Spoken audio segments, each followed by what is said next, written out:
A blood-soaked hand clenched as he recalled his past life. A rescue team member who perished in an accident, then was reborn with dark powers. Along with his teammates, the awakened ones plunged into a life-and-death battle against a horde of hideous monsters. The system displayed information about the Covenant Stone, a formidable item that could completely control any target who willingly swallowed it. Zhang Ping silently gazed at the emerald green Covenant Stone in his hand, as a girl spoke up, asking what he was doing. He grinned, offering the stone to Su Jingyao and asking teasingly, "Want some candy?" Su Jingyao blushed and glared at him, flatly refusing. "Get lost. Who would want to be controlled by you?" Zhang Ping calmly explained the ability's fatal flaw. The target must be fully informed and willingly sign a contract. Otherwise, swallowing it would be useless. He wearily recalled how the previous owner of this body had been furious to the point of near death over this useless ability. Luckily, he had transmigrated, thus saving his life. Su Jingyao grabbed his collar, shouting encouragement not to give up, but Zhang Ping only replied bitterly, "Besides, myself. Who else would be willing to do this?" Zhang Ping's eyes flashed with a spark as he realized the crux of the problem. Wait a minute. Myself? Why didn't I think of this sooner? Without a second of hesitation, he put the Covenant Stone straight into his mouth. To Su Jingyao's horror, emerald green energy violently erupted around Zhang Ping's body as he absorbed the stone. A new surge of power was rising. After the energy outburst, Zhang Ping leaned his face close to the still startled Su Jingyao, asking if she was all right. Su Jingyao sighed in relief, as if half her soul had flown away, and warned him never to do such a terrifying thing again. As evening approached, both of them began descending the stairs to return to the dormitory. Zhang Ping told Su Jingyao that he had to report for duty at the patrol squad tomorrow, so she didn't need to wait, which made her ask in surprise if he had really graduated. He confirmed that he had mastered the theoretical knowledge and now needed practical combat experience to improve. While Su Jingyao secretly thought about her own dream of joining the patrol squad, she smiled back hopefully, encouraging him. "Don't be discouraged. When you become stronger, perhaps we'll be teammates." Zhang Ping gave a bitter laugh, pointing to himself and revealing the harsh truth. "Because of this useless ability, the school assigned me the farmer profession.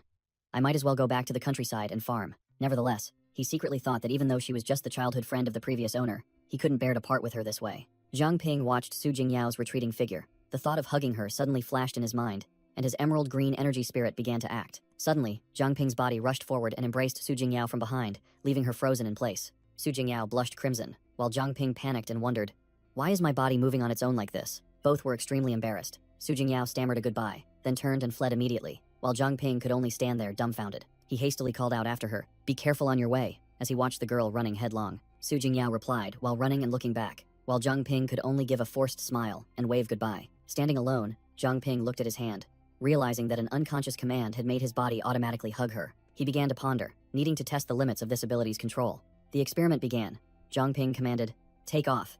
But instead of flying like a superhero, his body did a somersault and face planted. Next, he commanded his body to perform an Iron Mountain lean technique from martial arts, and his body immediately mimicked the movement perfectly. His energy spirit, wearing sunglasses and looking cool, commanded his body to perform an extremely fast leg sweep. After struggling with himself for a while, Zhang Ping lay sprawled on the ground, gasping for breath.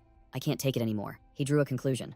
This ability could mimic any action within the limits of a normal person, meaning that as long as his physical strength was sufficient, he could master all kinds of martial arts. Zhang Ping sat on the fence, his gaze sharp, with one final hypothesis that needed to be verified. The next morning, Zhang Ping woke up and groggily realized he was in the dining hall, not his dormitory. He felt his legs were terribly sore, and realized he had commanded his body to go for a morning run while he slept. Zhang Ping grinned triumphantly.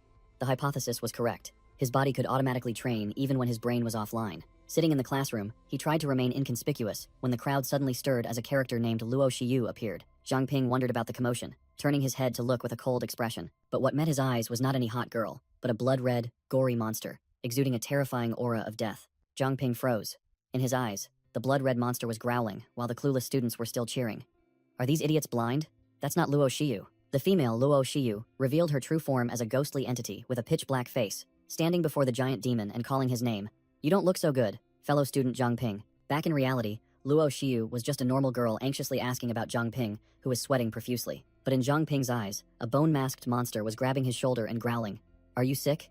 He had to calm himself down. Zhang Ping forced a strained smile, lying that he had nightmares and couldn't sleep. He hastily found an excuse to leave, citing that he still had class. Luo Shiyu watched him leave, her demonic true form appearing with the thought, the smell of fear. Could I be mistaken? Zhang Ping walked alone down the hallway, his mind racing. Why are there mutated monsters in school? Is there something wrong with my eyes? He decided he had to report to a teacher, stealthily peeking into a room. What met his eyes was a sight that horrified him to the extreme. A skull-headed monster was tearing a female student apart right in the classroom. Blood splattered everywhere. Without another thought, Zhang Ping turned and fled for his life. Reaching the schoolyard, he sat on a stone bench and let out a cry of helplessness. He tore at his hair, shouting in despair, "Something is terribly wrong. Is this hell on earth, damn it?" Then the emerald green covenant stone fell out. He picked up the stone, a thought flashing in his mind. Wait a minute. I only saw these monsters after eating this thing. In a panic, Zhang Ping shoved the stone back into his mouth, begging to return to normal. A surge of emerald green energy erupted from his body. He felt something different as a notification panel appeared before him. Appraising. His eyes also emitted a blue light. The notification panel updated. Appraisal successful. Replaying footage. And the image of the monster attacking the female student was played back clearly. The energy dissipated, and Zhang Ping collapsed to the ground, exhausted, gasping for breath, and realized, did I just awaken a type of appraisal magic? Zhang Ping used appraisal on himself, and a status panel appeared, confirming he was both a summoned beast and a master, displaying basic stats and a description of his covenant ability. He broke into a sweat, wondering where this new ability came from, and guessing it was related to re-ingesting the covenant stone. Zhang Ping sat down to analyze the situation. He had become his own summoned beast, immune to external control, and that was why he could see through the monsters. He realized these monsters were all high level, and eventually successfully appraised one.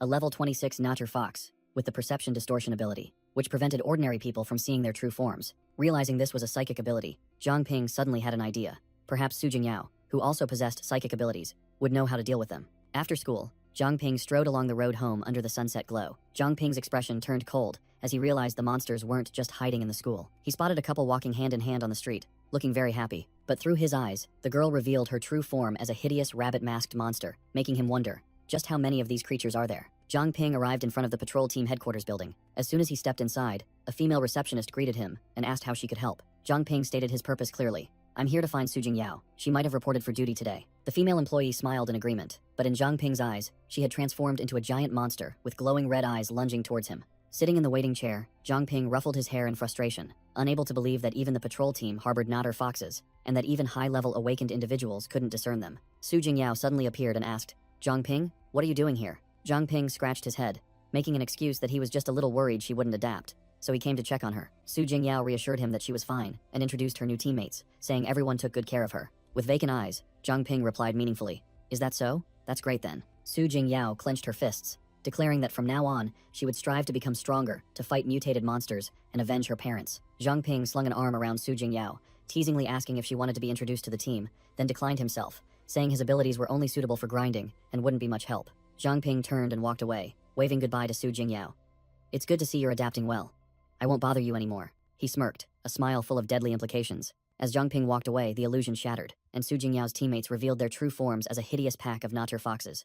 He silently uttered, Farewell, Su Jingyao. Standing alone in the grand hall of the patrol team headquarters, Zhang Ping bitterly wondered, what kind of sick joke is this? Isn't this the city's strongest force? Why has it been wiped out like this? He bowed his head, clenching his fists in helplessness as he realized Su Jingyao, who had just arrived, shared the same fate. Zhang Ping suddenly stopped, determined not to leave like this. A horrifying vision appeared in his mind.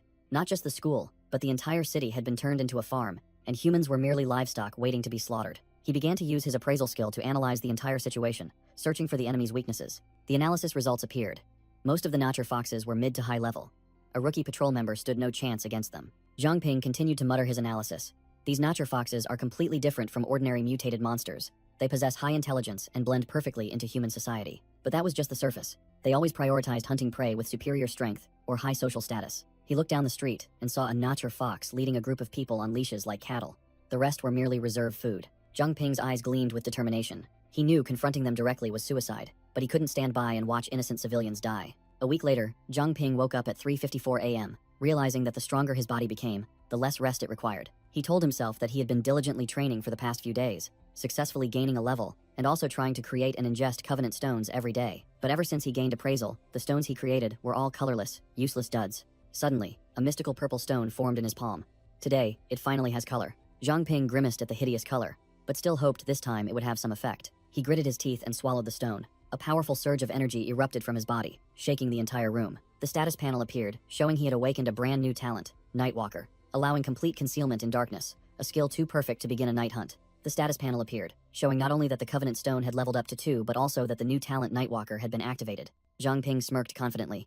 A new talent awakened every time I level up? This is too overpowered. Who can even compete? Without hesitation, he immediately activated Nightwalker to go train, and darkness enveloped his body. He dashed through the night, feeling his speed and night vision sharper than even daylight. While running smoothly, he suddenly stopped, a glittering object catching his eye. He knelt down to pick it up and examine it. It was a silver ring set with a blue stone. Appraisal. After several failures, it finally succeeded. Assassination ring. Equipping it grants automatic stealth against weaklings. Only formidable foes are immune. Zhang Ping was heavily shocked. The system immediately activated the ring's memory playback mode. The memory replayed a scene of a natur fox monster analyzing a battle between a masked swordsman and a giant armored demon. The masked swordsman, the ring's former owner, stared sharply at his opponent. The swordsman charged into a fierce battle with the demon. Zhang Ping muttered. Luo Shiyu knows this guy is human. He must be its enemy. The armored demon dismissed it, its voice full of conviction. Impossible. Luo Shiyu is an orphan. Someone with that personality wouldn't have enemies. The hideous fox skull natter fox monster realized there was only one possibility left. Zhang Ping also concluded thoughtfully. Besides me, there are other hunters fighting in the city. Returning to reality, he was startled to sense someone rushing towards him, quickly becoming alert. Who's there? A small fox-like monster landed exactly where the ring had been, panicking when it saw the item was gone. A two-headed demon appeared, sniffing around but finding no traces. It concluded the thief must be a mid-level awakened or higher. Hidden in the darkness thanks to Nightwalker, Zhang Ping overheard the small monster intending to report to its prince. He suspected this was a trap. Zhang Ping gripped the ring tightly, deciding not to return it as it was too risky. Well, I'll just keep it for now. Finders keepers. At 5:36 a.m., Zhang Ping realized the sky was brightening unusually fast. He triumphantly concluded. The combination of his Nightwalker talent and the assassination ring had truly turned him into a phantom. Now his power came not only from himself, but also from his equipment. Thump thump. The sound of demons charging at terrifying speed. A clear, familiar voice echoed in his head, urgently calling Zhang Ping's name. Zhang Ping sprang up, alert, and growled, asking who was speaking. The voice only managed to warn. Run, they're coming. A high-level fox demon burst through the door, roaring, We're here. The clock struck 5:40, and the curtain fluttered beside the shattered window. A horde of demon minions flooded into the room like a torrent, searching everywhere. The commander of the demon soldiers, wearing a skull mask, looked at the empty room, doubtfully asking, Is it him? Suddenly, a higher-level demon boss appeared right behind the sleeping Zhang Ping, gathering a deadly energy orb and roaring, Die! Its razor-sharp claws struck directly at Zhang Ping's face. The boss stood towering by the bed, observing the boy sleeping like the dead. He couldn't sense any fluctuations and didn't see the ring, beginning to suspect that the one who fled was the real target. A werefox minion wondered why they didn't just kill the human, but the boss immediately dismissed it. This guy runs every day, but today he's just lying around. It smells like a trick. It's not him. The minion scornfully glanced at Zhang Ping, considering him worthless food. The boss ordered a retreat, declaring that food shouldn't be wasted, and the entire demon horde obediently followed orders. As soon as the demons disappeared, Zhang Ping immediately opened his eyes, sweat pouring out like a shower. He sighed in relief for his narrow escape, then coughed, spitting out the golden ring from his mouth. He almost messed up because of his running habit. Holding the spoils of war firmly, Zhang Ping secretly praised himself for ordering his body to sleep soundly.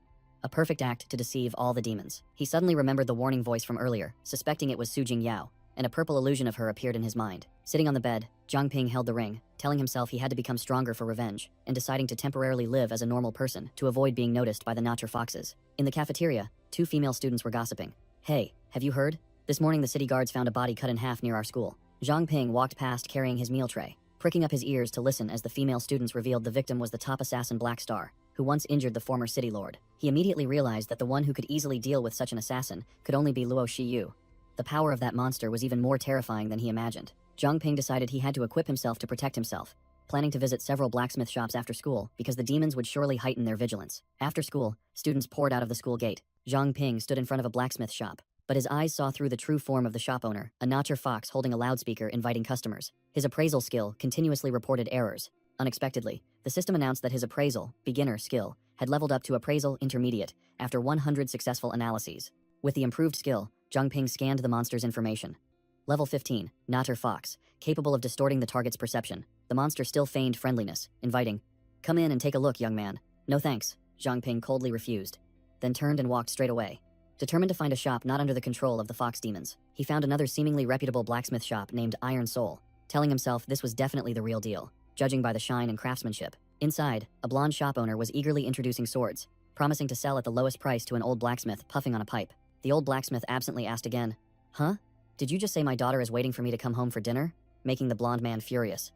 This old man, the shop owner yelled into the face of the deaf old man, not bothering to pay attention to his surroundings. Seizing the opportunity, Zhang Ping quietly reached out and grabbed the sword lying on the table. He held the sword firmly, activating his appraisal skill, while the shop owner still didn't understand what was happening. The blonde shop owner flew into a rage, eyes bulging, growling, You brat, how dare you steal my stuff? At the same time, the appraisal panel appeared, shoddy sword, broken and carelessly repaired.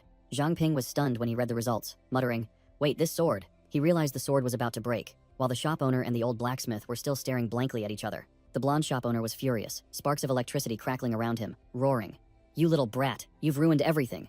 He screamed, lightning exploding throughout the room. Do you know who I am? The blonde man tore his shirt, muscles bulging, proclaimed himself a direct descendant of some god. then charged at Zhang Ping with a series of flashy light slashes. Zhang Ping's expression was unchanged, as he calmly raised his hand to block the loudmouth's punch. The blonde man lay sprawled out, questioned by Zhang Ping. Is that all? The appraisal panel appeared. Name: Liu Baoguo, trash potential. All his skills are cheap tricks with only flashy effects. Liu Baoguo fearfully recoiled, stammering, telling him to leave. Get out while you still can. Zhang Ping just thought to himself that this guy was truly an idiot. Seizing the moment, Zhang Ping turned his back. Liu Baoguo stealthily charged, intending to ambush him. As a result, the blonde man was knocked out again, lying motionless on the floor. The old blacksmith Liu Tifeng sat calmly in a corner, smoking his pipe, sarcastically remarking, "Now, who's the one playing dirty?" Another person stepped forward, standing right over the battered Liu Baoguo. I was only gone for 5 minutes, and this place is already so lively. A red-haired girl with impressive six-pack abs appeared, looking down with sharp eyes, ordering, "Get out yourself. Or should I escort you?" Liu Baoguo turned pale with fear, hurriedly crawled out of the shop, continuously apologizing while Zhang Ping intended to leave. Wham! The red-haired girl unexpectedly stopped Zhang Ping, a mischievous smile on her face. "You. Stay." She cornered Zhang Ping, bluntly declaring, "We need to talk." Zhang Ping was pushed against the wall, completely overwhelmed by the girl's aura. The girl pressed Zhang Ping down, beginning to explain her situation. "I'm just a weak girl trying to survive, and also having to take care of my uncle who's been devastated since his daughter went missing." She made an offer he couldn't refuse. "Stay here as a blacksmith, take care of the old man Liu Tifeng, and look after the shop. Room and board included, with a salary." Zhang Ping blushed, realizing this was a golden opportunity, both learning blacksmithing to save money and not being controlled by the Nacher foxes. Full of vigor, he put on a straw hat, hoisted a hammer, and declared, "All right, I will become the blacksmith king." The red-haired girl chuckled with delight, thinking to herself, "Haha, this kid is pretty good. Has exactly the one I've been watching." Zhang Ping broke out in a cold sweat, imagining the scenario of being worked to death by the muscular big sister before he could even think about becoming the blacksmith king. A few days later, at the Iron Soul blacksmith shop, a voice echoed from within, urging Zhang Ping to use more strength. Zhang Ping, shirtless and drenched in sweat, hesitantly asked Cho Chiang if doing this was all right, but she reassured him that no one would come in here. Cho Chiang looked satisfied, remarking that the feeling wasn't bad at all. She began teaching the exclusive kneading forging technique, requiring Zhang Ping to merge the materials together as if kneading dough. Cho Chiang wiped her sweat, telling Zhang Ping to wait a moment while she went into the storage room to get a mold. Before leaving, she instructed Zhang Ping to watch over the furnace, absolutely not letting it go out. Zhang Ping was alarmed to discover that only a few red serpent scales and some coal remained as fuel, while the flame was weakening. Having no other choice, he decided to go all in, gathering all the remaining fuel and throwing it into the furnace. Finally, Zhang Ping threw the molten material block into the furnace to continue heating it. Boom! The entire forge exploded with a blinding flash of light. Zhang Ping was engulfed by the explosion, feeling his body torn apart and incinerated in a sea of fire, certain that he was gone for good. Suddenly, he opened his eyes wide, pupils glowing like embers, completely bewildered by what was happening. Amidst the ruins, Zhang Ping gasped for breath, wondering why the fire had completely died out. His heart pounded, radiating intense heat like a mini reactor. He clutched his chest, feeling the tremendous heat, and immediately activated his appraisal skill. The status panel appeared. Zhang Ping had reached level 3 and awakened the new ability, Fire Devourer's Heart, capable of absorbing elemental fire energy, currently full at 100/100. Zhang Ping mumbled, realizing he had reached level 3 that morning after swallowing the gem, but the new ability only activated at night, surely due to special conditions. Cho Chiang, upon her return, froze at the sight of the devastation, questioning Zhang Ping about what on earth he had done to her shop. Cho Chiang grabbed Zhang Ping by the collar, snapping at him for throwing red serpent scales into the furnace, explaining that it was the cause of the explosion and her fault for forgetting to warn him. Cho Chiang sighed in relief that Zhang Ping was fine, but wondered how he had extinguished the flames from the red serpent scales, something not easily dealt with. Zhang Ping merely mumbled to brush it off. Cho Chiang was astonished to see the metal ingot perfectly melted and fused, a result that required extremely high temperatures. She acknowledged Zhang Ping's talent, remarking that with his skill level, the school must be blind, and he was more than capable of joining the 3 major organizations. Zhang Ping wondered about the 3 major organizations, as he only knew of the patrol squad and the investigation team. A glowing dagger symbol appeared, representing the 3rd organization. Cho Chiang explained that Pearl City itself was part of that 3rd organization, but its name and purpose were unknown to anyone. She casually tossed Zhang Ping a sharp dagger, telling him to take it and use it since he needed equipment anyway. Zhang Ping held the Beauty's Tear dagger in his hand, an item of superb quality capable of easily dealing with mid-level mutated monsters. Zhang Ping was stunned when he heard its price was 100,000, equivalent to 3 years of his salary. He cried out in despair, asking how he could keep such an item with a salary of 3,000 a month, while Cho Chiang chuckled delightedly, considering it a reward for his progress. Cho Chiang bid farewell to go on a mission, telling Zhang Ping to watch over the old man and not to open for business yet. Zhang Ping realized the explosion might have attracted the attention of the Natter foxes, deciding to activate his Nightwalker skill to scout the situation. Amidst a ruined area, a pink-haired little girl was happily playing on a swing. Zhang Ping used his appraisal skill and saw through the girl's true nature.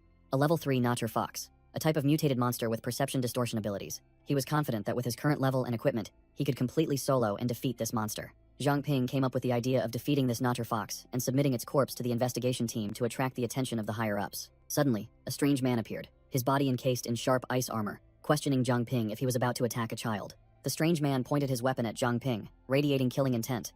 "Don't move, or it'll kill you." Zhang Ping broke out in a cold sweat, realizing this ice element individual was completely beyond his league. His stealth skill was seen through like a child's trick. She whispered into Zhang Ping's ear, giving an order. "Meet me at the orphanage training ground if you don't want to disappear." With a whoosh, she vanished in a wisp of icy smoke, leaving Zhang Ping stunned, wondering where his opponent had gone. He breathed a sigh of relief, deducing that she wasn't one of the Natter foxes. Otherwise, he would have been dead long ago. Zhang Ping arrived at the orphanage training ground, which was actually just the old park where he practiced martial arts as a child, and began to feel a chill down his spine, realizing she knew this secret. He was certain she had been following him for a long time, and had deliberately lured him here for some purpose. Just as he stepped into the forest, a mutated monster lumbered into view with hideous claws. Zhang Ping didn't panic, immediately activating his appraisal skill to check it out. The information panel appeared. Armored Venomtail Rat. Level 5 mutated monster. A weakling, but venomous. Outleveled by 2 levels, Zhang Ping hesitated for a moment, considering a safe retreat. But then, he tightened his grip on the fancy dagger. Unable to abandon this danger, he thought of the children at the orphanage, who might be in danger, rechecked the hot item that Big Sister Cho Chiang had given him, and determined it was strong enough to pierce the armor of low-level monsters. With the excellent weapon in hand, Zhang Ping confidently declared, "I can win." He charged forward, telling himself he wasn't the main character in a web novel, with 0 combat experience, but he could command his own body, now a summoned beast, to fight. The rat suddenly curled into a spiked wheel, charging straight at him at dizzying speed. An unexpected move. Zhang Ping tensed his body, raising his dagger to block, shouting, "Maximum defense." With a clang, the dagger failed to pierce the thick armor. He realized he had to use his brain instead of brute force. He retreated, throwing something to distract the monster, while it revealed its venom-coated, sickly green claws. Zhang Ping began commanding his body to move like a shuttle, continuously dodging attacks with commands like up, down, left, right, searching for the monster's openings. Zhang Ping retreated into a defensive stance, his mind racing. The eyes are its weakness, but when it curls up, it's truly difficult to deal with. I need to find a way to break its stance. He suddenly remembered his trump card, the newly acquired Fire Devourer skill, and smirked. "I've got a plan." Zhang Ping took a stance, giving his first command. Pearl-quaking fist, rat-shattering form. He never expected those boring history lessons about ancient martial arts to be useful like this. His body moved like a phantom, creating multiple after-images to toy with the monster. He launched a feint, swinging his dagger through the air to lure the armored Venomtail rat into a trap. When the monster curled up, Zhang Ping exerted all his strength, unleashing a fire-clad punch directly onto its hard armor. He sneered, the flames in his hand flaring up more fiercely. "Time to turn up the heat. Don't blame me for being cruel." Boom! The fiery punch collided, sparks flying, and the monster shrieked in pain. Its armor shattered. The monster flipped onto its back, exposing its belly. Zhang Ping enveloped his dagger in flames, seizing the golden opportunity. "Perfect.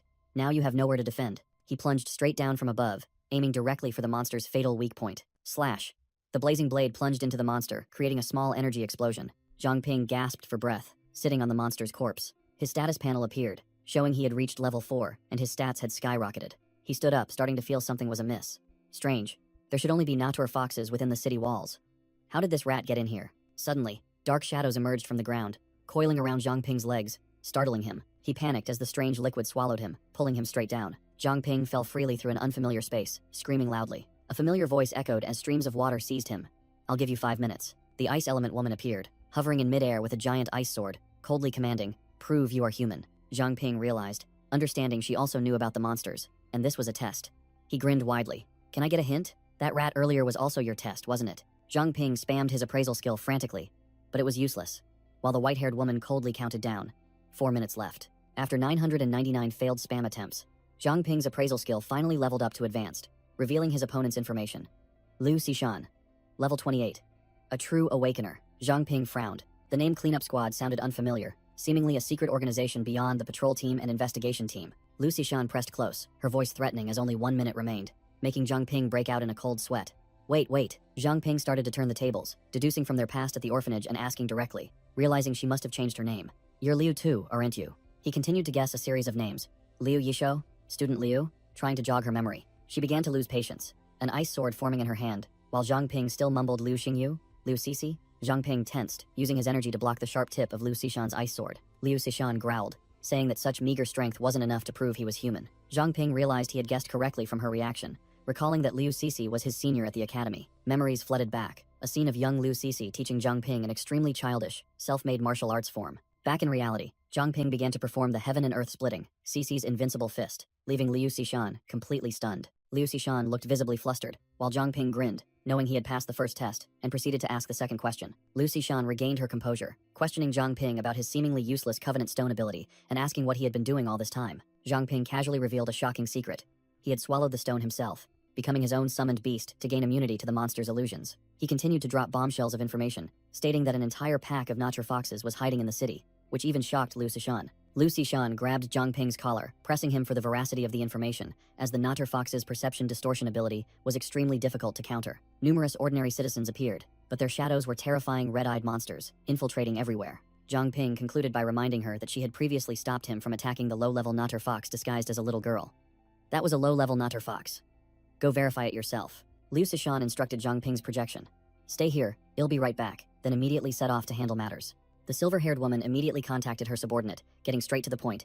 Jinbo, is this information reliable? Team leader Jinbo reported, confirming that these mutated monsters had never been seen in Mingzhou City, but their perception distortion ability perfectly matched Zhang Ping's information, and he had already sent people to verify it. Boom. A large explosion suddenly occurred right in front of Jinbo, interrupting the report. Two team members rushed back, loudly reporting the urgent situation to their leader. A soldier reported in a panic. Captain, it's the breakfast shop owner. As soon as we took her out of the city, she went berserk and attacked us. The monster disguised as the breakfast shop owner charged like a whirlwind, unleashing a deadly pounce towards Jinbo. Jinbo growled, "You want to die." Gathering a radiant golden energy punch, ready for a brutal fight. Whoosh! Jinbo's heaven-shattering punch slammed directly into the monster's face, the shockwave blowing away everything around them. The monster was obliterated, lying flattened on the ground. Jinbo dusted off his hands, his voice full of disdain. Don't overestimate yourself. Lying on the ground, the monster's body began to grotesquely transform. Thick purple smoke rising as it admitted. It seems the information is true. It revealed its true form as a hideous monster, confirming, finally, we know who the enemy is. Jinbo wasted no time, ordering his entire team. Report to the other squads, eliminate the targets immediately. The scene shifted to Mingzhou Academy, where Luo Shiyu was relaxing on a balcony when a pink-haired girl came to report. Luo Shiyu's eyes suddenly widened, her demeanor completely changing as she sensed something unusual. The pink-haired girl frantically called out, "Your Highness?" Seeing Luo Shiyu spring up with an extremely serious expression, without a word of explanation, Luo Shiyu launched herself straight off the balcony, soaring into the night sky. Gliding through the night, she received urgent reports. Yue Jiu is dead. Someone killed him outside the city. Another person on Julian Street has also been eliminated. Luo Shiyu hovered in midair, surrounded by dark energy, muttering in analysis. He can kill people quickly, erase traces, and even avoid me? Luo Shiyu's power erupted, her demonic true form appearing behind her back as she roared in her mind. Who is this bastard? In the special space, Liu Xishan questioned Zhang Ping about his ability to see through Nacher foxes, suspecting it might be an enemy trap. She declared she would become his eyes and ears and secretly protect Zhang Ping, asking him to contact her immediately if he detected anything unusual. Zhang Ping smirked, thinking to himself, bodyguard and supervisor? That's fine. As long as these foxes are dealt with, anything is okay. Liu Xishan tossed him a jade pendant, explaining it was cold jade, one half of a pair of sensing pendants. She instructed that, if he encountered danger, he only needed to envelop the cold jade in fire, and the warm jade she held would heat up, and she would arrive immediately. Ironically, due to his Fire Devourer's heart ability, the jade in Zhang Ping's hand automatically heated up the moment she finished speaking. Zhang Ping scratched his head, lamenting that the Martial Arts Academy's tuition was too expensive, beyond his means. Hearing this, Liu Xishan promised to apply for a subsidy from the organization, causing Zhang Ping to immediately change his attitude, bowing his head to thank Sister Cece before she disappeared. Back in the real world, Zhang Ping walked and pondered, realizing that if not for his upgraded appraisal ability, he wouldn't have recognized Liu Xishan belonged to the Judgment Squad. He still wondered why the Nacher foxes could infiltrate the city, but then dismissed it, thinking it was enough to just help eliminate them. Just as he thought of the 10,000 coins Liu Xishan had given him, Zhang Ping saw a pink-haired girl distributing flyers advertising the Beast King Fist martial arts school. He approached and asked to see the flyer, which the girl happily agreed to. Zhang Ping glanced at the price list and frowned, admitting it was truly expensive, and he wasn't sure if it suited him. The pink-haired girl enthusiastically promoted it, assuring him that their Beast King Fist was famous throughout the city and worth every penny. Seeing Zhang Ping was still skeptical, the girl offered to perform a demonstration to prove it. The girl began to perform the fist art, demonstrating the first 3 forms of Beast King Fist: Ape King form, Phoenix Claw form, and Monkey King form. While Zhang Ping stood with his arms crossed, observing, Zhang Ping narrowed his eyes, already forming his own assessment. He immediately realized this girl was just an amateur, still green and inexperienced, not even scratching the surface of true Beast King Fist, as she made mistakes during her performance and fell flat on her face. As Zhang Ping helped the pink-haired girl up, 2 burly men suddenly appeared, growling, asking who allowed the Beast King Fist clowns to distribute flyers here. The pink-haired girl quickly bowed in apology, stammering that she didn't know this was a restricted area for flyer distribution. A blonde-haired man stepped out, arrogantly disparaging Beast King Fist as trash martial arts and inviting everyone to join his Xingyi martial arts school. The blonde-haired man flexed, showing off with his 5-fold lightning kneels technique, leaving Zhang Ping and the pink-haired girl dumbfounded. not understanding what trick he was performing. He roared, calling his subordinates to deal with Zhang Ping, bitter about the incident at the blacksmith shop, and declared that Zhang Ping wouldn't get away with it today. The pink-haired girl bravely stepped forward to shield Zhang Ping, declaring she wouldn't let them bully him. The two subordinates flexed, their muscles bulging with red lightning, while Zhang Ping coldly activated his appraisal skill to analyze them. Zhang Ping was deeply shocked when he read the information panel of the two men. Trading intelligence for strength? He couldn't believe such a useless ability existed. While the two muscular men continued to growl, preparing to charge, Zhang Ping turned to appraise the girl, discovering her name was Wang Jiamen, and that she possessed 7-star potential, a hidden genius of the Beast King faction. He smirked, realizing this girl was indeed the real deal, but with her current skill level, she would only invite trouble upon herself. Wang Jiamen clutched a stack of flyers, her face full of determination, but clearly burdened by pressure. Zhang Ping placed a hand on her shoulder, reassuring her, "This is my business, let me handle it myself," which left Wang Jiamen stunned. With eyes gleaming, Zhang Ping smirked confidently. "Don't worry, these guys just happened to show up at the right time for me to get some practice in." A burly man roared, "Arrogant brat," then charged, unleashing a lightning kick towards Zhang Ping. Zhang Ping easily dodged the attack, then copied and used the opponent's first, second, and third forms to return the favor to both men. Zhang Ping kicked the leader's face straight into the ground, sneering, "How does it feel when your 5-fold lightning kneels technique is now just triple kneels?" After swiftly dealing with the group, Zhang Ping told Wang Jiamin to lead him to the Beast King Fist martial arts school to register, which made her disbelieve her eyes. Wang Jiamin joyfully gave a thumbs up, while Zhang Ping secretly thought that with 7-star potential, this girl would sooner or later become a high-level awakener. Zhang Ping looked at Wang Jiamin, smirking meaningfully.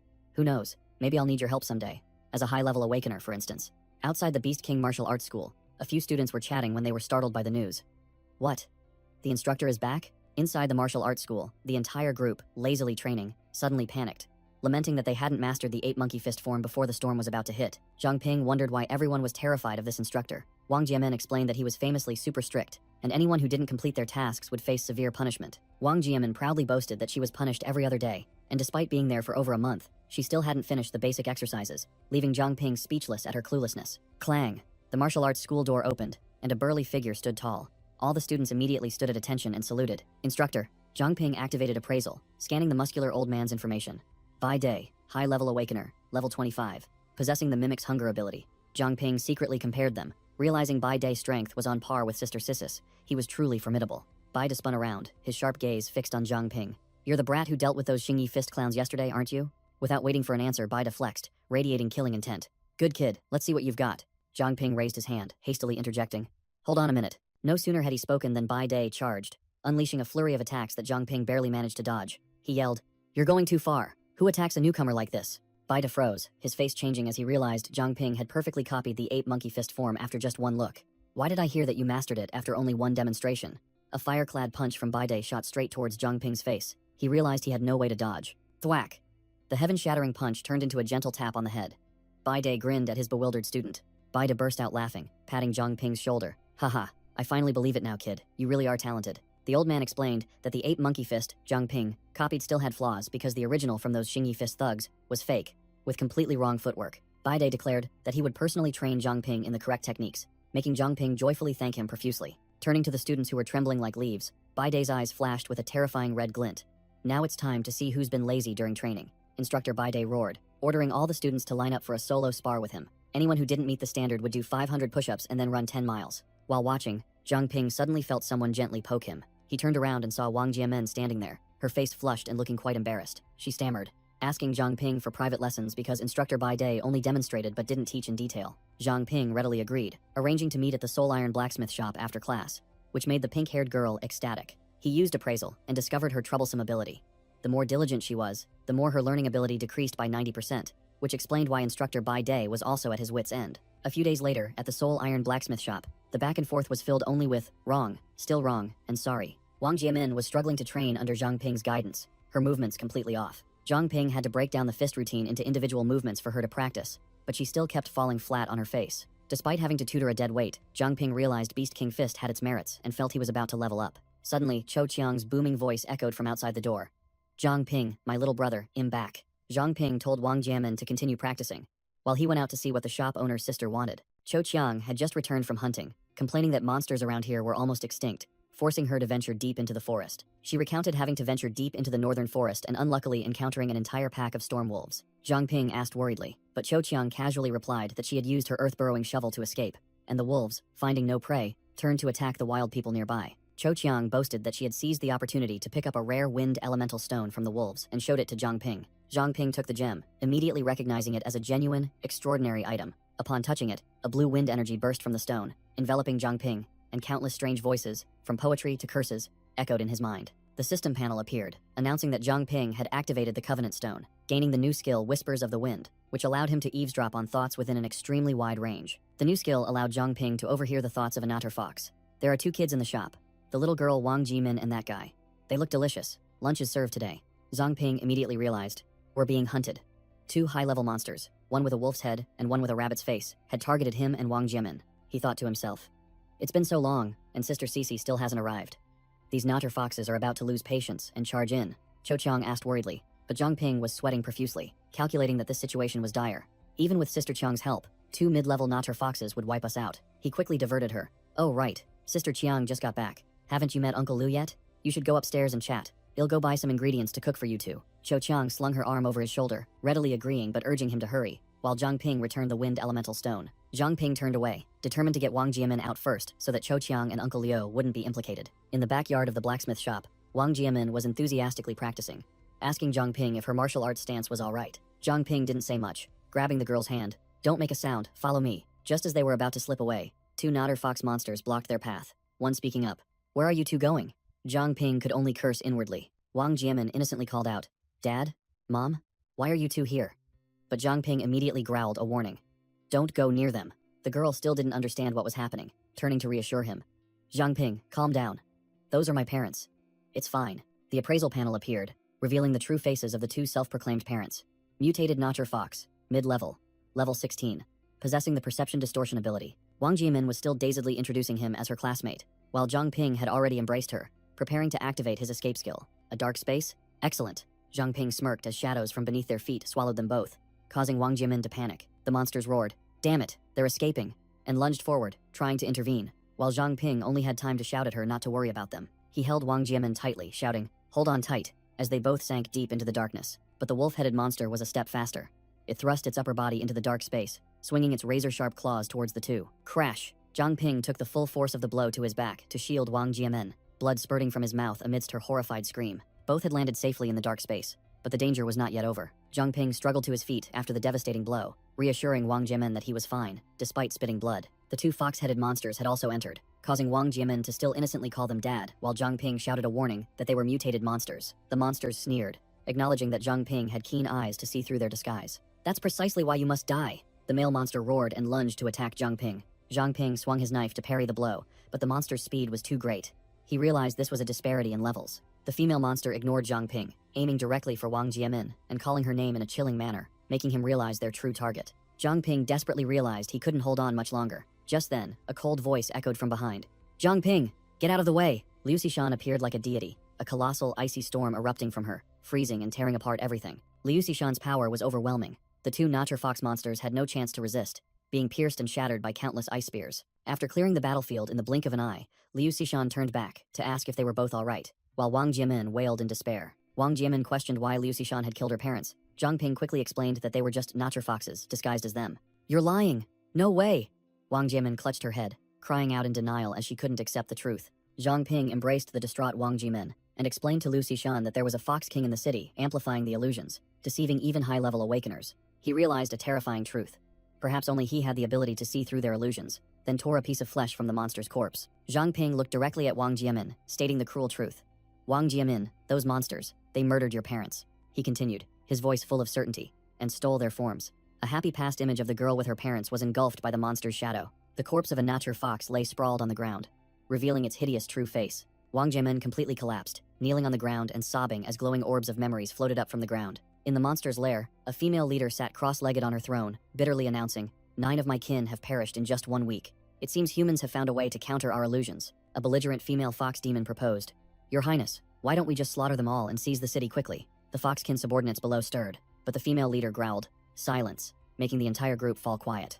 The female leader, Luo Shiyu, scolded her subordinates as fools. Wiping out humanity is both inefficient and a waste of food. Our top priority is to lure out those rats hiding in the shadows and devour them one by one.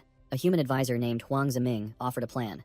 Your Highness, perhaps we should lure other races into the city to muddy the waters and conveniently eliminate the strong ones. Huang Ziming analyzed the situation. stating that the city lord had been severely wounded by their king and was hiding within a secret organization, just waiting for their slip-up to turn the tables. Two high-level monsters showed their agreement with the plan. One even licked its lips and said, "Indeed.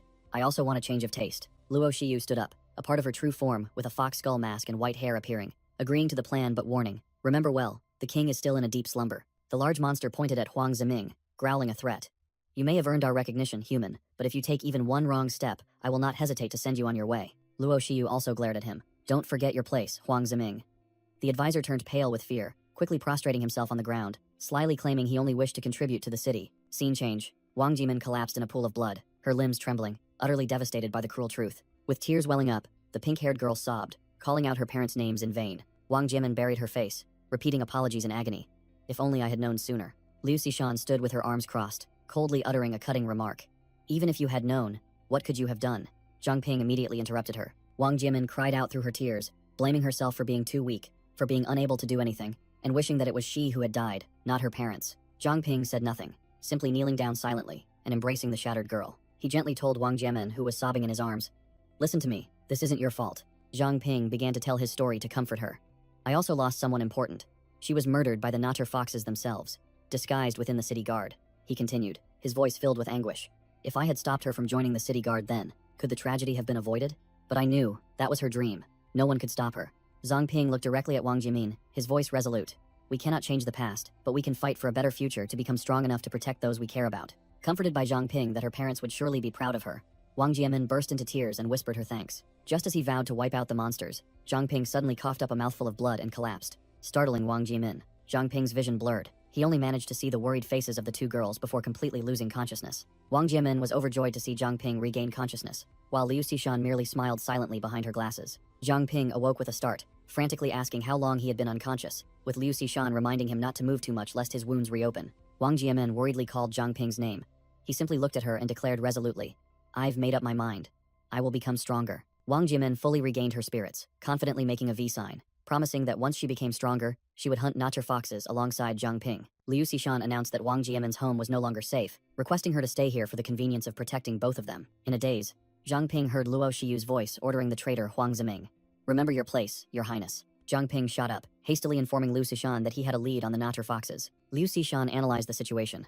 Huang Ziming, the vice mayor, has betrayed us and is now a minion of the Natter Fox King, who possesses the ability to create illusions so powerful they can deceive even the highest level awakened. Hearing that their king was undergoing maintenance, Zhang Ping realized this was a golden opportunity for a counterattack, and immediately accepted Liu Xishan's request for help. Meanwhile, at the blacksmith shop, the red-haired girl was complaining of hunger, reassured by her uncle Liu Tifeng that Zhang Ping would be back soon. At the Purge Squad's base, a brown-haired girl named Xu Jie was muttering about Liu Xishan constantly asking her to activate one thing after another. A blonde girl named Manny was stretching, complaining that Xishan really knew how to make others run errands, while her friend Chen Luowei simply drank water in silence. The door of a high-tech room slowly opened, revealing a space filled with blue light inside. Chen Luowei offered Manny coffee, saying this would take a while, but the blonde girl refused. Xu Jie declared the start, stomping her foot on the floor and activating a massive energy formation. Xu Jie flew into the air, channeling her power with both hands and shouting, "Solar charge complete." All three completed the ritual simultaneously, a colossal pillar of dark energy rising from the center of the light formation, ready for the upcoming plan.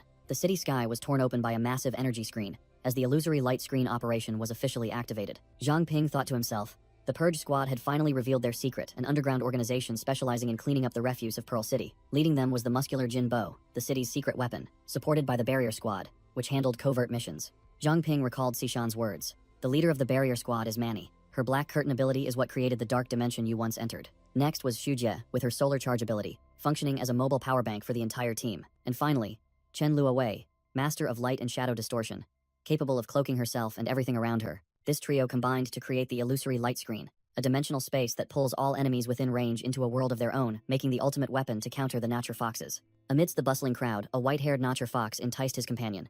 "Hey, Yue Yi, how about we grab a few humans to play with?" The entire city suddenly distorted, and the white-haired one scoffed. "What's wrong, scared? The city's tense lately. Better be careful." The purple-haired girl named Yue Yi suddenly stopped, sensing something was amiss. Yue Yi asked her companion if he noticed anything strange, but he brushed it off, thinking she was just being needlessly suspicious. But immediately after, the white-haired one himself froze as he realized the abnormality. Both stood in the deserted street, not a soul in sight. The white-haired one bewildered. Where have all the humans gone? Thwack! A punch enveloped in dazzling golden energy shot forth from the void. The punch tore through the air, aimed directly at the two Nature Foxes. Boom!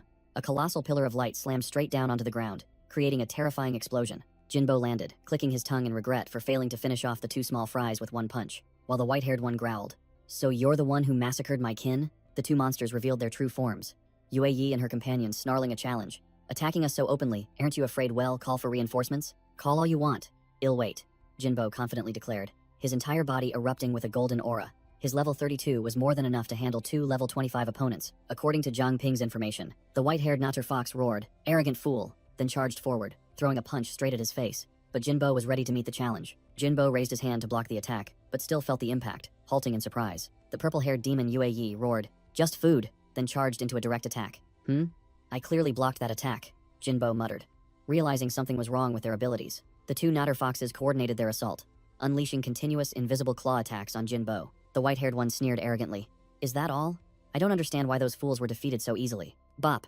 Jinbo immediately delivered a heaven-shattering golden punch to the foul-mouthed one. Now you know, Jinbo said coldly, unleashing a powerful spinning kick that sent the white-haired one flying. Yue shrieked furiously, the phantom of her demonic true form appearing behind her. You bastard, you'll pay for this. She intended to strike, but Jinbo had already figured out her trick. He calmly looked straight at her. So that's how it is. An invisible wolf demon was attacking, but Jinbo blocked it, having grasped its pattern. I can't see your true form, but I've got your size figured out. This sneak attack trick might work, but in a head-on fight, you're useless, Jinbo said, gripping the demon's snout, completely overpowering it. Caught off guard, the white-haired one cried out in panic. Yue, save me! Jinbo's eyes flashed with a deadly light, waiting for the precise moment both demons charged in.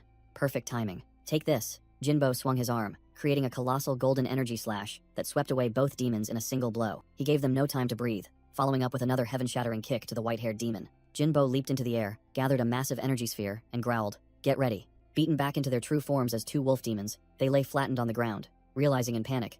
Why? Why can't we sense our kin? We've fallen into a trap. Here's another one.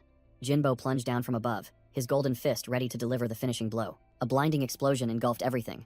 The two demons only had time to scream in despair before being completely obliterated. From a distance, Zhang Ping and Wang Jiamen were overwhelmed by the earth-shattering golden explosion, admitting that the attack's power was truly monstrous. Liu Xishan confirmed it was Jinbo, the leader of the combat team, while Zhang Ping could only exclaim that his outfit and aura looked exactly like a Super Saiyan. Back in the real world, people still walked normally on the bridge, completely unaware of the life-or-death battle that had just taken place in another dimension. Liu Xishan received an urgent report. Mutated monsters are gathering in large numbers outside the city, seemingly agitated. She received orders to scout the situation, and decided to bring Zhang Ping along to give him a taste of real combat. Zhang Ping wondered about the Natter Foxes he had marked, but Liu Xishan assured him that the combat team had handled them, and he only needed to focus on the task at hand. Liu Xishan invited Zhang Ping to set off, promising to arrange someone to watch over the blacksmith shop, and revealing that he would meet her boss after the mission. The two officially stepped out of the city walls, entering the wilderness beyond. Zhang Ping marveled. This was his first time outside the city, and he immediately noticed several strange types of plants. He curiously extended his foot, intending to step on a red plant, when Liu Xishan immediately yelled, "Don't." Instantly, the plant shot a yellow energy orb towards Zhang Ping. The orb exploded, spraying highly corrosive green liquid, forcing both of them to quickly dodge. Liu Xishan explained that it was hydrochloric acid grass, an extremely poisonous plant, and it was currently fruiting season. When the fruits ripen, they explode like fireworks to disperse their seeds, turning the entire area into an acid minefield. She warned that there was a type of mutated monster that specialized in eating this grass, and it would be Zhang Ping's first opponent. A red-eyed white rabbit appeared, and Liu Xishan made a pact. "He'll go investigate the riot. Don't wander off." Zhang Ping didn't say much, immediately activating his appraisal skill, and an information panel appeared. Caustic Aqua Bunny. Low-level monster. Level 9. Noticing that this rabbit's level was even higher than the armored venomtail rat, Zhang Ping decided to launch a preemptive strike while it was distracted, and the blade in his hand burst into flames. He charged forward with a downward cleave, shouting, "First strike," aiming directly at the grazing rabbit. Zhang Ping lunged with his pearl fire fist, but the rabbit deftly dodged in a flash. Quick as lightning, the Caustic Aqua Bunny counterattacked, its two ears spewing out two streams of sickly green acid. Zhang Ping couldn't fully dodge, taking both acid streams head-on, and was surprised by its incredibly long range. The rabbit's attack triggered the entire patch of hydrochloric acid grass, turning the area into a poisonous rain. Amidst the acid rain, Zhang Ping activated his body's automatic dodging mode while his brain analyzed the situation. He realized this rabbit had extremely keen senses and reflexes. His sneak attack was completely useless, and it was cunningly spraying acid to prevent him from reaching the ripe fruits. Standing amidst the acid fumes, Zhang Ping noticed something strange. Wait, why am I not getting burned? He looked at his bare hand, recalling how he had used it to block the rabbit's attack. Flames erupted on his hand, and Zhang Ping smiled triumphantly. Oh, so it's thanks to these flames. The enraged rabbit unleashed a torrential downpour of acid, determined to turn him into a puddle. But Zhang Ping simply raised his hand, creating a wall of fire that vaporized all the deadly liquid. The fierce flames completely devoured the acid streams, preventing a single drop from touching him. Zhang Ping finally understood why Lu Xishan was confident in letting him face this over-leveled monster alone. Seeing its long-range attacks nullified, the rabbit let out a piercing shriek, its entire body glowing red with fury. "He's wasting my acid." It darted away like a blazing red flash, surprising Zhang Ping. This familiar feeling, even a low-level monster has a phase 2? The rabbit lunged into close combat, its claws now coated in a layer of deadly acid, and Zhang Ping hastily raised his blade to block. A deep gash tore through his shoulder, and blood gushed out. Zhang Ping gritted his teeth and cursed under his breath. "You little brat," while the rabbit, wounded in the back, glared at him resentfully. He decided to go all out, enveloping his entire body in flames to resist corrosion and prepare for a bloody battle. His flame reserve energy bar appeared, with a reading of 43/100. Zhang Ping realized this stalling tactic, which consumed energy, was not viable. He decided he had to finish it quickly. He unleashed flames to surround himself, shouting loudly, "Do you think you're the only one who knows how to set traps, you little brat?" Both charged at each other, dodging attacks amidst a sea of flames, a high-speed chase. Zhang Ping cornered the rabbit, raising his pair of blazing daggers, and declared, "Nowhere left to run." He unleashed his finishing blow, shouting, "Die!" His fire energy bar plummeted to just 2/100. The rabbit narrowly dodged the deadly attack, leaving Zhang Ping stunned as his energy ran out. But it was all an act. Zhang Ping smirked, a calculated smile on his face. Just as I planned. He activated his fire devourer's heart, drawing back all the flames he had unleashed, and his energy bar rapidly recovered, ready for the second round of combat. This time, there was no missing. A precise burst of firepower struck the rabbit directly, making it shriek in pain. Standing amidst the scorched battlefield, Zhang Ping gasped for breath, realizing his stats hadn't increased, meaning this creature was still clinging to life. Without a moment's hesitation, he swung his dagger, finishing off the dying monster. The system panel appeared. All stats +2. Zhang Ping was satisfied with defeating a level 9 monster.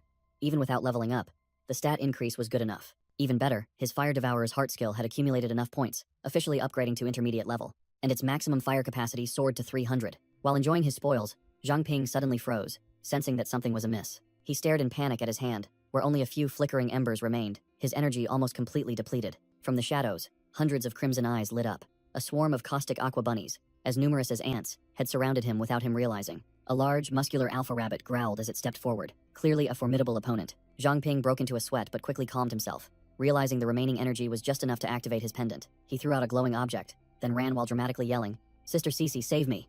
Retreat was the best strategy. Zhang Ping ran for his life as the entire swarm of caustic aqua bunnies frantically chased after him. He realized these small fry weren't mindless. They knew how to coordinate pincer attacks to corner their prey. Disaster.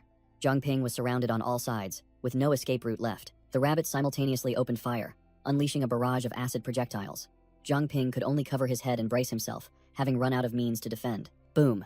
Right in front of him, a colossal ice wall suddenly rose, blocking the entire assault just in the nick of time. Zhang Ping broke into a cold sweat, immediately recognizing whose formidable water element ability this was. Reinforcements had arrived. Liu Xishan appeared amidst a cold mist, and Zhang Ping was overjoyed. "Sister Cece, you're here," she coolly ordered. "Stand back," then looked at the frenzied rabbits and muttered, "So, even the projectile rabbits have gone mad." A massive surge of water energy gathered in Liu Xishan's hand, preparing for a map-clearing attack. The entire rabbit horde looked up at the colossal wall of water forming above them, a deadly tsunami about to crash down. Splash!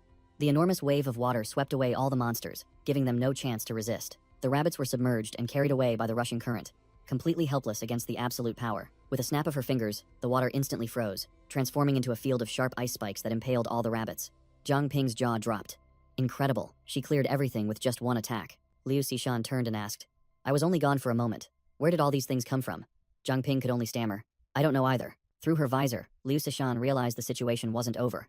Another horde was still approaching. She summoned a razor-sharp ice sword, declaring bluntly, "No matter how many there are, the outcome will be the same."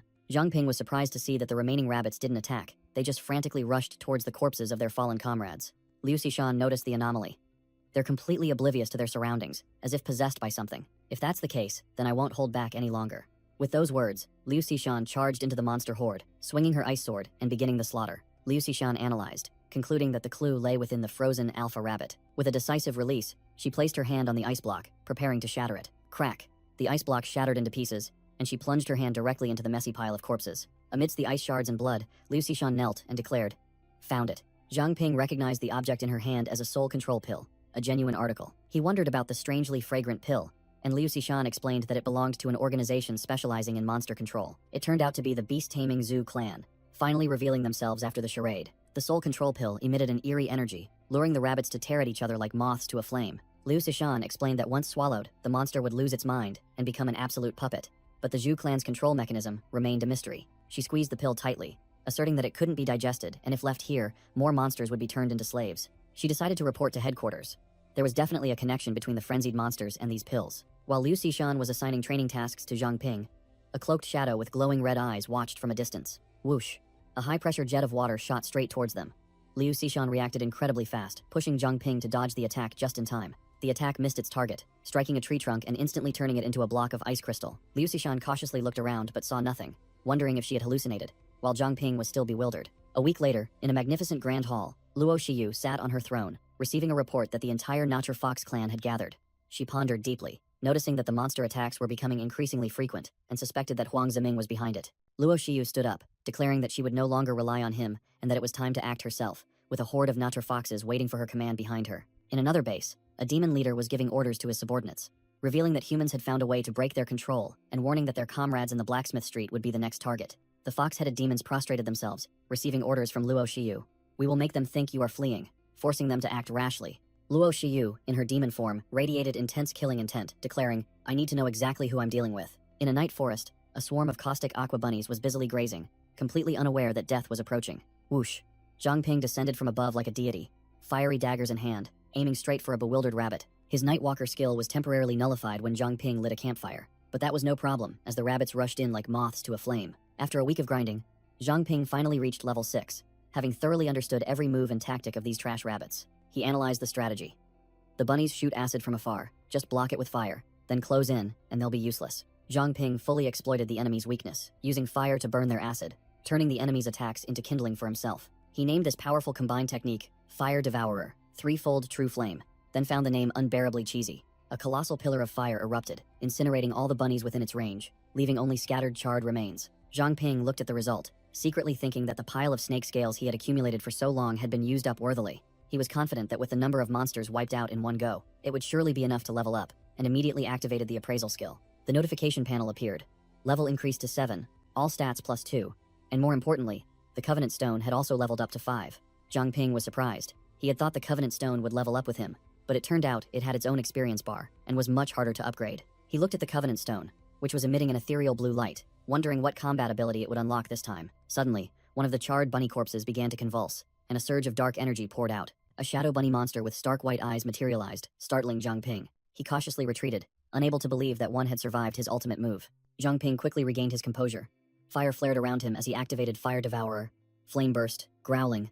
Come on, I'm not the rookie I used to be. Whoosh! Zhang Ping enveloped his blade in fire, charging straight at the approaching shadow bunny demon. He smirked defiantly. Oh, you dare charge straight at me? Crash! The demon swung its shadow claws, and Zhang Ping raised his flaming blade to block the direct blow. Pushed back, Zhang Ping grumbled. What the hell is this? Did I kill too many bunnies? So it turned into a vengeful spirit? He took a stance, his eyes sharp. Demon. Vengeful spirit. Whatever you are, die.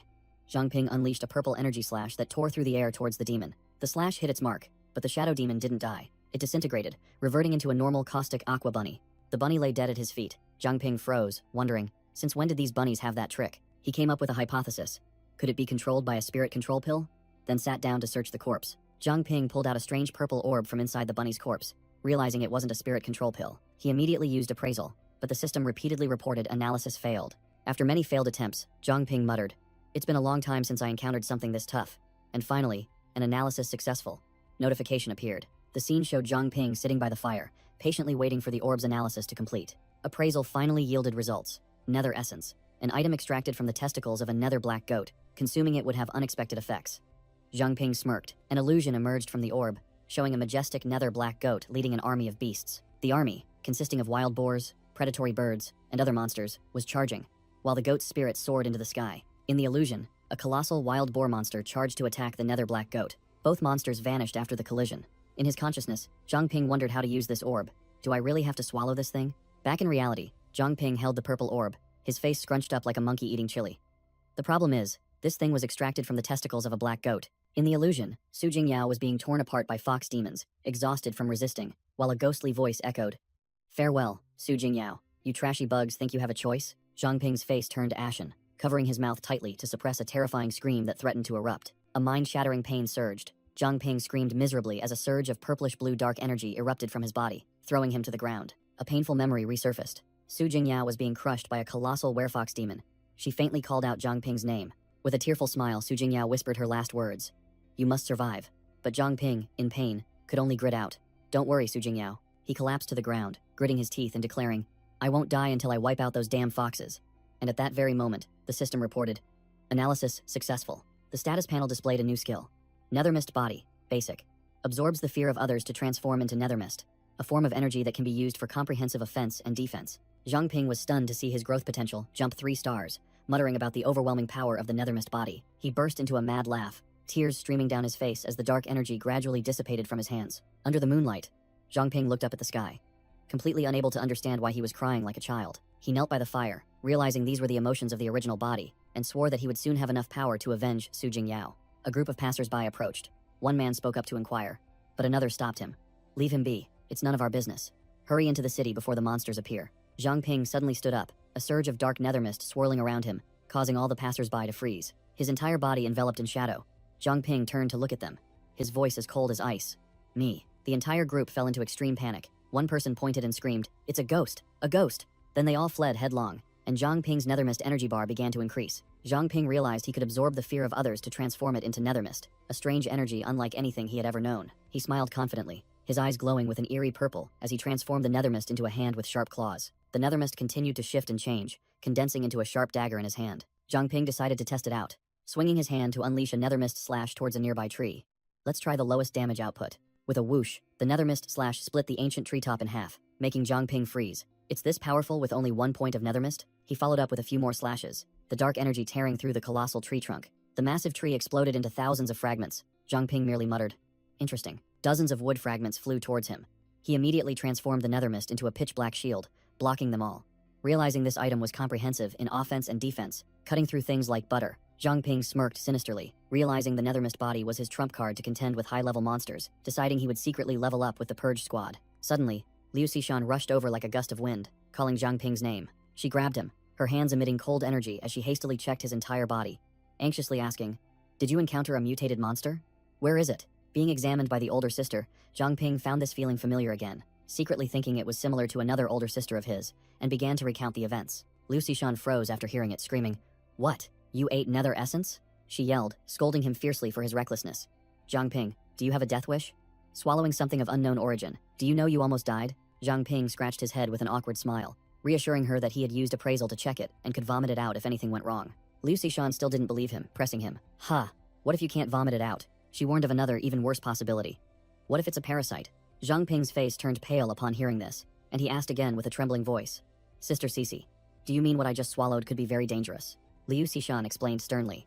Nethermist monsters are creatures of unknown origin. She explained that they have no specific form, often parasitizing other creatures, and when the host dies, they will burrow into an internal organ, waiting for the next host. She concluded with a critical point that left Zhang Ping stunned. The crucial point is that nethermist monsters can control their hosts. Zhang Ping suddenly realized that the excruciating pain he felt when swallowing the nether essence was precisely when the parasite was trying to take over his body, but it had failed. Liu Xishan was also unsure, offering 2 hypotheses. Either there's another monster inside you that destroyed it, or you possess absolute self-control, so you weren't affected. Liu Xishan grabbed Zhang Ping by the collar, her face grim with menace. But if you mutate, I'll have to deal with you immediately. Suddenly, a spider descended from the tree, startling Zhang Ping, who stammered an apology. The spider, with big, round eyes and a friendly smile, unexpectedly appeared right in front of Liu Xishan. The cool big sister from earlier now shrieked, hastily summoning an ice sword. Spider! Both panicked when the enormous spider appeared. The ice-wielding sister now wildly swung her sword in self-defense. Amidst the chaos, Liu Xishan leaped into Zhang Ping's arms, yelling, Take it away. Zhang Ping hugged her, a knowing smirk on his face. Still afraid of insects, just like when you were little, huh? Memories flooded back. The young Zhang Ping from back then excitedly ran to show the little Liu Xishan, who was reading under a tree. Sister Cece, look what I caught. The boy held out a beetle in front of her, making the white-haired girl shriek in fear. Get that thing away from me. The beetle flew away. Zhang Ping dejectedly said, Oh, my new friend was scared away by you. Liu Xishan then told the silly boy that he already had so many friends at the orphanage. Zhang Ping sadly replied that everyone would eventually leave the orphanage. And what would he do then? Liu Xishan then hugged the boy tightly and promised, Zhang Ping, I promise no matter what happens, I will always be your friend. The 2 children hugged under the tree, the girl firmly reaffirming her promise. Back in the present, Zhang Ping was still holding the ice-wielding girl, who was blushing and flustered in his arms. Liu Xishan snapped back to reality, pushing Zhang Ping away forcefully, snapping, Why are you holding me so tight? She regained her serious demeanor, lecturing Zhang Ping. Remember, in this wilderness, never underestimate what you don't know. There's no such thing as a free lunch. She emphasized, You were lucky this time, but next time always be wary of similar items. Remember that. Zhang Ping thought to himself. He had thought Shed changed after joining the Purge Squad, but it turned out she was still Sister Cece, always worrying about him even if she didn't show it. Suddenly, a device on Liu Xishan's person beeped and flashed a red warning light. Liu Xishan's device showed a red alert. She responded to the signal while Zhang Ping wondered. What's wrong? Liu Xishan delivered shocking news. The investigation and training mission is over. We must return to Mingzhu City immediately. Captain Jin Bo has been severely wounded by the Natur Fox demons. Zhang Ping was deeply shocked to hear that even a powerful figure like Jin Bo had been defeated. He suggested calling for reinforcements, but Liu Xishan dismissed it, stating that they couldn't reveal their position and that the situation outside was far more complicated. On the way back, Zhang Ping was told about the world outside the city. A chaotic mess teeming with mutated monsters, where humans had to huddle within city walls to survive. An old map showed that Mingzhu City was surrounded by ruins and monster territories, while far out at sea was the domain of boss-level monsters, where no one dared to venture. Upon reaching the city gate, an investigation team member reported the situation. The Natur Fox demons remained silent until last night. The teammate continued, explaining that they had been lured into a trap when confronting low and mid-level fox demons, and Captain Jin Bo had to take the full brunt of the damage for the entire team to retreat safely. Liu Xishan ordered Zhang Ping, "Do you need anything?" While the protagonist was chewing something to recover his strength. She told Zhang Ping to go back to the blacksmith shop first, and she would find him later when she had time. Then she and her teammates hastily departed. Zhang Ping watched their retreating figures, muttering a wish for their safety. Finally, alone, Zhang Ping stretched refreshingly, feeling relieved after several days of high tension outside the city. He strode along the night street, wondering to himself how Wang Jiamin's training was progressing. Suddenly, Zhang Ping noticed something strange. He stopped abruptly, looking at the surrounding citizens who were motionless like statues, and wondered, why aren't they moving? A figure slowly approached. Zhang Ping growled, "Who's there?" and immediately activated his appraisal skill. The notification panel showed a series of failures before a success, but the result was just a string of question marks, proving that the opponent was a formidable foe capable of concealing their identity. The silver-haired old man smiled meaningfully, revealing that he was well aware of Zhang Ping's limitless analytical abilities, which made Zhang Ping break out in a cold sweat. Zhang Ping cautiously took a defensive stance, while the old man exuded an overwhelming aura, challenging him. "How about we play a little?" The old man provocatively smirked. "What's wrong? Not going to make a move?" But Zhang Ping retorted, "I have no reason to fight you." The silver-haired old man continued to prod. "Or is your vow of revenge for Su Jingyao just empty words?" Struck a nerve, Zhang Ping roared in fury. "Say that again," then charged straight at him with terrifying speed. Whoosh! Zhang Ping's attack sliced through the air. He was stunned to notice a spatial rift. Zhang Ping immediately realized his mistake. "No. This is a teleportation ability. He's behind me." Just as he spun around to kick, Zhang Ping had his ankle caught by the old man, who casually remarked, "Your speed still needs more training." Zhang Ping smirked. "Oh, really?" Showing no sign of wavering despite being restrained. Flames from the fire devourer's heart erupted in Zhang Ping's palm, shattering the old man's grip. Zhang Ping activated the soul-devouring fire seal, engulfing both of them in a blazing sea of fire. But the old man stood still, without a single scratch. The old man smiled condescendingly. "Enough playing. It's my turn." A water elemental afterimage of the old man suddenly appeared, astonishing Zhang Ping. An afterimage? And water elemental? Countless sharp ice spears shot out from the afterimage like rain. Zhang Ping dodged while cursing under his breath. Damn it, how many abilities does this guy have? He's truly a monster. The status panel appeared, showing his Nethermist reserves were only 18 over 100. Zhang Ping decided to go all in with his new trump card. Having no other choice, he had to attempt that technique. Zhang Ping gathered his strength, transforming 6 points of Nethermist into a dark shield hovering before him. He calculated his strategy. First, use a feint to create an opening, then fire a Nethermist arrow towards the old man. Then, seizing the opportunity, he used Nightwalker to launch a surprise attack. Zhang Ping vanished, circling behind the old man from the other side of the massive Nethermist shield. The old man merely smirked, his voice condescending. Clever, but unfortunately, still not strong enough. Zhang Ping froze as he sensed a terrifying surge of energy accumulating right before him. Boom! A blinding explosion of light engulfed the entire alley, blowing everything away. Zhang Ping was flung backward like a broken puppet, his body paralyzed by the overwhelming attack. Zhang Ping lay flat on the ground, unable to move, frustrated that his opponent was both powerful and possessed superpowers, while the old man offered a perfunctory compliment. "For a low-level awakener like you, having this much power is quite impressive." As soon as he was released, Zhang Ping sprang up, vigilant, while the old man leisurely invited him to talk. The old man once again showcased his invisibility skill, making Zhang Ping break out in a cold sweat, guessing that someone of this caliber in the city could only be the leader of the Purge Squad. The scene changed. Both were now seated at a tea table. Zhang Ping politely asked for his identity. The old man taunted, "Playing innocent, kid? Or have you forgotten my name?" Making Zhang Ping even more certain that the Purge Squad had thoroughly investigated him. Zhang Ping recognized the name Situ Shibai, but still didn't understand the old man's purpose, so he asked directly, "Sir Situ, what business do you have with me?" Situ Shibai calmly drank his tea, warning, "Zhang Ping, stop thinking so wildly before you learn how to block others from reading your mind," making Zhang Ping jump in surprise. He explained the reason. For 2 centuries, Pearl City has never seen an infinite rank awakener until now. His gaze full of hidden meaning as he looked at Zhang Ping. Zhang Ping was completely shocked, asking again about the infinite rank, as he had thought the peak rank was already the ceiling of power. Situ Shibai explained the difference. Awakeners are usually bound by a single ability, but infinite rank awakeners can break that limit and awaken new abilities. The old man's eyes gleamed, and he got straight to the point. Tell me, Zhang Ping, can my infinite rank ability, Path of Others, copy your infinite rank Covenant Stone? He offered a tempting deal, a gift and answers to all his questions, in exchange for allowing him to experiment. But Zhang Ping stubbornly asked in return, what if I refuse? Situ Shibai said no more, simply opening the gift box gently, revealing a shimmering golden bracelet. He introduced it as the Golden Bracelet, an old piece of equipment of his that contained the storage space ability, and looked at Zhang Ping with deep meaning. Zhang Ping's eyes lit up. Storage space was exactly what he needed most. He immediately flattered. Sir Situ is too generous. Situ Shibai ordered Zhang Ping to extend his hand, and a stream of blue energy began to gather in his palm. Zhang Ping extended his hand, and his hand was also enveloped by a similar blue aura, his expression slightly bewildered. Situ Shibai's face showed a pensive expression, as if he was concentrating on sensing something. Situ Shibai maintained his posture, waiting for the results of the ability test. Zhang Ping asked bewildered, it's done? That fast? Situ Shibai admitted defeat. It's done. I cannot copy your abilities. The old man acknowledged Zhang Ping's abilities were unique, unable to even steal his secondary skills. Keeping his promise, Situ Shibai pushed the box containing the bracelet towards Zhang Ping. Then, it's yours. The protagonist hastily thanked him profusely. As Zhang Ping touched the bracelet, his appraisal ability immediately activated, rewinding the item's memories. A girl brutally tortured, covered in blood, who was the sacrifice used to forge this equipment. A horrifying scene unfolded. Countless souls burned and screamed in the alchemical flames to create the bracelet, making Zhang Ping shiver.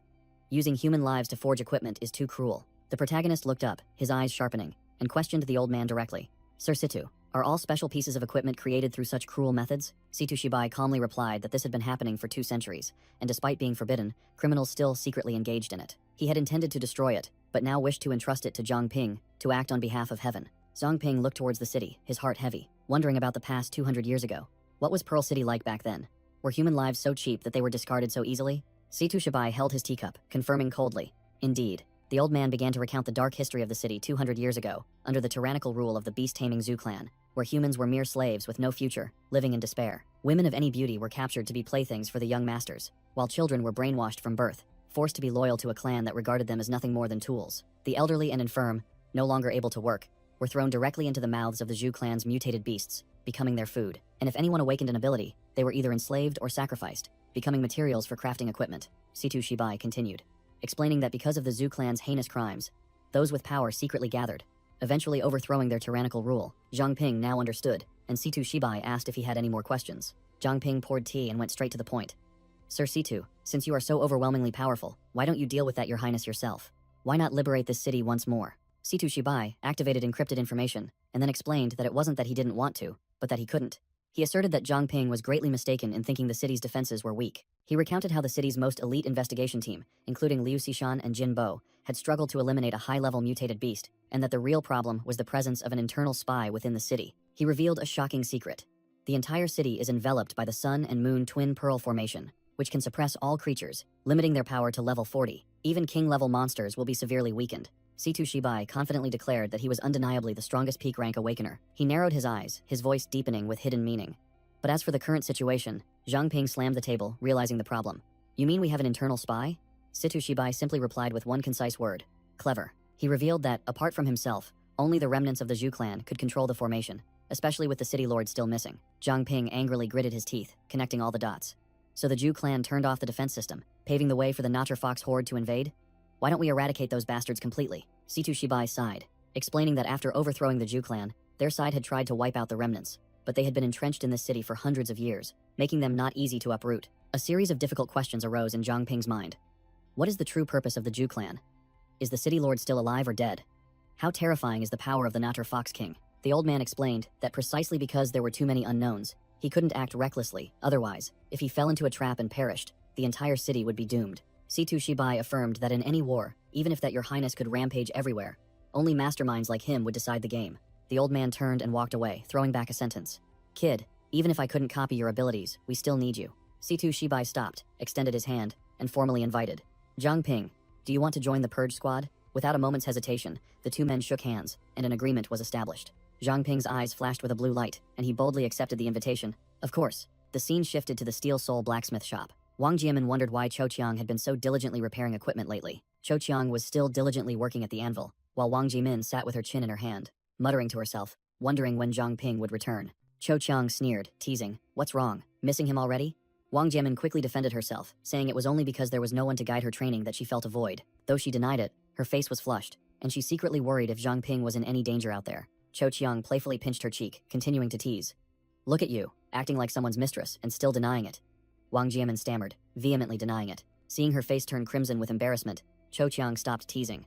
But Wang Jiamin was still mortified. Cho Chiang dipped a knife into the enhancement solution, while warning that the areas outside the city had been marked, and as long as Zhang Ping didn't venture there, he would be safe. Wang Jiamin asked blankly, "Are there still villages outside Mingzhu City?" Cho Chiang ran a hand through her hair, sneeringly confirming that there were, but they were isolated, backward, and xenophobic villages. She further explained that those villagers even worshipped mutated monsters as deities, ready to capture strangers as slaves or sacrificial offerings in their barbaric rituals. Wang Jiamin still innocently wondered, "Aren't they all human? Can't we communicate with them?" Cho Chiang immediately threatened, emphasizing that those people could hardly be considered human, and the greatest danger in the wilderness wasn't monsters, but these savages themselves. Suddenly, a sinister shadow crept out from the corner of the room while Cho Chiang recounted that some of them liked to wear creepy masks and silently stalk their prey. Wang Jiamin, terrified, stammered, pointing at the looming shadow.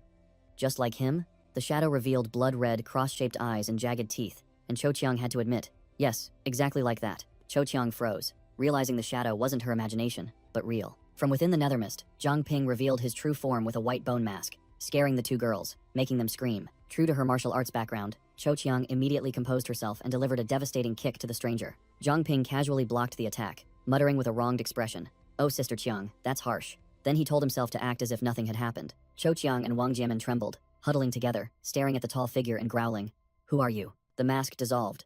Zhang Ping revealed his face and calmly replied, "It's me." The two girls froze, their faces darkening as they realized they had just been pranked. Cho Chiang immediately flared up, grabbing Zhang Ping by the neck and scolding, "You damned brat. How dare you sneak home and then play ghostly tricks to scare us?" Held firmly, Zhang Ping gave a wry smile and explained, "I just got back and heard everyone talking about the barbaric villagers.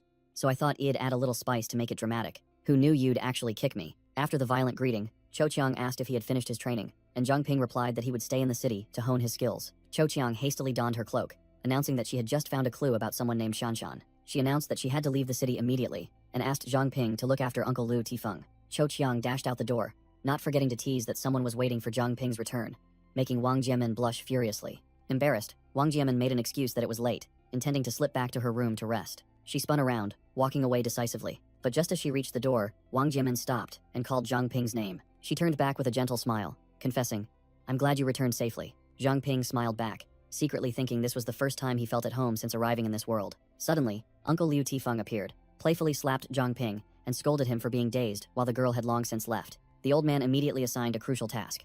"Listen, first thing tomorrow, find that girl Cho Chiang and tell her I'm gravely ill, on the verge of death. Don't let her leave the city." Seeing Zhang Ping's doubt, the uncle immediately grabbed a hammer and tapped him on the head to prove he was perfectly lucid, and that this was just an act. Zhang Ping clutched his head, finally understanding the situation, realizing that Shanshan had been missing for a long time and might have encountered misfortune. Uncle Liu explained that he knew his daughter's strength well, but was still worried Cho Chiang would recklessly go investigate, so he had to feign ignorance to keep her here. Zhang Ping looked at the uncle, who was puffing on his pipe with a pensive expression, fully understanding the old man's feelings. He smiled, admitting he appreciated the uncle's calculations, because Cho Chiang was the type of person who, once she made up her mind, would be very reckless and more cautious than usual. Liu Tifeng declared that Zhang Ping had a talent for forging, but Cho Chiang's teaching was too poor, with numerous knowledge gaps, so he would personally impart the true forging technique. The old man emphasized that although it wasn't a grand skill, it was the exclusive secret technique of the Liu family, requiring Zhang Ping to concentrate intensely. Zhang Ping's eyes shone brightly, and he seriously promised not to disappoint the uncle. That night, while standing in front of the blacksmith shop, Zhang Ping suddenly felt a surge of psychic energy, and the image of Su Jingyao appeared, whispering that she was waiting for him. While Cho Chiang remained in the city, Liu Tifeng secretly began teaching Zhang Ping his craft. Even as the old man constantly quipped about getting lung cancer from smoking, Zhang Ping showcased his new capabilities, now able to use his nethermist body to control his forging techniques, achieving greater precision and clearly feeling his power grow. Meanwhile, Wang Jiamin was no pushover. She had mastered the first 3 forms of her martial art style, including the Ape King stance, and leveled up smoothly. Zhang Ping recalled that fateful night. Su Jingyao's voice echoed like a familiar psychic message, making him certain he had to contact the Purge Squad immediately. He immediately used his communication device, reporting to the captain, "Captain, are you sure there are no Notcher foxes infiltrating the blacksmith district?" "I swear I just heard something." Situ Shibai, with his bright eyes, responded firmly, asserting that the entire area had been swept clean, and there was no way any Notcher foxes could have gotten in. Zhang Ping remained uneasy, wondering what it could be if not the whispers of the wind, and a glimmer of hope sparked. What if Su Jingyao is still alive? 3 days later, a shadowy figure stealthily broke into an ancient building in the quiet dead of night. Crack! He professionally pried open the window latch with a crowbar. The man's shadow stretched long across the floor, heading straight for the bed where a girl was sound asleep. The pervert revealed himself in the darkness, muttering to himself, "Sleeping like the dead, aren't you? Looks like my drug was quite effective." He reached out towards the sleeping girl, lustfully saying, "They say the Su family's daughter is a beauty, with skin as white as jade. Tonight, I'll verify if the rumors are true." Just as he was about to make his move, a surge of dark energy appeared from nowhere, and a cold voice called out his name. Zhang Xiaofan. The pervert jumped, spinning around and shouting, "Who's there?" Swirling dark mist enveloped him, and the voice continued, reciting his profile precisely. Zhang Xiaofan, a short, ugly man, shunned by women, and growing increasingly perverse. A shadowy entity with glowing red eyes emerged from the mist, questioning him. "You have repeatedly harmed countless women in the past, am I wrong?" The shadowy entity declared coldly.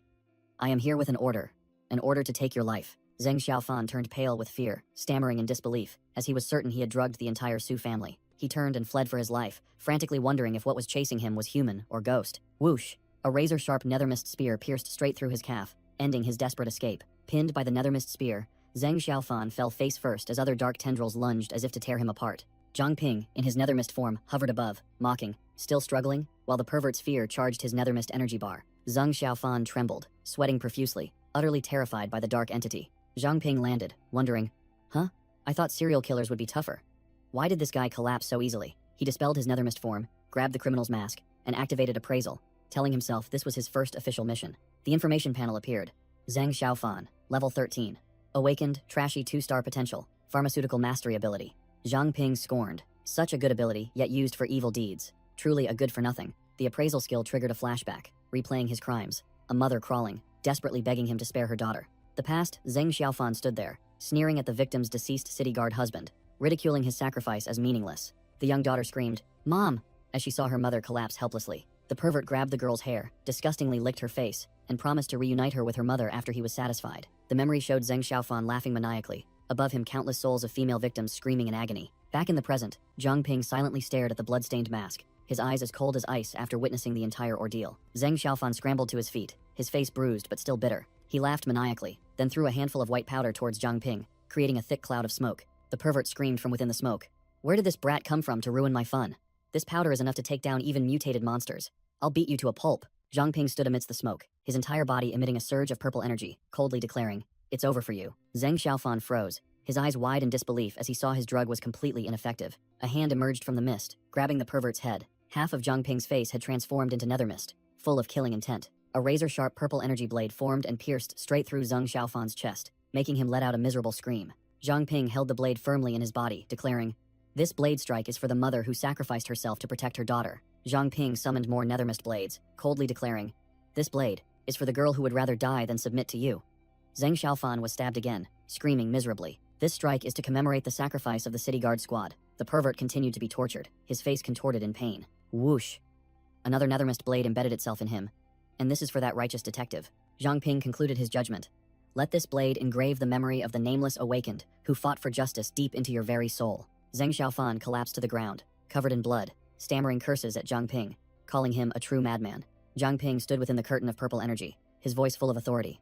"With current technology, you can still be saved if treated in time. I'll give you a chance." He pointed towards the door. "Just crawl out that door, and I'll spare your life." Zhang Xiaofan, "I will make you experience the despair of the innocent 100-fold. Under the stormy sky." Zhang Ping repeated his empty promise. "Remember, this is your last chance." The pervert froze, a glimmer of hope flickering in his panicked eyes. He scrambled to his feet, gnashing his teeth. "Just wait until I recover. I'll make you pay, brat. I'll slowly flay you." The criminal's motivation stemmed from his perverse desires. "I can't die here. There's still so much delicious prey out there I haven't touched." He gathered all his remaining strength, crawling towards the door, just a little further. With a savage smile, he believed that opening this door meant escape. He dragged himself across the floor, the door to freedom right before his eyes. Zhang Xiaofan's trembling hand reached out, mere centimeters from the doorknob. But the heavy door didn't budge. He frantically punched it in vain. A pair of feet slowly approached. Zhang Ping loomed right behind him. Zhang Ping coldly judged from above, a nether mist orb forming in his hand. "You have failed, Zhang Xiaofan. You squandered your chance. Scum." Zhang Ping delivered the finishing blow, purple energy devouring the criminal amidst his final scream. After dealing with the higher-level criminal, Zhang Ping received a notification of increased overall stats, and his aura became even more overwhelming. He once deluded himself into thinking that simply wiping out the Notcher Foxes would be enough to bring peace, enough to save everyone. But then he brushed it off, secretly cursing himself for being too sentimental. Save what? Scum like them deserve to die. There's no need to act like a saint. Suddenly, Su Jingyao's psychic message echoed in his mind, confirming a conspiracy unfolding at Haihan Academy on a specific day. The girl's warning continued. Find a suitable opportunity and take the girl, making Zhang Ping realize that yet another pervert was at work. Without a moment's hesitation, he activated the blue communication stone in his hand, preparing to report the urgent situation. He reported to the captain, "The rapist has been dealt with, but my wind whisper ability just picked up an unusual signal at Haihan Academy. It seems to be a kidnapping." At the Purge Squad headquarters, Situ Shibai frowned upon hearing the report, with a brand new blonde female member beside him. The blonde female member exerted her detection power but was helpless. "No, I can't sense anything. There's a barrier blocking the signal. The one who set it up is no ordinary foe." Situ Shibai gave a decisive order over the comms. "Zhang Ping, get there immediately and report the situation directly. I will contact Lu Sishan at once." Receiving orders not to engage until reinforcements arrived, Zhang Ping replied, "Understood." Then immediately took a ready stance, poised to depart like an arrow. Haihan Academy was now enveloped by a red energy barrier, with a cloaked shadow standing guard outside. Inside, 3 hooded figures, holding green lanterns, were silently patrolling the dark hallway. The silver-haired leader growled, showing impatience. "Damn it, we've been searching for 15 minutes. Where did that bitch Chen Xueling hide the girls?" A subordinate rushed over to report. "Boss, something's wrong. Someone just breached our barrier." They all panicked, but the leader quickly reassured them, his voice full of confidence. "Fools, we have dual protection from the dragon, suppressing stone, and the lanterns. There's no way anyone could detect us." Though he spoke confidently, he still worried, secretly thinking that if the intruder alerted Chen Xueling, things would be difficult, and getting the people out would also fail. He urged his subordinates, "Hurry up, time is running out. We must find that girl at all costs." Meanwhile, Zhang Ping had arrived at Haihan Academy, looking up at the towering building under the thunderous rain. His gaze fell upon a strange black dragon statue. He tried using his appraisal skill, but the system returned a cold result. Analysis failed. The appraisal skill initially failed, but Zhang Ping tried again and succeeded, revealing it to be a dragon-suppressing stone, a genuine epic-tier item. Zhang Ping realized the barrier's mechanism. It drained the life force of living beings to power the dragon-suppressing stone. Standing in the rain, Zhang Ping muttered, guessing that these people were not from the 3 major organizations, but remnants of the Zhu clan. He wondered about the Zhu clan's purpose in letting the Notcher foxes into the city, and believed that this operation at Haihan Academy was the key. Hearing a sound, Zhang Ping immediately became vigilant, deciding to hide and observe the situation. Activating Nightwalker, Zhang Ping turned invisible, just as the group of black-cloaked figures emerged from a door. The silver-haired leader looked around, found no trace of the intruder, and muttered that he had vanished. The whole group appeared, one of them carrying an unconscious girl. The leader ordered them to turn off the lanterns to conserve energy. The leader declared he would retrieve the dragon-suppressing stone to erase all traces before retreating. From the shadows, Zhang Ping used appraisal, sweeping for enemy information. A level 20 individual, a level 17 psychic type, and a level 15 hypnosis type. He analyzed the lantern, discovering it was a night Oriole lantern, which had the effect of concealing presence, but its energy was almost depleted. Zhang Ping scanned the captured girl's information. Her name was Chen Junting, and he was heavily shocked to see her immeasurable potential along with her formidable Saint's Blood ability. Zhang Ping's eyes turned cold. He was determined that this girl was innocent, and he could not let the Zhu clan arbitrarily decide her fate. Seeing the cloaked figures preparing to escape with the hostage, Zhang Ping affirmed that he would not let them take the girl. Immediately, a field of spiky shadows erupted from the ground right beneath the kidnappers' feet. They vanished in an instant. Zhang Ping rushed forward, but it was too late. He quickly contacted Manny to track their location. At the Purge Squad headquarters, the blonde girl was exerting her detection power and reported to Situ Shibai that they were heading towards the outskirts. Situ Shibai decided to intervene and stall the enemy, but did not forget to remind Zhang Ping to prioritize his own safety. Zhang Ping asserted that he could not let the Zhu clan escape, even if he couldn't win. His nether-mist body was strong enough to buy time for Liu Sushan. Meanwhile, the cloaked figures were frantically running through a forest under the pouring rain. The cloaked leader suddenly stopped, seemingly sensing something amiss. Roar! A gigantic nether-mist beast, as black as an abyss, materialized from the shadows. The kidnappers were stunned, unable to believe that a nether-mist beast had suddenly appeared in the middle of the city. It turned out this was Zhang Ping's doing. He was secretly calculating not to be detected by the level 20 appraiser. The leader growled. His eyes flashed with light, intending to use his analysis skill. But the nethermist beast was even faster. It shot out sharp shadow spikes, interrupting his skill. Whoosh! The nethermist claw tore through the air, lunging straight forward. The leader broke out in a cold sweat, unable to react in time to the sudden attack. He hastily yelled an order to his subordinate, Huang San, hypnotize it now. The subordinate Huang San immediately rushed forward, gathering power with both hands, concentrating a stream of pink psychic energy. He let out a shout, then aimed the hypnotic energy directly at the nethermist beast. The beast's eyes showed swirling patterns, appearing to have been affected. Huang San's face lit up with joy, proudly boasting, it worked. Zhang Ping merely sneered in his mind. With the Covenant Stone, his mental energy was infinite, making these petty tricks nothing. He decided to feign being controlled to lure his prey closer, a high IQ combat maneuver. The naive Huang San completely fell for it, muttering, stay still now, then slowly approaching the beast. He reached out his hand, preparing to touch his supposedly tamed prey. Suddenly, the nethermist beast moved, shattering the illusion and freezing Huang San. Huh? It moved? Chomp!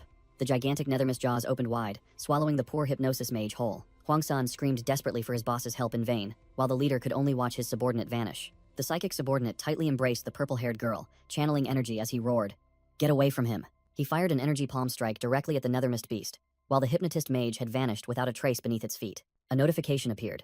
Zhang Ping leveled up to 9. All stats increased. The Covenant Stone reached level 6. He secretly thought he had to hold out against the remaining 2. The other subordinate got to work, unleashing a psychic technique, crushing gravity. Inside the beast, Zhang Ping, in his nethermist form, also felt the terrifying pressure descending upon him. A colossal gravitational vortex descended from the sky, crushing the nethermist beast to the ground. Zhang Ping was also pinned down, bitterly realizing he couldn't move. The cloaked leader finished his analysis, muttering, Zhang Ping, a low-level awakener at level 9, linked to the blacksmith shop and the purge squad. He sneered contemptuously.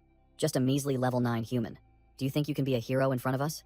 The leader recognized the gravity technique, growling. Situ Shibai used this trick on me last time. If you're his subordinate, don't expect to survive today. Thunder and lightning rumbled across the stormy night sky, signaling a merciless battle. The psychic subordinate summoned a colossal energy bow, making the leader acknowledge, this analyst's special weapon is quite troublesome. Another epic-grade item. Zhang Ping gritted his teeth, enduring the gravitational pressure, while the archer drew his bow, brilliant golden electrical currents gathering. Whoosh!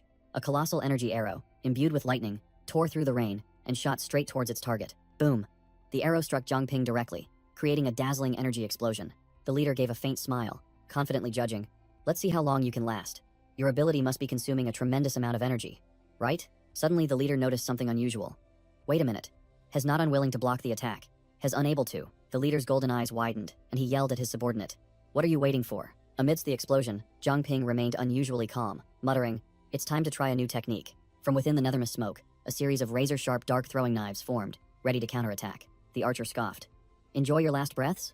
While Zhang Ping's nethermist throwing knives easily deflected his energy bow, both the archer and the psychic user were dumbfounded, not understanding why their combined attack had missed. Zhang Ping darted away like a ghost, calmly explaining, you think you can block me? Because that guy is using his psychic power to keep your bow stable, which made the leader exclaim in surprise at his speed. Zhang Ping activated nethermist skill -10, and dense dark energy solidified around his fist. As soon as he closed in, Zhang Ping unleashed a strike that stiffened the psychic user, who realized in horror that he couldn't move. The psychic user was stunned to learn that Zhang Ping was using his own psychic power to lock him down, a true taste of his own medicine. The psychic user tried to exert himself, boasting that he had freed his right arm, but Zhang Ping merely sneered dismissively. The psychic user and the archer stood side by side, taunting, believing Zhang Ping had run out of tricks and intended to cripple his arm, a classic case of premature boasting. Zhang Ping growled, unleashing the fire swallower's technique. Flame shackles, and a fiery vortex erupted, engulfing the psychic user amidst his desperate screams. Blasted away by the flames, the psychic user only managed to curse bastard before perishing, while Zhang Ping was also pushed back by the force. As soon as Zhang Ping landed, he sensed danger. The archer's lightning arrow was already hurtling towards him before he could even stabilize himself. Clang! The energy arrow struck Zhang Ping directly in the chest, a frontal assault that couldn't be dodged. The leader crossed his arms and remarked, has got a few tricks, then criticized Zhang Ping's outfit for only being fire resistant. Both remaining enemies took their stances, the leader declared. But everything ends here, while the archer drew his bow once more. Zhang Ping remained on one knee, calmly stating, it's time, which made the archer sneer. Time to die, you mean? With sharp eyes, Zhang Ping replied curtly. No. A colossal stream of water suddenly appeared from thin air, coiling around Zhang Ping as he revealed. What I mean is, my stalling time is over. The two enemies were stunned by this new trump card, unable to believe that someone on the verge of death like Zhang Ping still dared to speak so boldly. The lightning arrow was mere centimeters from Zhang Ping's face, reflected in his eerily calm eyes. Completely ignoring the death arrow, Zhang Ping shouted a decisive command. To the right, move right. Just as the lightning arrow was about to strike Zhang Ping's face, a white blur darted forward, swinging a colossal water sword and sending the archer flying. The leader's jaw dropped, utterly shocked to see his level 17 comrade dispatched by an unknown girl with a single strike. Giving the enemy no time to recover, Liu Xishan charged forward at terrifying speed, the water sword in her hand carving out deadly arcs. The archer was kicked into the air, screaming in panic. What kind of monster are you? Liu Xishan replied with icy silence, her eyes behind the high-tech visor devoid of emotion. She unleashed a continuous combo of slashes, the water blades completely overwhelming, cornering the archer to his death. Cornered, the leader roared bitterly. Damn it, that kid stalled for too long. He decided to go all in, pulling out a golden ring and growling. There's no other way, I have to use it. The ring on the leader's hand flashed with brilliant golden light, accumulating a colossal amount of energy. He soared into the air, lightning energy enveloping his body, and Liu Xishan had to look up at this sight. The leader yelled, stop, as a colossal golden lightning bolt struck directly from the sky, intending to annihilate everything. The lightning explosion created a dazzling pillar of light, and the surrounding earth and rocks were blown everywhere. Lightning energy and steam collided, creating a chaotic energy storm that engulfed the entire area. In the eye of the storm, Liu Xishan managed to embrace the unconscious Zhang Ping in time, sighing in relief. Good, Zhang Ping is still safe. She landed on the shattered ground, looking at the devastated battlefield and regretting. What a pity. We couldn't capture any of the Zhu clan members alive. Zhang Ping was completely exhausted, lying motionless in Liu Xishan's arms. Over the comms, Manny frantically shouted, Cici, bring Zhang Ping back here quickly, which made Liu Xishan startle and ask what had happened. Liu Xishan's eyes gleamed with extreme surprise as she realized. The illusionary barrier has been broken. The scene shifted to a rooftop in the city, where Luo Xiyu stood thoughtfully under the pouring rain. Huang Zeming suddenly appeared behind her, bowing respectfully as he reported. Your Highness, did you call for me? On the rooftop, Luo Xiyu asked Huang Zeming. How are the preparations for gathering the mutated monsters outside the city coming along? The subordinate respectfully replied, Everything is ready, Your Highness. Suddenly, an earth-shattering thunderclap echoed, tearing through the stormy night sky and startling both of them into attention. Luo Xiyu narrowed her eyes, a premonition telling her something was amiss. What was that sound? Huang Zeming tried to reassure her. It must just be thunder, Your Highness. But Luo Xiyu recognized it. That's the Zhu clan's myriad lightning summon. Those foxes are in trouble. Luo Xiyu spun around, her sharp gaze questioning her subordinate, while the shadow of her colossal demon form appeared behind her. Did you notice anything unusual? Huang Zeming broke out in a cold sweat, his voice trembling as he vehemently denied. No, Your Highness. Luo Xiyu's colossal demon form became clearer, and pressure weighed heavily on the space as she growled. Then why are you so tense? The subordinate quickly bowed his head, offering a cowardly excuse. I've been afraid of thunder since childhood, so... Luo Xiyu scoffed disdainfully. Useless coward. Luo Xiyu gazed thoughtfully into the distance, muttering that the sound had come from within the city, but now there was nothing, just like last time. In Luo Xiyu's recollection, a masked swordsman was being fiercely pursued, his situation hanging by a thread. But in just an instant, the swordsman vanished without a trace right before Luo Xiyu's demon form. Luo Xiyu concluded that it must be a high-level illusion, something humans couldn't use to deceive her clan. She realized a more insidious plan, but they could use it on their own kind to blind us. Perhaps this entire city is just a charade. Luo Xiyu's eyes flashed with a crimson light. She had seen through the conspiracy. Quite a cunning plan. Luo Xiyu decided she wouldn't probe any further. She activated her true power. Deploy domain. A colossal surge of black and red energy erupted from her. Back on the battlefield, Liu Xishan sensed the change. She smiled confidently. I don't know where that girl from Han High School went, but the barrier is definitely weakening. Zhang Ping used his last bit of strength to cling to Liu Xishan, calling her name weakly. He pointed towards the corpse of the cloaked leader, gasping. Use that. The Night Oriole Lantern? Quickly, get it. The black and red energy from Luo Xiyu's domain began to spread, engulfing the city's buildings like a dark tsunami. The entire sky was dyed a deadly red as the domain continued to expand at an alarming rate, signaling that a purge was about to begin. In the dead of night, Luo Xiyu's crimson eyes opened wide, dark energy surging, ready to sweep away everything. From above, colossal energy tentacles sprouted countless eyes, illuminating every corner of the city. Luo Xiyu stood there, exuding an aura of dominance. The entire city now lay entirely within her grasp. Her sharp eyes locked onto her target. Found the rat. The rat turned out to be Huang Zeming, carrying an unconscious Chen Junting on his shoulder, muttering, I almost forgot about the Saintess in this chaos. The advisor broke out in a cold sweat as he felt the gaze of death, screaming in his mind, Damn it, she found me. How can I leave the city now? Luo Xiyu plunged down like a meteor, unleashing a crimson energy blast, while Huang Zeming could only desperately shout, Your Highness, wait! Huang Zeming helplessly watched the attack approach, bitterly admitting, Damn it, I can't stop her. Elsewhere, a group of cloaked figures received an urgent report from a communication device. A subordinate reported, The Purge Squad has an undercover agent in the city. His name is Zhang Ping. The white-haired subordinate continued to report. He ruined our operation tonight. Huang San and Huang Er are both dead. The bearded leader pressed, You mean Zhang Ping is still alive? And received an affirmative answer. The white-haired man added the information they had investigated about Zhang Ping, but the leader waved it off. I understand. Now, focus on getting the Saintess out of the city. Suddenly, the white-haired man was startled in terror, stammering, Luo Xiyu? Why are you here? A blood-curdling scream echoed everywhere, signaling that someone had perished. The white-haired man panicked. What's happening? While the leader ordered, Report! Zhu Zejun, report! The bearded leader coldly delivered the bad news. Fool, stop yelling. The plan has failed. Zhu Zejun was killed by that fox. The white-haired subordinate angrily smashed the communication device, roaring, Damn it! Are all our years of effort for nothing? In a flashback, Zhu Zejun explained the plan to the leader. No, the Saintess is still alive, and she is the Natur Fox clan's worst nightmare. The bearded leader grabbed Zhu Zejun by the collar, growling, So what do you mean? Without the Saintess, how can we control those foxes? In the flashback, Huang Zeming revealed his trump card. There's a secret passage from the city lord's mansion leading straight outside, and only I know about it. He outlined the plan. Release mutated monsters to cause trouble for the Fox clan, then slip away quietly with the Saintess amidst the chaos. The scarred subordinate expressed doubt. Easier said than done. Princess Yue is guarding the mansion.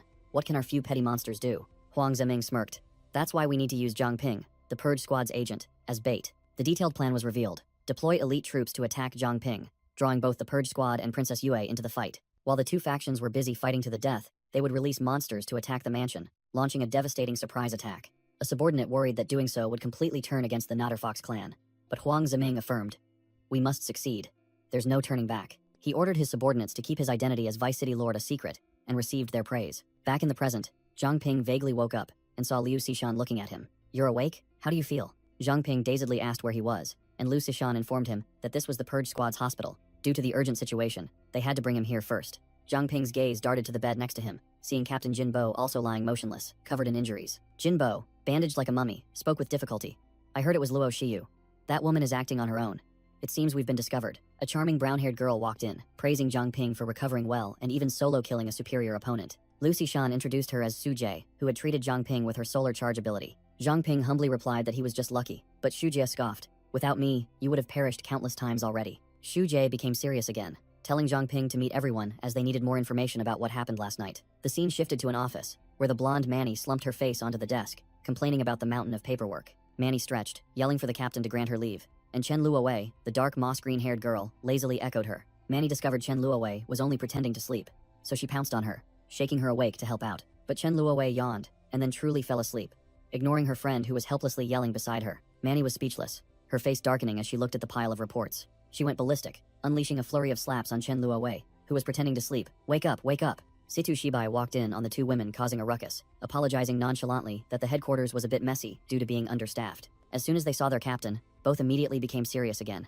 Shu Jie suddenly appeared, hugging Manny tightly and whining that she had come to share the workload. Situ Shibai got straight to the point, declaring that the Zhu clan and the Natter Fox were not true allies as they had thought. The old captain pointed out the evidence.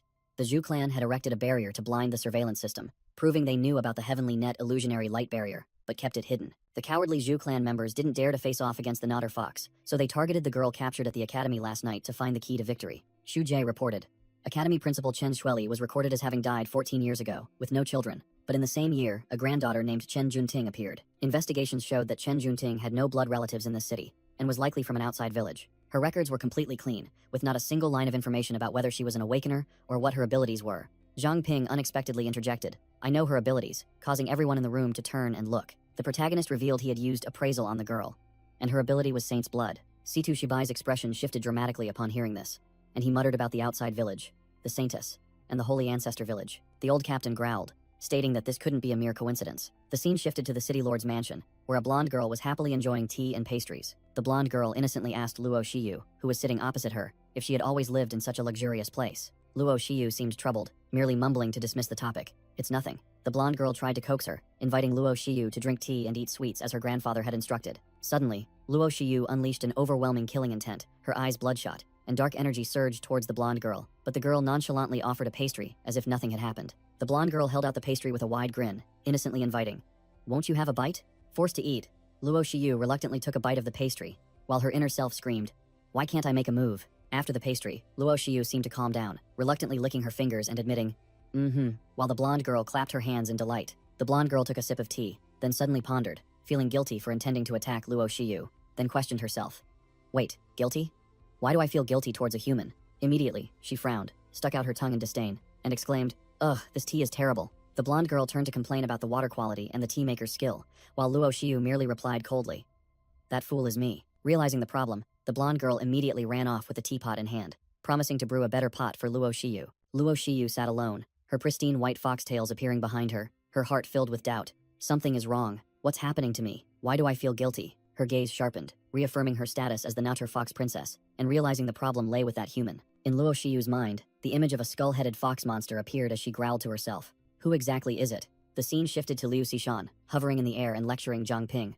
"Your nether mist ability and my water element are very similar, but there's a crucial difference." Liu Xishan split into 3 clones, explaining that her water element was renewable energy, reusable, while Zhang Ping's nether mist was single use. Zhang Ping used nether mist to form defensive tentacles, telling himself that the problem was he hadn't found a way to revert it to an intangible form. He thought to himself, at least nether mist had the advantage of not needing to carry cumbersome gourds to store energy. Liu Xishan suddenly yelled, "Focus," and charged to attack. Whoosh!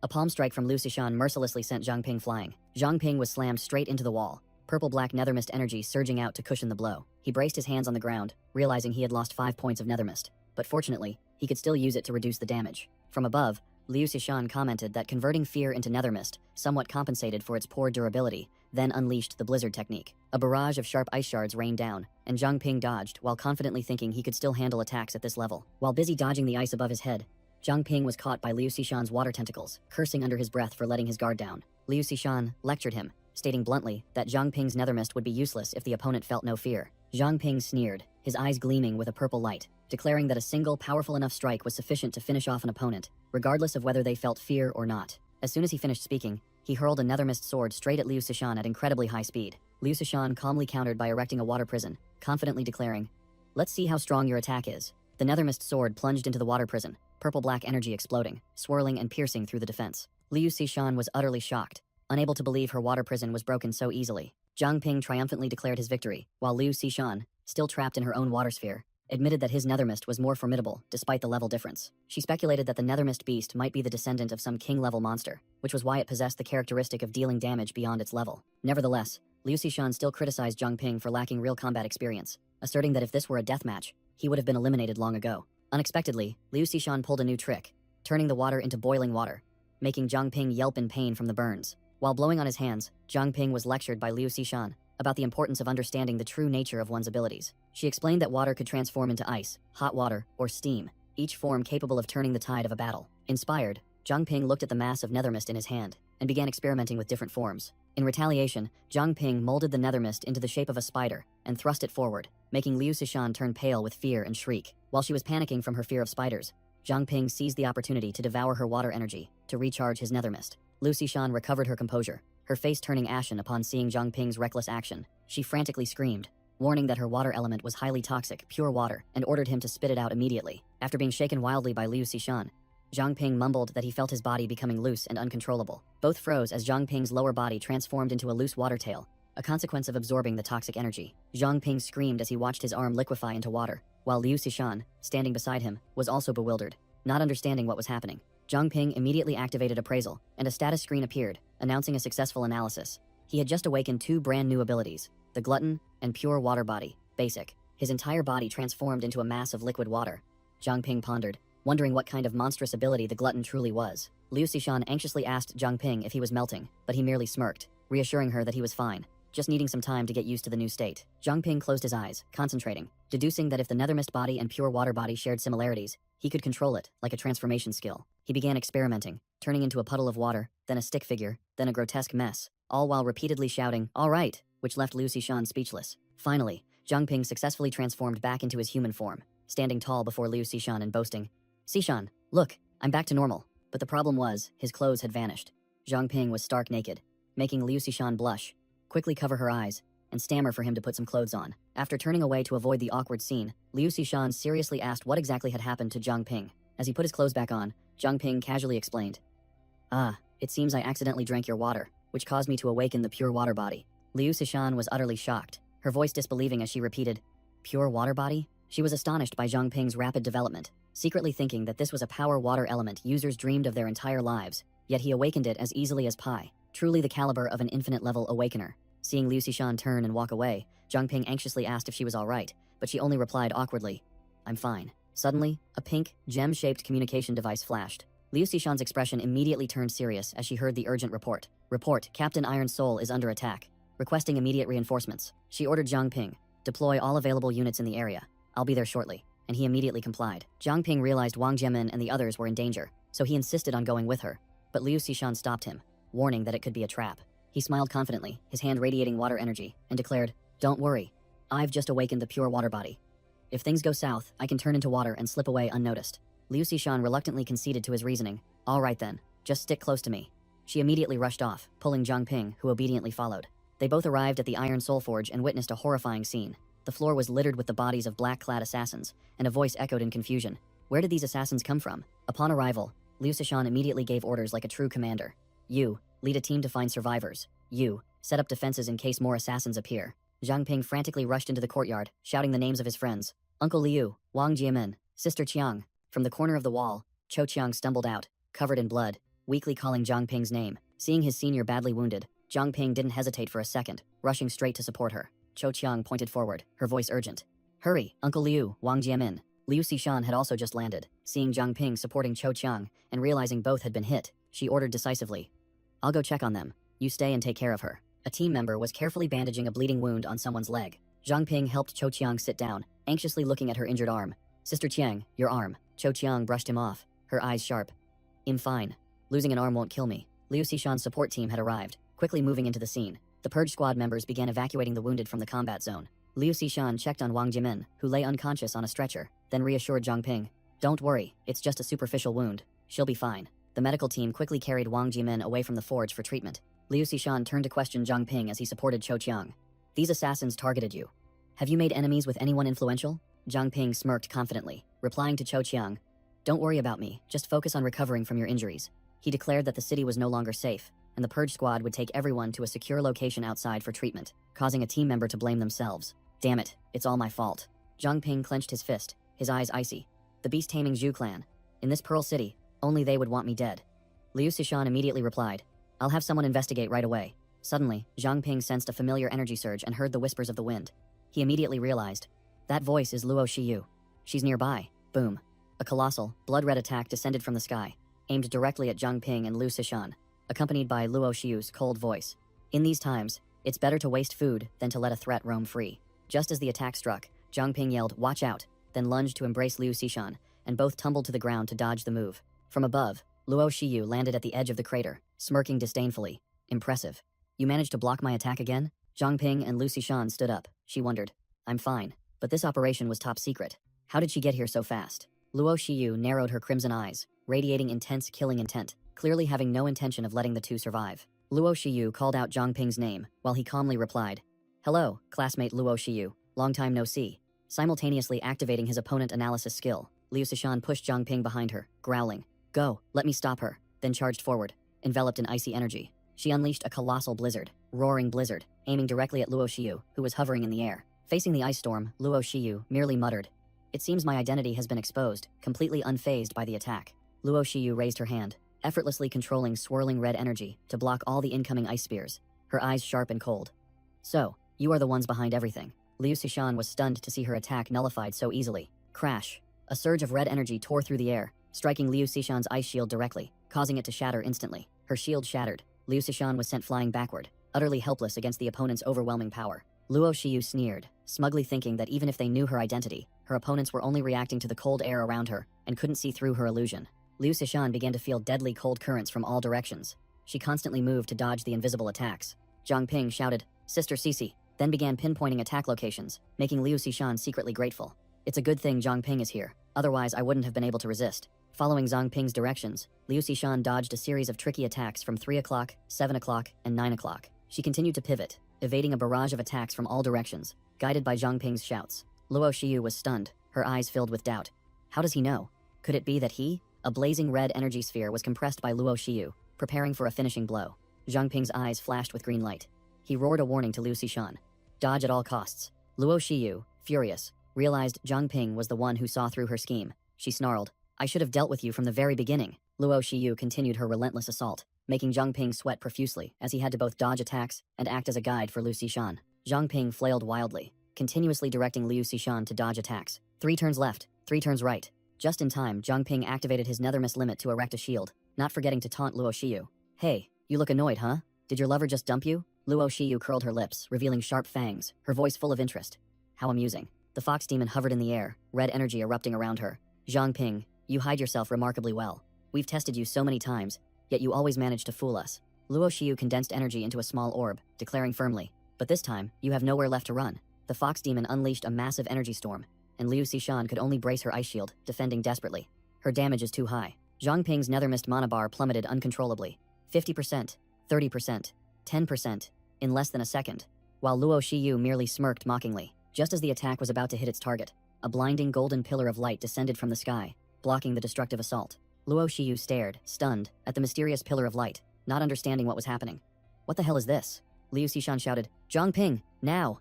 And he immediately replied, Understood, boss. Zhang Ping unleashed nethermist energy, creating a dense black smokescreen to blind his opponent. He grabbed Liu Xishan's hand with lightning speed. Both ran at full speed, using the nethermist as a smokescreen to escape while Luo Shiyu was still bewildered. The enraged fox demon roared, You won't escape. One side of her face began to distort into a monstrous form. Luo Shiyu fully transformed into a giant fox monster, letting out a roar that shattered the illusionary space. She commanded the minions lurking on the rooftops, Heed my command, all of you, go find Zhang Ping. Don't let him escape. A while later, at a purge squad safe house located outside the city. Inside, Liu Xishan angrily questioned Zhang Ping about his reckless actions, but our protagonist merely replied nonchalantly. At the hospital, Zhang Ping confirmed the situation with Cho Qiang.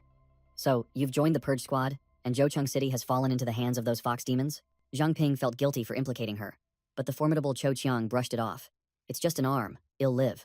Besides, I owe you for saving Mr. Liu and the others. Liu Xishan entered, announcing that Zhang Ping would have to temporarily take refuge outside the city, and promised to find a way to reclaim the blacksmith shop for Cho Qiang. For a moment, Liu Xishan realized that the boy from back then had matured remarkably without her knowing. Cho Qiang perceptively noticed Liu Xishan waiting outside the door and subtly urged Zhang Ping away. That girl is waiting for you. Don't let me hinder important matters. Zhang Ping stepped into the hallway and asked Liu Xishan intimately, Xishan, are you looking for me? Having slipped his tongue and called her too intimately, Zhang Ping broke into a cold sweat when Liu Xishan gave him a glare, quickly covering up by saying he caught it from Cho Qiang. Zhang Ping felt awkward. After all, he had lived 2 lives and was much older than her, so calling her Xishan felt wrong. Liu Xishan ignored it, coldly saying, forget it, it's just an appellation. Follow me for a moment. As they walked down the hallway, Liu Xishan announced, your identity has been exposed. You temporarily cannot return to Zhoucheng City. Just wait for the captain's orders. Stopping, Liu Xishan held out a test tube containing a yellow liquid, a reward from the purge squad for Zhang Ping's contributions in the Saintess incident. Zhang Ping took the test tube, immediately recognizing its contents. This is golden blood? He couldn't believe his eyes. This was an extremely rare item. Liu Xishan confirmed it was Jinbo's golden blood, explaining that it possessed potent healing properties, often used to save lives or prolong the lifespan of veterans. She added that golden blood was a bloodline-based ability, inheritable by descendants, and warned Zhang Ping to be careful not to be targeted by gold diggers. Zhang Ping merely shrugged, thinking that marriage and children were a distant prospect, so there was no point in overthinking it. He decided to try it immediately, tilting his head back and gulping down the test tube's contents, secretly calling upon his glutton and pure water body abilities for support. After drinking, Zhang Ping felt no reaction in his body, prompting Liu Xishan to ask, how is it? Did you gain any abilities? Suddenly, Zhang Ping coughed up a mouthful of fresh blood, but it was his own. He immediately realized, it's a success. The system panel appeared, confirming that the glutton ability had successfully activated the pure blood body. Another SS rank unlimited ability. Zhang Ping's hand was covered in fresh blood. He explained that the pure blood body ability allowed him to sense a target's condition simply by being near them, which alarmed Liu Xishan. With his new vision, Zhang Ping could see through Liu Xishan's visor and clearly discern a scar on her face. Liu Xishan quickly dismissed it, saying it was nothing significant, but Zhang Ping knew full well that the scar was not simple at all. Zhang Ping further explained that in this state, he could sense life force and merge with wounds to heal them, including scars. Hearing this, Liu Xishan's eyes lit up, immediately realizing the opportunity to heal Cho Qiang's lost arm. Zhang Ping confidently declared that, theoretically, with enough blood, he could regenerate an entire body from a piece of skin, concluding with a new combo: pure water body for defense, and pure blood body for healing others. Liu Xishan lost all patience, pushing Zhang Ping straight away. What are you waiting for? Go help Cho Qiang quickly. Zhang Ping unexpectedly stopped her, proposing a serious talk afterward. Not as teammates, but as old friends. Liu Xishan paused for a beat, then nodded slightly in agreement. The scene shifted to the wilderness outside the city, a quiet forest by a lake, where a few deer were leisurely drinking water under the moonlight. Suddenly, the deer snapped their heads up, and birds scattered in panic, signaling an immense danger approaching. Booming! The ground shook violently, as a sea of monsters with glowing red eyes marched forward, their aura as if to devour everything. The monster army appeared in all sorts of grotesque forms, from humanoid minions to flying beasts and a giant reptilian monster, a tide of death rapidly approaching. At another base, a female purge squad member with braided blonde hair curiously peeked at her captain. Situ Shibai, the silver-haired man, was examining a folder of documents. The blonde girl asked if they were records about the Holy Ancestor Village. Situ Shibai slowly explained that the Zhu clan of beast tamers, despite having committed many atrocities, were originally considered heroes. A heroic flashback appeared. Zhu Qiang, the Zhu clan patriarch, merged with the solar divine bird, transforming into a fire phoenix to warm the world, fighting until exhaustion and death. The blonde girl recounted the history, saying that the survivors established the Holy Ancestor Village to guard his tomb, then wondered how this was relevant to the present. Situ Shibai revealed a shocking secret. Every 100 years, the village gives birth to a saintess, a person with a special bloodline that helps protect the village from monster attacks. The blonde girl was deeply shocked, stammering, could Chen Junting be the saintess? Situ Shibai affirmed that the Zhu clan was plotting to use her to control the Natr Fox clan. The blonde braided girl continued to wonder. But why did the saintess appear at the academy? And why is the Holy Ancestor Village so silent? Situ Shibai coldly replied, as the shadowy figures of the Holy Ancestor Village leaders appeared, emanating malevolence. What if they did it on purpose, using the saintess's capture as a pretext to openly and legitimately attack the city? The blonde girl still didn't understand, so Situ Shibai began to explain a dark past. 150 years ago, this city once had a tyrannical ruler. It turned out that ruler, after being expelled with the help of the current city lord, somehow became the leader of the Holy Ancestor Village itself. Situ Shibai concluded, perhaps she had never given up on reclaiming the city, merely waiting for the perfect opportunity to turn the tables. The scene shifted to a secret base of the Purge Squad, Safe House No. 003, perfectly camouflaged within a colossal rock formation. Inside, a white-haired female member wearing a visor heard a sound and grew wary, wondering if the Zhu clan remnants were approaching again. She looked into the infirmary, where her injured teammates lay scattered, and worried that if the base were discovered, they would all be wiped out. She hesitated, looking towards Zhang Ping, who was in another room, unsure if she should let him shoulder the burden of defending everyone alone. Suddenly, Zhang Ping rushed out with a storm lantern in his hand, exclaiming excitedly, "It's a success," the white-haired female member asked in confusion, because she clearly remembered that lantern had run out of energy long ago. Zhang Ping explained that it would be a waste to throw it away, so he tried to recharge it, then began a display of power. Fire Swallower, Flame Shackles. He continued to switch abilities, his entire body transforming into water as he shouted, "Pure Water Body." Not stopping there, a stream of blazing red blood energy surged from his body. Pure Blood Body. Finally, Zhang Ping activated his Nether Mist ability, and a dark purple aura enveloped the lantern. The storm lantern now emitted an eerie purple light. Its information panel showed it was charged 21/100 energy, and had been upgraded into a demonic lantern. Zhang Ping smugly explained to an injured teammate that he had recharged the lantern using Nether Mist, and its effects were now even more formidable than before. He threw the lantern to the ground, calling it a lucky throw. Then, with the white-haired female member, prepared to leave for their mission. Outside, the two stood on a tree branch, overwhelmed by a roaring sea of mutated monsters below. Zhang Ping muttered, "Why are there so many? Since when did the Zhu clan control these monsters?" Liu Xishan reported to headquarters. "This is Liu Xishan. Situation near Safe House No. 005. Approximately 10,000 mutated monsters are advancing towards Jiangzhou City." Zhang Ping noticed something unusual as he observed the horde of monsters fleeing headlong. Strange, they don't seem to be attacking. It's more like they're fleeing from something. Zhang Ping's expression changed. He had realized the true threat. He frantically pointed into the distance, shouting, "Xishan, look over there." Liu Xishan was also stunned as she looked in the direction he pointed. The reflection on her visor showed a horrifying sight. Zhang Ping hastily corrected the report. "Correction, there's also a colossal zombie army advancing into the city. A sea of zombies, as numerous as ants, howling savagely, estimated to number up to 50,000. At headquarters, Situ Shibai slammed the table upon receiving the grim news. 10,000 monsters, 50,000 zombies. While the Notcher Fox clan and Zhu clan remnants are still hiding within the city. Situ Shibai gritted his teeth. The manpower shortage was at a red alert level, making it impossible to fight so many enemies simultaneously. The Purge Squad's leader considered taking action himself, his eyes flashing with cold killing intent. But then he decided there was still one option, and called out the names of his core members. Manny, Chen Luowei, Xu Jie, prepare to reactivate the Sky Veil. The whole team was bewildered, but Situ Shibai explained that yesterday, he had temporarily suppressed Princess Yue Yi to cover Zhang Ping, so her power couldn't have fully recovered yet. Situ Shibai declared the plan. "We cannot rely on the guard squad or the investigation team, but Jiangzhou City is not lacking in experts. The plan is to engrave a warning message about the zombies onto the Sky Veil, gather all the awakened ones, and blend in with them." He ordered his female squad to depart, and they immediately obeyed with determination. Situ Shibai opened a private communication channel, ordering Liu Xishan and Zhang Ping, "You two, hold back the monsters and zombies outside. Buy time for the city to gather its forces." At another branch, a man wearing glasses received orders from headquarters via a communication orb. The order was relayed. "Proceed immediately to Safe House No. 003 area. Provide immediate support to Liu Xishan." The glasses-wearing swordsman summoned his flying swords and, with two teammates, rushed off to execute the mission, confidently declaring, "Let's go. It's our time to shine." At the city lord's mansion, an aide in a suit was smugly confident that the blacksmith shop raid plan had gone smoothly. He received a report via radio. Confirmed, Princess Yue is not in the mansion. He ordered, "Good, proceed to the next step." Suddenly, the other end reported trouble. "We've got trouble." A horde of unknown zombies appeared, scaring the mutated monsters into a chaotic, uncontrolled frenzy. The aide roared furiously, "Stop babbling. Clean up that mess immediately. If this plan fails, we're all dead." "Useless fools," he muttered, deciding he would have to find and capture the Saintess himself when the opportunity arose. Suddenly, a squad of city guards appeared, led by Captain Lin K. Dai, a man whose face was entirely wrapped in bandages, looking as if he had just returned from the dead. The aide tried to act friendly to probe. "Oh, Captain Lin, is there something urgent?" Captain Lin only gave a glacial glance, without uttering a single word in response. The entire squad simply glided past the stunned aide, leaving him bewildered. Did he just ignore me? Could he have caught wind of something? Without a word, Captain Lin pushed open the large door in front of him. The aide froze, his voice stammering as he saw the scene inside. What the hell is this? Behind the door was not a meeting room, but a lavish ball, where everyone was dancing to melodious music. Chen Junting appeared with a radiant smile, extending her hand in invitation. "New friends have arrived. Come play with us." Captain Lin suddenly found himself holding a glass of wine, completely bewildered by what was happening. Confused, the captain wondered, "Why am I here?" Then tried to recall his assigned orders. Ah, that's right. Capture Zhang Ping. The sudden rush of memories shocked him so much that he spat out a mouthful of fresh blood. Chen Junting was already standing beside him, with a mischievous smile. "You really don't know anything. Did she summon your kind here?" Captain Lin sensed an overwhelming aura from the girl. This feeling is like being near the king of our clan. Chen Junting used her sleeve to wipe the blood from his chest, her voice innocent. You said we shouldn't waste anything, right? The Saintess's power was too immense. Captain Lin immediately knelt in submission. Yes, Saintess. The girl only smiled in response. I just consider everyone my friend. Chen Junting happily pulled Captain Lin onto the dance floor, ignoring his confusion. Come on, let's dance. Captain Lin realized a horrifying truth. The Saintess can only influence mutated monsters.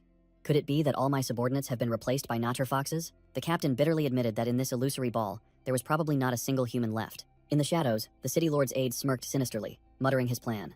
They are all being controlled by that girl Chen Junting, without her even knowing it. If I can lure her, the plan will enter a new phase. The aide approached Chen Junting with a fake smile. Having fun, little Chen Junting? The girl innocently replied. Yes, I am. I'm looking for new friends to play with. I didn't expect Sister Luo to throw such a big party for me. The aide continued his charade, changing the subject. Speaking of Sister Luo, why hasn't she returned yet? She must be busy with something. He held out a pendant, his voice full of temptation. I know a place that's much more fun than this. Wanna go play there? Chen Junting swatted his hand away, firmly refusing. No. She turned her back, her demeanor cold. I haven't finished playing here yet. Besides, I don't even know who you are. Suddenly, Chen Junting's eyes glowed in the darkness, and an invisible surge of power emanated from her. The aide was stunned when he heard the girl call his name directly, while all the guests in the hall simultaneously froze. All of her friends turned around, their eyes glowing blood red, and the entire space plunged into a deadly silence. Scene change. Lu Xishan was present near Safe House 003, ready for action. She launched a colossal pillar of water, demonstrating her incredibly formidable elemental control. Zhang Ping used nethermist energy to herd a horde of monsters into one spot, then shouted, Xishan, I've gathered them. Freeze them.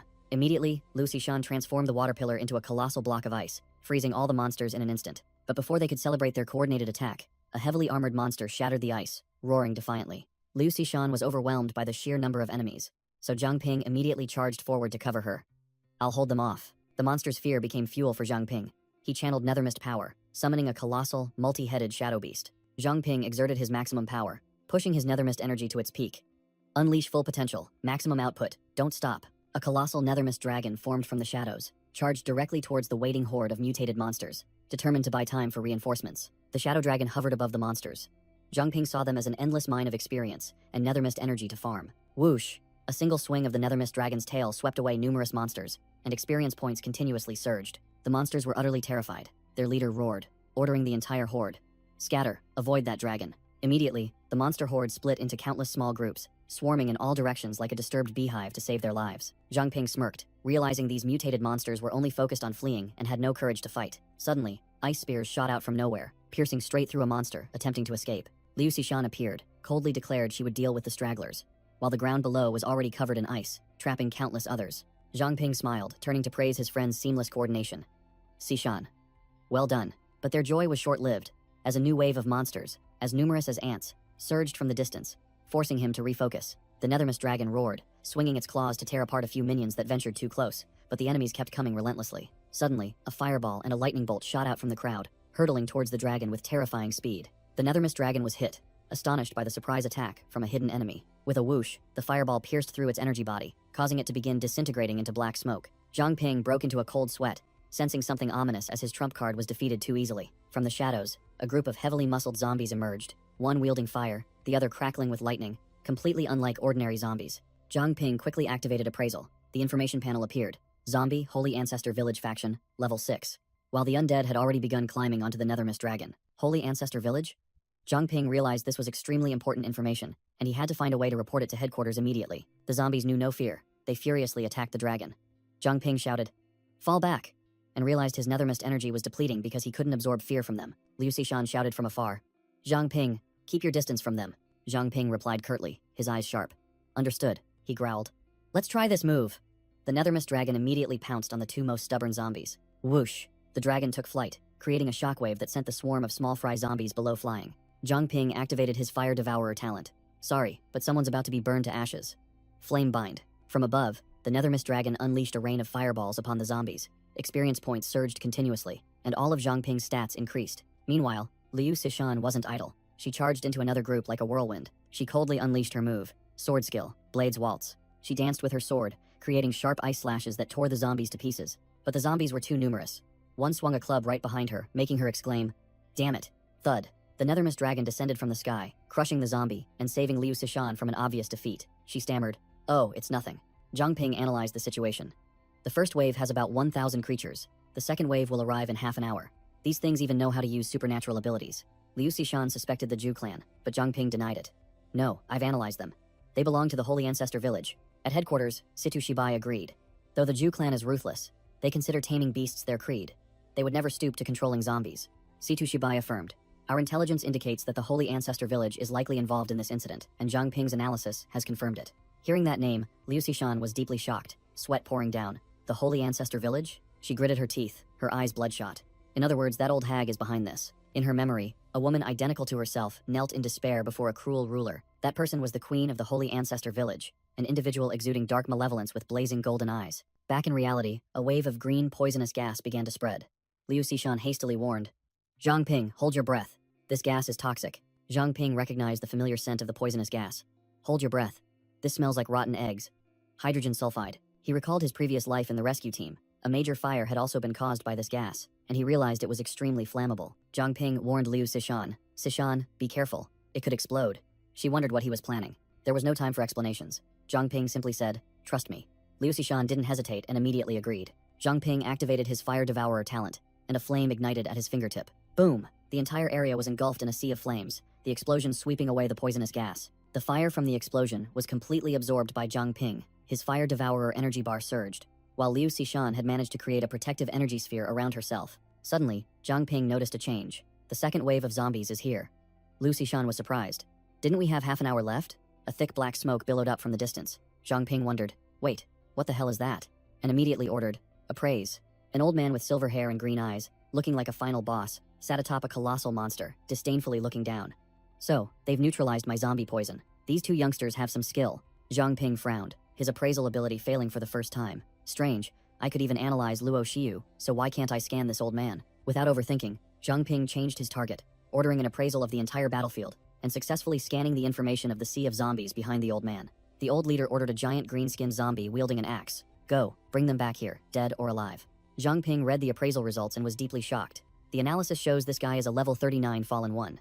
He turned to ask Liu Xishan about this unfamiliar term. Liu Xishan explained that Fallen Ones are awakened individuals whose wills are too weak, consumed by their own power, turning them into slaves to their abilities and making them extremely powerful. A fallen zombie with vacant white eyes and jagged teeth roared, charging forward. Zhang Ping swung his hand, creating a sharp scythe of nethermist energy, preparing for battle. The giant, axe-wielding zombie was closing in.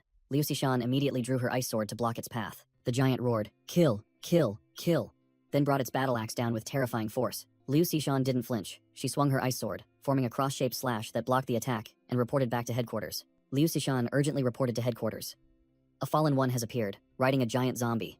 I'm not strong enough to stop him. The zombies, numerous as ants, led by the fallen one and his colossal pet, were swarming towards the north of the city. Liu Xishan reconfirmed. He's level 39.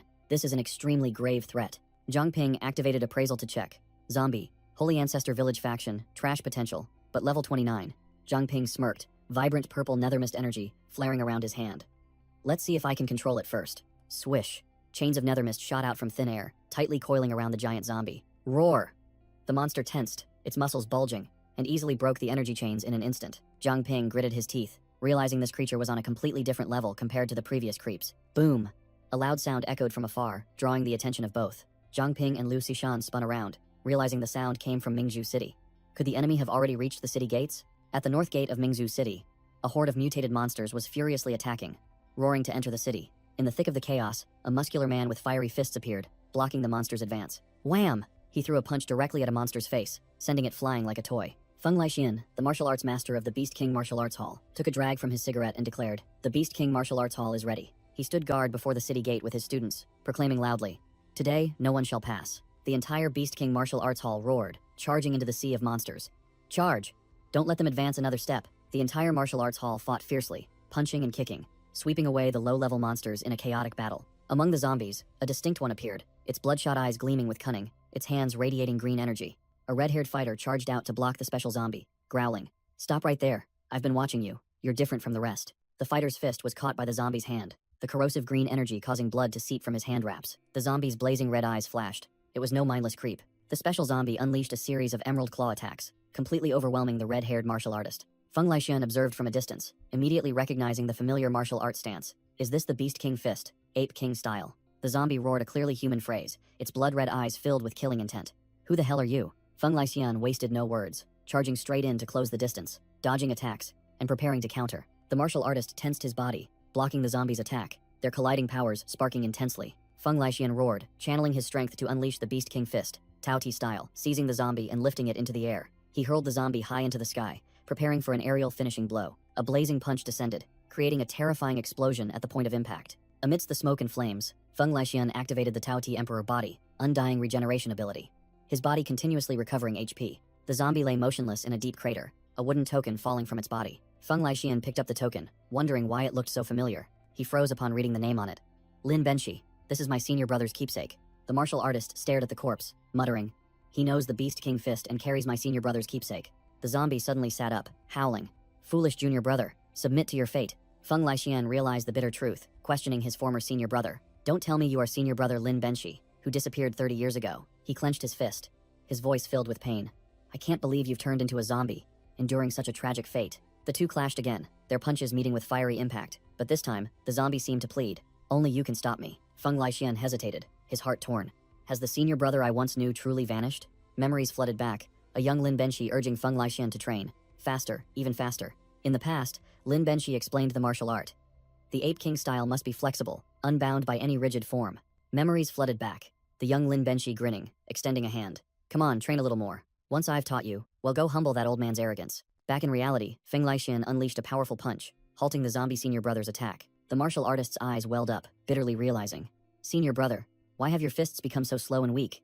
Rage erupted, Feng Lixian roared, and delivered a sky-shattering kick, knocking Lin Benshi down. Don't disgrace the Beast King Fist. Don't disgrace my senior brother. Feng Lixian placed his hand on his chest, and a surge of orange energy began to converge. Flames erupted from his back, and he swore fiercely. I swear I will find those who turned you into this. Feng Lixian's entire body ignited, his hair turning to fire, his status panel showing his body temperature had reached 500 degrees Celsius, and his stats skyrocketing. With fiery eyes, he loudly warned his teammates. Everyone, fall back. You might get caught in the crossfire. He charged forward, grabbing Lin Benshi's head, preparing to deliver the finishing blow. Crash! Feng Lixian slammed his zombie senior brother into the ground, the earth cracking open. He held his opponent tightly, pouring all his strength into his blazing fist. A destructive punch was unleashed, creating a massive energy explosion. The pillar of fire swept away everything in its path, its destructive power utterly terrifying. Lin Benshi was completely engulfed by the energy, his body beginning to disintegrate in the flames. The zombie's corpse lay motionless on the desolate ground. Feng Lixian stood there, his voice lowered. Rest in peace, senior brother. From the shadows, the fallen leader muttered to himself, his voice full of regret. I didn't expect my masterpiece to be defeated like this. The old man looked at Feng Lixian with interest. But it's fine.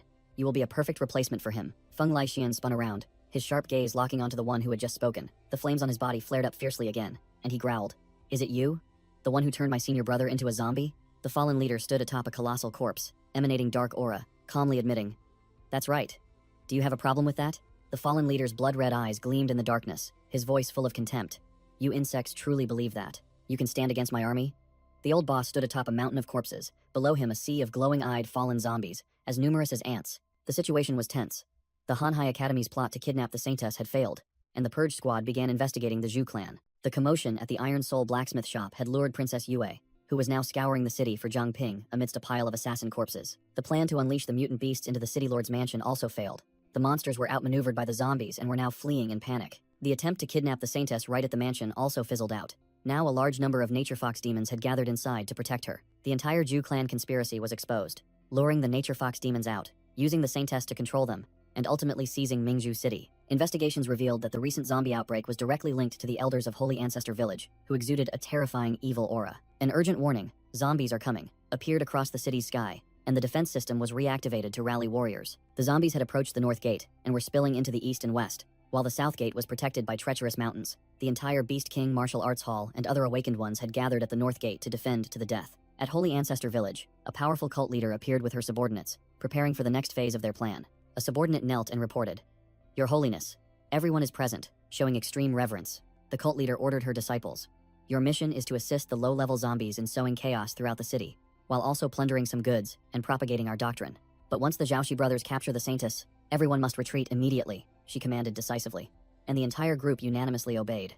The subordinate cautiously asked, Your Holiness, will that king-level monster in the city interfere with our plans? He continued to wonder. And why must we retreat after capturing the Saintess? Haven't we already declared war? The cult leader sneered. You mean that old fox? He awakened long ago. He's just waiting for the right moment for the 18th to appear. The subordinate broke into a sweat, realizing the dangerous stakes of this game if their army attacked right now. The cult leader reassured him with absolute confidence. Rest assured. Even though the saintess hasn't fully awakened, her influence is not to be underestimated. Even a king-level mutant beast cannot easily defy her will, and the nature fox demons wouldn't dare to act rashly while she is still there. Cloaked Zhu clan, remnants discussed plans to seize the city, identifying Situ Shibai and his purge squad as their primary obstacle. A white-haired old man from the enemy faction revealed their first move: have infiltrators open the city gates and release the zombies to cause chaos. He continued to outline the plan. Once Shibai uses the Sun and Moon Twin Pearls defense system to clear out the small fry, he and his team will expose their weaknesses. At that point, our side only needs to use the saintess to hold back the foxes, then watch both sides tear each other apart. The Jade Necklace subordinate reported anxiously to the cult leader. My lady, spies report that the Zhu clan is also targeting the saintess's power. What if they ruin our plans? The cult leader waved her hand confidently. I have already sensed it. The saintess girl is still in a daze, her mind in chaos. The Zhu clan has no chance of manipulating her. She explained. The reason I sent the Zhaoxi brothers to retrieve the saintess is because they share her bloodline and can communicate directly through telepathy. The cult leader affirmed firmly. Those few Zhu clan members sneaking around the city are no match for the Zhaoxi brothers, making the subordinate only able to show admiration. After the discussion, the cult leader and her subordinate set off to execute the plan. Zhang Ping drew his dagger, dark purple nethermist energy surging around the blade, preparing for a massacre. In the chaotic battlefield, Zhang Ping pierced a zombie, while Lu Xishan wielded her ice sword, sweeping away another group in an instant. Zhang Ping grumbled as he fought, the zombies as numerous as ants, seemingly endless. Suddenly, Zhang Ping sensed danger. His gaze darted towards his teammate. A muscular zombie swung its giant mace, aiming directly at Liu Xishan's nape. Zhang Ping shouted a warning. Xishan, be careful. Liu Xishan was startled, breaking out in a cold sweat as she realized a fatal attack was imminent. She reacted incredibly fast, twisting her body to dodge the blow and unleashing a wide-area ice spell, freezing all the surrounding zombies. Liu Xishan landed gracefully, while another zombie lunged to attack Zhang Ping from behind. A notification appeared. Zhang Ping's nethermist energy was almost depleted, only 10 over 100 remaining. He was clung to by several zombies, yet his expression remained calm. Another muscular zombie raised its weapon high again, preparing to unleash a devastating blow upon Liu Xishan. Zhang Ping cried out in despair, seeing his teammate about to be hit. Be careful, Xishan. Crash. A giant ice shield appeared just in time, blocking the zombie's attack and saving Liu Xishan's life by a hair's breadth. A giant clad in full armor smugly declared. Hey, my shield isn't just for show. Liu Xishan looked up at the tank who had just saved her life, recognizing an acquaintance. You are Zhang Shouzhang? Swish. Swish. A rain of blue energy swords tore through the air, plunging straight into the battlefield. The illusionary swords impaled the zombies, swarming Zhang Ping, astonishing him. Illusionary swords? Reinforcements? The small fry zombies were mercilessly cleared out by the sword rain, disappearing in droves. A black-haired female warrior unleashed a lightning kick, sending a zombie flying like a soccer ball. She introduced herself as Chen Shuijie, with a bright smile. Sorry, we're late. A green-skinned zombie wielding a battle axe appeared, tough enough to block the energy swords. Zhang Shouzhang roared, slammed his shield onto the ground, creating an energy explosion that blocked the green-skinned zombie's attack. The bespectacled swordsman Chen Ming appeared, taunting Liu Xishan, who was creating ice swords. Has your swordsmanship dulled? And received a terse reply. Shut up. The green-skinned zombie was still wildly swinging its axe, when a voice warned, don't let your guard down. The reinforcements' attack seemed useless. The green-skinned zombie's body was unharmed. Someone remarked, physical attacks don't seem to work on it. The entire reinforcement team had gathered. Zhang Ping stepped forward with the confident expression of a protagonist. I think I know how to take it down. Zhang Ping turned to the swordsman. Senior, buy me some time. And Chen Ming immediately agreed. Chen Ming shot into the air, brandishing his sword wildly to attract the green-skinned zombie's attention. Clang! The swordsman blocked the monster's sky-splitting axe strike, proving his skill was extraordinary. Zhang Ping rushed along the zombie's flank, explaining his plan. The fallen one I analyzed earlier controls these zombies with toxins, and those toxins can be burned away. Zhang Ping threw a red serpent scale fragment, embedding it directly into the zombie's chest, simultaneously summoning his last nethermist energy, a notification showing 0 over 100. He used all his might, swinging a giant nethermist hammer to strike the zombie directly, declaring, I can completely break its control. Zhang Ping gripped his flaming dagger, his eyes resolute. The scale is embedded. Now for the fun part.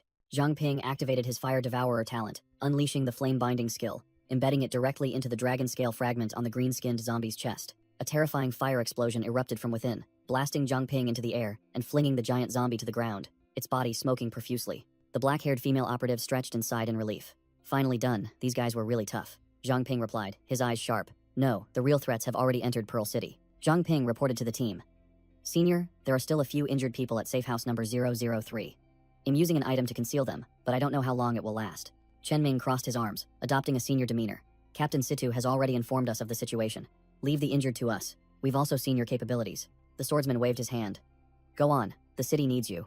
We can handle this. Zhang Ping nodded. Then I'll leave it all to Senior Chen Ming. With that said, he vanished. Zhang Ping dashed straight towards the city, leaving Chen Ming and Lu Sishan watching him go. Chen Ming turned to Lu Sishan and said, "You should also return to the city, Lu Sishan. There are enough people here." Lu Sishan simply replied tersely and coldly, "Understood." But saying one thing and doing another, Liu Sishan immediately chased after Zhang Ping, shouting, "Zhang Ping, wait." At Pearl City's north gate, a sea of zombies, as numerous as ants, were frantically attacking. A truly shocking sight. Surrounded, Martial Master Feng Lixian erupted with aura, his hair turning into flames, roaring, "Humph, a bunch of small fry," while his HP bar continuously recovered thanks to a passive skill. Instructor Baide transformed into a wolf, using his Mimic's hunger ability to sweep through the zombies, shouting, "Master is recovering. Give your full support to him." Baide in his werewolf form suddenly ordered the students, "Retreat." Martial Master Feng unleashed a giant fireball into the midst of the zombie horde. The fireball exploded with earth-shattering force, wiping out a large section of the zombies, turning them into ash. The fallen leader stood opposite, sneering provocatively. "Is that all? Show me what else you've got." The old fallen leader stroked his beard, muttering to himself. Originally, this toxin had the highest efficiency for creating zombies, but why have I been encountering so many fire attribute awakened ones lately? Feng Lixian roared, his furious rage blazing fiercely. "You all have underestimated me too much. You will pay for what you did to my senior brother." Without further ado, the martial master grabbed the old fallen leader and executed a heaven-shattering suplex, slamming his head directly into the ground. Feng Lixian, the martial arts master, blazed with fury, roaring, "It's not over yet," while the fallen leader coughed up blood from the painful blow. Without further ado, the master unleashed a self-detonating punch, creating a terrifying explosion that blew the old man away. Blood, flesh, and dark energy splattered everywhere after the finishing blow. The fallen leader lay flattened with a gaping hole in his chest. Master Feng confidently declared, "Take down the leader, and the zombies will crumble." But ironically, the surrounding zombies were completely unharmed. They still slowly crawled back to their feet. Feng Lixian, the martial arts master, froze, unable to comprehend what was happening. Why are they still moving? Suddenly, a zombie lunged and seized the master. It was the very leader who had just been defeated. He sneered, "Did you think you could kill this old man so easily?" Zombie toxin. Corpse seizure activated. It turned out this was his trump card, sacrificing a subordinate zombie to revive himself. Master Feng was stunned, unable to believe his eyes. Master Feng's heart pounded abnormally. Something was wrong. The fallen leader chuckled sinisterly. "Heh, you've noticed, haven't you?" While Master Feng clutched his chest, his face changing color, the old man revealed he had injected zombie toxin directly into the master's circulatory system, declaring, "You'll soon become one of my puppets." Feng Lixian, the martial arts master, growled, his eyes burning with hatred. "You dare?" Refusing to yield, the master roared, activating a new state, Immortal Crimson Emperor Body, Stage 2, Blazing Aura. His body temperature surged to 1000 degrees Celsius, and his stats skyrocketed. Seeing this, the fallen leader sneered. "Planning to burn your own energy to incinerate the toxin? Don't waste your strength in vain." He continued to taunt, boasting that the type of toxin the master could burn was merely trivial, while the toxins he used to control these zombies were of many different kinds. Instructor Baide, in his werewolf form, roared from afar. "Master Feng, these zombies are blessed by various toxins. As long as the toxins remain, they won't die," while the master shouted back, "Don't worry about me." Meanwhile, near Safe House 003, Chen Ming's team encountered a giant green-skinned zombie wielding an axe, radiating intense killing intent. Back on the main battlefield, the leader called for reinforcements, including Lin Benshi, Feng Lixian's long-lost senior brother, who was pleading with his junior brother to stop. The fallen ones swarmed him, digging their claws into Master Feng. He roared in pain, "I'll make you pay, no matter the cost." The fallen leader stood with his arms crossed, watching, dark energy swirling around him, his voice full of sarcasm. "It seems you still don't understand the situation, do you? Since you miss your senior brother so much." The fallen leader sneered at Master Feng. "You want to reunite with your senior brother so badly?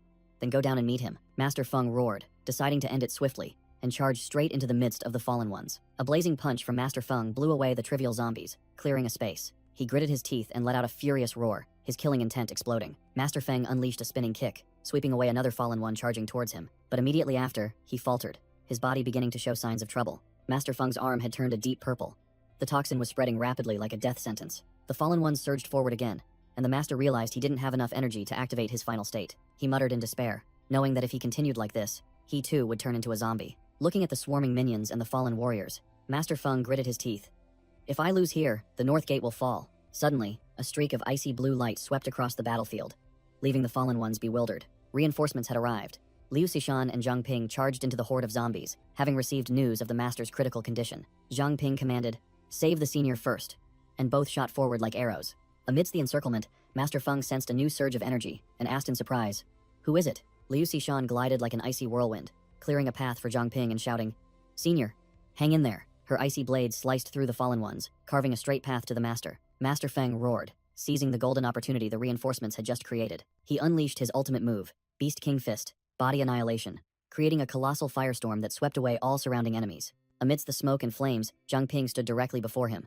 The master quickly warned, "Go back, young man. This place is too dangerous." But Zhang Ping calmly replied, "Don't worry, senior. I am prepared." Zhang Ping looked directly at the exhausted master and confidently declared, "Let me heal you." While the master remained skeptical about his fatal wounds, Zhang Ping placed his hand on Master Feng's back, and pink pure blood body energy surged out, astonishing the old man. "Young man," Master Feng felt the new surge of power. Zhang Ping said, "Don't worry, senior. This is my healing method." The master mused, "What a strange technique." The old master felt his external wounds heal, and his stamina recover, praising, "You've got some skills, young man." But Zhang Ping admitted, "Unfortunately, I cannot completely detoxify you. I can only temporarily suppress it." Master Feng clenched his blazing fist, declaring resolutely, "Stopping the poison is enough." The old master mustered his strength, fire erupting fiercely, and shouted, "Analyze him. Buy me some time." At the same moment, Zhang Ping's analysis panel displayed Feng Laixian's stats. Level 48. Zhang Ping not only analyzed his comrade but also glanced at the fallen leader. Might as well check the fallen leader's strength while at it, just to be sure. The fallen leader stood amidst the zombie horde, extending a bewitching invitation. "Surrender. Become one of my puppets." But Master Feng roared, "Never." Master Feng let out an earth-shattering roar, activating heat overload, and fiery energy erupted violently from his body. The old master's entire body transformed into a living torch. His body temperature soared to 8,000 degrees Celsius, while his other stats plummeted to 1. A colossal pillar of fire shot straight forward, carving a direct path through the zombie horde, blowing them away like dry leaves. Master Feng had closed in on the fallen leader, his eyes filled with killing intent. "Old man." Without another word, the old master unleashed a blazing punch directly at the leader's face, creating a small explosion. Zhang Ping quickly reported the analysis results. "Senior, I've analyzed him. His life force is linked to the nearby zombies. To truly kill him, we must wipe out the zombie horde." The fallen leader grabbed Master Feng's hand, laughing maniacally with a distorted face. "You cannot kill me." An entire sea of zombies slowly crawled back to their feet, surrounding the two, proving the leader's endless revival ability. Master Feng once again mustered his strength, shouting heat overload, and his body temperature surged to 8,000 degrees Celsius again. Fire erupted from the old master's body, transforming into a firestorm that incinerated all surrounding zombies into ash. Amidst the sea of flames, the old master stood tall, but still felt it wasn't enough. "It's still not enough. Young man, is there any way to quickly increase my body temperature?" Zhang Ping appeared helpless. "My flames cannot reach temperatures as high as yours, senior. I'm afraid I can't help much." But then Zhang Ping suddenly remembered something and quickly said, "Wait, this might help." A scorching red, dragon scale-shaped item appeared in the master's hand. Martial Master Feng Laixian grumbled, "Why didn't you bring out these red serpent scales sooner?" Zhang Ping calmly replied, "You didn't ask." Without another word, Feng Laixian shoved the scale straight into his mouth, making Zhang Ping exclaim mentally, "He truly is a genuine fire devourer." The blonde-haired fallen leader stood before a zombie army as numerous as ants, ready for an all-out battle. Suddenly, a massive surge of icy energy swept across the battlefield, freezing everything in its path. Liu Xishan appeared, freezing a horde of zombies, astonishing a martial arts student who exclaimed, "I never expected to see the Grandmaster act in that form." Zhang Ping observed from a distance, muttering, "It seems the battle is about to end." Feng Laixian's power erupted, his hair transforming into blue-white flames, his body temperature soaring to 5,000 degrees Celsius, purifying all toxins, and reaching a new, dominant state. The old martial master turned to Zhang Ping and said, "Kid, this ultimate state is very draining. I need you to continuously heal me." And Zhang Ping nodded firmly. "Leave it to me," Feng Laixian growled, ordering the students, "Everyone, fall back. You might get caught in the crossfire." Immediately, all the martial arts students and Liu Xishan hastily ran inside the city gate to avoid the storm. The fallen leader panicked as he saw his body cracking apart, the toxins he had infused into Feng Laixian completely vanishing. The leader roared, commanding his zombie subordinates, "All units, heed my orders." Feng Laixian, in his blue-white flame state, charged straight into the sea of zombies, shouting, "Deal with him for me." The old martial master channeled his power, unleashing his ultimate technique, Beast King, Secret Art, Primordial Chaos Unification. A colossal wave of blue-white energy, like a tsunami, erupted from Feng Laixian, sweeping across the entire battlefield. The fallen leader was engulfed by the energy storm, only managing to let out a desperate scream. The entire zombie army was completely annihilated by this destructive technique, leaving no trace behind. Feng Laixian stood alone amidst the desolate wasteland, declaring, "All 20,000 zombies have turned to dust." Liu Xishan witnessed this from afar, unable to hide her astonishment. Such terrifying power. Among everyone I know, his strength is definitely in the top 3. A student rushed over, frantically delivering bad news to Feng Laixian. "It's bad. Those 2 martial arts schools have betrayed us. The West Gate and East Gate have fallen." Feng Laixian was stunned, roaring upon hearing that the 2 other martial arts schools had defected. "What? Ao Donghai and Wu Ruoyu betrayed us?" Amidst the devastated battlefield, a new enemy appeared atop a war beast, sneering as he saw Mingzhu City had fallen. The mysterious leader declared a temporary reprieve for the old martial master, issuing a challenge. "You won this time, and I will save a place for you. I hope you are still as strong as today when we meet again." Feng Laixian gnashed his teeth, his fury erupting, swearing, "Next time, I will definitely kill you." The old martial master ordered his students, "I can handle this place alone. All of you, return to the city and assist the others." Alone on the battlefield, Feng Laixian assured Zhang Ping that the zombie toxins had been purified and that he should return. A chaotic scene unfolded in the city, with citizens screaming and fleeing in disarray as a horde of mutated monsters poured in, rampaging. On a rooftop, the city lord's aide stood with his hands clasped behind his back, gleefully watching the city engulfed in flames and screams. He flashed a sinister smile, smugly declaring, "This is precisely the scene Mingzhu City deserves, when our Zhu clan is no longer here." The aide turned to ask his cloaked subordinates about the progress of the invasion plan. A white-haired subordinate reported clearly, "Approximately 1,000 mutated monsters have entered Mingzhu City and are now under our control." The leader ordered a direct assault on the city lord's mansion, despite his subordinates' concerns that Chen Junting was still there. The aide explained the sinister plot. The monsters will be influenced by the girl's saint's blood, while his subordinates remained bewildered, as even the Nature Fox clan had become her servants. He growled, revealing the fatal weakness. Chen Junting has not fully awakened. Her mind is currently like that of an infant. Chen Junting was seen in an unconscious state, emitting a purple aura, her power passively controlling all the surrounding monsters. The plan was laid out. Overwhelm the girl with a large number of monsters to overload her power. The city lord's mansion would descend into chaos, and that would be their chance to capture her. Meanwhile, Chen Junting was still innocently playing with a colossal beast, giggling as it tickled her with its licks. The sleepy girl rubbed her eyes, muttering dreamily. Suddenly, her eyes widened, as if she had sensed something unusual happening. In the grand hall, an army of nature foxes stood at attention, wondering where everyone else had gone. All of a sudden, the entire horde of monsters was enveloped by a beam of light, turning completely white, leaving them bewildered. Why is there suddenly so much white stuff? Chen Junting innocently sat on the lap of a colossal armored monster, curiously asking, "You look so strange.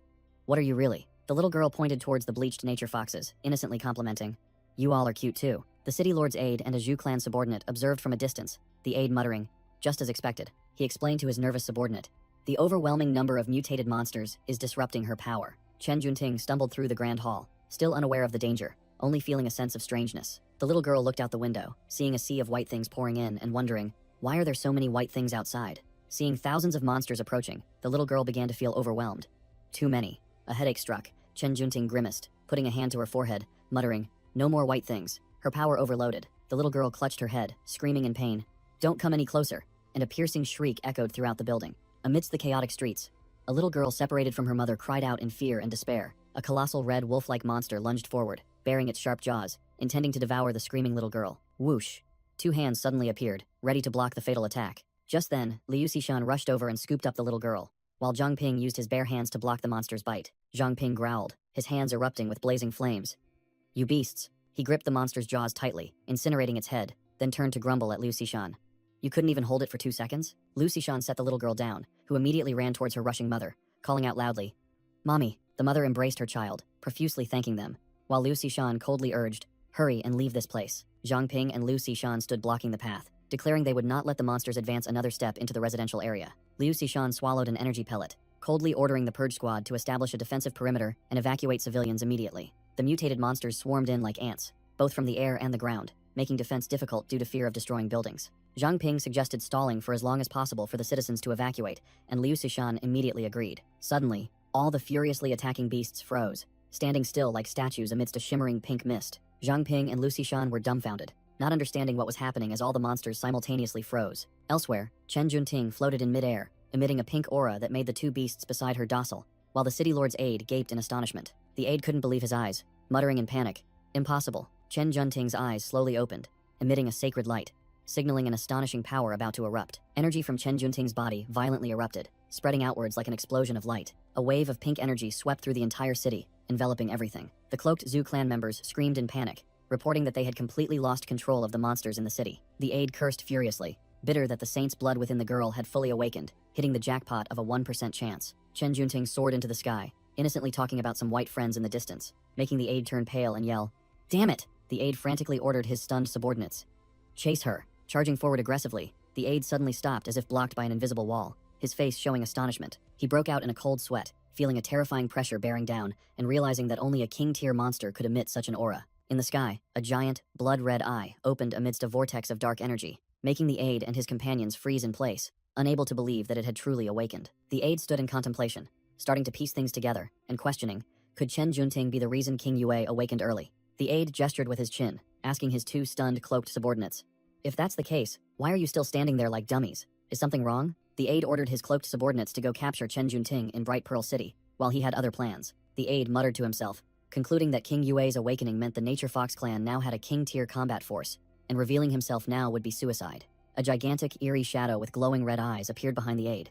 He decided it was best to retreat and observe the situation. In another ruined area, Instructor Bai Day roared, ordering the Beast King Martial Arts Hall students to regroup and clear out the remaining zombies. Feng Laixian confirmed to his master that he was fine, as most of his injuries had been treated by Zhang Ping earlier. As soon as he finished speaking, Feng Laixian smashed a rock, roaring curses at the traitorous dogs, who were worse than beasts. Instructor Bai Day placed a hand on Feng Laixian's shoulder, reminding him that the priority now was to clear out the zombies at the south gate and then return to the city for support. The master and disciple looked towards the smoking city, admitting that, given the current situation, they could only try to save as many people as possible. Suddenly, a student shouted, reporting that a group of awakeners was approaching from the north. Both master and disciple turned to look, wondering if it was reinforcements. A group of unfamiliar martial artists from the Blazing Sun Martial Arts Hall unexpectedly appeared, blocking the path and preventing anyone from entering the city, clearly there to cause trouble. The bald, bearded martial arts master led the group of martial artists, pointing and ordering everyone into battle positions. Feng Laixian growled, recognizing the leader.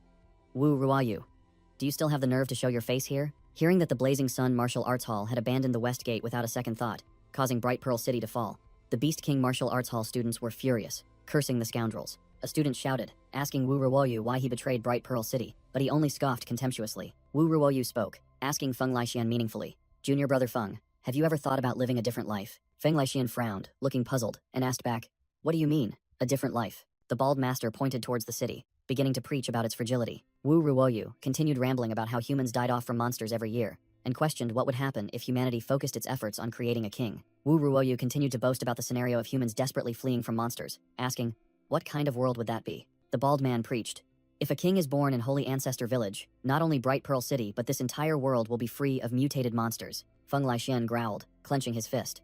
So that student who preached the human king supremacy doctrine in my school was one of yours? Wu Ruoyu scoffed, spreading his arms in invitation. That's right, it's a pity you expelled him. You could have been one of us. Feng Laixian's face showed utter disdain. One of you? So you can sacrifice this entire city? Both sides glared at each other, sparks flying. And Feng Laixian declared bluntly, if we don't share the same ideals, there's no need for more talk. Let our fists decide. With that, the two martial arts halls charged at each other like two trains, preparing for a cataclysmic battle to the death. Scene change. At the North Park, Zhang Ping and Liu Sishan were astonished to see Chen Junting floating in midair, emitting a divine light that made the entire horde of beasts below prostrate themselves. Zhang Ping looked at the unbelievable sight, muttering, the monsters stopped because of her? Then immediately activated his appraisal skill. The status panel appeared. Chen Junting, level 20, high-level awakener. Saint's blood ability can tame all living creatures, but most importantly, her race had been transformed into fallen. Zhang Ping and Liu Sishan were completely shocked to learn that Chen Junting had become one of the fallen. Immediately, Zhang Ping pulled Liu Sishan to hide in the bushes, signaling for silence. Shh. Someone's coming. Two cloaked Zhu clan members appeared, one grumbling. Our mission is to bring that girl back to the Zhu family at all costs. The other man frantically protested. The city is full of zombies, and our monsters are all controlled by that girl. We've lost contact with everyone else too. The leader remained stubborn. Shut up. We've come this far. We can't give up, even if it means risking our lives. While the other man still trembled like a leaf, a strange voice echoed from behind, mocking, oh, look who it is. The Zhu family rats, always skulking in the shadows. I didn't expect one of you to be so tough. The two Zhu clan members startled and turned around, facing two strangers blocking their path. The status panel of the two newcomers appeared. Zhao Yalong and Zhao Yanhu, level 30 from Holy Ancestor Village, possessing Saint's blood. Zhao Yalong smirked. It'll turn you into zombies to serve me. Zhang Ping, still hidden, had finished analyzing the enemies, confirming they were from Holy Ancestor Village and possessed abilities similar to Chen Junting's, then told Liu Sishan, this is our lead, capture them alive for information. A Zhu clan member boasted loudly, questioning Zhao Yalong's group. Are the zombies outside the city you're doing? What monsters dare to disrupt our plans? One Zhu clan member wasted no words, roared attack, and charged straight at the opponent. He glided like a ghost, his sharp claws aimed directly at the enemy. But before he could strike, his expression changed drastically, his entire body locked down by an invisible energy current. The two Zhao brothers stood with their arms crossed, sneering mockingly. Weak. All talk. I thought you were stronger. The Zhu clan member broke out in a cold sweat, realizing his body was completely paralyzed and unable to move. Zhao Yanhu ordered his tiger and mechanical snake to charge, warning, the more you struggle, the faster you'll die. The two beasts charged forward, and a Zhu clan member quickly shouted to warn his comrades. Be careful, that's poisonous gas. The mechanical snake and the tiger attacked in coordination, easily overwhelming the two weak Zhu clan members. One was constricted by the mechanical snake, while the other was defeated. Zhao Yalong calmly suggested, I advise you to stop resisting and obediently become a zombie. The captured Zhu clan member screamed, dream on. While his comrade watched Zhao Yanhu and his tiger gather a giant energy orb, a blue energy explosion swept everything away, and the Zhu clan member could only helplessly watch his comrade get engulfed. After the dust settled, the two Zhu clan members lay flattened. Suddenly, Chen Junting appeared with a brilliant aura, astonishing the two Zhao brothers. They exclaimed in surprise, "Saintess, why are you here?" Chen Junting replied calmly, "Do not fear, I will heal you." She floated in the air, radiating green energy that enveloped the two brothers, declaring, "There is something impure within you. Let me purify it." The two Zhao brothers panicked as they realized their abilities were nullified, wondering why the Saintess had awakened so early. They screamed in pain as Chen Junting's power forcibly expelled the Saintess blood they had implanted in themselves. The tiger was also enveloped in purifying light, appearing to thoroughly enjoy it. After the purification was complete, Chen Junting declared, "It's done. Much cleaner now." She gently hugged the tiger, whispering, "You don't like it here? Then let's go. Let's find others of our kind." Lying flattened on the ground, the two Zhao brothers resentfully watched Chen Junting lead the beasts away. Realizing their plan was ruined because they could no longer use the bloodline to control her, the two decided to quickly escape. They had to report back to their leader to devise a new plan. Observing from afar, Zhang Ping noticed Liu Sishan was extremely agitated upon hearing about the Holy Ancestor village leader, and immediately inquired. Zhang Ping revealed the leader's identity: Li Aoxue, the former second city lord of Mingzhu City, and the Purge Squad's most wanted criminal. Hearing the enemy's name, Liu Sishan's blood boiled, and she growled, "She killed my master. And the scar on my face was also caused by her. Li Aoxue is so strong she can solo our captain." Zhang Ping thought to himself, if Chen Junting couldn't be controlled, so be it, but these two small fries must be captured. Seeing Chen Junting had gone far, Zhang Ping signaled, "The opportunity has come. Capture them alive." While the two Zhao brothers were still bewildered, a giant ice flower suddenly sprouted from the ground. The blue-clad Zhao brother frantically shouted that there were hidden enemies, but it was too late. Countless ice spears pierced up from the ground. Liu Sishan rushed forward like a ghost, pinning Zhao Yalong to the ground with an ice sword, ordering, "Don't move." Zhao Yanhu screamed in terror, calling for his brother. At the same time, Zhang Ping approached from behind, using nethermist energy to bind Zhao Yanhu tightly. Zhang Ping held a sharp energy knife to Zhao Yanhu's throat, coldly warning, "Dare to use blinding poison again, and it'll make sure your brother suffers." Both Holy Ancestor village members were captured, and Liu Sishan began to interrogate them. "What is your purpose in Mingzhu City? Speak. Where is Li Aoxue?" Zhao Yalong remained stubborn, sneering defiantly. "No comment." Liu Sishan angrily swung her ice sword, slashing the prisoner's shoulder, making him scream in pain. Zhang Ping sneered, grabbing the other one. "Keep silent if you wish, but leave your treatment to me." He began his care, which made the prisoner scream as if being flayed alive. At the Purge Squad headquarters, a voice rang out. "Captain, I have important intelligence." Situ Shibai was working with Manny when he received a report from Liu Sishan. "Zhang Ping and I have captured two members of the Holy Ancestor village. Their target is Chen Junting, who has awakened to the Saintess bloodline." Liu Sishan concluded with shocking information. "And furthermore, Li Aoxue is in Mingzhu City." Both Situ Shibai and Manny were heavily shocked. Situ Shibai ordered, his eyes sharp. "Understood. Keep an eye on those two. The worst-case scenario has occurred. I will handle it personally." The old leader turned away, decisively ordering Manny to prepare the teleportation gate. Despite her frantically asking if he truly intended to activate the Sun and Moon twin orbs, Manny was extremely worried, believing that activating the artifact in the city square would reveal their position, and that revealing themselves now was too dangerous. Situ Shibai explained that the old plan was ruined due to Li Aoxue's appearance, and now everything was out of control. Standing in the middle of the city, he decided to go all in. "We must activate the Sun and Moon twin orbs before they can react. That is the only way to save the city." A blue energy orb landed in Memorial Plaza, signaling an imminent teleportation. Situ Shibai and his team appeared with overwhelming aura, right in the middle of the plaza, ready for a life or death battle. He gazed thoughtfully at the scene, admitting he could stop the Zhu clan, could block the monsters, but could not fight against the wickedness of human hearts. Suddenly, another group of people appeared right in front of them, startling Situ Shibai's entire team into alertness. Situ Shibai was stunned because he hadn't sensed their presence at all, while Manny screamed in alarm about enemies. Li Aoxue appeared with the demeanor of an empress, sneering. "Give up, failure. The moment you stepped in here, victory was already mine." Situ Shibai questioned her ideals, arguing that her path to kingship went against natural order and would only attract more king-tier monsters. Li Aoxue replied with a short but confident and contemptuous sentence, "I will not fail." Situ Shibai raged, his eyes spitting fire. "You have already failed. The moment you accepted using dirty tricks, you lost.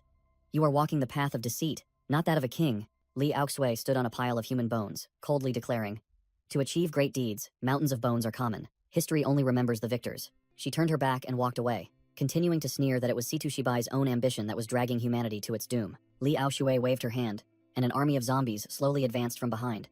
She declared that no one would be allowed to activate the Sun and Moon twin orbs today. Situ Shibai recognized the one accompanying Li Aoxue, and growled. "Yu Chenghai, you are the current city lord of Mingzhu City. How could you?" Yu Chenghai, the traitor, calmly replied, "Brother Shibai, Sister Aoxue is right. Humanity needs a king. We should unite. We cannot remain divided like this forever." Situ Shibai looked directly into the enemy's face, asserting firmly, "Li Aoxue is not a leader. She will not succeed." Yu Chenghai, the traitorous city lord, stood before the horde of zombies and spouted absurd reasoning. Perhaps Sister Auxue is right. Some things must be done, regardless of the outcome, good or bad. As soon as the words fell, the two factions clashed like a storm. Situ Shibai roared. In that case, we fight to the death right here. At the same time, in the city's southern park area, a colossal pillar of dark energy erupted, shaking the entire region. Chen Junting and her pack of beasts were immediately drawn to it. The young girl curiously asked the tiger, "What's over there? Why are you all so scared?" Zhang Ping and Liu Xishan also felt the terrifying tremor. Zhang Ping vigilantly asked, "This energy surge?" Chen Junting, without hesitation, led her entire army of monsters straight towards the energy source, while Zhang Ping's two captives immediately recognized, "It's the captain. The captain is acting." Zhang Ping urged hastily, "We must get to him immediately." Liu Xishan replied concisely, "I've already notified the department to escort these two away." Back on the main battlefield, the Purge Squad members were fiercely battling the muscular zombies of the rebel faction. Situ Shibai single-handedly faced Li Aoxue's minions, growling, "Failure. Is this all you can accomplish?" Finishing his words, he unleashed golden energy surges that swept away the enemies, declaring firmly, "Just holding you back is enough." Li Aoxue, trapped within an energy prism, immediately realized her opponent's intention. "So you're trying to buy time to activate the sun and moon twin orbs?" She immediately ordered the traitor, Yu Chenghai, "Go destroy the sun and moon twin orbs." Yu Chenghai was blocked by the Purge Squad members, who declared, "As long as we still breathe, you shall not pass." He sneered, arrogantly raising his staff. Then die trying. A powerful sweeping attack was unleashed, sending the entire Purge Squad formation flying. Just as Manny was about to take the full force of the finishing blow, Zhang Ping rushed in like a whirlwind, shouting, "Don't celebrate too soon." A colossal ice wall rose from the ground, narrowly blocking Yu Chenghai's attack. Liu Xishan caught the staggering Manny. The blonde woman quickly said, "I'm fine. Help me stop them from hindering the captain." Liu Xishan looked up, her eyes burning with fury as she saw her sworn enemy trapped in the cage. Li Aoxue. Suddenly, another surge of holy aura arrived. A team member exclaimed in surprise, "The Saintess has truly arrived." Trapped in the glass cage, Li Aoxue calmly wondered, "Chen Junting, did the Zhao brothers fail?" She looked at the holy energy radiating from the young girl, muttering, "Her energy is extremely unstable. Could the saint's blood have fully awakened during this transformation phase?" Chen Junting hovered in the air, a colossal golden energy orb forming before her. The young girl stared at the orb, sensing a threat yet finding something strangely familiar about it. Without hesitation, she reached out and touched the energy mass poised to explode. Boom! The orb exploded, unleashing a blinding flash of light and brilliant golden lightning bolts. The energy wave swept through everything. The leaders of Holy Ancestor Village screamed in agony before turning to dust. Amidst the chaotic battlefield, Zhang Ping hastily shielded Liu Xishan as the cleansing wave swept through the monsters. Chen Junting suddenly regained consciousness, whispering, "I think I heard my mother calling." Li Aoxue cackled gleefully. "Excellent. The energy from the sun and moon twin orbs has activated the Saintess's transformation earlier than expected." She ordered her subordinates, "Let's go. The Saintess will find her way back to the village after her transformation. We don't need to interfere." In another scene, the tyrannical queen of Holy Ancestor Village ordered her henchmen, "I've hidden the Saintess in the city for a decade. Now it's time to escort her back here. Her power will help me become king." Returning to the present, Li Aoxue looked at the chaotic horde of monsters, smirking. Without Junting to control them, those foxes must have gone mad by now. She confidently declared, "This chaos is enough to keep Shibai occupied. Everything is going according to plan. I need to escape before the Fox King appears." Li Aoxue mocked Situ Shibai. "Shibai, you wasted your effort charging the sun and moon twin orbs, only to end up helping me in vain." Seeing her enemy right before her, Liu Xishan flew into a rage, summoning a colossal ice greatsword and charging straight at her. "You're not going anywhere." The white-haired girl screamed with hatred in midair, determined to avenge her master. "I'll kill you." Li Aoxue merely glanced at her with disdain, uttering a dismissive remark. "You? Really?" She raised a hand, easily blocking all of Liu Xishan's flying ice swords.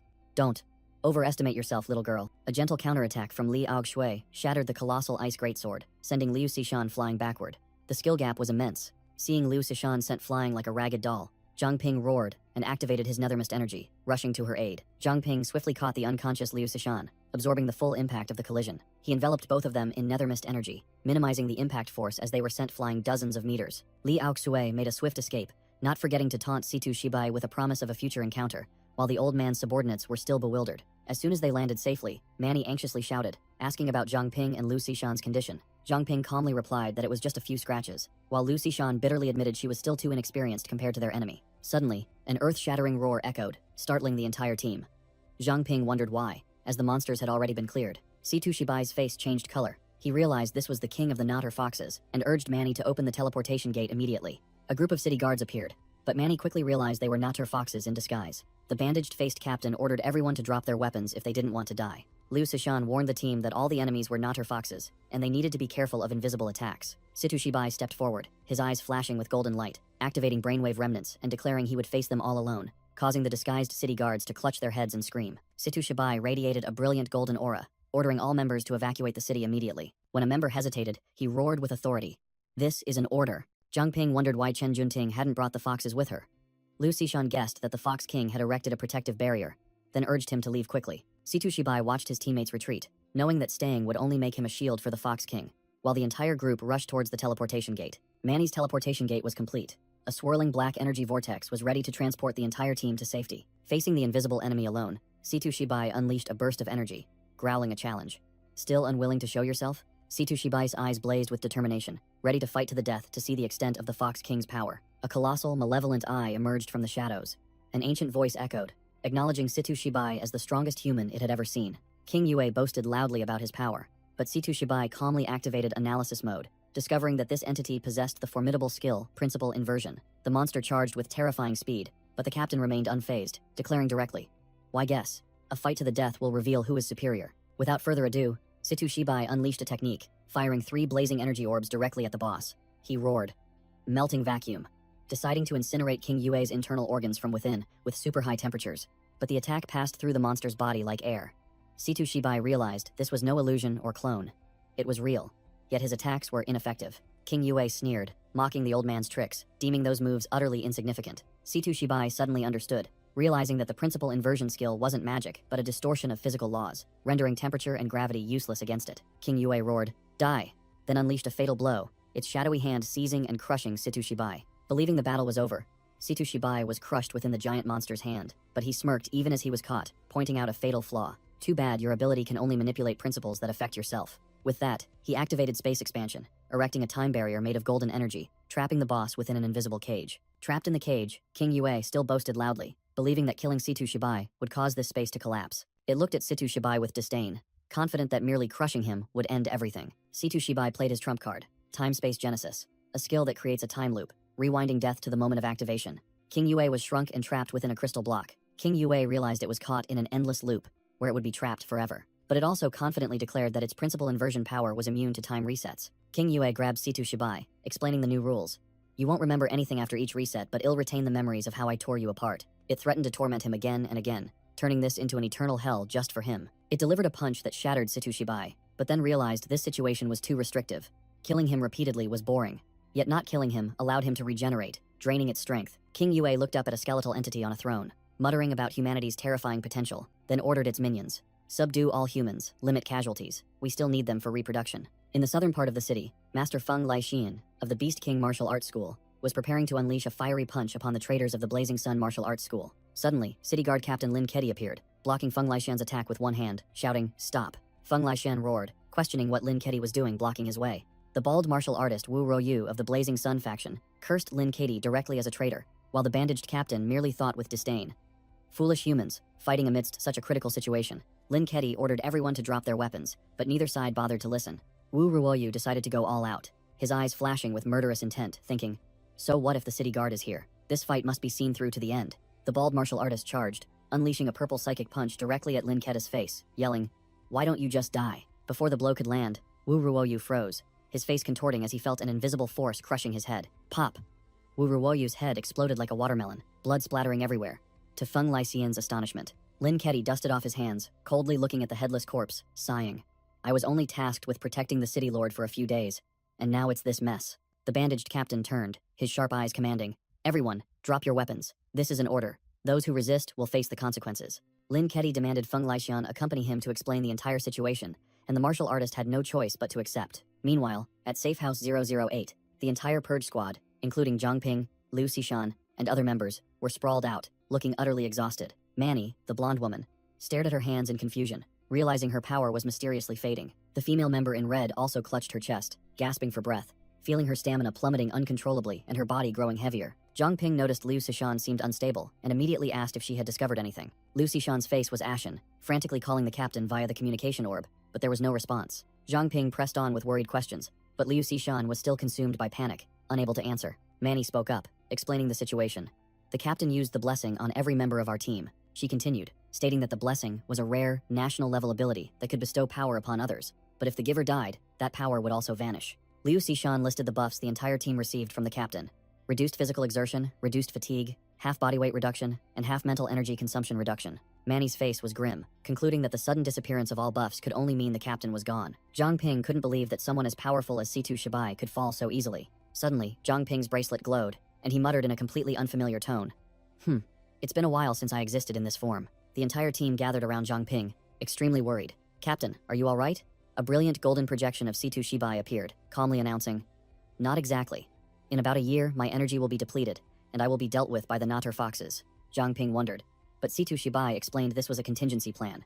When he fully died, a part of his consciousness would form a virtual persona and transfer into the bracelet. The old man concluded concisely. In other words, I am now merely a virtual entity, not the real thing. Liu Sishan frantically asked how to save him, but Zhang Ping had already grasped the problem.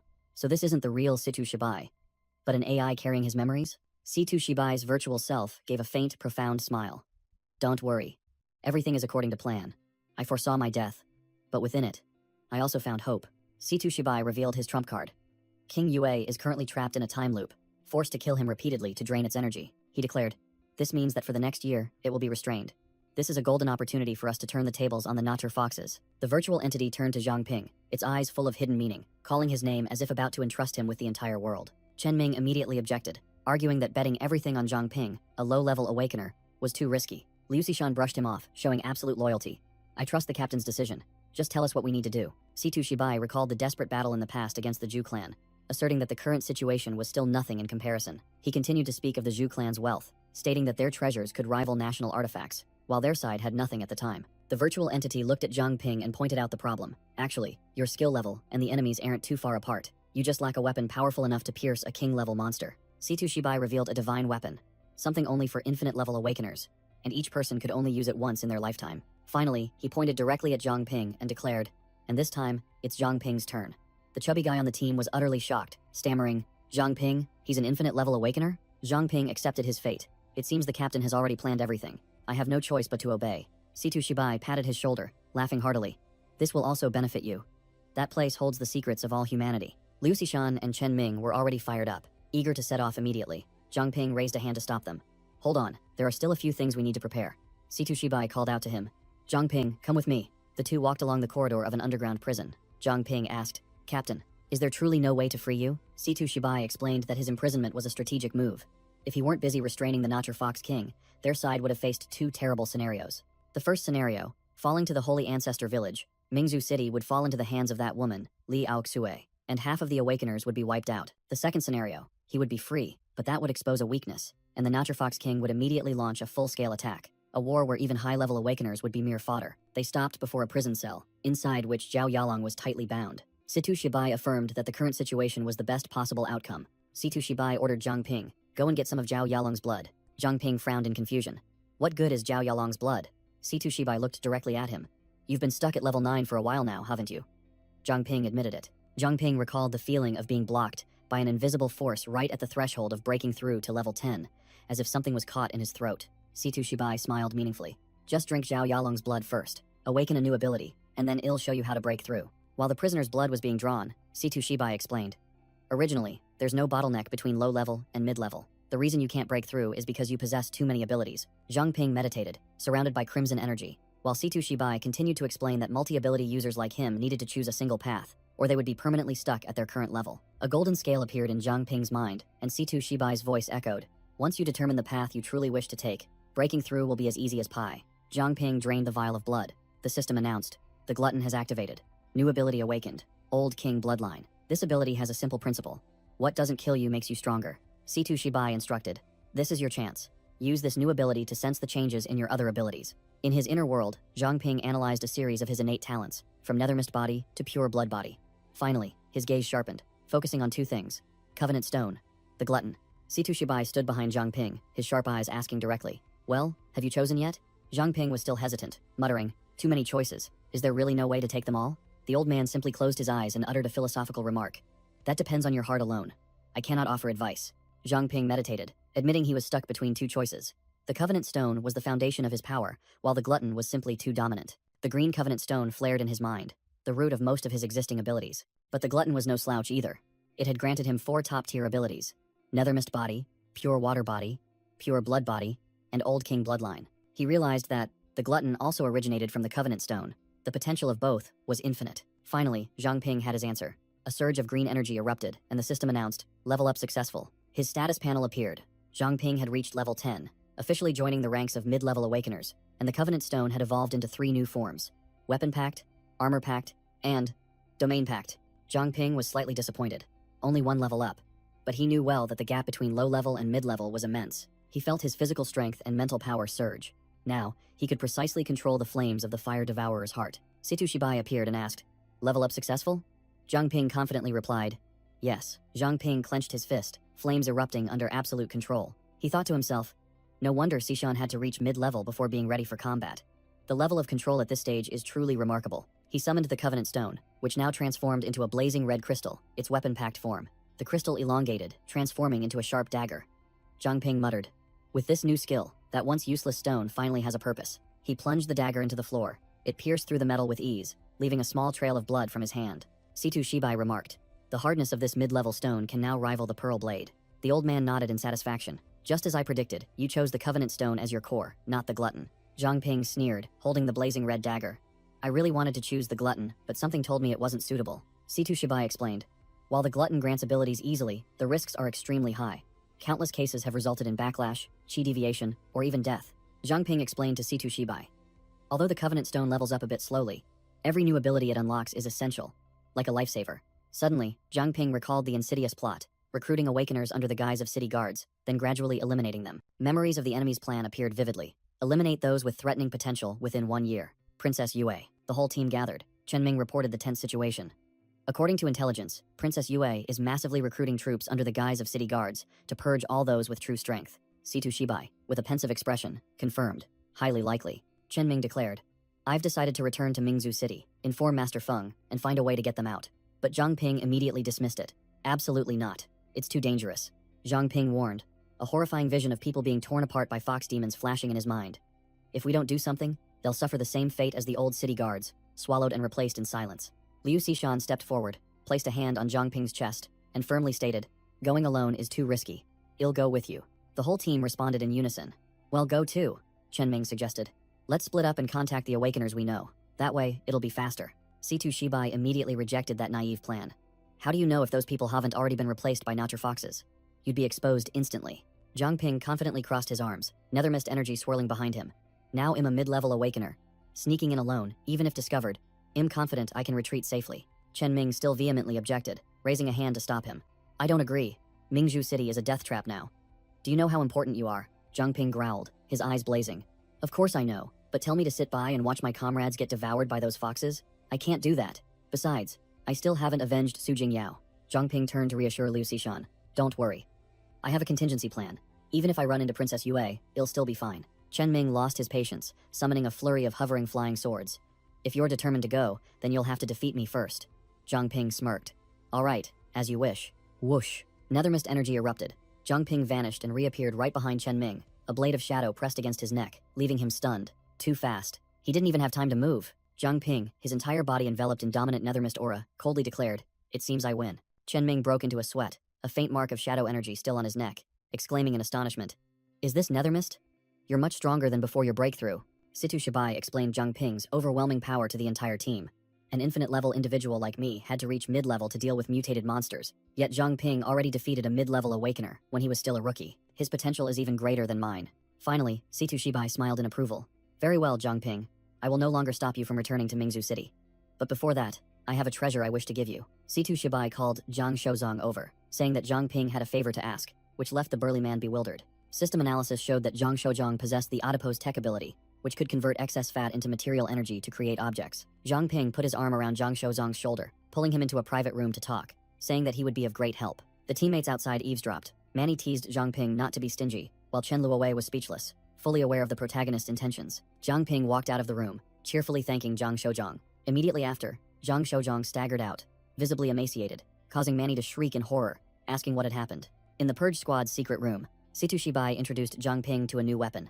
A colossal scythe, radiating dark purple energy. Situ Shibai explained that this was the Dread Reaper, a formidable item that not only sowed fear, but also evolved by consuming enemy blood. He recounted that, in his youth, he had used it to cleave tens of thousands of monsters, turning seas of blood into glorious achievements, and now its sharpness was unrivaled, truly a divine artifact. Zhang Ping grasped the scythe, and dark energy erupted fiercely from the weapon. He nodded. thanking the captain. Situ Shibai suddenly paused, as if sensing something. He smiled, saying that it seemed someone was still worried about Zhang Ping, then announced that his energy was depleted, and he needed to return to his embrace to recharge. Situ Shibai vanished, leaving Zhang Ping alone to face Liu Xishan. Telling the two to converse freely, Liu Xishan initiated the conversation, reminding him of their agreement, and saying that the scar on her face had healed, so now they should talk as friends. Under the moonlight, Liu Xishan confided that she had overcome her trauma, realizing she was still weak and would no longer blindly seek revenge, but instead rely on the strength of her teammates. Zhang Ping saw through her heart. Didn't you tell me not to return to Bright Pearl City alone because you were once obsessed with avenging your friend? Zhang Ping admitted frankly. To say I have no such intention would be a lie, especially after breaking through to the mid-level. I clearly feel myself growing stronger by the second. An image of past helplessness resurfaced, when he could only pretend to sleep to avoid the scrutiny of Her Highness Luo Shiyu. Zhang Ping looked into the distance, reassuring Liu Xishan that he knew what was most important. Saving people. That's why I'm returning to Bright Pearl City this time. Zhang Ping, with a cold expression, declared that he would not rashly seek revenge for Su Jingyao if the time was not yet ripe. Liu Xishan was still uneasy, looking up at him. But you're going back alone. Zhang Ping waved his hand, confidently boasting that he had a secret weapon from Zhang Shouzhong, asserting that he would be fine. Scene shift. Inside Bright Pearl City, the nature fox monsters patrolled openly as if the place were deserted.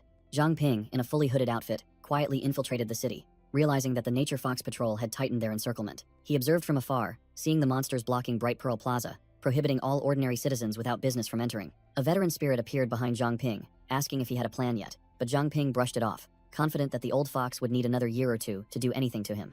Zhang Ping's eyes flashed with a blue light. He stated firmly, "Yes, I have a plan." The scene shifted to the study of the Beast King Martial Arts Academy, where Feng Laixian sat in contemplation. Zhang Ping appeared unexpectedly, deactivated his pure water body mode, and greeted Feng Laixian. Feng Laixian was startled to recognize Zhang Ping, then joyfully asked where the young man had been these past few days, as he wanted to thank him personally. Zhang Ping pulled down his mask, grinning widely, as he replied that it was a long story. After recounting the shocking truth, Zhang Ping sat opposite him and asked directly, "Grandmaster Feng, will you help me?" Feng Laixian pondered, unable to believe that the city lord had betrayed them and the nature foxes were in power. When a student ran in to report that city guard Captain Lin had come to visit, the Grandmaster ordered the student to lead the guest to the reception room. He would be right there. Zhang Ping concluded with a confident statement. Grandmaster Feng only needs a glance to know whether I'm telling the truth or not. In the luxurious reception room, a squad of city guards led by Captain Lin stood waiting. Feng Laixian entered, cordially apologizing for making Captain Lin wait. The bandaged face captain sneered, saying he was there to congratulate Grandmaster Feng. Feng Laixian narrowed his eyes and asked Captain Lin, "Oh, what have I done to deserve such an honor?" Captain Lin, the man with his face wrapped in bandages, announced that the city lord had appointed him as vice city lord, while behind him, a group of red-eyed nature foxes glared. Feng Laixian forced a polite smile, bowing to thank the city lord for his kindness. Truly like a professional actor. "The message has been delivered. I'm leaving now," Captain Lin said, then turned his back and, along with his subordinates, vanished in a puff of purple smoke. As soon as they were out of sight, Feng Laixian clenched his fists, veins bulging, and cursed, "Monsters! How dare they?" A glowing red energy phantom of Zhang Ping appeared behind him, activating his all-seeing eye, pure blood body. Warning, Grandmaster Feng, don't worry. I don't intend to cause trouble. I know I'm not strong enough yet. Zhang Ping revealed his true form in his cool black outfit. Feng Laixian turned and asked directly, "I assume you're here with a plan." Zhang Ping calmly laid out his cards. "I hope you can use this opportunity of being promoted to Vice City Lord to host a banquet and invite all the Awakeners who have protected Bright Pearl City. The purpose of the banquet is to inform all those who haven't been replaced by the nature foxes about what is truly happening. The plan is clear. Whoever wishes to leave will have a teleportation gate to take them out of the city. Whoever chooses to stay will at least know about the fox's plan, so they won't be easily manipulated." Feng Laixian pondered, admitting that some people would not leave due to family ties, and Zhang Ping affirmed that this was the best they could do right now. From Zhang Ping's perspective, images of nature foxes swarming everywhere like ants appeared. He thought bitterly, "I never imagined my small school harbored so many creatures." Feng Laixian placed a hand on Zhang Ping's shoulder, his voice full of empathy. "You've done enough. In a situation where friend and foe are indistinguishable, no one can save everyone." The Grandmaster patted Zhang Ping's shoulder decisively, his gaze firm. "Proceed with your suggestion. I will follow you to the very end." Zhang Ping bowed in thanks, but Feng Laixian waved it off. "No, it is we who should thank you. At least you've given us hope to defeat those monsters." Zhang Ping looked out the window, observing the people passing by on the training ground, then suddenly froze, his eyes wide. "Huh?" His ability flared, revealing a colossal, malevolent, werewolf monster slowly appearing behind Su Jingyao, the very monster that had murdered her. Meanwhile, on a tall building, Luo Shiyu asked her pink-haired subordinate, "Is anything unusual happening in Bright Pearl City lately?" The girl reported that everything was quiet, except for Feng Laixian preparing to host a grand banquet. Luo Shiyu sneered contemptuously. Just became Vice City Lord and already putting on airs? Feng Laixian is nothing special." A female subordinate asked Luo Shiyu if Feng Laixian needed to be monitored, but she dismissed it. disdainfully remarking that the old man was just a greedy fool, not worth bothering with. She ordered her subordinates to focus on hunting down the Purge Squad's rats and uncovering their plans. A colossal, murderous fox demon phantom appeared behind Luo Shiyu as she emphasized that the ultimate target was Zhang Ping. Meanwhile, at the Beast King Martial Arts Hall, the party was in full swing, with guests fawning over and flattering the newly appointed Mayor Feng. A student approached Feng Laixian, who was still smiling and socializing with the crowd. "You all flatter me too much." The student quickly whispered into his master's ear, signaling that the plan was ready. Immediately, Feng Laixian turned to the crowd, citing an urgent matter and excusing himself to leave first. The guests harbored no suspicion, happily letting Mayor Feng attend to his important business. Just then, Captain Lin, the man with his face wrapped in bandages, entered with his subordinates, sarcastically remarking that Feng Laixian, as His Highness predicted, only knew how to exploit parties to line his own pockets. Captain Lin cast a lewd glance at a purple-haired female instructor wearing glasses, and made a teasing remark about her appearance. His blonde female subordinate warned, "Just stay put and enjoy yourself. But remember, walls have ears here." She smirked sinisterly, deciding it was best to act after the party ended. In a secret room, Feng Laixian had gathered 4 core instructors, who eagerly asked for the reason behind this urgent summons. Feng Laixian released energy, creating an image of Zhang Ping, and declared, "I've called you all here for an extremely important matter, and he will explain the details." Zhang Ping materialized from within the red energy stream, deactivated his pure blood body mode, and confidently greeted Instructor Bai Day. Instructor Bai Day and the assistant student gaped, shouting Zhang Ping's name in utter astonishment. The remaining instructors, including the purple-haired girl wearing glasses, were also deeply shocked by his sudden appearance. After hearing Zhang Ping's explanation, the group couldn't believe it, exclaiming, "Impossible. Has Mingzhou City fallen?" But he quickly pointed out the anomalies with the city guards and the city lord's disappearance. Feng Laixian cleared his throat, his expression hardening, finally accepting the harsh truth and resolving to go all in. Feng Laixian concluded with his core subordinates. "Listen up. Everything is exactly as that kid Zhang Ping said. I've personally confirmed the existence of those foxes." Zhang Ping explained the tense situation. "Those monsters are masters of disguise, almost impossible to distinguish. A whole bunch of them have already infiltrated the party out there." Feng Laixian flexed his muscles, appealing for loyalty. "You've known me for years. If you trust old Feng here, then I need your help." Instructor Bai Day and the purple-haired female instructor immediately sided with their boss, affirming their absolute trust in both Feng Laixian and Zhang Ping. Zhang Ping began outlining the counterplan. "To deal with these foxes, we must play it smart, lie low, bide our time, and preserve our strength." He presented a list, declaring these were the people who hadn't been replaced and needed to be immediately warned about the current situation. Zhang Ping revealed his trump card. "The Purge Squad will soon open a teleportation gate here." He simply illustrated the escape route. "Anyone who wants to flee with us, tell them to go out the main gate, then circle back here and discreetly enter the teleportation gate." A young instructor spoke up anxiously, asking about the fate of their families if they had to evacuate so suddenly. Feng Laixian placed a hand on his subordinate's shoulder, explaining the dire situation. "This is the only way. Only Zhang Ping can see through their disguises. We don't have time to verify everyone's families." The instructor continued to warn that if the foxes caught wind of the plan, they would accelerate their scheme to wipe out all awakened ones. Instructor Bai Day crossed his arms, admitting that keeping the secret from so many people was almost impossible. Zhang Ping confidently declared he would monitor from the shadows and use fire as a signal if any fox at the party acted suspiciously. With the plan finalized, Zhang Ping left the rest for the instructors to handle on site. The group left the secret meeting room, Feng Laixian and Instructor Bai Day leading the way, ready to continue their act in front of the enemy. Zhang Ping, fully cloaked, confirmed that they had informed almost everyone at the party without the foxes being aware. Suddenly, a psychic image of Su Jingyao appeared, her voice echoing in Zhang Ping's mind. "Zhang Ping, be careful." Zhang Ping was startled, realizing this was a distress signal from Su Jingyao. A horrifying vision appeared.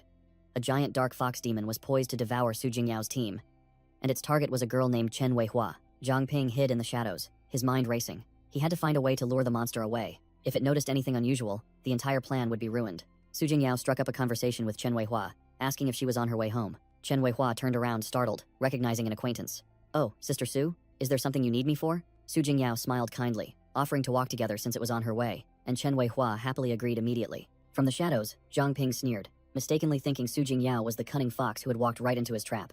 "You just gave me a perfect opportunity to act." But the real fox was Chen Weihua. She looked up with sinister eyes, secretly pondering this coincidence. With a whoosh, Zhang Ping revealed himself from the shadows, shed his stealth gear, and gave Su Jingyao a curt greeting. Without wasting a second, Zhang Ping immediately set his trap. "Go find Master Feng and tell him I'm in trouble. Tell him to meet me in the west of the city." Chen Weihua froze, recognizing Zhang Ping and wondering why he was here. The demon in Chen Weihua's guise chuckled inwardly, thinking she had caught a big fish. His Highness would reward her handsomely if she brought him back. Having said that, Zhang Ping suddenly shot away like an arrow, leaving Chen Weihua no time to react. Su Jingyao frantically called after him in vain. "Zhang Ping, where are you going?" The system panel appeared, the Nethermist Nightwalker skill activated, and Zhang Ping's speed and agility surged. He glided through the streets, leaving a faint trail of dark purple Nethermist energy. Chen Weihua immediately gave chase, her mind filled with astonishment. How strange. Why is this kid so fast? Zhang Ping turned into a narrow alley, deliberately leaving a luminous trail to lure his prey into a trap. As soon as Chen Weihua arrived, she lost his trail, bewilderedly wondering where her target had vanished. Instantly, Zhang Ping appeared from thin air right behind her, a scythe-shaped weapon forged from nethermist energy already clutched in his hand. Giving his prey no time to breathe, Zhang Ping swung a clean, swift slash, and Chen Weihua's fresh blood splattered. Zhang Ping shouldered his nethermist scythe, taunting his prey, who was still trying to maintain her act. Don't worry. He activated his dark mask, and a deathly aura surged forth.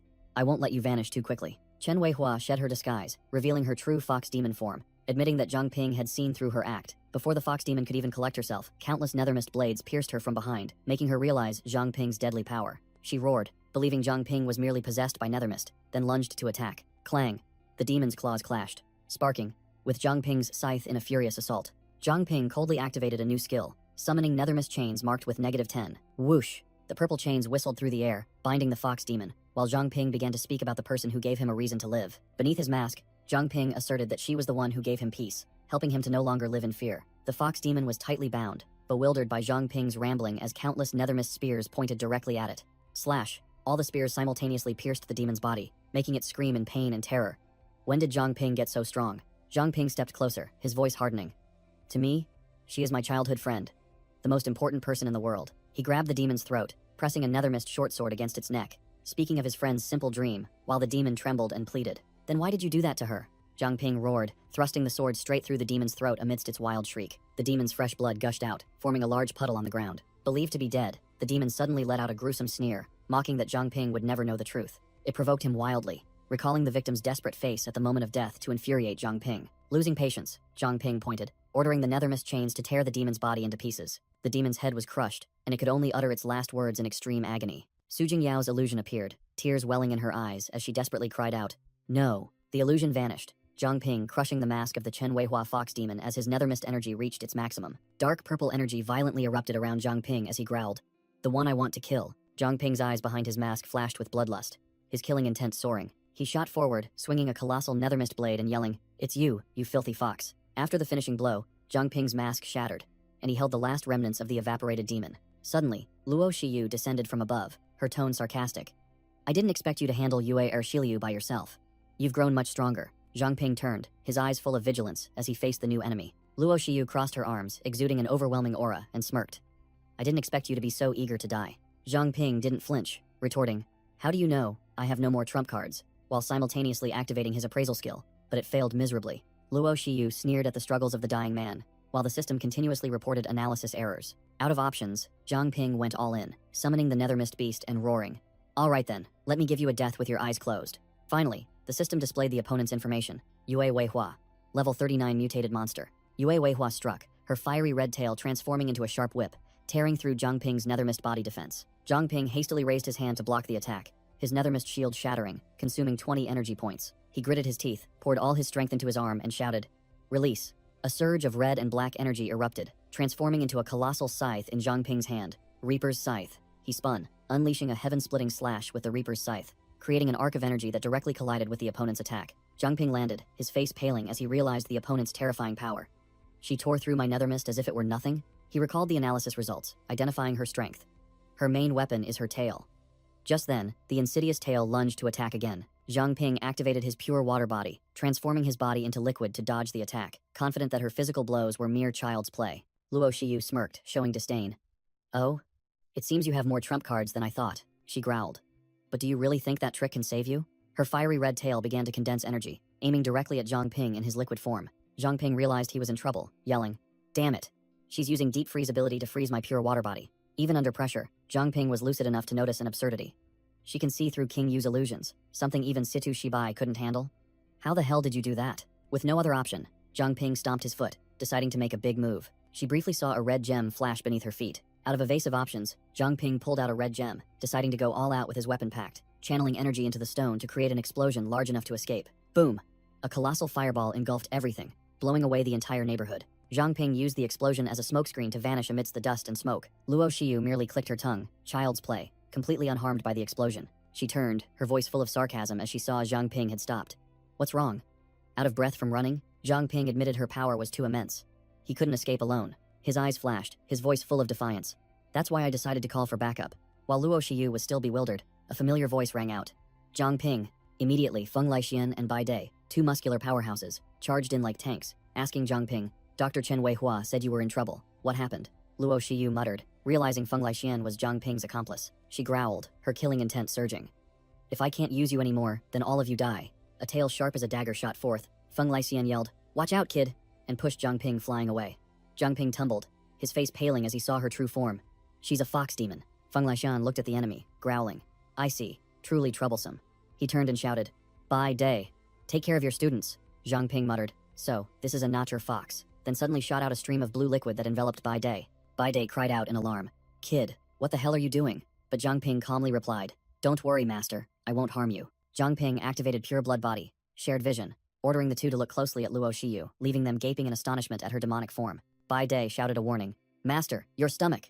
Luo Shiyu immediately swung her razor-sharp tail to attack Feng Laixian. Feng Laixian reacted incredibly fast, yelling, understood, and leaped into the air, narrowly dodging the attack. The demonic tail ripped through the ground, leaving a long trail of destruction, making Feng Laixian exclaim in astonishment at her terrifying destructive power. Zhang Ping commanded, Master Bai, extend your left hand, palm up.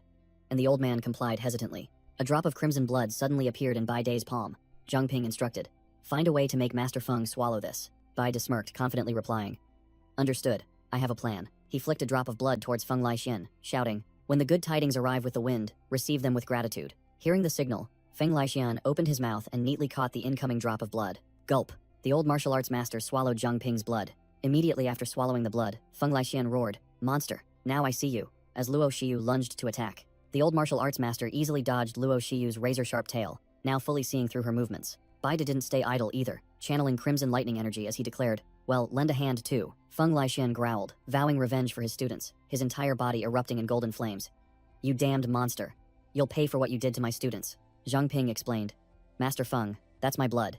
It will help you see her true form, but only for a short time. Simultaneously, Feng Laixian activated his immortal Crimson Emperor body, while Bai Dai transformed into a raging lion warrior. Feng Laixian, with his fiery hair and eyes, sneered.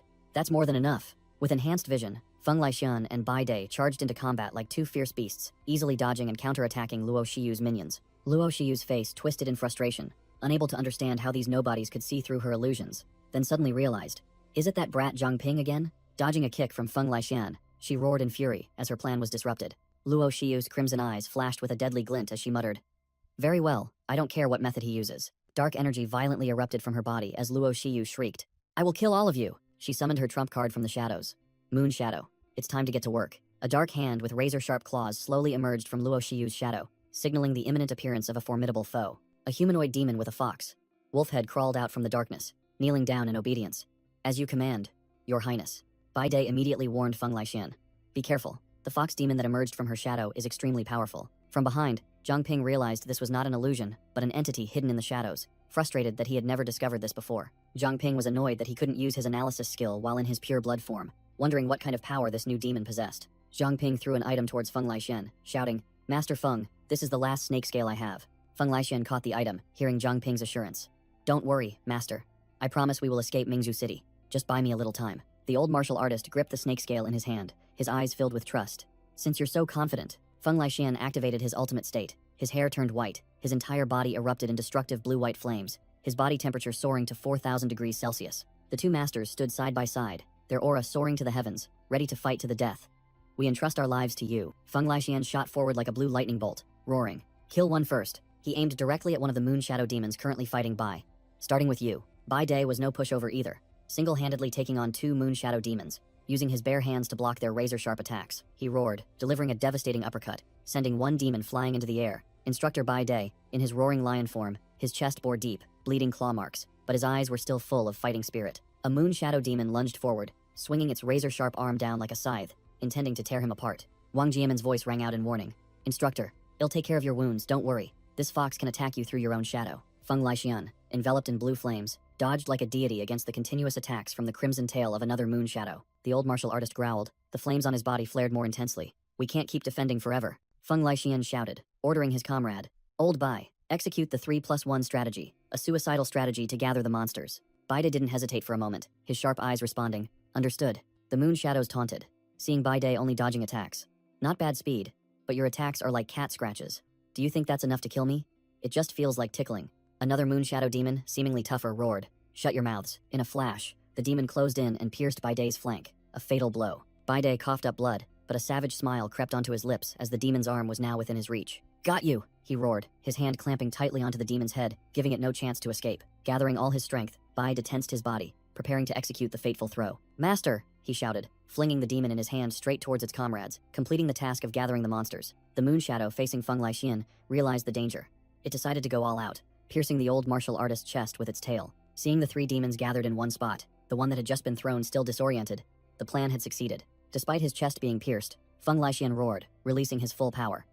Beast King's secret technique, Primordial Chaos Unity. A destructive blue-white energy explosion engulfed the entire area. The moon shadows were annihilated, leaving not a single trace of ash. After the smoke and dust cleared, Zhang Ping appeared beside the two panting masters. Our chance has come. Zhang Ping handed Feng Laixian a glowing red covenant stone, created using adipose tech. Hold on tight, don't let go. Feng Laixian, still in his flaming hair state, signaled Baide. It's done, you can have your fat back. Without a word of warning, Zhang Ping activated his ability, creating a powerful gust of wind that swept both masters soaring into the sky. Suddenly lifted into the air, both Baide and Feng Laixian screamed in surprise, while Zhang Ping remained unfazed. Looking at the city shrinking below, Baide clicked his tongue. Well, I guess this is one way to escape. Zhang Ping coughed up blood, his face pale, admitting he had used too much healing energy and was running out of strength. He threw the covenant stone to the two of them, telling them it would take them safely back to base. With that said, Zhang Ping let go, allowing his body to free fall downwards, causing the two masters to frantically shout his name. He plummeted straight down into a dense forest outside Mingzhu City, his fate unknown. Zhang Ping landed quite hard, lying motionless amidst the vegetation in the gloomy forest. A leaf gently fell onto his face, but Zhang Ping showed no signs of waking. Night fell, moonlight illuminating the silent forest. Zhang Ping slowly opened his eyes, muttering in disbelief. Am I still alive? A familiar voice rang out as he awoke, and from the ring on his hand, the spirit of Situ Shibai appeared. You're finally awake. The Phantom Captain announced that Zhang Ping had been severely injured and unconscious since then, causing him to clutch his chest as pain surged through him. Situ Shibai explained that he had done his best to stop the bleeding, but had reached his limit and needed to rest. Zhang Ping reassured him, telling him to rest assured and not worry, while he needed to quickly contact headquarters. He pulled out a blue spherical communication device, calling headquarters. Headquarters, this is Zhang Ping. Do you read me? His only reply was an eerie silence. Not a single signal was returned. Zhang Ping knelt in the forest, realizing the difficult situation. It seems I'll have to rely on myself for a while. After observing for a while, he discovered a cave entrance hidden behind nearby rocks. Sitting by the campfire, Zhang Ping bitterly realized the irony of his pure blood body ability. It was incredibly powerful for healing others, but completely ineffective for his own recovery. He checked his energy bars. Both fire and nether mist were nearly depleted. If any monster appeared now, he would simply have to lie still and accept death. Lost in the labyrinthine forest, he could only hope his teammates would find him soon. Suddenly, Zhang Ping discovered a familiar object on the ground. Su Jingyao's hair clip. Memories of his previous life flooded back. He recalled fighting madly just to avenge her, but once his goal was achieved, he felt an unsettling emptiness. Collapsing to the ground, Zhang Ping admitted that everything he had done wasn't for any noble ideal, but merely a personal obsession. Blood from his hand dripped onto the hair clip. He scoffed at himself, realizing that even a miracle worker couldn't change reality. He knelt, accepting the harsh truth of his own desires for fame and glory. But then a thought flashed through his mind, and he suddenly realized, wait, can I revive Su Jingyao? He remembered using pure blood body to regrow Cho Chiang's severed arm, a flawless and perfect recovery. And then, there was the time he connected with Master Feng's body, regenerating internal organs and keeping him alive. If the theory was correct, he could revive Su Jingyao. Zhang Ping took out a human skin mask, Su Jingyao's only remaining relic. He activated his pure blood body ability, channeling energy into his hand, preparing for a life or death gamble. His fresh blood dripped onto the mask, initiating the unimaginable regeneration process. Zhang Ping gritted his teeth, enduring the pain and exhaustion, but he knew for sure, it's working. He poured all his remaining energy, pushing the regeneration process to its limit, as threads of blood began to extend from the mask. From within the forming mass of flesh and blood, Su Jingyao's body gradually emerged, enveloped by strands of life energy. But the regeneration process suddenly halted, leaving Zhang Ping bewildered and unsure of what was happening. An energy projection of himself appeared,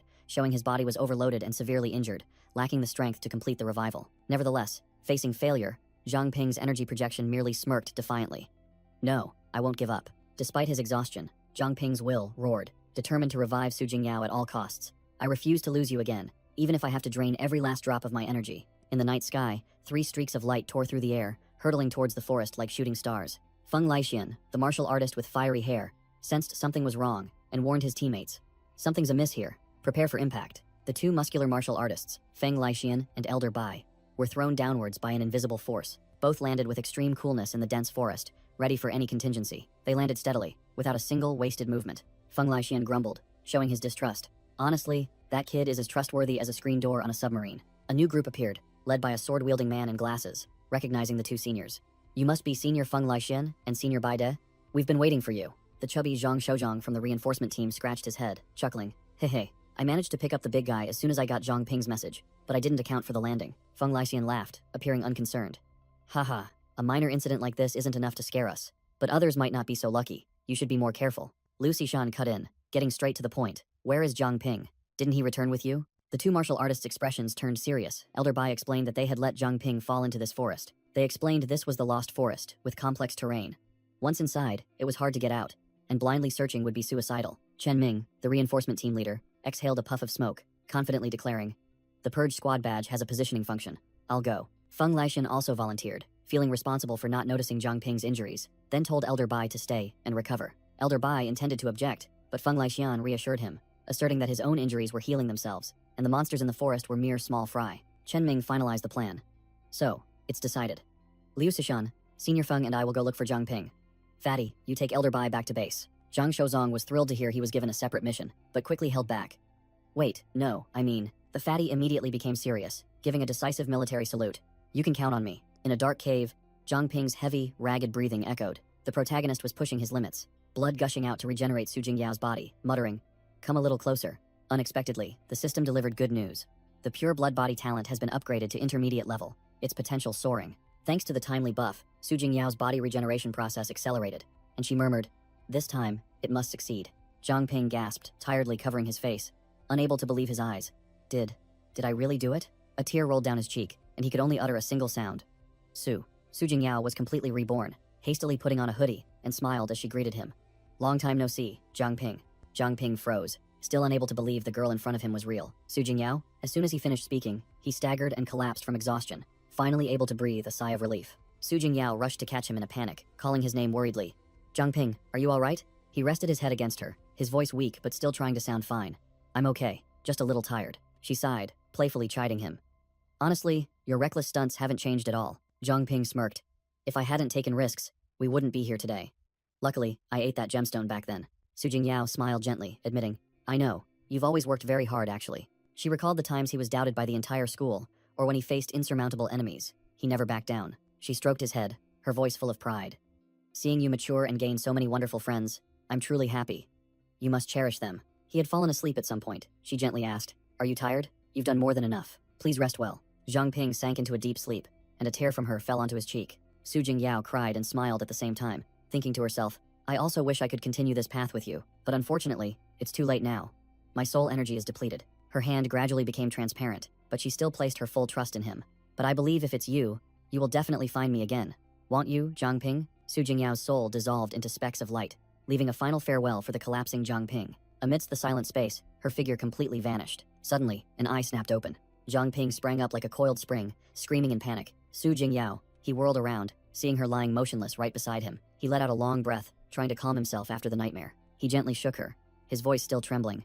"Wake up, sleepyhead. You'll catch a cold lying like this." But his only reply was her lifeless, empty eyes. He froze, realizing her body was unusually cold. Placing a hand on her nose, Zhang Ping went numb, his face pale. "She's not breathing anymore." Fiery red dark energy erupted around him, his eyes bulging with fury.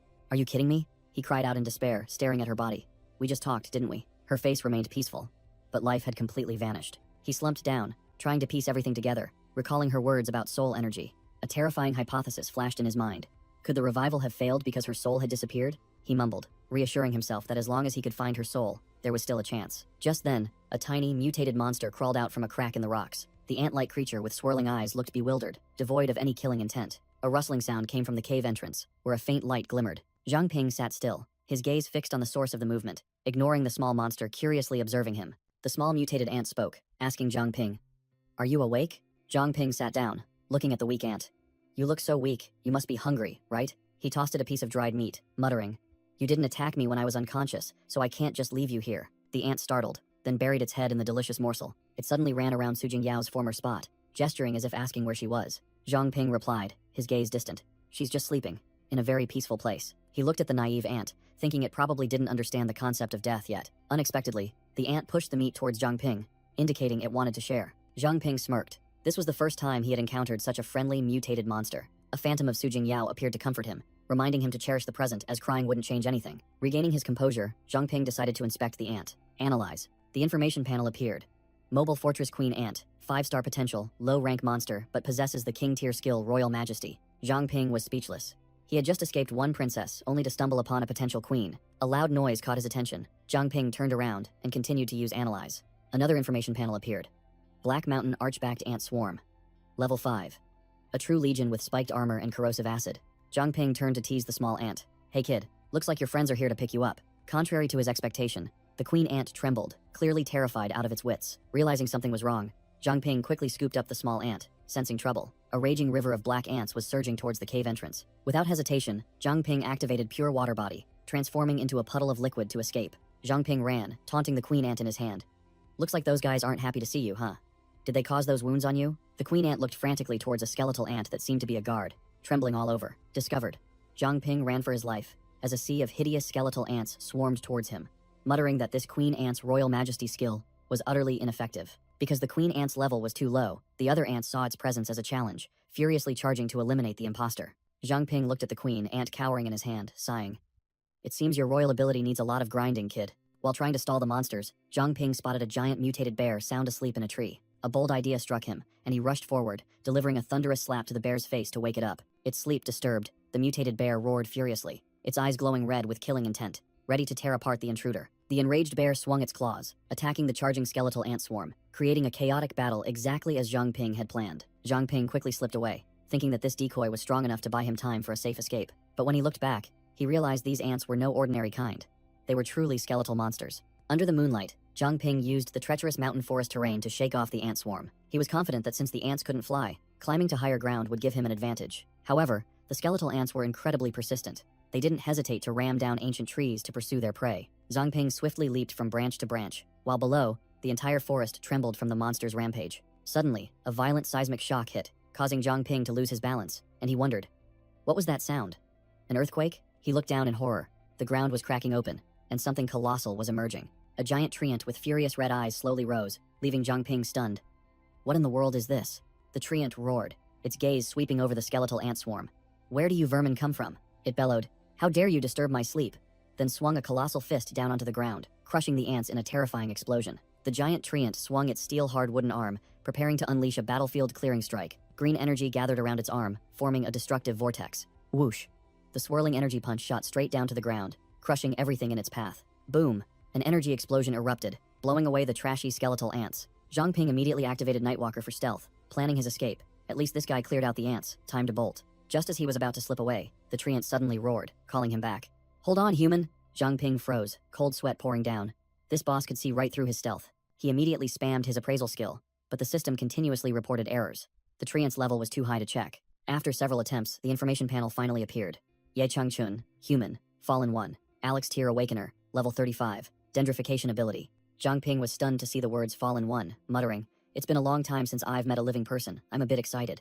Yi Changchun mumbled that all the Fallen Ones he had met were either lunatics or a crazed female Fallen 1, unlike himself. Zhang Ping broke out in a sweat, realizing he couldn't escape, so he decided to stay and talk things out. Ye Changchun sat down, asking Zhang Ping where he came from, and received the answer, Mingzhu City. The old treant looked surprised. What a coincidence. I'm also from Mingzhu City. But then he fell silent in thought, saying that was all he remembered, perhaps due to old age and senility. Zhang Ping boldly cut to the chase. Senior Ye, may I be so bold as to ask if you know you are a Fallen 1? Ye Changchun looked bewildered, completely clueless about what a Fallen 1 was. The old treant suddenly realized Zhang Ping knew his name, immediately questioned him, and was told it was due to the appraisal skill. Suddenly, a tiny spirit emerged from Zhang Ping's bracelet, exclaiming, Captain, you're awake? Making him startle and shout at the treant. Ye Changchun? Is that you, Uncle Ye? Another voice, full of authority, echoed from Zhang Ping as his eyes turned red. I've been awake since you two started talking. The captain's spirit inside Zhang Ping explained about the spirit in the bracelet, while Ye Changchun, the treant, curiously asked about his past. The bracelet on Zhang Ping's wrist flashed with a brilliant golden light, containing a mysterious power. In a flashback, the captain's spirit recounted. Back then, you were a core member of the resistance army, a master of disguise who infiltrated deep into the Zhu clan's lair. Tragic memories surfaced of Ye Changchun being discovered and falling in a mission, and the captain's spirit mused, I never thought I'd see you again. Ye Changchun just scratched his head after hearing this. Sounds impressive, but my brain's empty now. I don't remember a thing.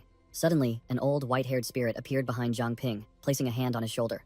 Zhang Ping, I have something I need you to do. The old spirit explained that the Fallen One state was a form of amnesia, and Ye Changchun's prolonged existence had made his mind accept this new reality, completely forgetting his past. The old man continued his analysis, pointing out that Fallen Ones possessed extremely strong mental power, immune to ordinary mind control spells, and had no precedent of being cured. The old spirit looked directly at Zhang Ping, his gaze full of hidden meaning.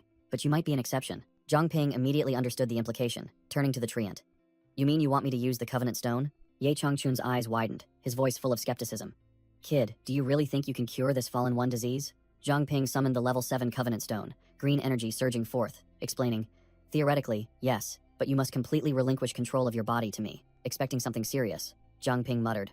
Then tossed the gem straight at the treant, as if throwing a piece of candy. Ye Changchun opened his mouth and neatly caught the stone, casually asking back, what's the big deal? The Covenant Stone embedded itself directly into the treant's chest. Zhang Ping froze, utterly shocked. He actually ate it? Green energy erupted, and a notification panel appeared.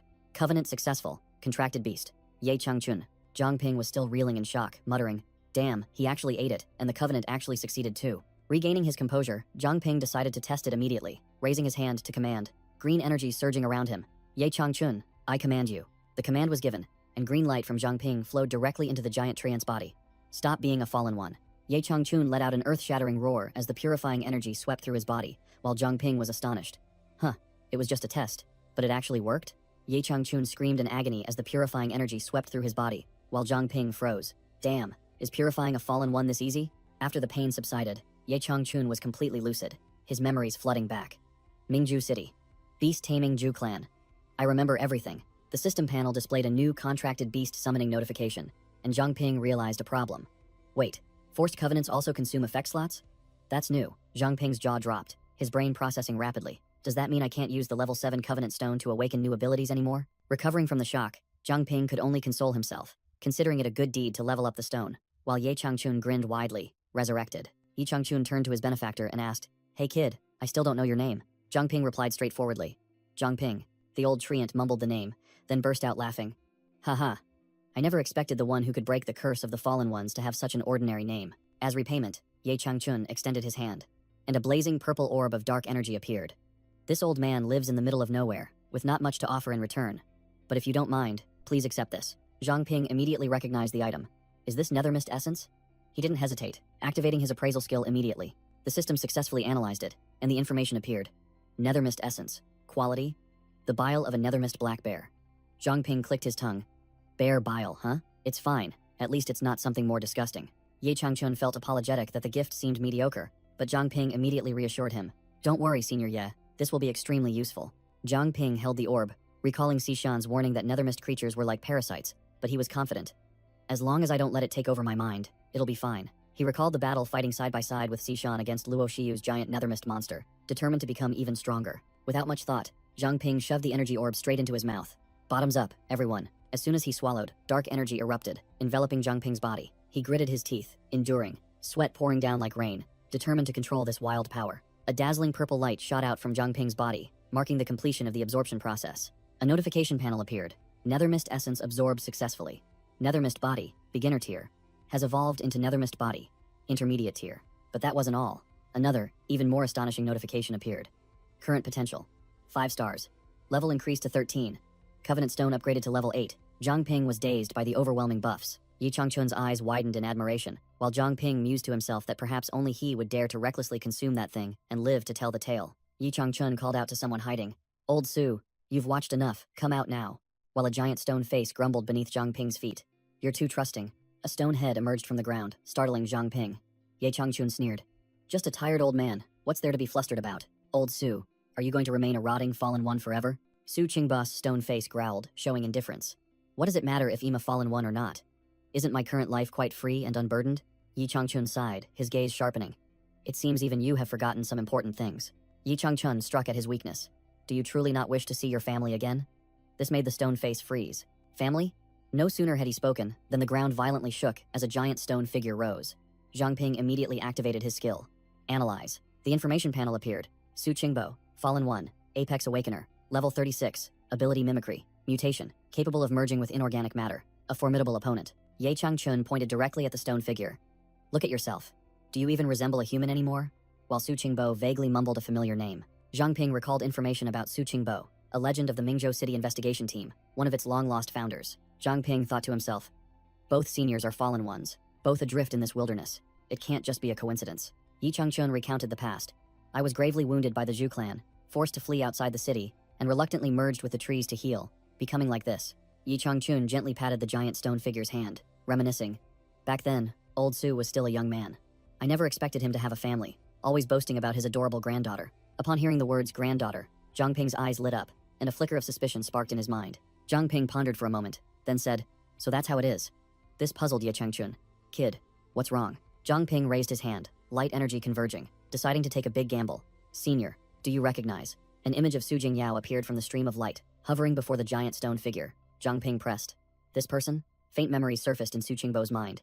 An image of his son with a mysterious smile saying, everything is within. Another memory flooded back, his daughter-in-law holding a newborn baby, smiling and saying, the little one just woke up. His daughter-in-law pointed at the baby with azure eyes. Jingyao, Grandpa is here to see you. Who am I? Shattered memories overwhelmed him, causing Su Qingbo to let out a terrifying scream of pain as dark energy violently erupted. Yi Changchun stared in shock at Su Jingyao's illusion, stammering, could this girl be? The giant stone figure, Su Qingbo, roared in a frenzy, his mind in chaos. Who is that girl? Fragments of memories about the Zhu clan, Mingzhou City, and a traitor flooded back. He screamed in agony. Who am I? Ye Changchun frantically warned Zhang Ping. It's over. At this rate, he'll completely lose his mind. Kid, think of something fast. Zhang Ping's face was grim as he calculated the life or death move. The covenant stone just leveled up, but once I form a covenant, I won't be able to awaken any new abilities. To hell with hesitation, Zhang Ping told himself. Saving him is paramount. A brilliant green covenant stone glowed in his hand. Zhang Ping hurled the stone directly at the giant stone figure, shouting, Senior Su, swallow it. I will help you break free from this curse. Nonsense. Su Qingbo, in his frenzy, directly punched Zhang Ping away, roaring. You're all lying to me. His eyes burning with hatred, Su Qingbo screamed someone's name. Ma Bin, you won't get away with this. Get out of Mingzhou City. Yi Changchun tried to shout over the old man's madness. Wake up. There's no Ma Bin here. That's your granddaughter, your family. The giant stone figure's crazed gaze suddenly halted as he looked at the illusion. A flicker of recognition appearing. My granddaughter. Seizing the opportunity, Ye Changchun offered the stone again. Eat it, and you'll remember everything. The giant stone hand slowly grasped the gem, his voice trembling. My family. The system announced. Covenant successful. Zhang Ping commanded decisively. I order you to stop being a fallen one. The stone shell shattered, revealing Su Qingbo in his human form, an old general with silver hair and a weathered military uniform. Still bewildered, he looked at his hands, then hesitantly called his granddaughter's name. Jingyao? Jingyao? Su Qingbo reached out towards the illusion, his voice filled with pain and disbelief. How could this be? Who did this to you? The old man collapsed to the ground, overcome with profound regret. I wasn't there for you. Grandpa is sorry. With tears welling up, he roared in fury, realizing his old enemy. Don't tell me Ma Bin did this to you? Zhang Ping explained to Ye Changchun. After he disappeared, Ma Bin became the captain of the investigation team. Could there have been some conflict between them? Su Qingbo roared, questioning Zhang Ping, why Ma Bin, clearly a member of the Zhu clan, was allowed to become captain. The old man punched the ground, bitterly screaming that not only did Ma Bin escape justice, but he also failed to protect the most precious thing in his life. Zhang Ping pondered, finally understanding why the investigation team remained silent when the city was in chaos. It was all due to the Zhu clan pulling the strings from behind. Ye Changchun scratched his head, his face bewildered as he asked again, completely clueless about these political conspiracies. Zhang Ping stood tall, his eyes sharp and cold as he delivered extremely bad news to the two seniors.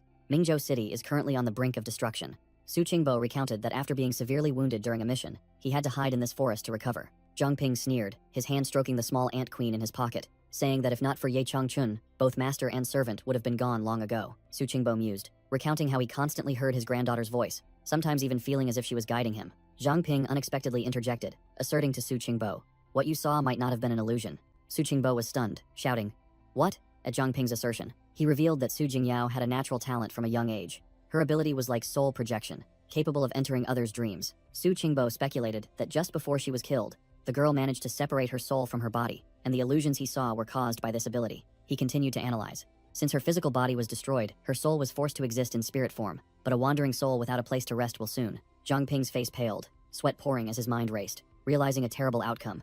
Su Jingyao has become a fallen one? He suddenly remembered her last moments, understanding the meaning of her words then. She didn't want to be a burden to me. Zhang Ping let out a bitter laugh, covering his face and blaming himself for being such a fool. He stood up straight, his gaze resolute, vowing never to forget her life-saving grace. When all this is over, I will definitely find you. Regaining his composure, Zhang Ping turned to ask the two seniors about their upcoming plans. Ye Changchun and Su Qingbo erupted with resolve, declaring that they had dedicated their lives to Mingzhou City, and now that it was in peril, there was no reason for them to stand by. Su Qingbo's eyes sharpened. He added that besides that, He also wanted to see his granddaughter again. Ye Changchun and Su Qingbo erupted with power, declaring they would be Zhang Ping's strength to save Mingzhu City, ready to receive orders. Meanwhile, a three-person reinforcement team, Feng Laishan, Liu Sishan, and Chen Ming, were speeding through the forest. Liu Sishan checked her equipment, announcing that Zhang Ping's signal had vanished in this area, and asked if anything had been found yet. Chen Ming and Feng Laixian confirmed this was the last known location, and all three stopped to observe. Feng Laixian grumbled, wondering where that kid Zhang Ping, covered in injuries, could have dragged himself. Liu Sishan suddenly froze, her sharp eyes spotting fresh bloodstains on the leaves. She quickly followed the trail, venturing deeper into the dense forest. Liu Sishan's expression changed drastically. She broke into a cold sweat at the sight before her. The entire reinforcement team was stunned, jaws agape at the devastated battlefield. The entire forest was ravaged, the ground covered in colossal tracks, looking as if an earth-shattering battle had just taken place. Chen Ming squinted, analyzing. These are the tracks of Black Mountain arch-backed ants. It seems Zhang Ping has encountered serious trouble. Feng Laixian urged the team to move and pursue, but Liu Sishan suddenly yelled, "Stop!" Right before them, a dark spatial rift tore open, emitting deadly purple lightning bolts. A colossal fist enveloped in dark energy shot out from the rift, aiming directly at Liu Sishan. She reacted incredibly fast, roaring, "Who's there?" and immediately conjured a dense ice shield for defense. Crash! The dark fist shattered the ice shield like glass, sending all three flying backward. Feng Laixian looked up, recognized the newcomer, who then addressed him. "Long time no see, Feng Laixian." From the shadows, a horde of grotesque zombies emerged, led by a long-haired man with blood-red eyes, followed by his hideous subordinates. Feng Laixian growled, his hands ready. "No wonder I smelled something rotten. It's you damn zombie old man." The zombie leader, Lin Benshi, sneered contemptuously. Tsk, still as stubborn as ever. Today, Lin Benshi stood amidst the zombie horde, roaring a challenge. "Not a single one of you will escape." The reinforcement team immediately entered battle. Chen Ming suspected a spy from the Holy Ancestor village, while Liu Sishan coldly charged in, sweeping through the minions. Feng Laixian realized he was the main target, and loudly yelled for his teammates to find a way to escape. A muscular zombie lunged forward, but Feng Laixian merely sneered. "Dream on," he roared, activating his immortal Crimson Emperor body, his entire being erupting in blazing flames, his body temperature soaring to 1000 degrees Celsius, and his strength, stamina, and agility stats skyrocketing. In his fire god state, Feng Laixian easily blocked the zombie's punch with one hand. His eyes blazing, he growled at his old enemy. "I told you, the next time we meet, I'll kill you." A heaven-shattering fiery punch sent the zombie flying, creating a dazzling streak of light. Suddenly, another zombie was swallowed by a dark vortex and vanished on the spot. Feng Laixian was astonished, wondering if the enemy had teleported away. Immediately, another zombie appeared from a spatial rift right behind him and delivered a treacherous punch. An arm reached out from a pitch-black spatial rift, aiming directly at Feng Laixian. With the reflexes of a seasoned veteran, he spun around and neatly parried the surprise punch. Elsewhere, Liu Sishan was also fighting two opponents alone. She created a colossal ice spear, piercing through the zombies, and yelled out for Master Feng. Feng Laixian was seized by countless dark arms reaching out from spatial rifts, completely restrained. He gritted his teeth, realizing these fists were as hard as black iron, capable of distorting space. And this was not the ability of a single person. His gaze darted towards his two female teammates, standing still, thinking, those two girls aren't moving at all. Could they be controlling the teleportation? Feng Laixian roared, unleashing a swirling vortex of fire to blast away all the arms clinging to him. The two female members of the reinforcement team stood afar, jaws agape in astonishment at his power. Feng Laixian, still ablaze, turned to look at them and growled, "Newbies." The brown-haired female operative sneered, "I guessed right," raising her hand to create a purple energy shield, blocking the attack.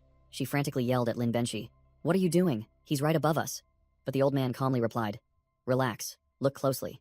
Lin Benshi explained his insidious strategy. After the previous battle, he had used a zombie to remotely monitor, and it had taken several of Feng Laixian's attacks. He knew Feng Laixian's weakness well. Without sunlight, his body temperature would plummet uncontrollably, and his fire attacks would dissipate faster. A status panel appeared, showing Feng Laixian's temperature was only 600 degrees Celsius. His strength, stamina, and agility stats were all rapidly declining. He would never be able to activate his white flame state again. Lin Benshi smirked sinisterly, revealing that this was why he waited until night, after Feng Laixian had left the city, to make his move. Feng Laixian, though weakened, still glared at a zombie, which ordered him to surrender. From afar, Chen Ming gazed in astonishment at the colossal pillar of fiery vortex rising into the sky, wondering if it was Master Feng. Meanwhile, the white-haired female captain and Chen Ming were clearing out the zombies, reporting that their side was almost done. Suddenly, a zombie spewed a stream of green toxic gas. The white-haired female captain quickly covered her mouth, yelling a warning to her teammates. "It's zombie toxin again. Chen Ming, hold your breath." Feng Laixian was flanked by two zombies, who attacked him with dark energy orbs. Lin Benshi soared over, yelling, "Obediently surrender and become this old man's puppet." He unleashed a heaven-shattering punch towards Feng Laixian, but the tough old man growled, "Dream on." Feng Laixian tensed, shouting, "I won't fall for the same trap twice." Lin Benshi stood before his elite zombie subordinates, smirking. "Huh, I didn't expect it to be you." He uttered a threat. "But your friends won't be so lucky." Feng Laixian realized the enemy's intention, and quickly yelled a warning, "Behind you." A zombie suddenly appeared behind the white-haired female captain, launching a surprise attack that stunned her. The dark energy orb vanished just before hitting its target. Chen Ming anxiously called out, "Captain, are you alright?" The white-haired female captain coughed up blood but still roared, "I'm fine, watch your back." Chen Ming wielded twin swords in an X stance, creating an energy vortex to block the attack. Clang! The muscular zombie's attack was halted, and he sneered. "All talk, no bite." Feng Laixian tensed his body, engulfed in blazing flames, and decided to rush in to support his teammates. The old zombie Lin Benshi sneered upon seeing Feng Laixian charge into the encirclement of the fallen ones. Still have time to worry about others? Held back by the swarm of minions, Feng Laixian roared in anger. "You bastards." Amidst the chaos, a green-haired old man appeared, radiating emerald energy and declaring, "It's time to clean up." He summoned a towering treant guardian, its glowing eyes looking down upon the battlefield, making even Lin Benshi look up. Boom! The treant guardian slammed a powerful punch into the ground, creating an energy explosion that swept away the surrounding area. Lin Benshi and his subordinates were thrown back, staring in shock at the giant treant guardian. "What in the world is this?" Zhang Ping called out loudly, reassuring the regrouping team. "Is everyone all right?" The white-haired female captain recognized the familiar voice and turned to look with surprise. Zhang Ping now stood tall beside the treant guardian, officially joining the battle. The white-haired girl sighed in relief, her joy evident. "Thank heavens, you're still all right." Suddenly, another silver-haired old man appeared, blocking Lin Benshi's attack. The old zombie unleashed an energy strike directly at his opponent's chest, but it was completely absorbed. Lin Benshi was stunned, unable to understand why his attack had no effect. One of his subordinates screamed in terror. "Watch out. He's immortal." Su Qingbo coldly retaliated with a yellow energy palm strike, leaving Lin Benshi bewildered. Looking at the mysterious new opponent, Feng Laixian had to admit, "This guy is tougher than I thought." Su Qingbo and Feng Laixian stood back to back, the blazing martial artist warning, "Don't let your guard down. The enemy is a fallen one." Feng Laixian went full power, his body temperature reaching 800 degrees Celsius, stats skyrocketing as he growled a challenge. "Let's see what other tricks you useless old man have." Our entire team had gathered, their morale soaring. The giant treant guardian, Zhang Ping, Su Qingbo, Feng Laixian, and the two reinforcement captains roared, "Charge!" Lin Benshi's female zombie subordinate paled, realizing this fight was too difficult. "These reinforcements are no joke. We've missed our golden opportunity to capture Feng Laixian." Sensing danger, the female zombie quickly pulled her teammates to retreat, shouting, "Something's wrong. Fall back quickly." Lin Benshi was furious at losing his prey, roaring, "I was just a little bit away from catching him." Suddenly, a purple orb of dark energy appeared, sucking Lin Benshi directly into it as he screamed helplessly. The entire zombie horde was pulled into a spatial portal and vanished, Lin Benshi only managing to leave a curse. Consider yourselves lucky this time." Feng Laixian, full of fighting spirit, was about to give chase, but Zhang Ping stopped him in time. "Grandmaster Feng, don't act rashly." Zhang Ping calmly analyzed, advising the fiery martial artist. "We don't have enough information on the enemy. Chasing them would be falling into a trap. Let's return to base and regroup with everyone." The group retreated into a strange forest, and the white-haired female captain noticed the difference. "This place seems different from before." The white-haired female captain explained, while activating a secret mechanism. "Of course, we've changed bases. The old one was too cramped." A giant teleportation circle appeared beneath the group's feet, and she continued, "And it's closer to the training area, so deployment will be much smoother." The entire team was teleported to a high-tech underground base, and the white-haired female captain introduced, "Welcome to Secret Base 08, 1,800 meters deep, with enough space for 2,000 people." Zhang Ping was overwhelmed by the grandeur, while Situ Shibai's golden phantom appeared behind him, smiling smugly. "Haha, better safe than sorry," the white-haired female captain revealed. "When I was in the investigation team, I knew they had a few outposts beyond the city walls. I'm not sure if they're still in use." Su Qingbo asked the female captain about his successor, and she replied, "I heard Ma Bin is running the investigation team." "Yes, your favorite disciple, sir." Zhang Ping interjected with a shocking piece of information. When Elder Su was still conscious, he mentioned that Ma Bin seemed to be a member of the Zhu clan. "What's that about?" Su Qingbo gritted his teeth, his eyes burning with indignation. "That's a story from 10 years ago." Su Qingbo began recounting the story from 10 years ago, his voice filled with resentment. "It feels like just yesterday. Huang Ziming suddenly summoned all of us to the city lord's mansion." He continued, "Huang Ziming claimed an insider had pinpointed the main lair of the Zhu clan remnants, but he already smelled a rat. But as the captain of the investigation team, I knew nothing about this so-called insider. The deputy city lord simply brushed it off, saying it was a hidden member of the purge squad, and due to the urgent situation, Su Qingbo didn't press further. Then I led my team, following clues for a week until we located them." Su Qingbo and his team traversed treacherous terrain. "Just as we were planning our attack, the Zhu clan ambushed us," the old man bitterly admitted. "Back then, I wondered how they found us. Now it's clear, it was a trap from the start." Caught off guard after a long journey, Su Qingbo's team was exhausted and suffered heavy casualties under the attack of a hidden enemy. Just as Su Qingbo realized something was wrong and decided to retreat, a sharp blade pierced his back from behind. The backstabber was none other than Ma Bin, his beloved disciple, leaving Su Qingbo completely defenseless. He used a strange dagger.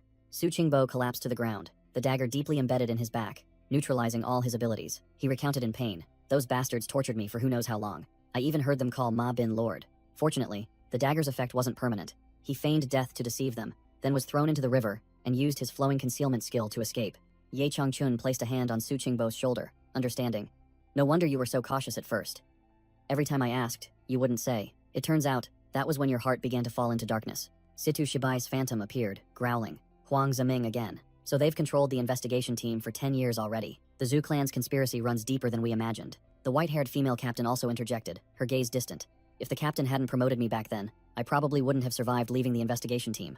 Just then, 3 female members of the Purge Squad appeared, and the blonde braided girl spoke up. Is everyone still here? The blonde girl approached to greet them. You must be the seniors Zhang Ping met. It's a pleasure to meet you. Then curiously looked at the small creature in Zhang Ping's hand. Huh? What's that little thing? Zhang Ping explained that it was a small beast he found in the wild, with the potential to become a king-tier monster, and very friendly, possibly a valuable ally later, making the other 2 girls' eyes light up. The blonde braided girl, acting as the commander, waved her hand. All right, that's enough talk. Everyone settle into your quarters and focus on recovery. Situ Shibai warned. In that case, the investigation team is now our enemy. We can no longer rely on the outposts and must guard against all their schemes. At a mysterious fortress, guards and monstrous beasts patrolled strictly, the atmosphere as tense as a drawn bowstring. A commander was giving orders to his disciples, declaring a 10-mile curfew by the sect master's command. Rip! A dark purple spatial gate suddenly tore open the void right in the middle of the courtyard. A pale old man was flung out of the gate, screaming miserably, while another subordinate watched with a cold expression. As the old man scrambled to his feet, he cursed furiously. That wretched woman! He roared bitterly because his plan was ruined, while another pair stood by the spatial gate, seemingly the culprits. The old man snapped his head up, his eyes blazing with killing intent. Who dares cause trouble here? A gray-haired woman stepped out from the shadows, her tone both sarcastic and commanding. Calm down, old friend. You're too hot-headed. All the disciples immediately knelt to the ground, shouting in unison. Welcome, sect master. The corpse refiner old man questioned the sect master about their agreement.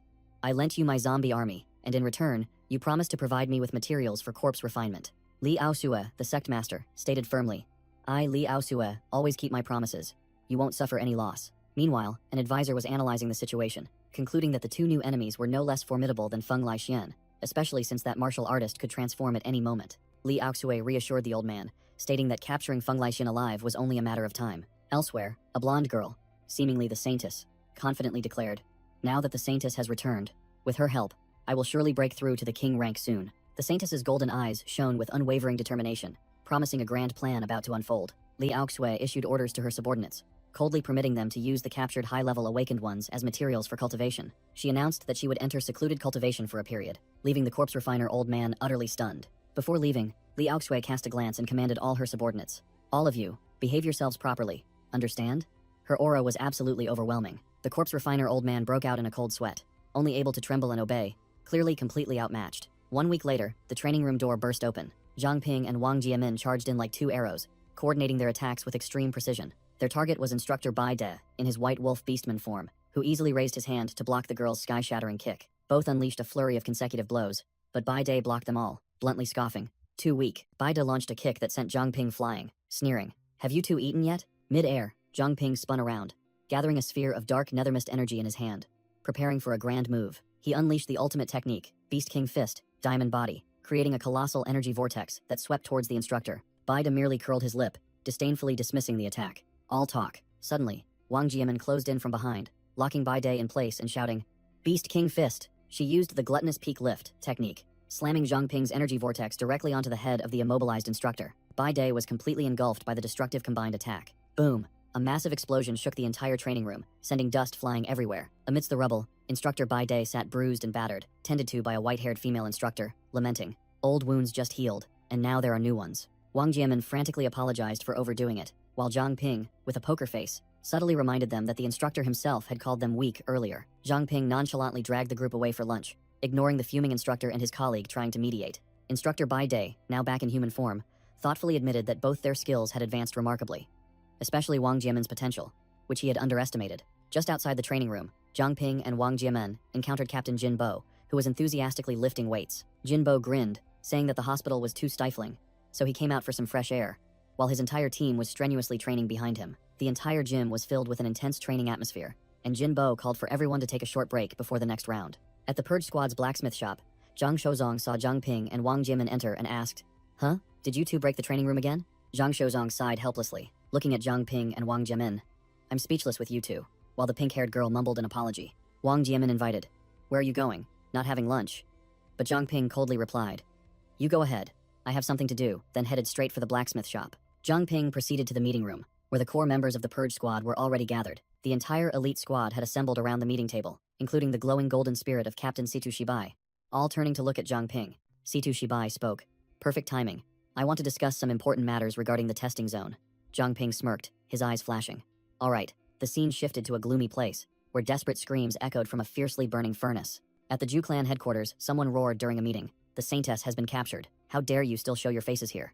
A black-cloaked elder spoke, blaming Huang Ziming for foolishly triggering the Saintess's awakening, which led to the battle between King Yue and Situ Shibai. Huang Ziming, the traitor, fearfully kowtowed repeatedly to the floor, trembling as he thanked the Grand Elder for sparing his life. The Grand Elder propped his feet on the table and ordered, if that Zhang Ping truly is an infinite-level awakener, he will definitely come to the testing zone. Zhu Yanbing, what's your situation? An arrogant figure revealed himself, none other than Ma Bin, the traitor from years past, now bearing his true name, Zhu Yanbing. He sneered. Even if Zhang Ping is an infinite-level awakener, his level is still low, not enough to compare with us. If he dares to show up, I guarantee he'll be eliminated. The Grand Elder warned in a harsh tone, too naive and inexperienced.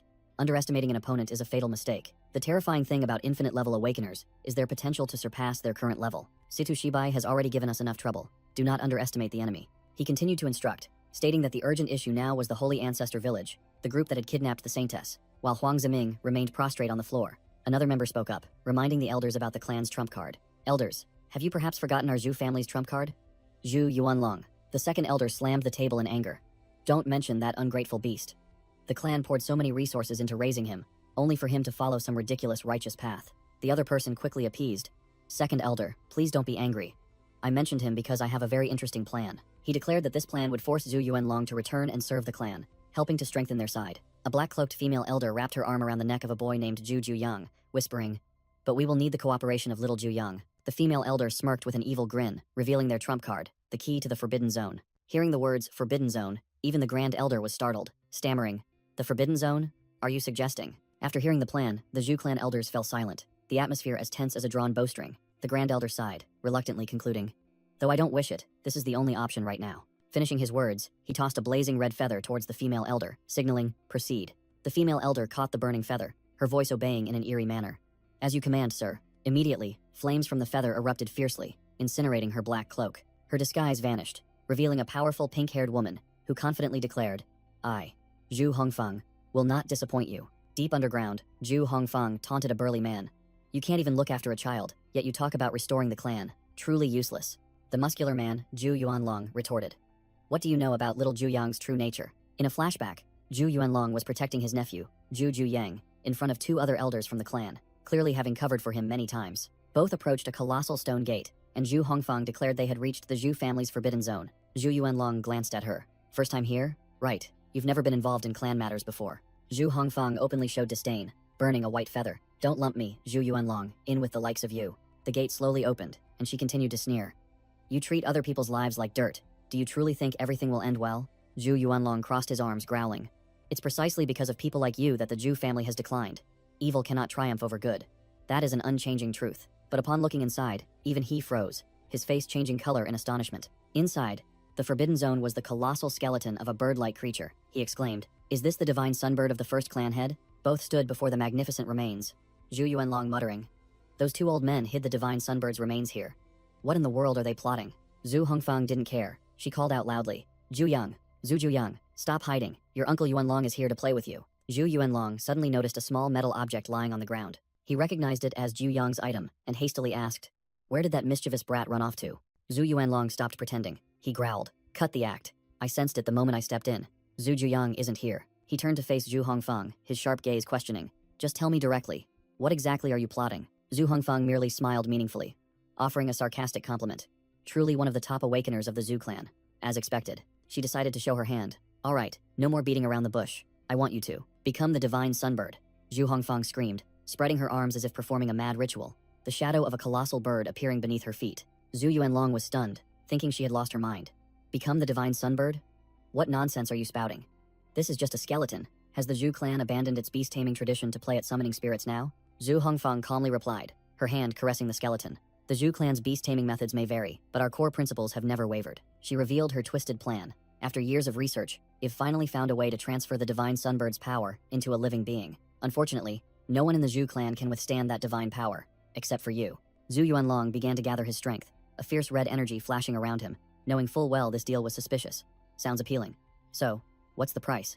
He went straight for the critical point. For example, sacrificing myself? The question made Zhu Hongfang pause for a beat. Looks like I hit the nail on the head, Zhu Yuanlong smirked, seeing through the fleeting confusion on her face. Suddenly, 3 cloaked assassins lunged out from the shadows. Zhu Yuanlong immediately realized, these assassins are yours too, aren't they? Without another word, Zhu Yuanlong roared defiantly, red energy violently erupting around him, ready to take on everyone. Come at me. An assassin swung his scythe, but Zhu Yuanlong had already taken his stance, red lightning enveloping his fist, the ground beneath his feet cracking from the pressure. Whoosh! The assassin slashed incredibly fast, but Zhu Yuanlong easily blocked the sharp scythe with his bare hand. He growled, his hand gripping the enemy's weapon hilt tightly, his eyes filled with disdain. A thunderous punch sent the assassin flying like a tattered puppet, and he scoffed.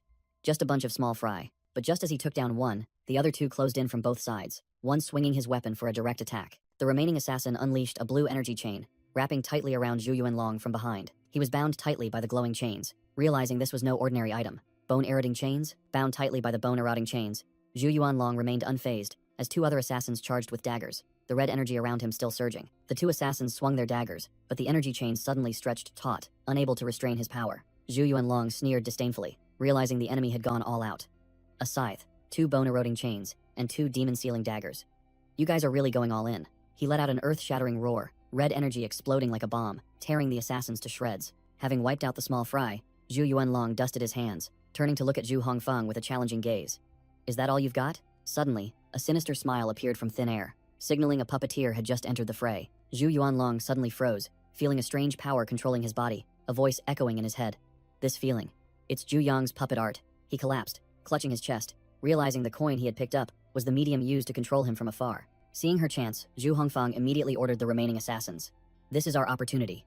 Begin the ritual now. A colossal dragon skeleton emerged from the ground, enveloping the controlled Zhu Yuanlong, fierce red energy erupting from its center. He roared in pain and disbelief, a blade having just pierced his back. Why? Why stab me in the back? Zhu Yuanlong's entire energy violently erupted, and he screamed the traitor's name in despair. Zhu Zhuyang. In the Purge Squad's meeting room, the entire base shook violently, startling Zhang Ping and Lu Sishan, who wondered if it was an earthquake or a new monster tide. The tremors were so strong that trees outside swayed, and birds flew in disarray. The sturdy walls of the base began to crack from the aftershocks. Inside, Purge Squad members were hastily evacuating the injured, one person ordering, the wounded go first. Everyone stay calm. Manny simultaneously created a protective barrier and reassured his teammates, asserting that a normal earthquake couldn't shake such a fortified base. Zhang Shozong had just finished clearing the remnants of the previous battle, confident that all enemies had been dealt with. Zhang Ping called Zhang Shozong over, ordered him to move, and asked about the whereabouts of the Zhao brothers, believing they still had exploitable value. Zhang Shozong glanced at Zhang Ping, and after a moment's thought, nodded in agreement with the captain's plan. Zhang Ping volunteered for the difficult task. Let me go. Captain Jin doesn't have life-saving skills, but I have the pure water body, making it less dangerous for me. He smirked confidently at Liu Xishan, a sphere of water gathering in his hand. Don't worry, I'll be careful. At worst, I'll just use my pure water body to escape. Liu Xishan snapped, pointing directly at the map. Both of them are high-level awakeners. What if they try to drag you down with them? We're 1,800 meters underground. Su Qingbo and Ye Changchun stepped forward to support the team. Easy. Well, go with you. Ensuring those 2 brats can't pull any tricks. If things go south, Zhang Ping can just pull us back, and it'll be fine. Liu Xishan sighed helplessly, having no choice but to accept this high-risk, high-reward plan. The entire team immediately set off, Zhang Ping shouting back. Xishan, everyone go ahead, I'll catch up later. Along the way, Liu Xishan wondered, does Captain C2 have another motive for saving the Zhao brothers? Zhang Ping simply replied curtly, caution is paramount. In a dark room, a blonde-haired boy wearing a hooded cloak sat reading a book, smiling sinisterly. The boy turned the page, muttering enviously, no wonder Uncle Yuanlong never comes to play with me. Turns out he's having fun outside. He looked at the image of a colossal fire phoenix in the book and said meaningfully, but running away from home to play all the time isn't good behavior. The boy turned to ask the 2 faint figures behind him. Don't you agree with what I said, Mom and Dad? The boy's eyes flashed with an evil red light, and he grinned widely. After all, our Zhu clan is the greatest clan there is. The boy looked down at the page, where Zhu Yuanlong was miserably collapsing, and burst into gleeful laughter. Zhu Yuanlong screamed amidst a sea of flames, his body fiercely burning in a cruel ritual. A pink-haired woman stood with the cloaked assassins, coldly declaring, stop struggling. The ritual is complete. No matter how strong you are, you're just a mortal. From the flames, a colossal divine sunbird emerged, and the pink-haired woman sneered. Now you're a part of the divine bird. What's so bad about that? A masked subordinate wondered. If we can revive the divine sunbird this way, why do we need to cooperate with the Notter Fox clan and kidnap the Saintess? The pink-haired woman cursed him directly. Foolish, she explained as the divine bird roared. We allied with the Notter Fox clan because only King Yue is powerful enough to hold C2 Shibai at bay. She continued to reveal a shocking secret. According to the elders, the Zhu clan has clashed with Situ Shibai for centuries. He has displayed over 10,000 different abilities, his power comparable to that of a true king. It turns out, Situ Shibai's fatal weakness is extremely poor psychic resistance, so they spared no expense to find the Natur Fox clan, a tribe capable of countering him. The pink-haired elderess revealed her trump card. We have allied with King Yue to incapacitate Situ Shibai. If not for this urgent situation, I would not have resorted to this method to revive the divine sunbird. She bitterly recounted the drop of blood in her hand, something she had spent 40 years of arduous training and endured all sorts of humiliation to finally refine. But bitterly, despite its overwhelming power, this drop of blood still couldn't compare to the Saintess's bloodline. The divine sunbird roared, and she feared. Now that the Saintess has returned to the village, Zhang Ping could also break through to king tier. If either of them succeeds first, the Zhu clan is finished. Knowing this gamble was uncertain, she had no other choice but to go all in. Whoosh! The drop of vital blood shot out, tearing through the air. Boom! The divine sunbird landed on the ground, creating an extremely powerful shockwave. The divine sunbird revealed its true form, its overwhelming aura soaring to the sky, radiating dazzling light like a second sun. At the Purge Squad's base, number 8, Feng Laixian and a blonde female member were surprised. Why is the sun so bright today? Feng Laixian squinted, realizing something was wrong. Wait, that is, a gigantic mutated beast appeared in the sky. It was the divine sunbird, making the entire team look up. More reinforcement members gathered, and Chen Ming was astonished. Could it be the Zhu clan's divine sunbird? The pink-haired elderess stood on the rock outcrop, laughing maniacally. It's a success, I did it, she arrogantly declared before the majestic divine sunbird. With the divine sunbird revived and Situ Shibai held back by King Yue, from today the Zhu clan will rule all. Unexpectedly, the divine sunbird spun around abruptly and plunged straight down towards her and her subordinates like a blazing meteor. The pink-haired elderess turned pale, unable to believe her eyes. What? Crash! The divine sunbird landed right in front of her, its eyes filled with murderous intent, completely out of control. It flew away, leaving behind a devastated battlefield and a pool of blood. The Zhu clan's plan had failed miserably. The scene shifts to the dungeon of base number 8, where 2 prisoners lay sprawled on the floor, lamenting. Pure strength is useless now. We're stuck here. We're probably going to die here. The older man tried to reassure his younger brother. Don't be afraid. Your brother is here. We should have known this outcome the moment we were captured. Crash. The dungeon ceiling was pierced by an extremely powerful force, creating a gaping hole. The 2 prisoners lay sprawled on the floor, completely helpless in the face of the situation. Both closed their eyes, awaiting death, without a shred of hope left. A stream of deep purple energy shot down as Zhang Ping activated his nethermist physique. Zhang Ping landed coolly, assuming the Beast King fist, gluttonous-style stance, dark energy surging around his hands. He shouted loudly, urging the prisoners to run, while one hand blocked a gigantic collapsing ceiling slab. The prisoners carried each other, fleeing in disarray. Their leader shouted loudly, urging Zhang Ping to follow quickly. Zhang Ping smirked confidently. Coming right up, he swung his hand, shooting out an extremely powerful stream of nethermist energy towards the sturdy iron door. Whoosh! The door was blown away like paper, opening a path to survival. The prisoners, having just escaped, sighed in relief. But Zhang Ping immediately poured cold water on their hopes. It's not over yet. We still need to reach the teleportation room. Suddenly, the entire base shook violently, signaling a complete collapse. The ceiling began to crumble, and gigantic rocks rained down on the entire team. Horrifying memories flooded back. Zhang Ping recalled the scene of himself being buried alive under rubble in his previous life. He frantically wondered, subconsciously, am I going to die again? Zhang Ping lay sprawled amidst the rubble, seemingly unconscious, while someone was shouting his name. As the prisoners were in despair, 2 gigantic figures appeared. Stoneman Su Qingbo and Triant Ye Changchun. Heavy reinforcements had arrived. The 2 prisoners initially sat on the ground, the brown-haired one sneering. Serves you right for daring to rush in. The other snapped. Stop it. Zhang Ping slowly got up, dusted himself off, and declared firmly. The base is already this ruined. Forget about the teleportation gate. The 2 Zhao prisoners acted tough. One told Zhang Ping to just leave, while the other growled a threat that if he lingered, he would be the 3rd person to die by his hand. Zhang Ping snapped, cursing directly at the 2 prisoners. Shut up. You're hostages. You don't get to choose how you die. Triant Ye Changchun analyzed the situation, stating that he could dig a way out, but it would take several days, while Old Su could merge with Stone to escape but couldn't bring the 2 prisoners. Zhang Ping calculated in his mind that there was only enough air for half a day, but he still had a trump card to resolve the situation. Zhang Ping revealed his plan. He had taken blood samples from the 2 brothers and discovered that when combined, they created a unique energy wave, which could activate a new power to escape. The 2 prisoners suspected Zhang Ping was being controlled, but he retorted sharply. If I were controlled, you would have been dead long ago. Now choose, cooperate or die. The brown-haired prisoner was decisive, declaring that his brothers were not ungrateful, then used a knife to cut his own hand. He extended his bleeding wrist towards Zhang Ping, resolutely. Take as much as you need. Zhang Ping drank the prisoner's blood, but nothing changed, and he muttered, strange, isn't it? Or do I need more? Suddenly, Zhang Ping's body reacted violently, his eyes flashed yellow, and he coughed up dark energy. The 2 prisoners watched Zhang Ping writhing in panic, not understanding what the hell was happening just from drinking a little blood. The Zhao brothers rushed over to check on Zhang Ping's condition, looking genuinely worried. Energy exploded around Zhang Ping as the system announced. The glutton talent has been activated, awakening the new ability King's Gem. a powerful buff for contracted beasts. At the same time, elsewhere, a gigantic fire phoenix, the divine sunbird, appeared in a sky-high sea of flames, signaling a shocking event. Outside, Manny urged Liu Sishan to quickly retreat from the sea of flames created by the divine sunbird. Liu Sishan resolutely refused, her worried gaze fixed on the blaze. No, Zhang Ping is still not out. Manny grabbed Liu Sishan's shoulder, shouting, "That's enough!" Manny questioned Liu Sishan, snapping at her for losing her composure while the teleportation gate was closed, and Zhang Ping had plenty of ways to escape on his own. From a distance, an observer remarked that the divine sunbird had just incinerated the Zhu clan members and was in a berserk state, warning that if they didn't leave, they would be trapped in the sea of flames. Liu Sishan ignored Manny's advice, her gaze firm, determined not to abandon her comrade.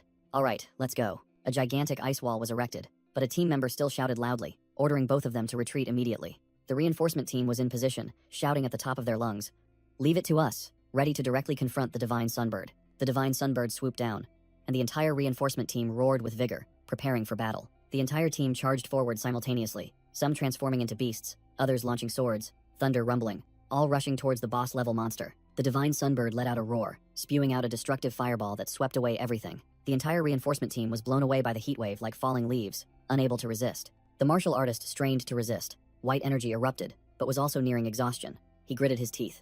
"I can't hold on any longer." Suddenly, a gigantic horn emerged from the ground, radiating a green life aura. A treant as massive as a mountain rose from the earth, extending its branches and leaves to shield everyone from the sea of flames. Not just one, but two giants. Treant Ye Changchun and stone golem Su Qingbo appeared like two deities, blocking the firebird's attack. Zhang Ping's two apex-level contracted beasts declared, "Young one, we will assist," forming a solid defensive wall against the divine sunbird. Zhang Ping finally broke free, landing safely next to Liu Sishan, casually trapping the two prisoners in a nether mist cage. Seeing everyone's astonished expressions, Zhang Ping calmly explained, "It's a long story. To put it simply, I drank Zhao Yanhu's blood." He explained that the old king's bloodline talent had evolved into the king's gem, an extremely powerful buff ability for contracted beasts for 10 minutes. Zhang Ping revealed, "I used it to temporarily buff the two seniors by 5 levels, just enough for them to break through to king tier and rescue us." He stared intently at the gem, his mind still troubled by the fleeting illusion he saw right after drinking the other person's blood. The illusion revealed a gigantic experimental facility, with countless people trapped in red energy spheres like test subjects. Looking back at the two prisoners, Zhang Ping muttered, realizing that Holy Ancestor Village hid far more disgusting secrets than he had imagined. Treant Ye Changchun was suppressed by the divine sunbird's flames, burning fiercely amidst the trees while Zhang Ping shouted his name. Zhang Ping's eyes flashed, seemingly having grasped the core issue of the battle. The divine sunbird frantically unleashed a rain of fiery meteors. Stone, Golem, Su Qingbo, and a reinforcement team member could only raise their hands to block the attack. Stone Golem Su Qingbo was staggered and fell to a sitting position by a barrage of fire projectiles. His endurance also had its limits. A green-haired reinforcement team member screamed, having burned their backside, realizing that the bird's flames contained solar energy, making them impossible to defend against in a normal way. Zhang Ping's two king-tier pets stood side by side. The treant was clearly at a significant disadvantage. Only the stone golem could still barely hold on. Manny suddenly had an idea when she heard the words disadvantage. A light bulb lit up above her head. Manny immediately took command, ordering the barrier team to assemble, the rest to buy time for 30 minutes, and another group to retrieve signal emitters from Zhang Shouzhang. Manny turned to call Liu Sishan, asking her to lend a hand to create a chance for victory for everyone. Inside the bracelet space, the old man's spirit smiled contentedly. The girl has truly grown up. I can rest assured now. Zhang Ping decided not to stand by any longer. He muttered, "Perhaps I should also have a king's gem," then swallowed it. Nether mist energy erupted. Zhang Ping summoned a gigantic scythe, and a notification panel appeared. Temporary level increased by 5, current level 24. The divine sunbird continued to vent its fury, unleashing a destructive rain of fire upon the entire area. The reinforcement team bore the full brunt of it. The entire chaotic formation struggled to defend. Zhang Ping swung his scythe, sweeping away the incoming fireballs. Zhang Shouzhang, who had just finished crafting the pile of equipment, had become emaciated, losing 60 kilograms, and sat panting amidst a pile of empty syringes. Manny pointed at the map, explaining the plan. Liu Sishan will use her ability to suppress the bird's solar power, while the barrier team will set up traps. The combat team received the signal emitters from Manny and Liu Sishan, ready to bury them at the designated locations. Sensing the threat, the divine sunbird roared, beginning to condense a gigantic solar energy sphere in the air. Just as the fireball was about to be launched, a massive surge of cold air swept in, causing it to dissipate into steam, a perfectly executed counter from Liu Sishan. The divine sunbird looked bewildered, not understanding why its fire skill had fizzled out. A reinforcement team member boasted loudly, "I've temporarily sealed off the air around it. How can you ignite fire in a vacuum?" "With faith." Then shouted loudly for treant Ye Changchun to seize the opportunity. Ye Changchun didn't hesitate, grabbing the gigantic firebird and roaring, "Get down here!" The treant strained with all its might, its red eyes glowing with immense power. A classic slam, Ye Changchun used all his strength to smash the divine sunbird straight into the ground. As soon as the vacuum effect ended, the entire reinforcement team immediately charged in. "Attack now." The Suicide Squad, consisting of a lion-transformed man, an ice element warrior, and a heavy tanker, roared, simultaneously plummeting like meteors. Boom! An earth-shattering explosion engulfed the Divine Sunbird after the high-quality team combo attack. Chen Ming stood in a defensive stance from afar, his aura radiant. Swift as the wind, still as the forest, before you in daylight, behind you in night. He summoned his sword. A surge of azure sword energy surged forth. Dragon Abyss Sword, appear. Zhang Ping was not to be outdone. Dark purple nethermist energy erupted around him, declaring, "The bloodline of the Zhao brothers has merged, helping me break straight through to level 29. Combined with the King's Gem and Nethermist, the power of this punch is approaching apex tier." A gigantic nethermist energy sword was summoned by Zhang Ping. He shouted, "Chen Ming, cover me." Zhang Ping and Chen Ming, the two most serious young men in the battle, simultaneously unleashed their finishing moves. Two streams of power merged into a gigantic purple-blue energy drill, spinning rapidly and aiming straight at the Divine Sunbird lying on the ground. Swish! The drill pierced through all defenses, embedding itself directly into the Divine Sunbird, causing it to let out a tragic shriek. All the energy erupted, engulfing the bird in a destructive pillar of light. As the light faded, only a single blazing feather remained, hovering in midair. The boss was officially eliminated. The Ice Element warrior sighed in relief, turning to Zhang Ping. "That was an intense battle. We didn't even get a chance to analyze the Divine Bird before it was gone. I hope this is truly the end." The entire reinforcement team looked at the smoking, gigantic crater. One person couldn't hide their astonishment. Did we just defeat a king-tier creature? The feather remaining after the explosion suddenly burst into fierce flames, circling once in the air. The masked warrior coldly issued a warning. "No, it's far from over." A team member explained. According to legend, the Divine Sunbird is an immortal spirit, guarding the tomb of the Zhu clan patriarch. And now it has returned. From the flames, the form of the Divine Sunbird gradually regenerated, proving that the rumors of it being an immortal spirit were true. The gigantic fire phoenix fully revived, spreading its blazing wings. Its immense pressure forced the entire reinforcement team to retreat. The Ice Element warrior said little, charging straight towards the bird, unleashing an extremely powerful pressure energy attack. The Ice Element warrior's super mimicry, vacuum compression attack exploded, but the Divine Sunbird merely tilted its body to dodge. Ye Changchun, in his giant treant form, also joined the fray, swinging a steel-hard wooden punch towards the bird. The treant's punch landed squarely on the Divine Sunbird's chest, making it stagger and shatter a chunk of its energy. But the heat from the Divine Sunbird's body was so terrifying that Ye Changchun's wooden arm instantly vaporized, even though the flames had subsided. The Nethermist beast suddenly appeared from above, diving down like a black arrow, using its entire body to knock down the Divine Sunbird. The Nethermist dragon used its claws and jaws to pin down the Firebird, roaring a command to the team. "I've got it pinned. Attack now." Seizing the opportunity, the entire reinforcement team charged forward simultaneously, unleashing all their most powerful skills onto the pinned boss. A barrage of sword chi, energy, and steel-hard punches relentlessly hammered the Divine Sunbird's blazing body. An energy-infused punch struck the target directly, followed by a flurry of energy-flying swords embedding themselves all over. The Ice Element warrior sweated profusely, feeling the terrifying heat radiating from the bird. "Damn it, this heat is even more intense than my own Sunfire form." The Nethermist beast realized the problem. Its ability isn't just fire-breathing, it can probably control the surrounding temperature as well. The Divine Sunbird roared, a miniature solar energy sphere forming right before its beak, ready to unleash destruction. Boom! A destructive heat blast shot straight at the Ice Element warrior, while the Lion Man fighter only managed to yell, "Watch out." The Lion Man fighter roared in panic upon seeing his comrade in danger. Grandmaster Feng, to block the fatal blow, Ye Changchun used his own treant body to pierce through Feng Laishan, pinning him down like a living shield. Feng Laishan collapsed, the flames on his body gradually dying out after taking the full sacrificial blow to preserve his life. Standing on the treant's shoulder, Su Qingbo coldly informed the team, "It seems our enhancement effects have worn off." The Nethermist beast carried Zhang Ping, soaring upwards, while Ye Changchun brought Su Qingbo along, leaving Feng Laishan in freefall. The Lion Man fighter and the masked man rushed to catch the unconscious Grandmaster. "Grandmaster!" Another member of the reinforcement team coughed up blood, his face pale from exhaustion. "Cough, I almost died there." The Lion Man fighter supported his comrade, the group unable to believe the boss's power. Even Grandmaster Feng was taken down in an instant. Zhang Ping looked bitterly at the notification panel. The Covenant gem he had just absorbed had gained 2 levels, but failed to activate any bonus effects. Suddenly, Liu Sishan's voice echoed in his mind. "Zhang Ping, can you hear me?" Startled, he replied. "Sishan?" Liu Sishan and her team were in position. She commanded decisively. "The trap is set. Quickly lure the Divine Sunbird over here." Receiving the order, the Nethermist beast immediately flew around like a moth to a flame, dodging the boss bird's rocket-like fire blasts. It dodged attacks while roaring, luring the Divine Sunbird to chase it directly into the designated position. "Elder Ye, hurry." Ye Changchun rushed out as bait, bravely taking the Divine Sunbird's blazing peck directly to his chest to buy time. The moment the bird entered the formation, Liu Sishan and the entire team poured all their energy into the magic array. She shouted, "Now's the time." A colossal ice storm named Glacier Storm erupted from the ground, engulfing the Divine Sunbird in its astonishment. The Firebird shrieked in despair as it was caught in the icy vortex, the surrounding temperature plummeting below zero. Ice began to crystallize on its blazing wings, completely neutralizing its fire elemental power. Crack!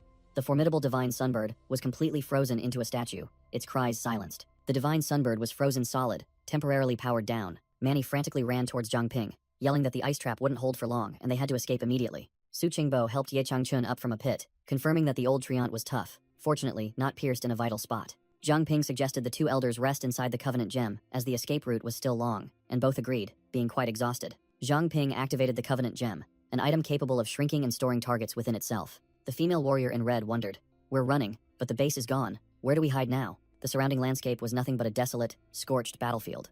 Indeed, there was nowhere to hide. Zhang Ping boldly declared that the only remaining option was to head straight for the testing zone. The team immediately set off, Zhang Ping explaining that there was a backup base there for those unable to fight. Meanwhile, cracks began to appear in the ice block holding the divine sunbird, a sign that it was about to break free from the seal. Manny, while running, flinched, sensing the change. She reported in a panic, "It's only been half an hour, and the trap is already about to break." Everyone frantically searched for cover, but Zhang Ping confidently declared he had a solution. Zhang Ping activated the nethermist lamp. A surge of dark purple energy enveloped the entire team, and he ordered everyone to stay close to conceal their presence. The group found a mysterious cave entrance, constructed from high-tech stone blocks. Once inside, the team breathed a sigh of relief, having finally shaken off the troublesome bird, and decided to rest and regain their strength. Liu Xishan saw Zhang Ping panting, and turned back to ask about his condition. Zhang Ping reassured her that he was fine, just a bit depleted of energy from overusing the nethermist lamp. A short rest would fix it. Captain Chen Ming approached, asking Zhang Ping with concern, "If we delve deeper into these ruins, will it lure the divine sunbird in here?" Zhang Ping nodded, admitting the possibility that the firebird would be lured in, but asserted that they couldn't let it destroy humanity's historical relics. Unexpectedly, Su Qingbo's spirit appeared, reassuring the team that this training ground possessed a mysterious energy that blocked all external probes, so the bird wouldn't sense them. The elder continued to warn, "The problem is that this place is also an investigation team base, and that team has been infiltrated by a strange force for a long time." The old man continued to instruct that, besides being wary of ambushes, the team also had to prepare to face another boss, the Mountain Ancestor. Martial artist Feng Laixian was startled. "The Mountain Ancestor? That mutated king-level monster? I only heard old friends talk about it. I never expected it to live here." Su Qingbo explained that this boss was outside the training ground, and to get inside, the team had no choice but to climb over its back, also advising them to bring morning glory flowers, because the monster hated their scent. Zhang Ping frowned, wondering why a king-level monster would be afraid of morning glory flowers. There must be some hidden secret. Zhang Ping turned to assign a task to Feng Laixian. "Grandmaster Feng, the outer perimeter security relies on you. I'll go hunt some beasts and find those flowers." Feng Laixian and instructor Bai De immediately stopped him, believing Zhang Ping had expended too much energy and should let them handle this. Zhang Ping brushed them off, bluntly declaring, "There's no moon or sun now, stop arguing. My abilities merge with the night, I am the most suitable person for this." Just then, Liu Xishan stepped forward, her eyes resolute. "I'll go with you." Zhang Ping smiled and immediately agreed, thinking it was a good idea to have Xishan accompany him, as she was more familiar with the wilderness terrain.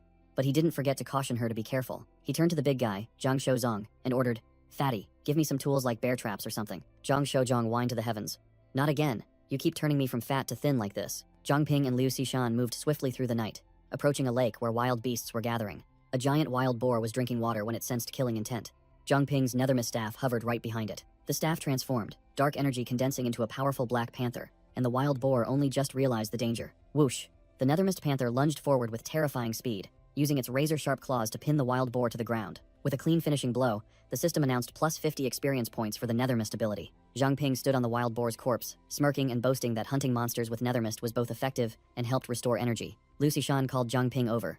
The wild boar's corpse had been corroded by nethermist energy, leaving only a stark white skeleton. She pointed at a strange flower on an ancient tree branch, signaling Zhang Ping to pay attention. Without a word, both shot up onto the branch to examine the target. Landing gracefully, Liu Xishan wondered about this world's bindweed flower, while Zhang Ping sat down to observe. Zhang Ping picked up the flower, remarking that it looked no different from the ordinary ones back home. Suddenly, the flower spurted a thick brown liquid straight into his face. Zhang Ping yelped in disgust at the repulsive smell, like microwave durian, while Liu Xishan burst into hearty laughter. Liu Xishan revealed that in Mingzhu City, there was a cruel form of torture involving locking people in a room full of these flowers, making Zhang Ping shudder at the thought of being marinated in that smell. Afterwards, both sat on the branch, gazing at the glowing firefly grass seeds floating in the night, prompting Liu Xishan to exclaim, "So beautiful." She explained that they were firefly grass seeds, which each season flew with the wind to find a new place to take root. Liu Xishan suddenly became pensive, regretting how rare happy endings were, likening the bindweed flower to sacrificing its scent for peace, while the firefly grass seeds forever wandered homeless. Zhang Ping unexpectedly held out a glass jar containing both the flower and the seeds, calling her name. He asserted that endings are not always predetermined, just as this sealed glass jar could change fate. Liu Xishan emotionally embraced the jar. Inside, the bindweed flower's foul odor was isolated, and the firefly grass seeds finally had a peaceful home. Her face flushed red, and she stammered, unable to speak. Zhang Ping then proactively suggested they return because everyone was waiting. Suddenly, a giant, blazing divine sunbird tore through the night sky, causing the wild beasts below to look up in panic. The fire phoenix let out a sky-shattering cry, and the terrifying aura of a true divine beast enveloped the entire forest. It flapped its wings, shooting out a rain of fiery meteors onto the ground, and the wild beasts fled headlong in a desperate attempt to escape. The entire team was hiding inside a secret cave with high-tech structures. Inside, a sumptuous BBQ feast was underway around a bonfire, with a giant wild boar roasted to a golden crisp, while 2 prisoners were confined within an energy cage. Zhang Shouzhong, the big guy, complained. "Zhang Ping, give me more meat, or I'll lose weight," Baida sneered, patting Zhang Shouzhong's bulging belly. "Thin? You're so thin, your fat is practically melting off." Zhang Ping held out a hot loaf of bread, declaring he would need Zhang Shouzhong's abilities, making both the big guy and Bai Dai eyes light up as they snatched it. Zhang Shouzhong hastily shoved the bread into his mouth, then yelped in pain from the heat as Bai Dai laughed in his face for his gluttony. Inside the cage, Zhao Yalong bitterly told his companions that they were merely tools, that no one cared if they lived or died, so they shouldn't expect to be treated like humans. Suddenly, a plate of hot bread was offered to Zhao Yalong, leaving him dumbfounded. A member of Zhang Ping's team coldly said, "Eat, what are you waiting for?" The 2 prisoners, Zhao Yalong and Zhao Yanhu, were stunned, then tearfully thanked them, having never expected to be treated with such kindness. Suddenly, Zhang Ping felt a powerful tremor, his expression changing. Something's happening. Zhang Ping, Zhu Yuanlong, and Liu Xishan immediately rushed out of the cave entrance to check what the hell was going on. From the cave entrance, all 3, horrified, saw violent explosions and fires spreading in the distance. A terrifying beast tide was underway, thousands of panicked beasts trampling over each other, fleeing from the sea of flames. The culprit was none other than the divine sunbird, soaring in the sky, its entire body blazing like a living sun. Zhang Ping muttered, realizing this formidable creature was deliberately using fire and the beast tide to force them to reveal themselves. Zhu Yuanlong analyzed the wind direction and decided the entire team would remain hidden, waiting for this storm to pass. 2 days later, night fell upon the forest once more, but this silence heralded another storm. At another location, a group of mysterious assassins was waiting. One of them spoke up. "Captain, it's been almost 2 days. Who are we waiting for?" And received the reply. A guy named Zhang Ping, rumored to be an infinite-level awakener. The investigation team captain was revealed to be Ma Bin, real name Zhu Yanbing, an insider of the Zhu clan. He was listening to his subordinate report about Zhang Ping, an infinite-level awakener, with a seemingly useless Covenant Stone ability, who had wiped out Huang San's entire team with mist magic. The subordinate continued to report that Zhang Ping could also transform his body into blood and water, making him extremely unpredictable and almost untraceable. A total of 5 types of abilities had been revealed, but Ma Bin mused, that might just be the tip of the iceberg. Ma Bin warned his subordinates to be absolutely vigilant and not to underestimate the enemy, because Zhang Ping was the real deal. A small mistake would be enough to wipe them all out. Meanwhile, at their hiding spot, Zhang Ping's whispers of the wind effect had just ended. He immediately informed Liu Xishan, "Cici, as expected, the Zhu clan has set traps outside the training area." The team, consisting of Zhang Ping, Liu Xishan, Bai Dai, and Zhu Yuanlong, gathered around the bonfire. Zhang Ping confirmed that at least 2 apex-level awakeners were waiting. Zhu Yuanlong confidently muttered that if the weather was good, he alone could handle both of those apex-level opponents. Not to be outdone, Zhang Ping coolly uttered a profound statement. "Perhaps I can take care of one." Bai Dai expressed doubt, but Zhang Ping explained that even though he was only mid-level, his analytical ability allowed him to grasp his opponent's weaknesses, so as long as they weren't formidable foes like Old Master Feng, it wouldn't be a problem. The team agreed to take turns on guard duty and rest, wait for the beast tide to pass, and then Zhang Ping would scout to see how many formidable enemies the opposing side had. The next morning, Zhang Ping and Liu Xishan were standing guard at the cave entrance. Zhang Shazong rushed in frantically, his face drained of all color. "This is bad, we're in big trouble." The entire team immediately rushed out. Zhang Ping, Liu Xishan, Bai Dai, Zhu Yuanlong, and Zhang Shouzhong froze at the sight outside. The entire forest had turned into a charred wasteland, a consequence of the divine bird's rampage last night, and now they were forced to cross it to reach the trial grounds. Zhang Ping muttered, realizing this monster was smarter than he thought. It was intentionally cornering the team. Suddenly, Su Qingbo's spirit appeared, pointing the way, and warning. "Ahead is the only path to the trial grounds. There's no way around it." He estimated it would take half a day if they moved at full speed, and asked Zhang Ping if the lantern could still hold out. Zhang Ping looked at the magic lantern in his hand, radiating dark energy, and admitted it was running out of power, seemingly placing all the burden back on him. Hearing this, Bai Dai and Feng Laixian praised his saying, "With great power comes great responsibility," while Zhang Ping secretly thought, "How would I know? I just stole that line from a movie in my previous life." The 2 prisoner brothers, Zhao Yalong and Zhao Yanhu, watched a retreating figure and pondered the saying, "With great power comes great responsibility." That saying struck them like lightning, making the 2 former enemies rethink everything. They recalled their past, where the village elders treated them as mere tools, and compared it to Zhang Ping, who had risked his life to save them and treated them with respect. The 2 prisoners officially became fanboys, envisioning Zhang Ping radiating a saintly aura in their minds and shouting his slogan in unison. Feng Laixian, seeing the awkward scene, turned to Zhang Ping and asked, "What are these 2 doing?" Zhao Yalong and Zhao Yanhu said no more, rushing forward to prostrate themselves before Zhang Ping, yelling to be allowed to follow him as his subordinates. Both solemnly raised their hands and swore a deadly oath, vowing loyal service to Zhang Ping. declaring that if they broke their word, they would be struck down by heaven and earth. The two continued to kowtow, declaring their readiness to even swallow a contract gem to prove their sincerity. Zhang Ping stood with his arms crossed, watching, and coldly asked, "Why the sudden enthusiasm? What's the scheme?" The brothers explained that, since Zhang Ping had risked his life to save them, not following him would be a great betrayal of their big brother's kindness. Asserting that he had earned their loyalty, they resolutely declared that they would rather follow Zhang Ping to their deaths than return to the village that treated them as worthless tools. Zhang Ping gestured for them to stand, but didn't immediately accept, instead asking a critical question. "How many people have you killed so far? Were any of them innocent?" The brothers honestly confessed that they had only killed enemies of the village and 2 worthless members of the Zhu clan, who deserved to die. Zhang Ping smirked profoundly, muttering that in the chaotic hatred between villages, determining who was innocent was impossible. He held out 2 green contract gems, warning bluntly, "Swallow these, and there's no turning back." "Are you sure?" The brothers confirmed in unison without a moment's hesitation. Zhang Ping thought to himself, "Anyway, these 2 level 9 and 10 contract gems don't grant me any abilities, so using them to recruit subordinates is a good deal." Gulp. The 2 prisoner brothers swallowed the contract gems in an instant. The system announced, "Contract with summoned beast Zhao Yinlong established. Contract with summoned beast Zhao Yingke established." As a burst of green energy enveloped them, the brothers Zhao Yalong and Zhao Yanhu bowed before Zhang Ping, swearing in unison, "From today, we brothers pledge to brave life and death for our big brother." Zhang Ping coolly replied, "No need to overdo it, just treat each other as comrades." This made the 2 new recruits nod eagerly. "Understood." "Big brother." Zhang Ping turned and directly asked, "You said you had a way to help us. What is it?" He told Liu Xishan, "Wait a moment. My brothers and I will be right back." While the 2 new recruits were still in a state of excitement, the brothers Zhao Yalong and Zhao Yanhu immediately dashed off, leaving the rest of the team watching. Feng Laixian crossed his arms, looking suspicious. "Are these guys reliable? It seems too simple. Can we trust them?" The muscular martial artist continued to analyze. Some savage tribes worship mutated monsters, behaving exactly like these 2. Meanwhile, the woman in the red shirt wondered, "Don't tell me they actually think Zhang Ping is some kind of god?" Zhang Shozong grabbed Zhang Ping's shirt, suspicious. "Did you use a brainwashing technique on them? They look like they're openly worshipping you." Zhang Ping was speechless and snapped back, "Are you serious? If I had a brainwashing skill, I would have used it on Cici or Sister Xue already. Who'd bother using it on these 2 guys?" Hearing her name, the woman in the red shirt blushed deeply, muttering, "Oh, Zhang Ping, you've been interested in me all this time?" Zhang Shozong rubbed his chin, a sly look on his face. "Don't say that.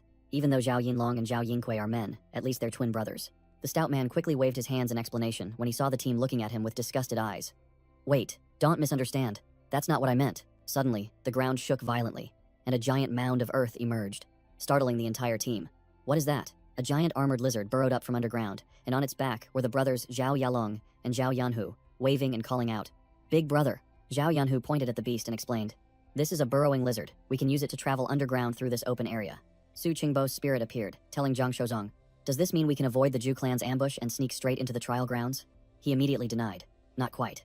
The mountain ancestor is a king-tier monster. This lizard wouldn't dare venture into its territory." Zhang Ping gave a decisive order, "Let's go. Well, deal with the divine bird after we shake it off." The entire team climbed onto the giant lizard's back, and it immediately curled up, digging deep into the ground. The lizard moved underground, safely carrying the team across the forest. When they surfaced, Su Qingbo's spirit announced, "We can only go this far. The lizard refuses to go any further." Zhang Ping ordered, "Have it make a few more trips to bring the rest of the people over." The team stopped before a deep canyon, and Su Qingbo's spirit warned, "Beyond this canyon lies the trial area, but it's also a perfect location for an ambush." Su Qingbo's spirit instructed Zhang Ping, "We're almost at the trial area. Hand out the morning glory flowers to everyone." The main character nodded instantly. Liu Xishan handed a purple flower to a teammate, preparing for the upcoming battle. The muscular old man Baide received a flower from Liu Xishan, and then conveniently asked for 2 more for Senior Ye and Senior Su. Liu Xishan glanced at Zhang Ping, asking directly, "Are you worried that some elites from the Zhu clan are lying in ambush for us?" Zhang Ping explained to the team, "Not only that, I'm also worried the divine bird will return," causing one member to ask in confusion, thinking they had already shaken it off. Zhang Ping patted Zhang Shouzhong's shoulder, calmly analyzing, "The Zhu clan hasn't fully controlled that bird yet, but we can't rule out the possibility of them luring it back. Better safe than sorry." Feng Laishen and Bai Di nodded in agreement, concerned that Senior Ye and Senior Su were still recovering and would have difficulty handling the divine bird if it appeared. Zhang Ping sneered, his eyes flashing with confident green light.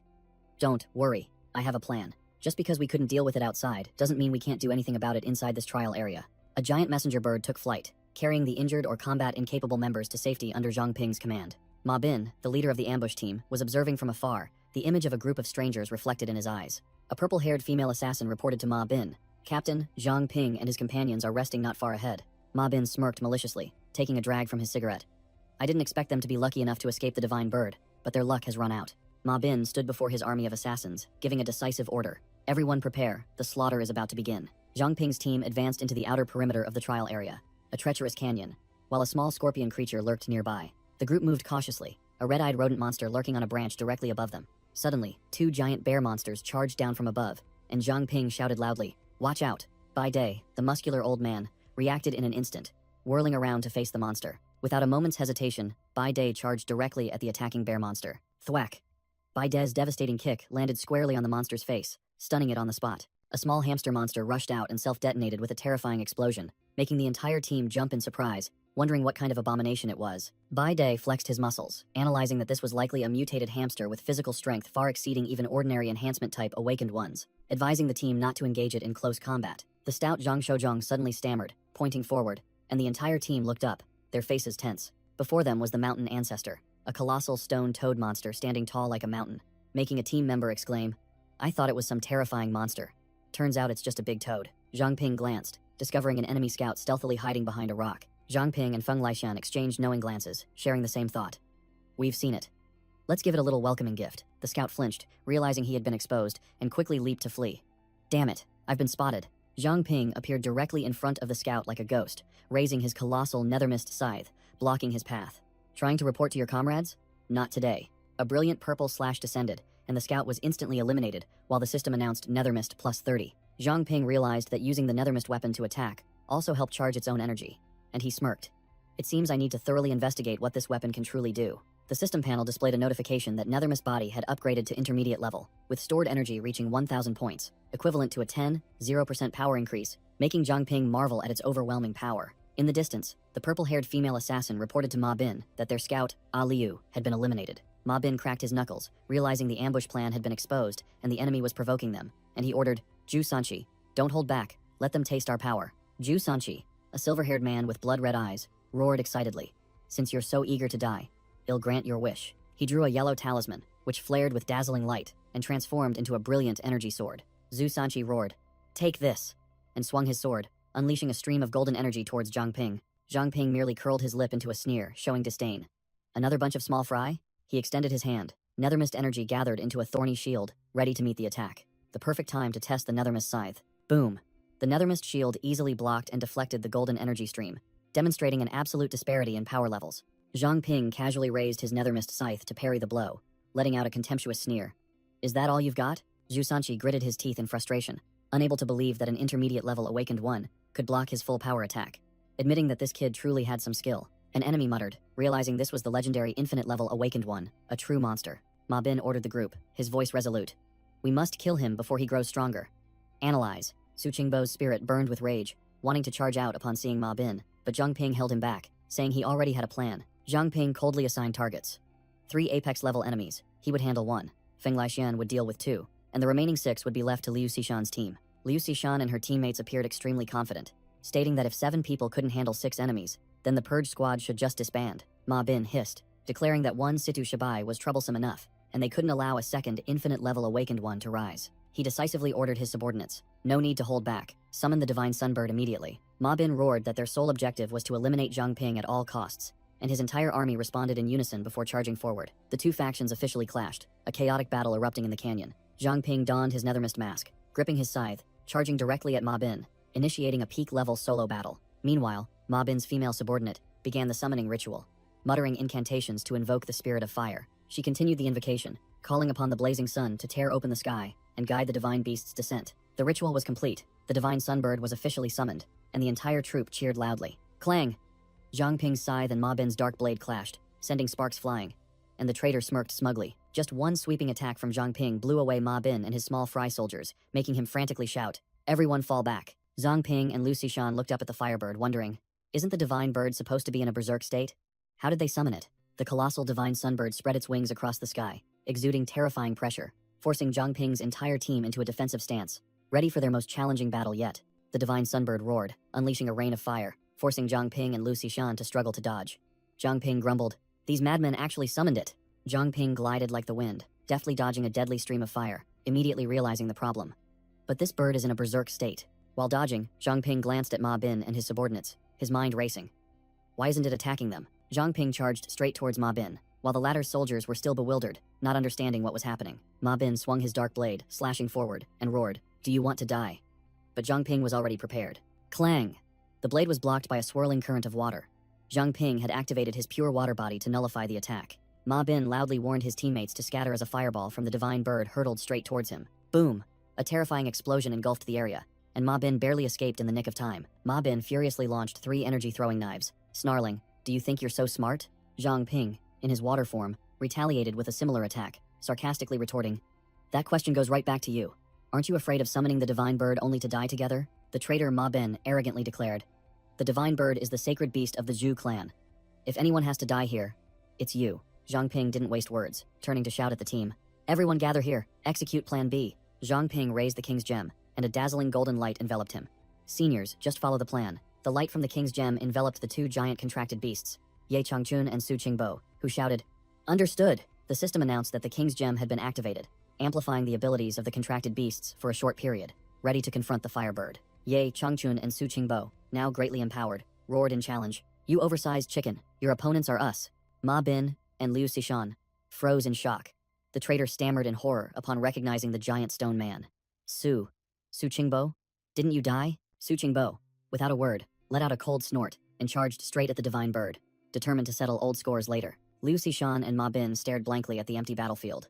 A soldier frantically reported, "Captain, Zhang Ping and the others have disappeared." The divine sunbird was pinned down by 2 apex-level monsters. It was then that Ma Bin painfully realized he had fallen for a diversion tactic. Ma Bin furiously waved his hand, ordering his subordinates, "Pursue them, they can't have gone far." Zhang Ping's entire team was running desperately through the canyon. Zhang Ping led the way, firmly holding the night Oriole lantern, determining the direction. "This way, about 6 miles left." Liu Xishan asked anxiously while running. "All of us combined couldn't even scratch that bird. So how long can those 2 old men hold out?" Zhang Ping smirked, his demeanor extremely calm. "Don't worry, everything is within my calculations." He explained the plan of using a proxy to eliminate an enemy. This domain has another boss called the Mountain Ancestor, and it will automatically aggro as soon as it senses the divine bird's aura. The task of the 2 seniors is merely to stall for time until the Mountain Ancestor appears, and the Morning Glory trigger will be the catalyst for the battle between the 2 monsters. The plan is simple. Provoke a fight between the Mountain Ancestor and the divine bird. Then the entire team will quietly slip away while they are battling each other. Liu Xishan was still not at ease, wondering, what about the investigation team? If they intervene, will the plan succeed? Zhang Ping revealed that he had deliberately lured the divine bird towards the investigation team, but the bird continued to attack relentlessly, proving they couldn't control it. Zhang Ping ran while analyzing. They definitely have some way to conceal their presence from the bird's perception. That's why it didn't target them. The entire team continued to rush forward like a whirlwind. Zhang Ping urged, "They will catch up soon, we need to hurry." Meanwhile, a subordinate reported to Ma Bin, "Captain, we can't sense their presence at all." Ma Bin muttered, realizing the problem.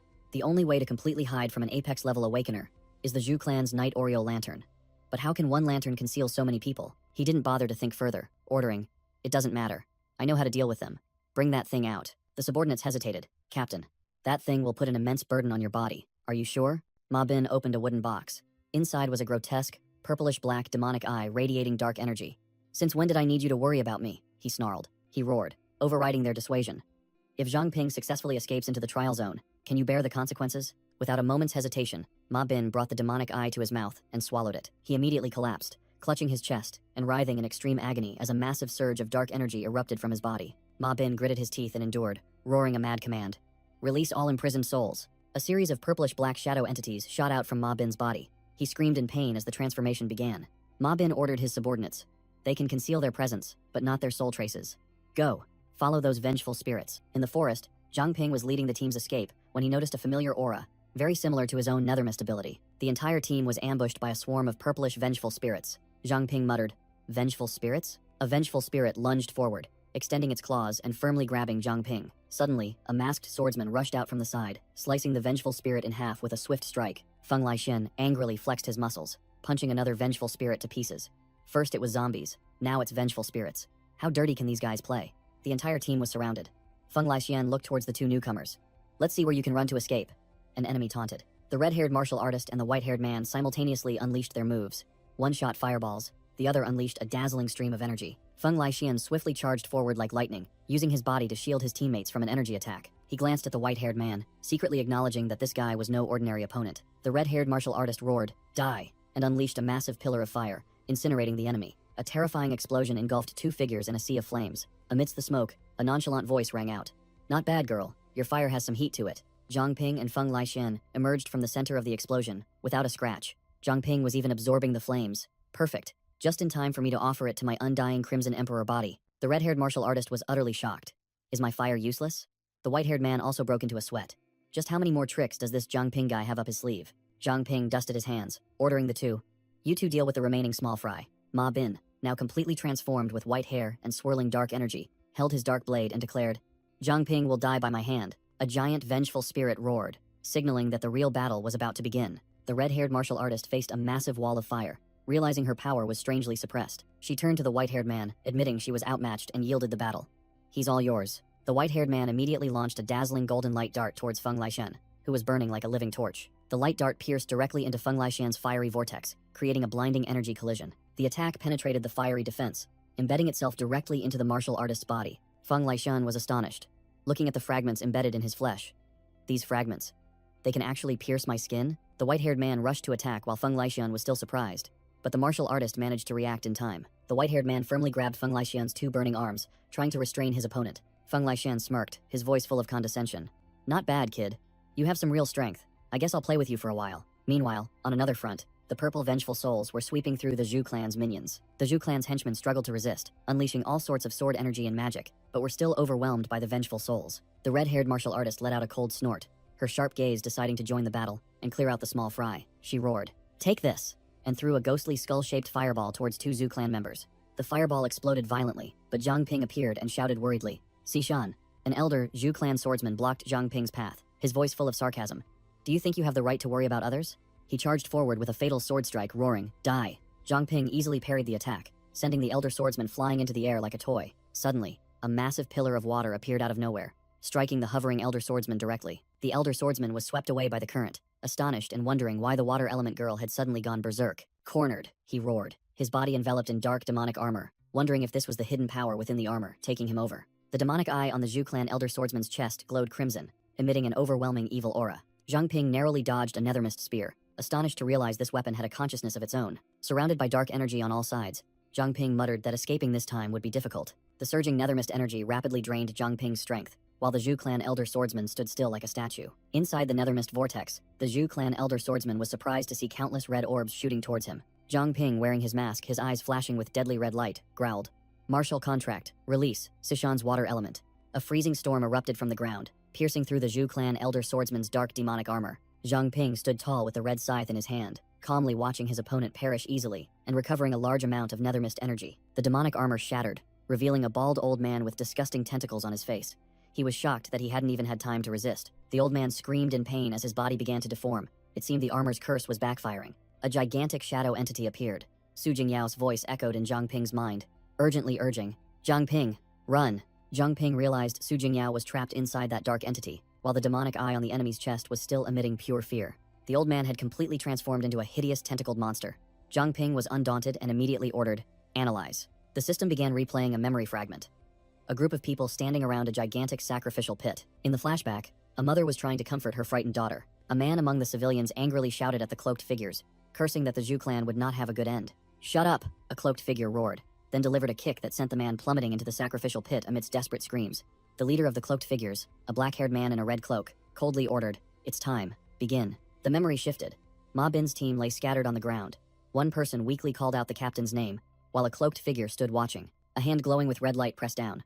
Beneath the sacrificial pit, a boiling pool of blood and countless shadow beasts were roaring to rise. In the sacrificial pit, dark hands emerged, grabbing the legs of the panicking victims, while the cloaked perpetrators stood above, coldly observing. Ma Bin's bloodshot eyes widened, witnessing the hellish scene unfolding. Civilians screamed for help in despair as they were dragged into the pool of blood, drowning in a sea of resentment. A mother and her small daughter cried desperately, while the man beside them frantically yelled, "What the hell are you bastards doing?" From the sky, countless purple vengeful souls with ghostly smiles plunged into the sacrificial pit, terrifying the crowd even further. A man was seized by numerous demonic hands, screaming hysterically as he was torn apart. A gigantic, pitch-black demonic eye began to form, sucking all the resentment and souls into itself. The vengeful souls screamed as they were sucked into the demonic eye, becoming fuel for something even more terrifying. The demonic eye had fully formed, with a crimson pupil at its center, ready to unleash a nightmare. The Zhu clan elder swordsman screamed in pain as his body was taken over by tentacles and vengeful souls. The system announced, "Eye of Resentment, level 34, born from the souls of the innocent." The new monster had taken shape, a hideous, multi-limbed giant wielding a dark sword, ready to slaughter. Zhang Ping looked at his Shadow Reaper beast, deciding to break the rules. Sorry, Captain, but I have to deviate from the plan a little. I know, Zhang Ping said, then swallowed the King's Gem. But this guy's sins are too great, unforgivable. The system announced, King's Gem activated, Contract Beast enhanced. The Shadow Reaper beast growled, I will execute him right now. Fully powered up, the Contract Beast swung its gigantic energy scythe, charging directly at the monster. It brought down a heaven-shattering strike upon the multi-limbed monster, its speed like a purple lightning bolt. Clang! The monster raised its dark sword to block cleanly. The clash of their powers sparked. The impact force was immense. The Contract Beast was flung backward, sliding across the ground. Undeterred, the Contract Beast spun its scythe, firing a purple skull-shaped energy blast directly at its opponent's face. Clang! The monster once again used its sword to block the attack, creating an earth-shattering energy explosion. The Shadow Contract Beast played a new card, summoning a giant nethermist wave, making the monster wonder.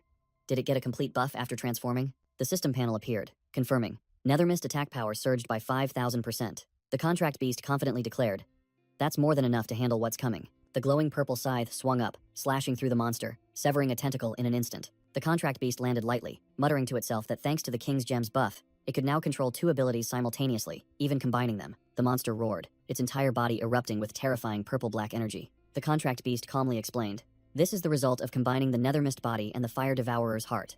I call it. The Contract Beast's entire body erupted with purple-black nether flame, and it growled, Nether Flame. The monster below looked at the eye on its chest, realizing it was losing control. The nether flame condensed into a pitch-black energy sphere, charging straight through and piercing the monster's chest in an instant. The system announced, defeated the cursed eye, level limit surpassed. Zhang Ping leaped 20 levels, officially entering the ranks of high-level awakened. The Contract Beast realized that defeating a heavily buffed enemy had allowed it to break through directly to a high level, simultaneously unlocking the King's Gem's sub-effect limit. But in return, it could no longer absorb new abilities through it. It pondered that choosing the skill during its mid-level breakthrough was indeed the right decision, and this might be an even more dominant evolutionary path. The old Zhu clan swordsman, now back in human form with a hole in his chest, knelt, gasping.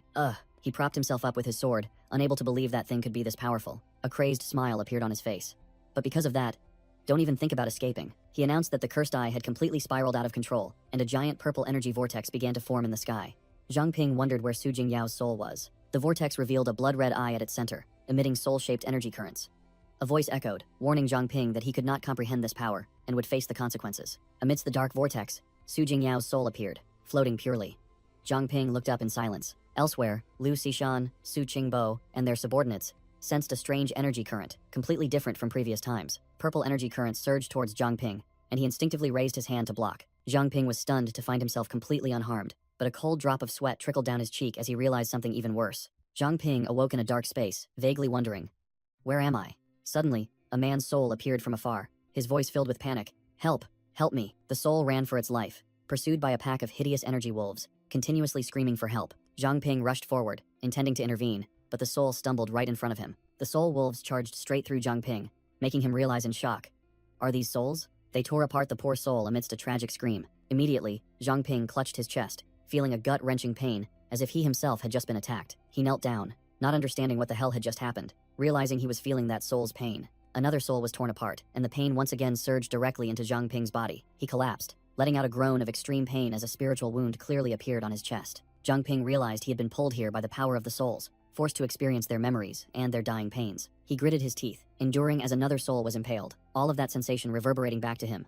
So, that's how it is. The victim's memories flooded back, showing the scene of Master Feng and the students being massacred by the cursed eye's purple tentacles. Zhang Ping lay motionless in the pitch-black space, blood oozing from his spiritual wounds. He floated amidst countless dissipating souls, completely helpless in the face of the tragedy. Suddenly, a giant blue energy current appeared. Zhang Ping looked up, his voice trembling.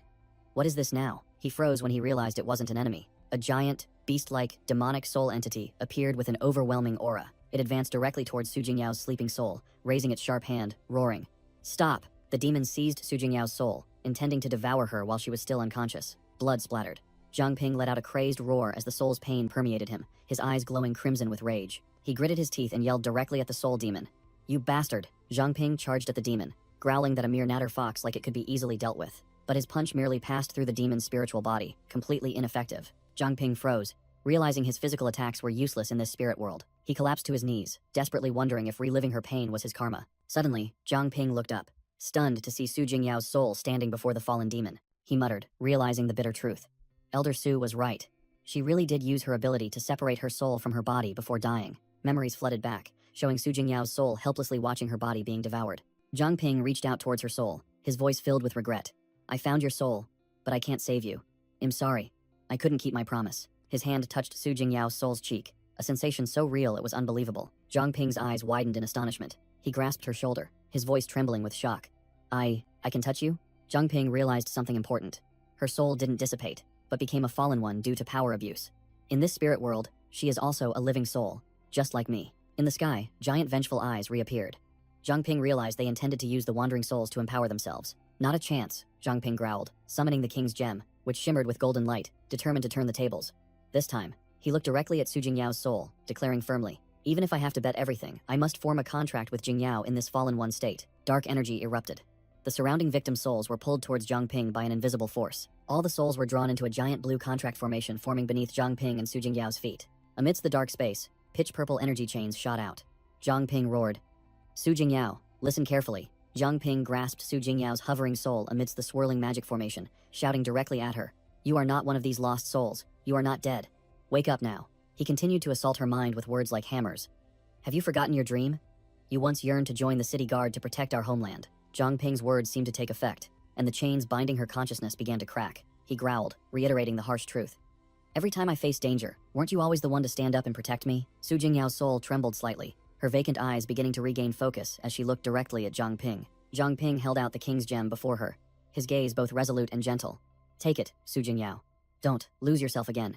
A memory flashed, a scene of young Zhang Ping offering a candy to little Su Jingyao, only for her to harshly refuse. Get lost. Who wants to be controlled by you? Back in reality, the soul of Su Jingyao's eyes shone with determination, no longer hazy as before. Her spirit hand reached out, touching the king's gem that Zhang Ping was offering. The system notification exploded. Summoned beast, Su Jingyao, contract established. Zhang Ping looked directly into her eyes, commanding as her master, I order you, break your chains. Su Jingyao fully awakened, bewildered in Zhang Ping's arms, her voice faltering. Zhang Ping, is that you? She looked around in shock, realizing that she and Zhang Ping were standing in the middle of a colossal magic formation, where countless other souls were imprisoned. Zhang Ping breathed a sigh of relief, smiling. Thank goodness, you're finally awake. The surrounding souls shrieked miserably as the magic formation drained their energy. And a voice echoed, explaining this was a soul-refining formation. Once devoured, there would be no escape. Zhang Ping looked at the scene, accepting their fate. I'm glad I woke you. At least now we can say goodbye without regrets. Su Jingyao unexpectedly grabbed Zhang Ping's cheek, her face annoyed. Don't give up so easily, you idiot. Zhang Ping was utterly speechless at her attitude, thinking to himself, still optimistic in this situation? But what do we do now? Su Jingyao was startled to realize Zhang Ping was hovering outside, questioning, wait, how are you outside the magic formation? Without another word, she drew back her leg and delivered an extremely powerful kick to Zhang Ping's chest. Zhang Ping shrieked miserably as he was kicked straight into the center of the soul-refining formation. Thud.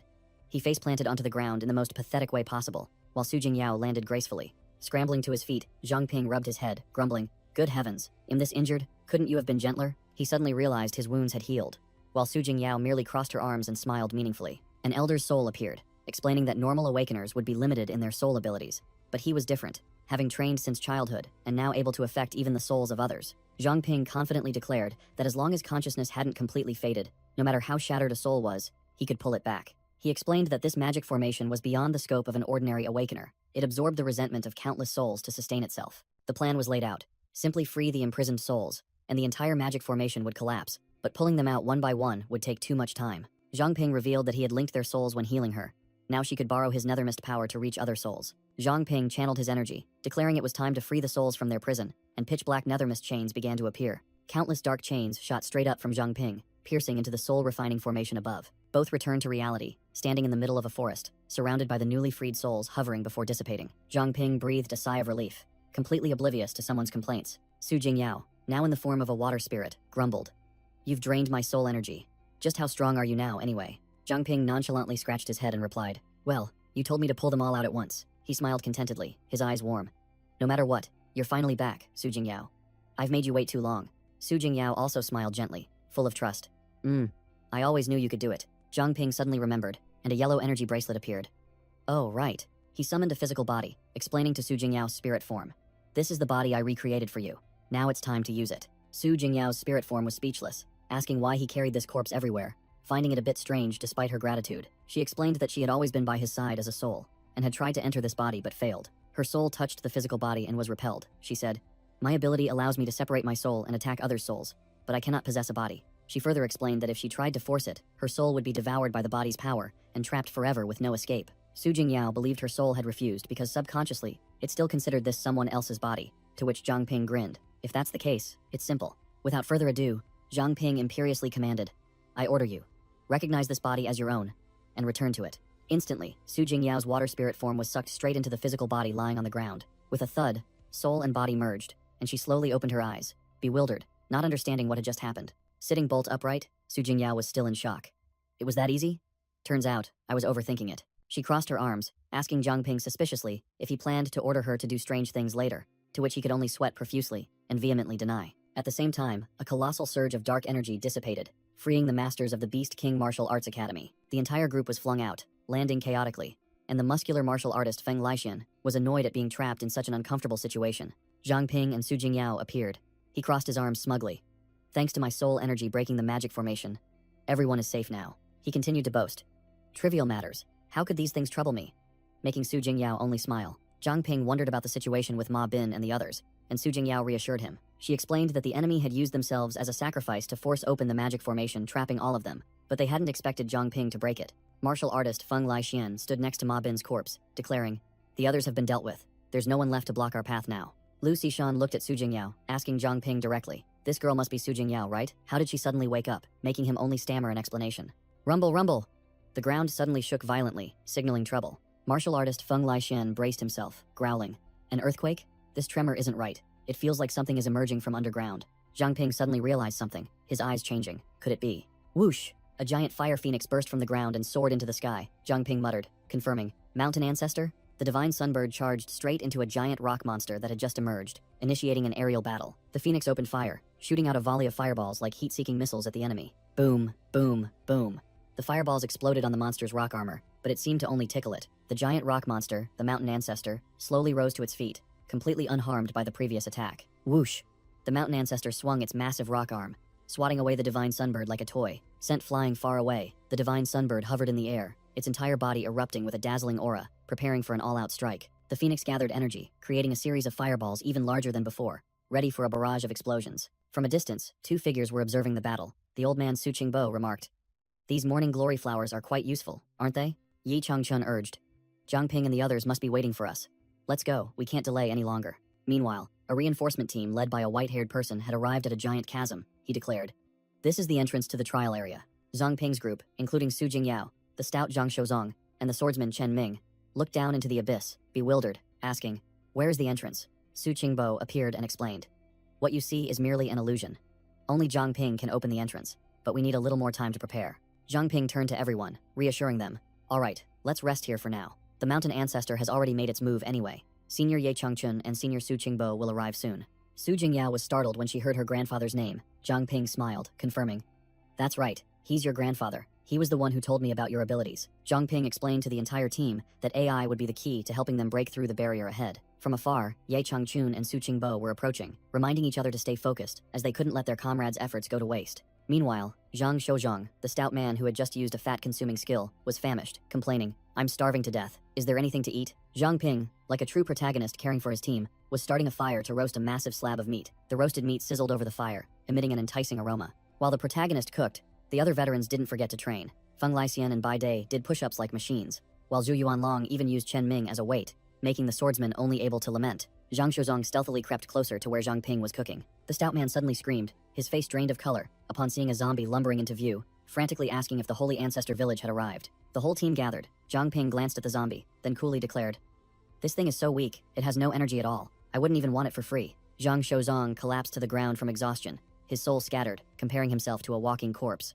Zhang Ping offered the roasted meat, telling the stout man to eat it immediately to replenish his energy, because his pure blood body talent couldn't compensate for the amount of fat he was burning. The scene shifted to a makeshift tent set up in the resting area. Inside the tent, Manny curiously asked Su Jingyao and Liu Xishan, wondering if the two knew each other, since both were Zhang Ping's old classmates. Su Jingyao happily recounted that Zhang Ping often mentioned Cici when they were in school, while Liu Xishan explained that she had left the orphanage before Zhang Ping enrolled, so they lost contact. Manny became extremely excited, realizing that Liu Xishan had known Zhang Ping even before Su Jingyao, which made the icy girl blush in embarrassment. Su Jingyao concluded with a determined statement, declaring that from now on they would fight together, and asked her older sisters to take care of her. Manny was stunned after hearing this, screaming internally that she had always been considered the youngest. How did I become an older sister today? The blonde girl quickly regained her composure, hugged Su Jingyao tightly, and enthusiastically invited her.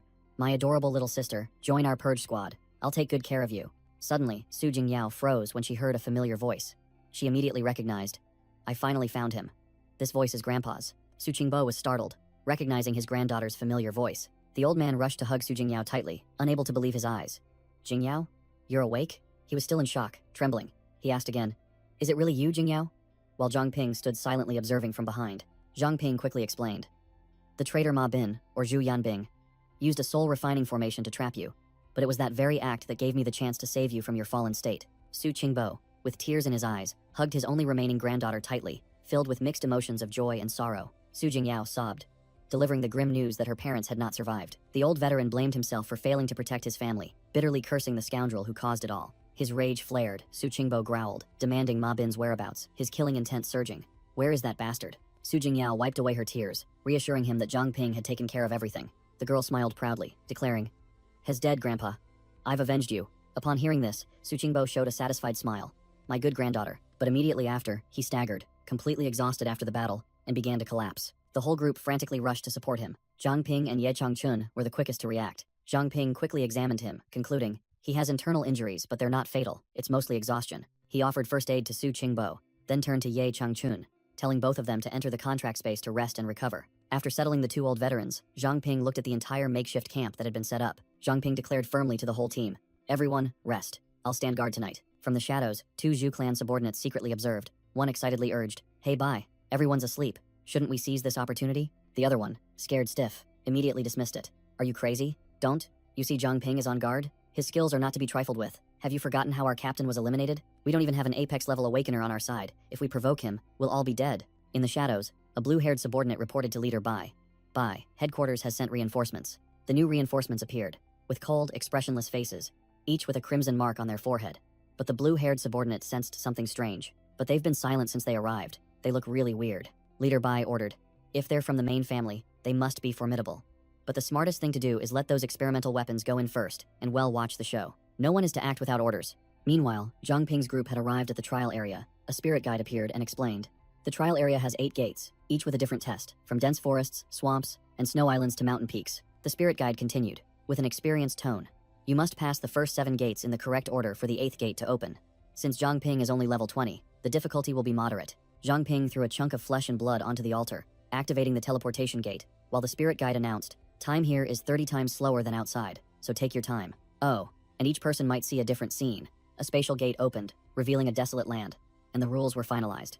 If you want to enter a specific scene, grab the person who sees it first, and everyone will be pulled in together. Liu Xishan spoke first. I see a dense forest.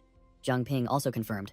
I see a forest too, but I'm not sure if it's a dense one. Without further ado, Zhang Ping took Liu Xishan's hand, preparing to lead the entire team into the portal, causing Zhang Shouzong behind them to gape and shout, Hey, you're already holding hands? Are you treating us like we're invisible? Chen Ming sneered, taunting the stout man. Looks like someone doesn't want to go. You can just stay here and stand guard then. The captain said it won't take long anyway. Provoked, Zhang Shouzong craned his neck and retorted, Seriously? You think I'm scared? I'll go in first and show you what I've got. The moment the group made their decision, Liu Xishan's body began to glow, signaling the start of the teleportation process. The shadows of the 3 leaders rushed into the portal, while from a distance, Bei's voice echoed, ordering his subordinates. Follow them. Don't let Zhang Ping escape. The spatial portal quickly shrank and closed right after the last group member stepped through. The entire team was successfully teleported, landing in a humid tropical dense forest. As the team ventured deeper into the forest, Zhang Ping remarked, It truly is a dense forest. The atmosphere is completely different from outside. It feels incredibly connected to nature. A system notification panel appeared before Zhang Ping. Challenge zone. Tropical dense forest. Mission objective. Hunt down the Wailing Striga leader. While Liu Xishan pointed forward, Zhang Ping wondered, Captain, what the hell is a Wailing Striga? I've never heard of it before. Is it a rare species like the Nacher fox? A team member explained, I'm not sure either. The layout of the challenge zone remains the same, but the missions are different every time. Last time, my target was the Azure Flame Snakes. They were masters of stealth, impossible to find if you didn't focus. The spirit guide suddenly appeared, delivering a chilling remark to Zhang Shouzong, just like the ones right behind you. The entire team was startled, realizing they were surrounded from all sides by a swarm of giant, red-eyed snakes. Zhang Shouzong and Su Jingyao, 2 timid youths, shrieked loudly in fear. Zhao Yalong stepped forward, putting on a cool demeanor to reassure the team. No need to panic. I lured these snakes here. He explained that his bloodline had a high affinity for snake-type monsters. They would seek him out once they caught his scent. and he figured he might as well extract some information. Zhao Yalong sat down and tried to communicate with a snake, asking it about the wailing Striga boss, but received only meaningless hissing in response. He concluded that these snakes had tiny brains and were utterly clueless, while a burly man in a brown jacket standing behind him scoffed. Their heads are as small as peanuts. What information could they possibly have? Immediately, a giant, blazing red python emerged, growling. Who just called me small? Making the burly man turn pale with fear. Just then, Su Jingyao suddenly felt dizzy, and Manny caught her, asking about her condition. The entire forest was suddenly enveloped in green poisonous gas, and Zhang Ping shouted, "Poison gas! Zhang Shouzong, gas masks, quickly!" Zhang Shouzong, without hesitation, activated his ability, and the fat on his body began to glow. "Adipose tech, gas mask," he shouted, transforming his excess fat into a pile of gas masks and throwing them to the entire team. The entire team, from Liu Xishan to Feng Laixian, hastily put on their masks to endure the gas. Zhang Ping announced that his ability could not neutralize this type of poison, and the situation began to get tense. Jinbo immediately stepped in heroically, pulling out a vial of medicine derived from his golden blood, declaring that it could detoxify them. Zhang Ping took the antidote, then ordered Zhao Yalong, "Tell the guiding snakes to find a safe place first." Along the way, a multi-eyed spider lurked in the bushes, having already set a deadly trap. The leading snake couldn't dodge in time, plunging straight into the spiderweb and getting caught by the eight-legged monster. The entire team rode on the back of a giant python, traversing the forest, as Feng Laixian and Chen Ming noticed the fog ahead was gradually dissipating. As the team moved through the forest, the muscular Zhang Shouzong boasted, "Haha, see? I told you training would pay off," while Zhang Ping merely gave a perfunctory reply. Zhang Ping bent down and picked up a peculiar pink feather lying on the ground. Holding the feather in his hand, Zhang Ping squinted thoughtfully, feeling that something was amiss. The team approached a giant hollow tree stump, and Zhang Ping wondered, "Is this tree hollow?" Liu Xishan and Zhang Ping looked inside, deducing that it had been hollowed out by insects a very long time ago. As the team rode on a python, Zhang Ping showed the feather to Zhao Yalong, who informed him it belonged to a bird species called Kuei. Liu Xishan immediately made the connection. "Do you think it's related to the wailing Striga?" But Zhang Ping believed it was too early to conclude. Zhang Ping dismissed it, reasoning that the area was too vast for there to be only one bird species, then used his golden treasure ability to store the feather away. Just as the team left, a fierce red eye with a sharp vertical pupil opened from within the rotten tree stump, silently observing. Whoosh! A red streak of light tore through the sky, shooting straight towards the team with terrifying speed. Zhang Ping was hit by a lightning-fast attack from a red monster bird, forcing him to unfurl his nether-mist wings to block the blow, while a mysterious old martial artist controlled it from afar. Nearby, Liu Xishan discovered a flock of waterfowl gathered by the lake, exuding an unusual aura. Without a superfluous word, Liu Xishan raised her hand and coldly commanded, "Glacier Storm." The entire flock of monster birds, from the red bird to the waterfowl, scattered in panic as the lake surface began to freeze at a dizzying speed. Crack! An icy explosion swept through the entire area, freezing the small fry monsters in place. Just then, a reinforcement team appeared. The Lion Man and his comrades rushed in to cleanly dispatch the neutralized birds. The result of the battle, the monster birds became a sumptuous dinner, skewered and roasted golden brown over a campfire. The team gathered around the campfire, and Liu Xishan wondered while eating, "Isn't this mission too easy? We haven't seen any sign of the wailing Striga yet." Zhang Shouzong, while devouring grilled meat, feigned sympathy. "So many innocent birds were killed. I feel so sorry for them." Zhang Ping shot him a sideways glance. "You didn't do anything, so why are you acting so sentimental while your mouth is smacking away?" As the team was camping, a voice echoed from the bushes, claiming to have saved them all from poisoning thanks to his awesome gas masks. Zhang Ping, his expression unchanged, coldly called out to the lurker, "Show yourself. We've known you were there for a long time." Only the stout Zhang Shouzong was still chomping on a piece of grilled meat, bewilderedly wondering why he was the only one who hadn't sensed anything. The blonde woman in the team stepped forward, friendly calling out to the little girl hiding behind the tree, reassuring her that they meant no harm. A little girl dressed in tribal style timidly peeked out, her voice hesitant as she asked for the group's identity. The blonde woman got straight to the point. "Are you warriors who came here to eliminate the wailing Strigas?" The little girl was invited to sit by the campfire, and Captain Chen Ming began to ask about her name and background. The little girl timidly introduced herself as Juju, from Zhuyuan village. As soon as she finished speaking, Juju began to sob, her eyes welling up with tears. The little girl burst into tears, recounting that the wailing Strigas had attacked her village, and everyone had perished. Zhang Ping acted like an elder brother, gently comforting the little girl and advising her to slowly recount everything so the team could formulate a battle plan. Juju sniffled, saying it was her first time seeing the true form of a wailing Striga. The flashback began. A few months ago, several burly village men carried back a beautiful white-haired girl of unknown origin. From then on, every day she would sing from the top of the tower, her enchanting voice so captivating that the villagers neglected all their work, sitting idly, waiting to listen as if under a spell. Juju recounted that luckily, yesterday she was hit on the head by a strange fruit and fell unconscious, thus escaping her fate. When she woke up, the little girl was horrified to realize that the beauty had transformed into a hideous winged monster, just as described about Strigas in legends. The legend was not wrong. Strigas lured people with their beautiful female forms, used their singing to brainwash them, and then drained their victims' mental energy. Juju tried to wake the villagers, but it was useless. All of them had become puppets, their eyes dull and completely ignoring her. The Striga immediately detected the only conscious person and bared its jagged teeth, laughing hideously. Juju recounted in panic. I was so scared that I fled the village. But strangely, it didn't chase me. And then I met all of you. The little girl looked at the feather Zhang Ping was holding and continued. Legends say brave warriors will come to destroy the Strigas. So I guessed your team were those people. The blonde braided girl suggested, I think I can help everyone see through its disguise, but I'm not sure if it has other tricks. Zhang Ping concluded, time is precious. Juju, lead the way. We'll deal with that Striga first. Capturing one as a specimen for analysis would be perfect. The entire team immediately advanced towards Juyuan village, a fortified settlement. As soon as they arrived, Juju scrambled to find her parents, shouting loudly, Dad, Mom, I've brought the warriors back. Liu Xishan and the blonde braided girl felt a premonition. The entire village was unusually quiet, with no one in sight. In Juju's flashback, the Striga had revealed its hideous true form, hovering in the air while the little girl desperately searched for the villagers. Juju rushed straight to a large tower, despite the blonde girl and Captain Chen Ming shouting warnings of danger. The little girl used all her strength to push open the heavy tower door. As soon as she looked inside, Juju froze, her face pale with horror. Inside were not villagers, but a Striga nest. An entire flock lazily perched on the rafters, their cold eyes looking down. A Striga opened its fanged mouth, letting out a piercing roar, beginning its power-up process. The monsters roared in unison, and terrifying sound waves crashed down, stunning Captain Chen Ming and the blonde braided girl. The blonde braided girl staggered, realizing too late. It's over. We've walked straight into their trap. Outside, the piercing sound echoed, forcing Zhang Ping's entire team to cover their ears tightly. Zhang Shouzhong grimaced. What a dreadful noise. Immediately, the entire flock of Strigas poured out from the tower, each carrying a villager in a soulless state. Feng Laixian roared, You won't escape, and flew up to save the people.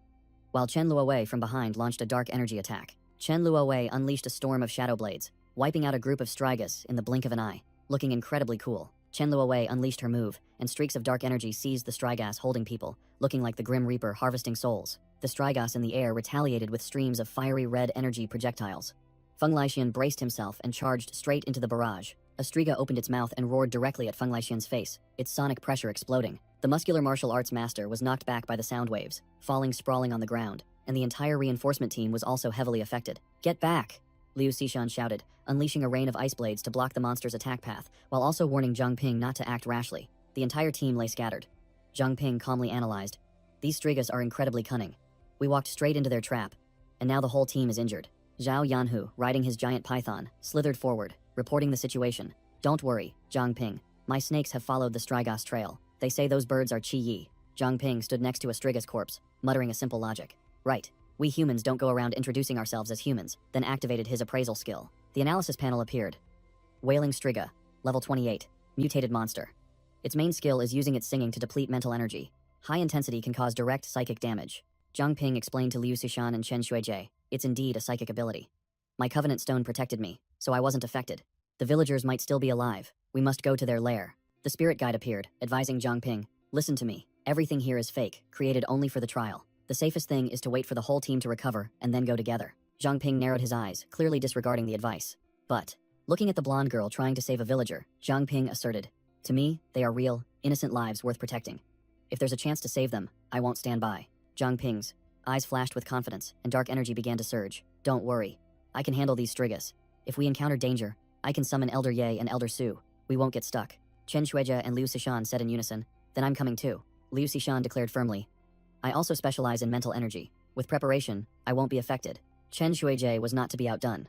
I can provide mental defense. Leave the support role to me. The three, Zhang Ping, Liu Xishan, and Chen Xuejie, rode on Zhao Yanhu's giant python, traversing the dense forest. Zhang Ping sneered, explaining his plan. I've already severed the wings of half the male Strigas. They won't dare return to Zhuyuan village anytime soon. The only remaining threat is snakes. But with Zhao Yalong on guard, there's nothing to worry about. Riding on the armored python, Zhang Ping thanked Zhao Yalong for dealing with the snakes blocking their path. The spirit guide suddenly appeared, warning the team. Something is wrong. This nest is arranged exactly like it was 100 years ago. We're getting through this too easily. The old spirit narrowed his eyes, asserting firmly, no, they are just waiting for us to lower our guard. The giant python suddenly stopped, hissing cautiously. Zhang Ping immediately asked, what's wrong, old friend?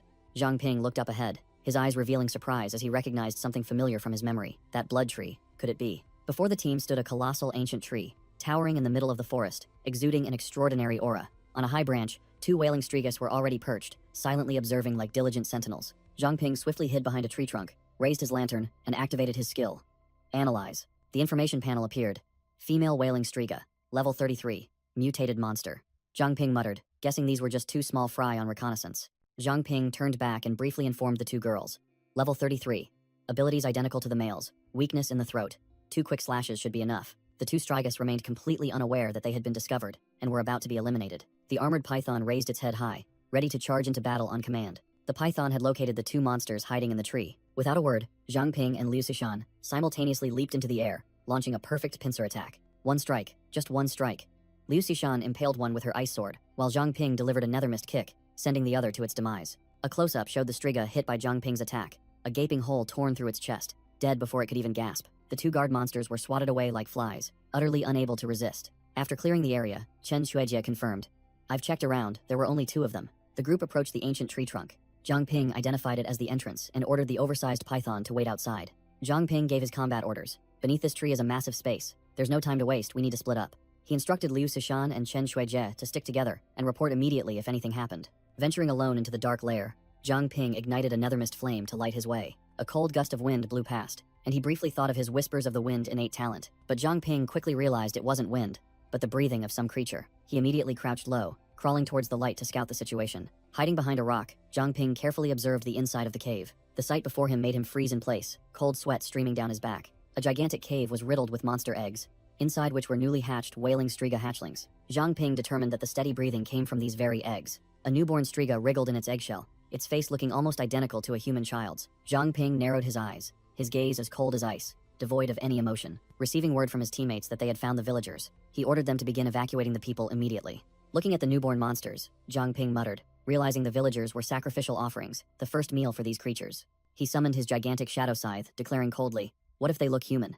They are still just predators and prey." Without a moment's hesitation, Zhang Ping swung his scythe, unleashing a vortex of nethermist energy that swept through the entire nest of eggs, crushing everything to dust. After thoroughly cleaning up, he picked up a glowing blue spherical item and reported to his teammates, "I'm on my way." Unexpectedly, the sphere in Zhang Ping's hand began to emit desperate screams. Meanwhile, Liu Sishan, carrying Chen Shuijie on her back, realized something was wrong. No wonder we found the villagers so easily. It turned out to be a trap. A gigantic flock of wailing Strigas swooped down from the sky, surrounding both of them, while the villagers still lay scattered on the ground. The wailing Striga horde surrounded the team, continuously spamming sound attacks against the gradually cracking defensive shield. Inside, Chen Shuiji strained with all her might, announcing that the mental shield was about to break because the space was too confined, and the sound waves kept reverberating. Suddenly, the piercing screams stopped, and Chen Shuiji was bewildered, not understanding what was happening. She turned to see a Striga had seized Liu Sishan, and quickly shouted, "Sishan, wake up!"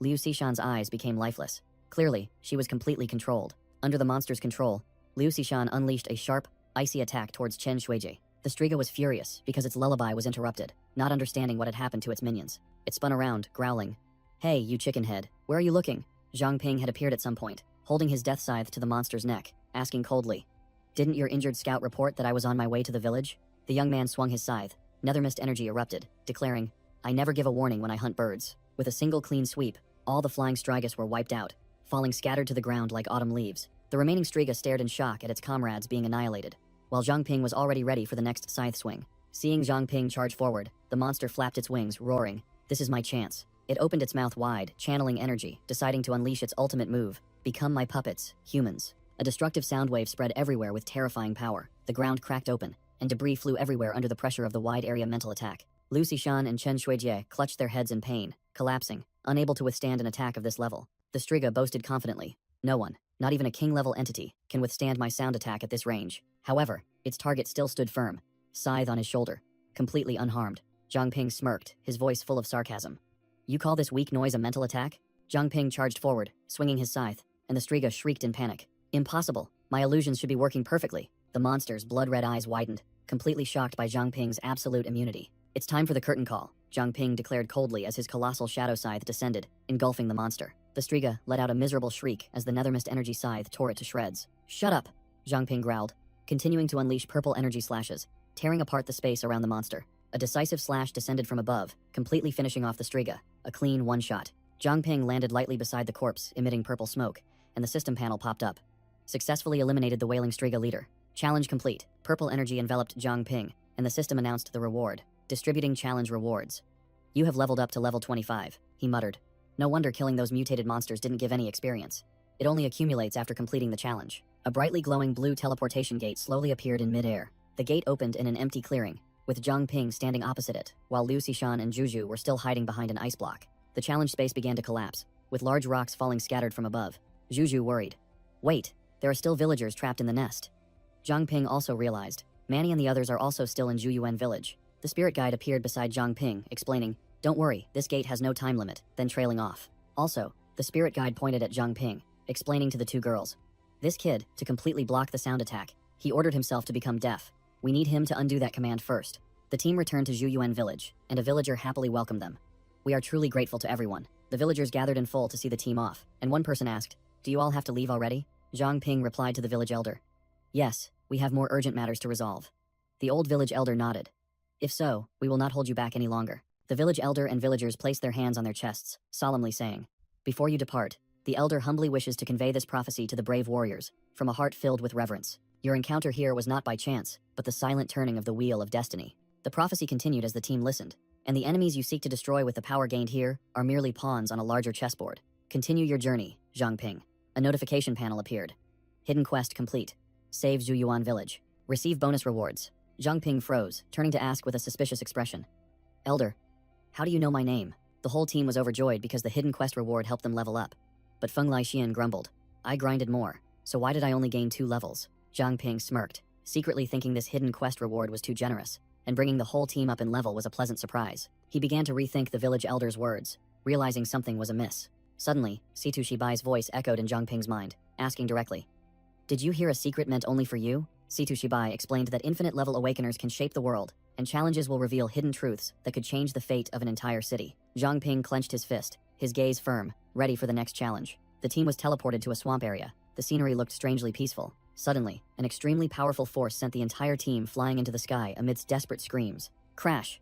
The whole group was thrown straight into the freezing cold water of the swamp. Manny struggled in the water, yelling at Zhang Shouzhong, calling him fat and demanding a lifebuoy. Zhang Shouzhong, leisurely floating on a buoy, snapped back, "Who's fat?" This is called strategic buoyancy reserves. Zhang Ping stood firm in the water, quickly asking about everyone's condition. Liu Xishan and Chen Shuijie confirmed they were fine. Xu Jie, the sensory girl, suddenly warned with a tense expression, "There's something in the water." Beneath the water's surface, Chen Shuijie disgustedly discovered a swarm of blood-sucking leeches clinging to her legs. The whole team realized they had fallen into an ambush, with hundreds of leeches rushing towards them from all directions. Liu Xishan narrowed her eyes, her gaze sharp and cold, clearly having run out of patience with these small fries. Without further ado, she unleashed a move that froze the entire lake surface, turning the leeches into ice chunks in an instant. Zhang Ping held out a green gem, calling Zhao Yanhu, "It's your turn, big guy." A colossal python emerged from the water, and Zhang Ping ordered everyone to climb onto its back to escape from here. The whole team rode on the back of the giant serpent across the swamp, and Manny began to complain about potentially getting stuck here until nightfall. Liu Xishan wondered how Zhang Ping managed to bring the giant serpent from the previous trial here,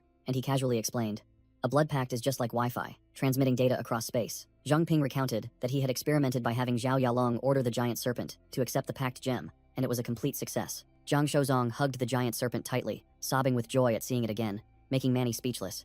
"Brother, please stop embarrassing me." Suddenly, Zhang Ping felt something was wrong, as his bracelet emitted a warning signal. The whole team glided across the water when they suddenly realized that they hadn't seen any mission notification for this trial yet. Liu Xishan and Xu Jie also confirmed this, perhaps because they were too busy fighting the leeches to notice. Suddenly, Xu Jie screamed.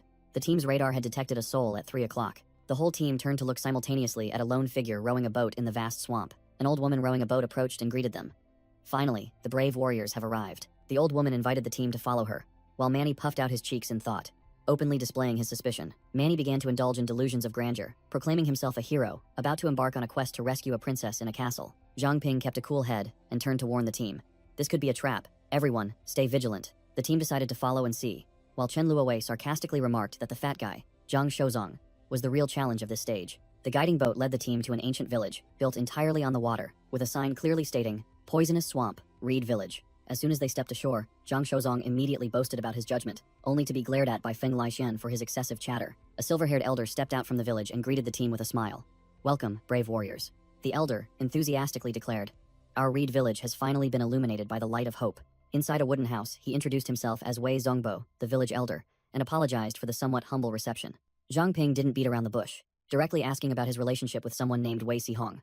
At the same time, the bracelet spirit unexpectedly spoke, astonishing the elder. Elder Wei Zongbo got straight to the point, quoting an ancient teaching that when the village faces disaster, heroes will appear bearing hope. He spoke of the village's guardian beast, a giant black tortoise named Moon Chaser, which was originally a gentle and friendly creature. But recently, the black tortoise suddenly went mad and attacked the villagers, so he implored the team to investigate, and if all else failed, at least stop it. Zhang Ping stood up and immediately accepted the task.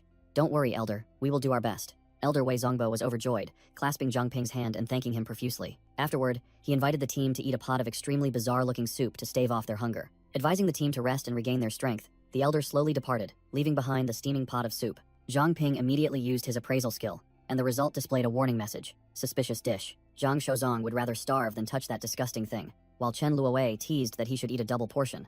And Zhang Ping reassured them that the soup was safe, and the villagers held no ill will. Liu Xishan remained skeptical, but Zhang Ping asserted that he hadn't sensed any killing intent since arriving. The spirit guide appeared as Zhang Ping explained that over 100 years ago, he had once undertaken a mission here and helped the previous elder raise a black tortoise egg that was only the size of a wash basin. Xu Jie, the team's radar, detected something unusual. The souls of the villagers here were like a frozen lake, alive but without any emotional fluctuations. Chen Shuijie was bewildered, asking if these villagers were like the zombies in Holy Ancestor Village, but Zhang Ping dismissed it, telling her to listen carefully. Zhang Ping analyzed that the elder's request was likely directly related to the team's mission, so there was no need to waste time searching further. The team decided to rest for the night and set out tomorrow to resolve the issue. As night fell, Wei Zongbo and the fairy woman revealed their true faces, whispering a chilling sentence to each other.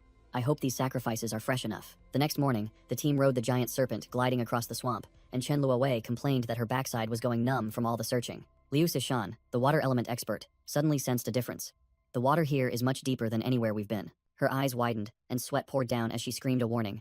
Something's in the water, everyone. Boom.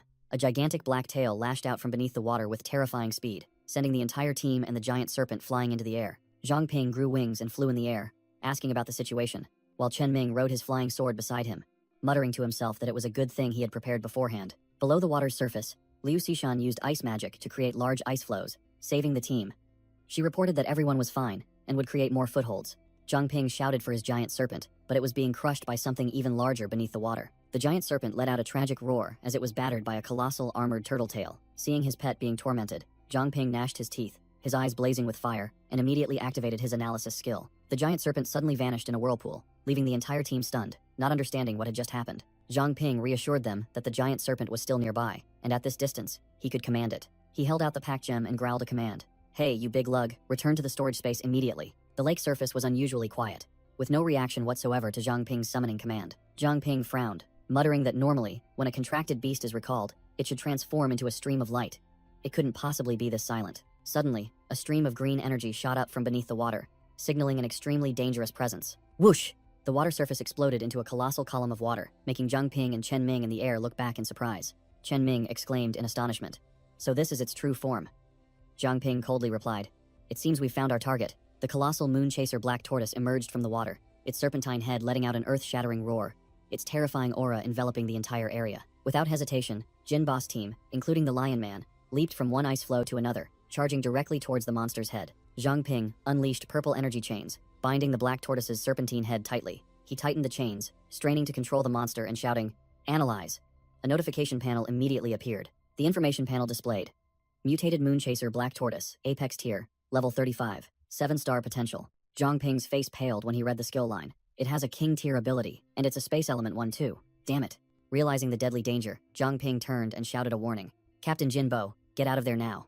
But Jinbo was still bewildered, not understanding what was happening. Boom. The giant black tortoise dived straight down, creating a fierce wave. A massive whirlpool formed, dragging Shen Ping's energy chains into the depths. Shen Ping spread his wings and soared upwards, cursing under his breath as he realized the entire team had been dragged into the water. Su Qingbo appeared with a confident expression. This environment is advantageous for me.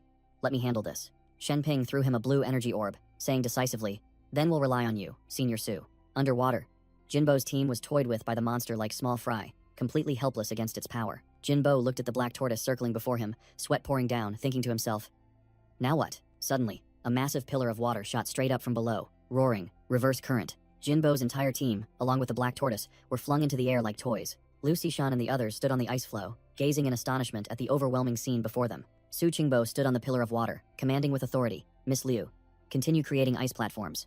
I'll take care of this area. Jinbo's entire team landed on the ice floes, each one coughing violently, looking utterly miserable. The black tortoise roared furiously. Greedy invaders, not only do you torment the villagers, plunder the village, but now you want my life too. Shen Ping froze, realizing there was a hidden complication. Invaders? What secret is the old village elder hiding? He flew closer to the monster, trying to explain, Don't misunderstand.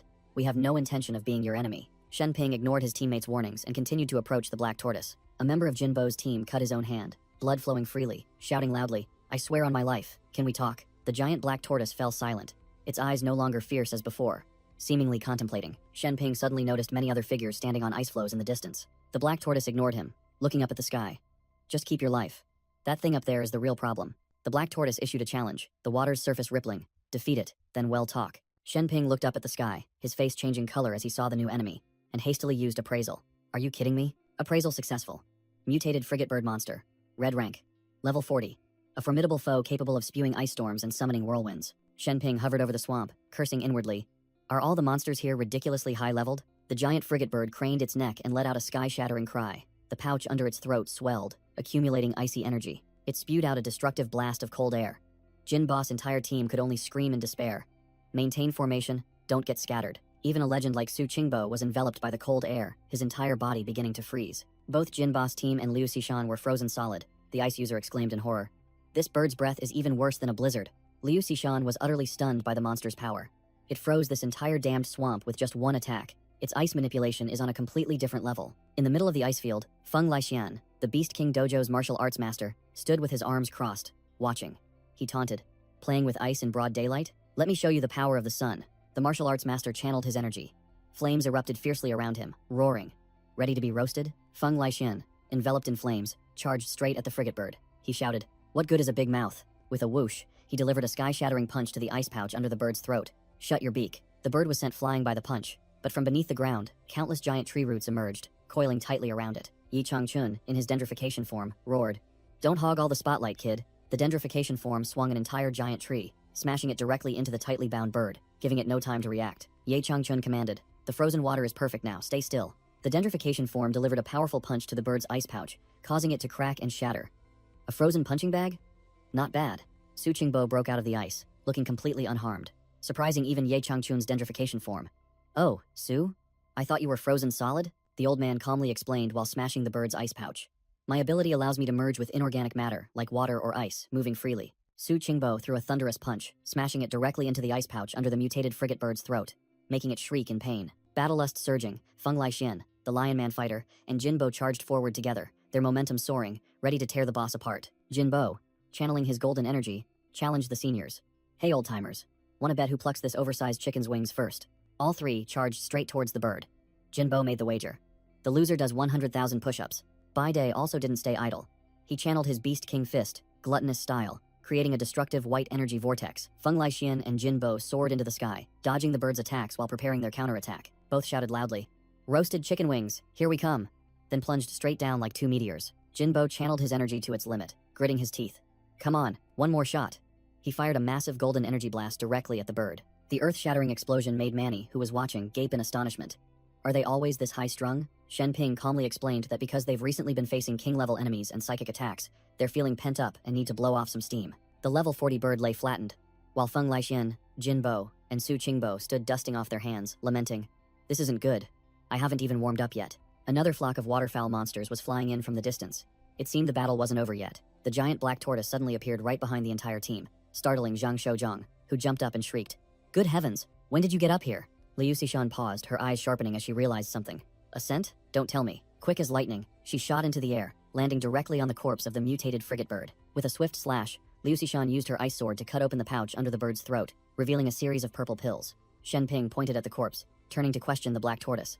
"The scent is coming from this thing. Tortoise, are the invaders you spoke of members of the Zhu clan?" The black tortoise denied.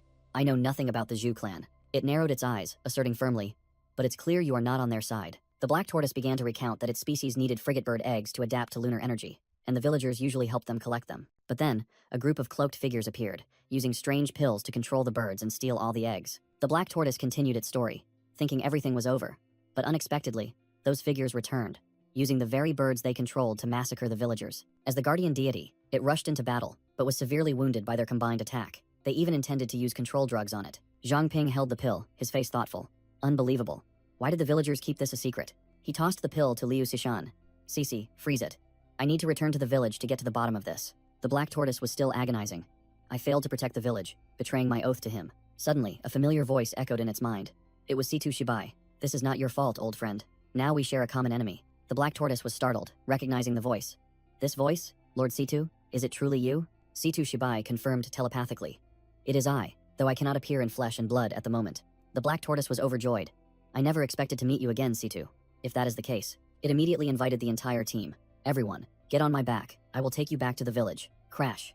The colossal black tortoise landed directly in the village with an earth-shattering leap. Zhang Ping was the first to step into the now utterly silent village. The team stood amidst the empty houses. Zhang Ping wondered, where has everyone gone? Could they all be taking a nap at this hour? Liu Sishan scanned the area and stated firmly, no, there are no signs of life anywhere nearby. The reinforcement team was extremely bewildered, and one person spoke up. The entire village vanished without a trace? Don't tell me we've encountered ghosts? Zhang Shozong turned to the black tortoise. Are you sure you saw the villagers? They were very friendly. The black tortoise was equally confused, recalling the horrifying scene. But I personally witnessed the invaders massacre them. How could anyone have survived? As they were all racking their brains, Su Jingyao suddenly appeared with a bewildered expression, her blue spirit hovering beside her. Before Zhang Ping could collect himself, Su Jingyao rushed off like the wind, and he hastily called after her. Su Jingyao, where are you going? Bang. She kicked open the door of a house and decisively entered inside. Su Jingyao's blue eyes gleamed with recognition, and she whispered, it's this. Inside the house, a blue soul flame flared up amidst a circle of straw puppets. Zhang Ping followed, noticing the flame was still burning and assuming the villagers had just left. But Su Jingyao denied. No, they were never here. She picked up a puppet, exposing the deception. The tortoise was right. The villagers died long ago. This is a soul-binding art. It turned out that the villagers they saw were merely lingering souls stuffed into straw puppets, a sophisticated deception. Su Jingyao explained that the enemy knew her abilities well, so a simple illusion would not deceive her, proving they had detailed information about the entire team. The reinforcement team immediately dispersed, spreading out to search the entire village for clues. Zhang Shozong wondered why the Zhu clan didn't just poison them quickly, to which the blonde woman scornfully replied, do you think they're as idiotic as you? Zhang Ping is highly vigilant. Using poison would immediately expose them. Zhang Ping continued, analyzing that the enemy's plan was to lure the entire team into the Black Tortoise's territory to use it as a weapon, but unexpectedly, the plan failed. So they vanished without a trace, he muttered, suspecting who had leaked information about Su Jingyao's abilities to the enemy. As the only one who knew clearly, Ma Bin, was already dead. Suddenly, Chen Luowei called out loudly from a distance. I found something. Come quickly. The team gathered around a well, where a vortex of dark energy was swirling up, looking like a gate to hell. Zhang Ping realized they hadn't received a mission complete notification because it had already been completed, and now the enemy had slipped away to the next area. Zhang Ping contacted Situ Shibai, who confirmed that if they passed the stage in the wrong order, the entire team would be teleported out, proving the enemy had taken the correct path. That meant they were waiting in the next area, the blazing Scorpion Desert. Zhang Ping turned to the black tortoise submerged in the water. We are about to leave. Do you have any plans? The black tortoise sadly replied that it had nothing left to protect and didn't know where its future lay. Zhang Ping extended his hand. The Covenant Stone shone brightly, offering a weighty invitation.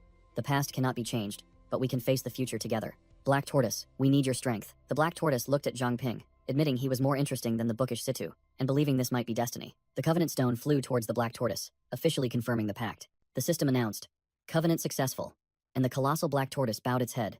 Moon Chaser Black Tortoise, ready to receive orders. A blue teleportation gate suddenly opened in the barren desert. Zhang Ping was pulled through the teleportation gate, falling straight into the new land. He landed professionally, grumbling that he was starting to get used to falling from the sky. Zhang Ping looked around, realizing he was all alone in the desert and wondered, where are the others? Didn't we enter at the same time? Suddenly, a voice echoed from behind, and Zhang Ping turned around and called, Captain? Captain! A cloaked figure stood on a sand dune, his voice full of sarcasm. Indeed, the skill of an infinite-level awakener, the cloaked leader continued. I didn't expect you to defeat 2 apex-level monsters so quickly, but it doesn't matter. Our barrier has already been set up. He spread his arms in welcome. Welcome to the nullification barrier. Today is your end. Then, a whole group of black-cloaked subordinates appeared, weapons at the ready. 2 elite Zhu clan subordinates with glowing red eyes charged forward, growling. Let's start with a few apex-level awakeners. Zhang Ping raised his hand to counterattack, but realized his familiar Nethermist energy was locked down. Nethermist is unusable. Immediately, he took a devastating kick to the stomach from 2 sides. Zhang Ping was sent flying, skidding a long trail in the sand. He propped himself up, muttering an analysis of the situation. A Curse Master, apex-level awakeners, and a Zhu clan barrier. They really went all out. 2 enemy shadows appeared, mocking, Zhang Ping. Your useless pets are no longer usable. Don't worry, we'll finish you off quickly. A Zhu clan female warrior rushed forward, delivering a sweeping kick, but Zhang Ping dodged it. She sneered. Is that all you've got? Wang Jiamin can punch harder than that? A blue-haired figure with a forehead symbol suddenly appeared, landing a direct punch to Zhang Ping's face. The powerful punch sent Zhang Ping flying a great distance, creating a small explosion on the sand. Under a barrage of punches, Zhang Ping remained unfazed, countering with Beast King Fist, Eagle Strike, and twisting the blue-haired man's arm. Not giving his opponent a chance to breathe, he spun around and unleashed a spectacular comeback combo, ending with the Serpent Fang technique piercing straight into his chest. The blue-haired man retaliated by plunging his dark sword into the ground, creating a spreading energy shockwave. Zhang Ping pinned his opponent to the ground, holding a knife to his heart, but realized something was wrong as the man still grinned. He sprang up, warily watching the 2 enemies stand up as if nothing had happened, muttering, I clearly stabbed him through the heart, didn't I? Zhang Ping checked his blade, realizing a harsh truth. Not a single drop of blood. Could they be? He immediately connected the dots, realizing these two were also fakes, just like the puppets in Reed Village. Meanwhile, the real Zhu clan members watched the show from afar, casually making a bet. Hey, wanna bet how long that kid can last? The Zhu clan female warrior attacked with her spear, but Zhang Ping gracefully dodged the attack with nimble movements. Realizing these small fries were just bait, Zhang Ping decided to make a surprise move, charging directly towards the bosses who were watching. The cloaked Zhu clan members saw their prey charging and immediately formed a battle array, preparing to block his path. Zhang Ping was like a whirlwind, weaving through a forest of incoming swords without a single scratch. He closed in on a cloaked soldier, his eyes sharp, swinging his knife to send him on his way. A clean cut, but Zhang Ping froze as his blade passed through the enemy like air. The moment he attacked, the nethermist energy suddenly returned, and the blue-haired man had already appeared in the air. The dark sword slashed down, creating a destructive streak of light, but Zhang Ping had anticipated it, muttering, "So, the core of the barrier is those two." The Zhu clan leader from afar had to admit, "This kid is sharp, indeed." Then he gestured with his chin and ordered, "Hurry, finish him off." All the cloaked soldiers charged forward simultaneously. Zhang Ping calmly analyzed, "I need to find an opening." The Zhu clan female warrior stood afar, channeling all her energy into her spear, preparing to unleash a killing blow. The spear transformed into a gigantic, blazing red energy arrow, tearing through the air and shooting straight towards Zhang Ping. The blazing red energy spear flew forward, aiming directly for Zhang Ping's back. Quick as lightning, he flipped in midair, gracefully dodging the deadly projectile. Whoosh! The spear grazed past him by a hair's breadth, flying straight up into the sky. "Think you've escaped?" The spear suddenly made an impossible turn, looping back to attack, which stunned Zhang Ping as well. Can the spear's trajectory curve? Unable to react in time, Zhang Ping was impaled directly in the shoulder by the spear, losing his balance and falling face first to the ground. Immediately, the cloaked Zhu clan soldiers swarmed him like a pack of hungry vultures. They pinned Zhang Ping to the ground, holding a sword to his throat, and the leader sneered, "I heard you're an infinite ability prodigy?" Another soldier scoffed disdainfully. "Huh, you're just trash, that dirties my shoes." Grabbed by the hair, Zhang Ping remained unfazed, growling, "How did you separate me into this space? Where are my teammates?" The Zhu clan leader sneered, replying arrogantly, "It doesn't matter, you're about to die anyway. Take your questions to hell." Zhang Ping smirked defiantly, blood trickling from the corner of his mouth. "Hell, huh? How about I pave the way for you first?" Boom! The ground suddenly shook violently, causing the entire Zhu clan group to panic. "This tremor, what did you do?" A soul-commanding pill from Zhang Ping's storage pouch had been activated and sank deep into the ground. A gigantic sandstorm rose from the desert, obscuring everything and startling the Zhu clan soldiers. "What's happening? I can't see him anymore," the leader roared. "You bet on how long it'd last against a fire scorpion, didn't you? I'll return it to you twofold." From within the sandstorm, a gigantic mechanical scorpion emerged, ready for battle. The Zhu clan soldiers paled when they realized they were surrounded by an army of scorpions as numerous as ants. "Damn it, he's hidden inside one of them." The Zhu clan female warrior swung her spear, frantically smashing each scorpion to find her target. The leader looked at the endless sea of scorpions, yelling in frustration, "Damn it, there are too many. Where is he hiding?" He roared his command. "All level 30 puppets, heed my command. Find Zhang Ping, even if you have to dig 3 feet deep. Drag him out." Zhang Ping's soul entered a mechanical scorpion, temporarily escaping the encirclement and thinking to himself, "I'm safe for now." Suddenly, an illusion flashed in his mind, a black-cloaked swordsman being surrounded and killed by a swarm of red-eyed scorpions. It's that again.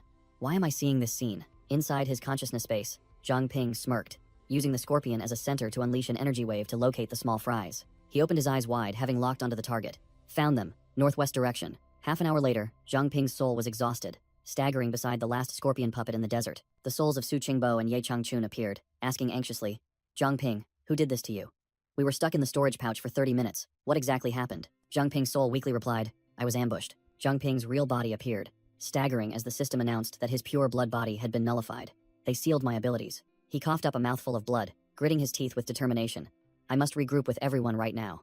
Exhausted and drained of strength, Zhang Ping collapsed onto the desert, while Su Qingbo's soul yelled encouragement from behind. Just as Zhang Ping was about to lose consciousness, dark tentacles emerged from the ground, enveloping him as the system activated the secret chamber. At the same time, at the original location, the soul-commanding pills had taken effect, completely taking control of the mechanical scorpion swarm. The Zhu clan soldiers rushed to the scene, facing the swarm of scorpions lying in wait. The leader stood amidst the scorpions, frowning.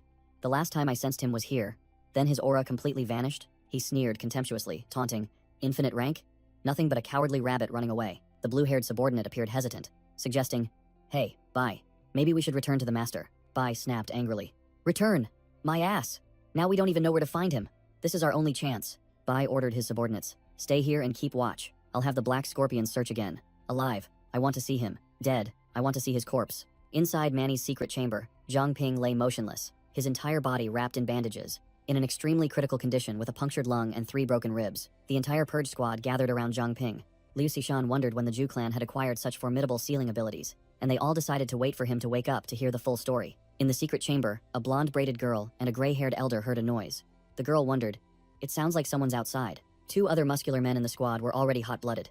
The armored man growled, "If someone's knocking, well, answer. Manny, let us out to teach them a lesson." A green-haired young man wearing glasses was more cautious, quickly interjecting, "Calm down. We still don't know their true strength." Suddenly, Xu Jie cheered happily upon seeing Zhang Ping stir. "Zhang Ping is awake." Zhang Ping awoke with a start, his mind still hazy. "Where is this?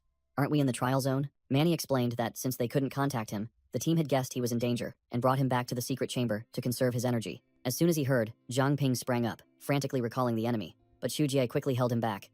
"Calm down." Zhang Ping recounted that the attackers were remnants of the investigation team and Zhu clan assassins, especially 2 extremely tough ones who felt no pain and didn't bleed. He recalled the 2 cloaked leaders. They were the ones who had sealed his abilities, but when he attacked, his powers momentarily recovered. The comeback plan was reenacted. Zhang Ping used scorpion luring medicine to cause chaos, then exploited the sandstorm to blind the enemies, regain his abilities, and escape. Zhang Ping delivered a firm conclusion. Their abilities only work when they can see their target. A white-haired elder in the team listened silently. He continued his analysis, suggesting that the Zhu clan had only recently acquired this ability and couldn't alter the structure of the trial zone. Elder Weiss words echoed in Zhang Ping's mind, reminding him of a mastermind pulling all the strings from behind. Zhang Ping cast aside complex thoughts, his gaze sharpening. But right now, the most urgent issue is dealing with the Zhu clan. He turned to the team, asserting, "The fact that the Zhu clan is still lingering here proves they can't disable Manny's secret chamber, just as I thought." The blonde braided girl confirmed, meaning they had an absolutely safe base to retreat to and recover at any time. Zhang Ping smirked, his eyes filled with killing intent. "We can use this advantage to pick them off one by one." The next day, on the desolate desert, the Zhu clan soldiers were still searching in vain. Suddenly, a spatial gate opened, and 2 muscular men from the purge squad stepped out, loudly provoking, "We heard you have some hotshot Apex-tier powerhouses? Come out and prove it." The shirtless man and the armored man erupted with energy, one side ice and one side fire, roaring, "Let this old man see what you've got." The Zhu clan leader growled, contemptuously addressing the newcomers. "Where did you lot crawl out from?" He and his subordinates erupted with energy, their killing intent surging. "Do you want to die?" Suddenly, a voice rang out from behind, startling them all. "Yo, looking for me?" Zhang Ping slowly walked forward, purple nether mist swirling around his hands, causing the leader to gasp in shock. "Zhang Ping." Zhang Ping clenched his fists, feeling the energy flow being disrupted by the enemy's barrier. He smirked, everything going according to plan. Just as expected, they're interfering with my power. But Zhang Ping had anticipated this. He knew the barrier had a blind spot, where Jin Bo and Martial Master Feng were freely wiping out the small fry. Another group of subordinates with symbols on their foreheads were ordered to charge. "What are you waiting for? Deal with him." Zhang Ping merely sneered, his eyes cold.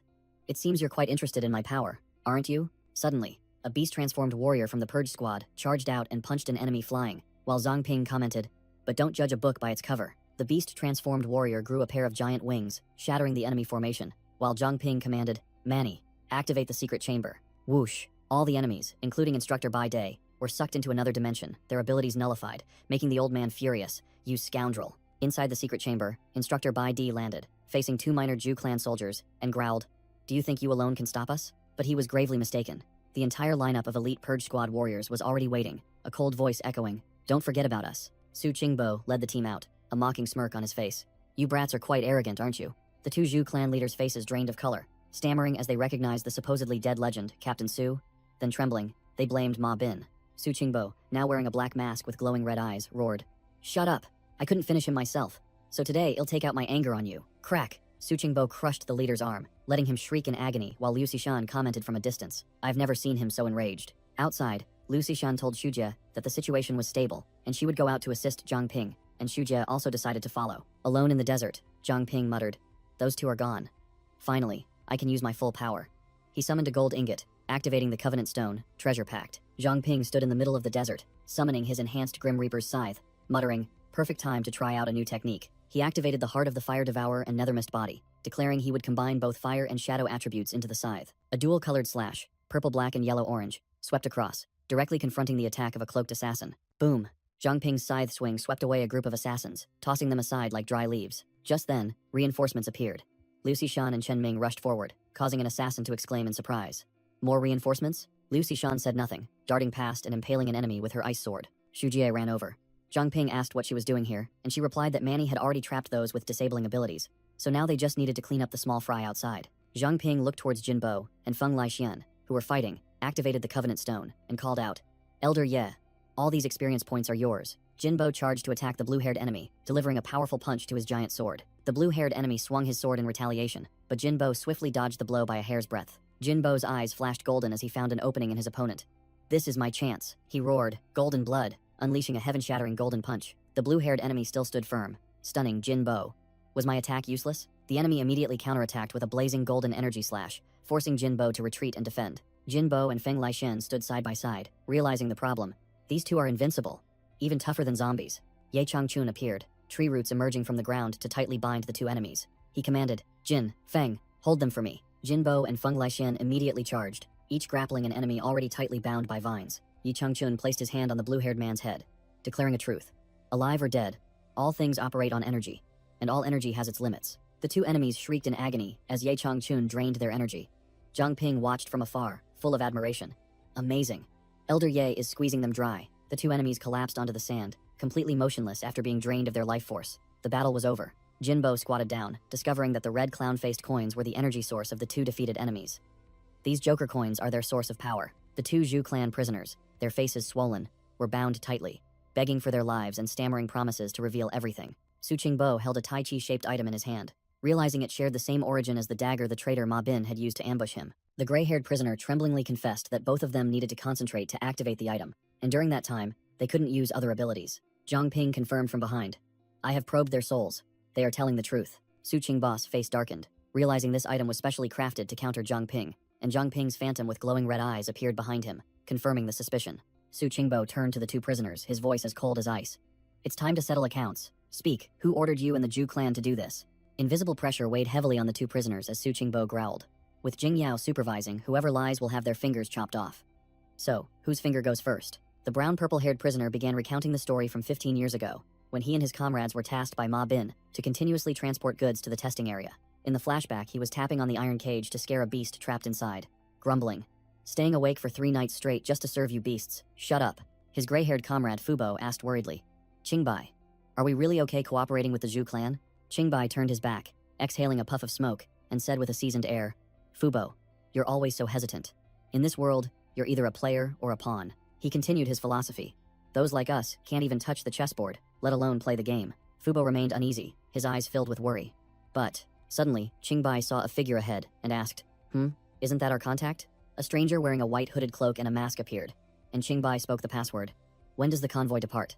The masked figure replied haughtily, without even looking directly. Leave the goods and disappear. Qingbai flew into a rage, pointing directly at the figure's face and yelling, What the hell? We risked our lives transporting this here, like delivering pizza? One word from you, and we're supposed to just scram? He stepped forward, placed a hand on the masked figure's shoulder, and growled, I'm talking to you. Boom. The masked figure unleashed a massive surge of dark energy, a voice filled with contempt echoing. Do insects have the right to touch a god? Qingbai was sent flying, lying motionless on the ground, while Fubo frantically screamed his name. The masked figure unleashed a swirling dark aura, growling an order to the two insignificant nobodies. Get out. Back in the safe room, Su Qingbo turned his back and asked Zhang Ping, who had just entered. You're back. Have you dealt with the scum outside? Su Qingbo turned around, his sharp eyes directly asking.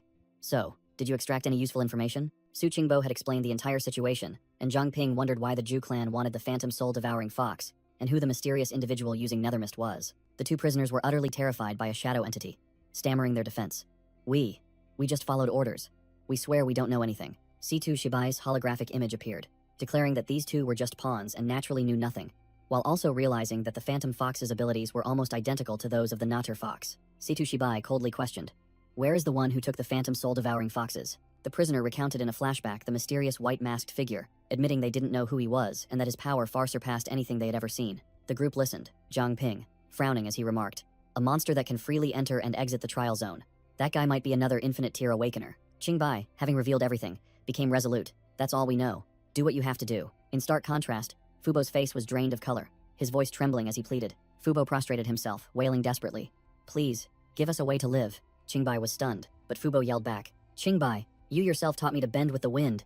Insignificant nobodies like us can't change the world. The two prisoners hugged each other, weeping bitterly, making Zhang Ping feel a little awkward just watching them. Zhang Ping secretly calculated that even though these two were low level, they were veteran members who knew the situation outside and could be useful for identifying the mysterious individual later. Zhang Ping's eyes flashed red. He held out a green covenant stone and laid down his condition. I can give you a chance, but from now on, You must obey my orders. Zhang Ping thrust the stone in front of the two prisoners, his voice icy. If you want to live, prove your worth. Fubo's face paled as he realized this was worse than even the Zhu clan's binding oath. Qingbai growled. You mean if we swallow this, we'll become your slaves for life? Qingbai gritted his teeth, fighting a fierce internal battle, but finally decided, if it means we get to live. With that, Qingbai opened his mouth and swallowed the covenant stone, accepting his fate. Then, so be it. The scene shifted to a vast expanse of white snow, with a howling wind, beginning Act 4, the pack of wolves on the snowfield. Zhang Ping's entire team shivered uncontrollably the moment they arrived. The chubby blonde man's face frozen, stiff as he yelled, It's deadly cold. Did you investigation team guys use your connections to pick this hellish weather? Inside the Covenant Stone space, Qingbai and Fubo were bickering loudly. Zhang Ping coldly replied to the chubby man. Aside from the first 2 trial zones, we haven't gone anywhere else. A new trial mission unexpectedly appeared. A horde of giant mutated monsters would attack White Iron Town in 18 hours. The mission was to defend and protect the villagers. Zhang Ping secretly thought that the mysterious figure seemed to have given up, no longer playing tricks on them. The team advanced. A towering, colossal fortress stood amidst the white snow, revealing itself to be White Iron Town. A White Iron Town guard came to greet them and led the group inside. The team walked along the clean cobblestone path between sturdy wooden buildings. As snow continued to fall incessantly, Shujie exclaimed, Wow, it's been so long since I've seen such decent structures. Why didn't the previous villages learn from this? The guard coldly quoted the price, 10,000 pearl coins per night, plus heating fees. The chubby blonde man was utterly shocked. Why are prices here even more expensive than the black market in Bright Pearl City? We're heroes here to save you. Give us a discount. The guard shot them a disdainful look. Oh, more self-proclaimed saviors, are we? Stay or leave, it's up to you. The chubby blonde man helplessly turned to Zhang Ping. It seems the locals here aren't very hospitable. Finally, the team entered the White Iron Tavern. A sumptuous feast was laid out, and everyone began to feast heartily. The chubby blonde man, gobbling down food, praised enthusiastically. Worth every penny. Even if we die, we must die on a full stomach. I didn't expect Bright Pearl City's currency to work here too. Now, nothing can stop us. As Zhang Ping ate, he listened to Liu Xishan remark. When I came here for a trial, this place was just a small tribe. I never expected it to develop like this. Suddenly, a drunkard slung an arm around his shoulder. Hey guys, are you from out of town? Zhang Ping confirmed. The drunkard then said, I heard there's going to be a monster attack wave tomorrow. A team member was surprised, and the drunkard explained that they were the Doom Wolves. The drunkard continued to boast. Legend says that whenever the wolves attack, heroes from somewhere will come to save us. But that's an old story now. The drunkard pointed towards the city wall, his voice full of pride. You must have seen that colossal thing on the city wall, right? That guy can fire 5 giant arrows at once. No matter how many Doom Wolves there are, they won't stand a chance. Zhang Ping listened in silence, his eyes full of doubt, wondering, is everything really that simple? In the middle of their meal, Zhang Ping suddenly paused, his thoughtful gaze drawing the attention of everyone at the table. Xu Jie noticed his unusual behavior and asked, What's wrong? Zhang Ping replied that it had been a long time since he returned to Mingzhou City. Xu Jie looked out the window, where snow was still falling, and murmured, I wonder how things are there these days. The scene shifts to Mingzhou City, a modern and bustling metropolis. At a construction site, Vice City Lord Huang Zeming was yelling at the construction workers, If it's not finished in 3 days, I'll plaster all of you into the wall. I want to smell fresh bread tonight. 2 civilians nearby whispered, one sarcastically remarking, The Vice City Lord certainly knows how to make an impression. I heard he climbed to this position by sucking up to the city guards. Inside the City Lord's mansion, 2 beast-human subordinates knelt, reporting to Luo Shiyu, Your Highness, the repairs within the city are almost complete. The populace believes it was a natural disaster and that the city guards have handled it. Luo Shiyu sat with her legs crossed on the throne, her cold eyes asking, What about the pigs in the city? Are they still eating well and sleeping soundly? The subordinate quickly flattered her. Everyone is praising Your Highness's wisdom. He then hesitantly continued, Your Highness, what are your thoughts on the Zhu clan? Luo Shiyu stood up, her voice full of authority. I know what worries you. The female leader leaped down from the throne, exuding pressure that made the subordinate flinch in fear. With King Yue busy dealing with Situ Shibai. Are you afraid the Zhu clan will make a move? Do you not trust me? Luo Shiyu confidently declared. It's only a matter of time before King Yue eliminates Situ Shibai. As for that dog of the Zhu clan, a dog should bark like a dog. She smirked dangerously. As long as the leash is in my hand, there's nothing to worry about. The subordinate was still worried, but Huang Zeming Luo Shiyu cut him off. No, it should be Zhu Zeming. He lied to us. Luo Shiyu explained her plan. I know. That's why the Zhu clan sent him back, hoping he could atone. And we certainly need his position as Vice City Lord. She continued with a cruel tone. And he will never lie to us again. At the same time, Huang Zeming and his cronies were surrounded by eerie shadow demons. The image of Huang Zeming's execution was reflected through the large window. Luo Shiyu looked at the reflection, smiling with satisfaction. It seems things are going well for you, don't they? Suddenly, a cloaked shadow figure appeared right behind the subordinate. Startled by the killing intent, he roared, Who's there? Luo Shiyu was also stunned, her eyes wide, and she quickly yelled, Wait! The werefox demon took a fatal blow, exploding in a pool of black blood, screaming in hatred. Remember this, you are all just pawns on my chessboard. The hooded intruder coldly threw a warning back at Luo Shiyu. Don't forget your place, little fox. The female highness froze, stammering to ask who he was. The hooded figure held out a blood-red orb named Pure Blood Body, calmly explaining, "Surely your kind knows well that you cannot reproduce." He pressed the dark energy orb against the subordinate's chest, and a strange black and red aura enveloped both of them. The subordinate knelt before the hooded figure, who then told Luo Shiyu, "Your numbers are dwindling, so I've decided to share the secret to maintaining your bloodline." Suddenly, the hooded figure unfurled a pair of monstrous, gigantic wings, and a burst of dark aura erupted, threatening, "Unless you wish to return to that desolate, frozen wasteland." The scene shifts to a majestic white snow fortress named Snow Wolf Tribe Fortress. Zhang Ping and a completely new team were patrolling the snow-covered city walls. A notification appeared. Monster attack wave, 5-minute countdown. Zhang Ping gazed into the distance, muttering, "It's almost time." The new teammates hastily prepared their defensive weapons, and a bald man urged, "Hurry up, kid. Don't be too nervous." The chubby blonde man on the team raised his binoculars to observe, shouting, "They're here." A horde of gigantic doom wolves, each one bulging with muscles, was frantically charging towards the city wall like a flood. The order to fire was given, and numerous gigantic spears were launched from the catapults on the city walls. The spears exploded into purple energy bursts, sweeping away the obstructing doom wolves, tearing them to shreds. A series of purple energy explosions engulfed the monster horde. None seemed to have survived. 2 warriors stood on the city wall observing, one remarking, "That's some fierce firepower. Looks like we won't need to intervene." The other, a white-haired man, frowned. "But why do I smell fox mixed in with these doom wolves?" Amidst the smoke, a wolf that had been hit but not killed staggered to its feet. Zhang Ping was stunned, realizing something unusual about the sole surviving monster. He cried out in astonishment as he realized its true nature. "It's a otter fox." The doom wolves were shredded like weeds by the fortress's defensive firepower in the first wave of attack. A bald guard sneered, mocking that these monsters weren't even enough for a warm-up. Wolf corpses piled up before the city gate, impaled by numerous giant spears after the effortlessly easy defense. Whoosh! Another spear was loaded into the ballista, ready for the next cleanup. "Hold on!" The ballista suddenly jammed, and the bald man cursed angrily. "This pile of scrap metal breaks down at just the right time, doesn't it?" Not just one, all the ballistas on the city wall simultaneously ceased functioning, leaving the guards utterly bewildered. Just then, a new pack of doom wolves swarmed to the foot of the wall, and the bald man's face turned pale as he cursed. Boom! A brilliant golden pillar of fire suddenly erupted from the ground, incinerating all the charging wolves in an instant. Zhang Ping's elite squad appeared, and the shirtless muscular man remarked coolly, "I knew it wouldn't be that easy. Should I let my fists teach these dogs a lesson?" The bald man frantically yelled for the chief engineers to come and repair the weapons immediately. The new squad immediately got to work, fighting the doom wolves barehanded like an action movie. Fire, ice, and martial arts strikes were unleashed, sweeping away the monsters cleanly and efficiently. The armored chubby man wielded a frying pan and flattened a wolf's head, shouting, "Taste my all-powerful swing." The shirtless muscular man reminded the chubby man not to get too carried away, while the other was still engrossed in smashing weaker enemies. Zhang Ping wondered why the mission completion notification hadn't appeared yet, and asked Chen Ming if they had missed any. Looking at the piled-up corpses, Zhang Ping muttered about the origin of these fox demons, suspecting infiltrators. As Zhang Ping arrived at the gate, a soldier called out loudly, as if he had been waiting for a long time, "Engineer Huang, you've finally arrived." The bald soldier rushed over to the 2 construction workers, pleading for them to examine the suddenly broken ballistas. The 2 engineers looked lazy and grumbled about being woken from their sleep for a minor malfunction. Zhang Ping said little, activating Nethermist Nightwalker. Dark spikes erupted from the ground, aiming directly at the 2 suspects. Zhang Ping, in his Nethermist Nightwalker form, swung his shadow scythe directly at the fake engineer. Whoosh! A clean slash tore through the air, and the engineer only had time to let out a scream. Terrible acting, Zhang Ping judged coldly, looking down from above at the 2 imposters who frantically asked who he was. Exposed, the 2 engineers revealed their true forms as hideous nature foxes, growling at Zhang Ping. Zhang Ping's teammates, a white-haired girl and a muscular man, were bewildered, not understanding what was happening. The fortress's low-ranking soldiers quickly intervened, while the female nature fox shrieked, "Be careful, they are fox demons, they eat people." "Enough!" The bald soldier, seemingly the commander, roared, silencing everyone. The bald commander defended the 2 monsters. Engineer Huang and Wang designed the ballistas. Everyone saw their contributions, yet you just arrived and attacked them without knowing right from wrong. He pointed directly at Zhang Ping's group, his voice full of resentment. He continued to speculate as if it were fact. "I bet you wanted to steal their credit, so you secretly sabotaged the ballistas."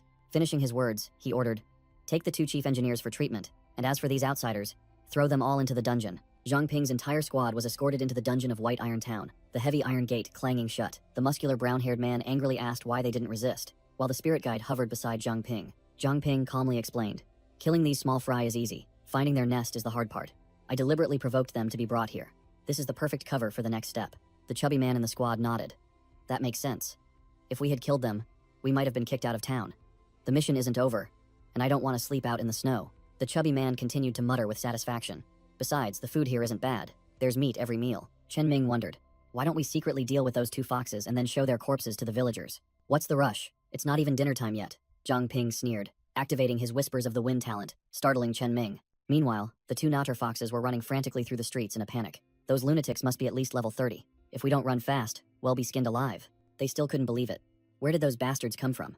Not only did they ruin our plan, but they also saw through our disguise. The two disguised Nacher foxes hurried through the snowy night, discussing that they must inform their comrades immediately to avoid being mistakenly attacked tomorrow. One of them suddenly became alert, sensing someone was following them, and shouted, "Who's there?" The other dismissed it, thinking his comrade was having hunger-induced hallucinations again. Smelling illusions again? If you're hungry, go back to the den and gnaw on some frozen meat. From the shadows, a hovering nethermist entity appeared, making the recently alert one break out in a sweat. "Hungry my ass, I want to live." Zhang Ping stood from afar, holding a lamp, coldly activating his appraisal skill on the newly exposed monster. The information panel appeared. Mutated monster, Fox Demon Tribe, level 27, Snow Tribe faction. Meanwhile, in the prison, a guard was calling out the names of the prisoners. 1, 2, 3. The guard was annoyed because someone was missing every time he counted, while the entire reinforcement squad sat comfortably behind the bars. The chubby blonde man taunted the guard, telling him he had counted 3 times already, or maybe he should try using his fingers to count, and claiming to be a civilian, unlike Zhang Ping. The short white-haired girl standing next to him immediately elbowed the chubby man into silence for speaking before thinking. The guard looked closely again, his face changing color as he realized Zhang Ping had vanished, and immediately screamed, "Alarm! An escapee!" Suddenly, a blazing teleportation gate opened right in the middle of the cell, leaving all the prisoners bewildered. The guard pointed his spear at them, growling, "What trick are you pulling now?" The short white-haired girl shouted orders to everyone. "It's too crowded here, everyone spread out quickly." Crash!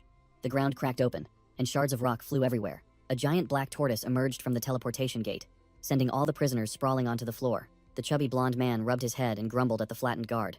"Next time, could you give us a heads up?" The chubby man clutched his head in panic, realizing there was no denying it this time, and the prospect of sleeping out in the snow was drawing near. The moon chaser black tortoise spoke majestically. "Everyone come aboard. Zhang Ping sent me to pick you up. He has new information about the mission.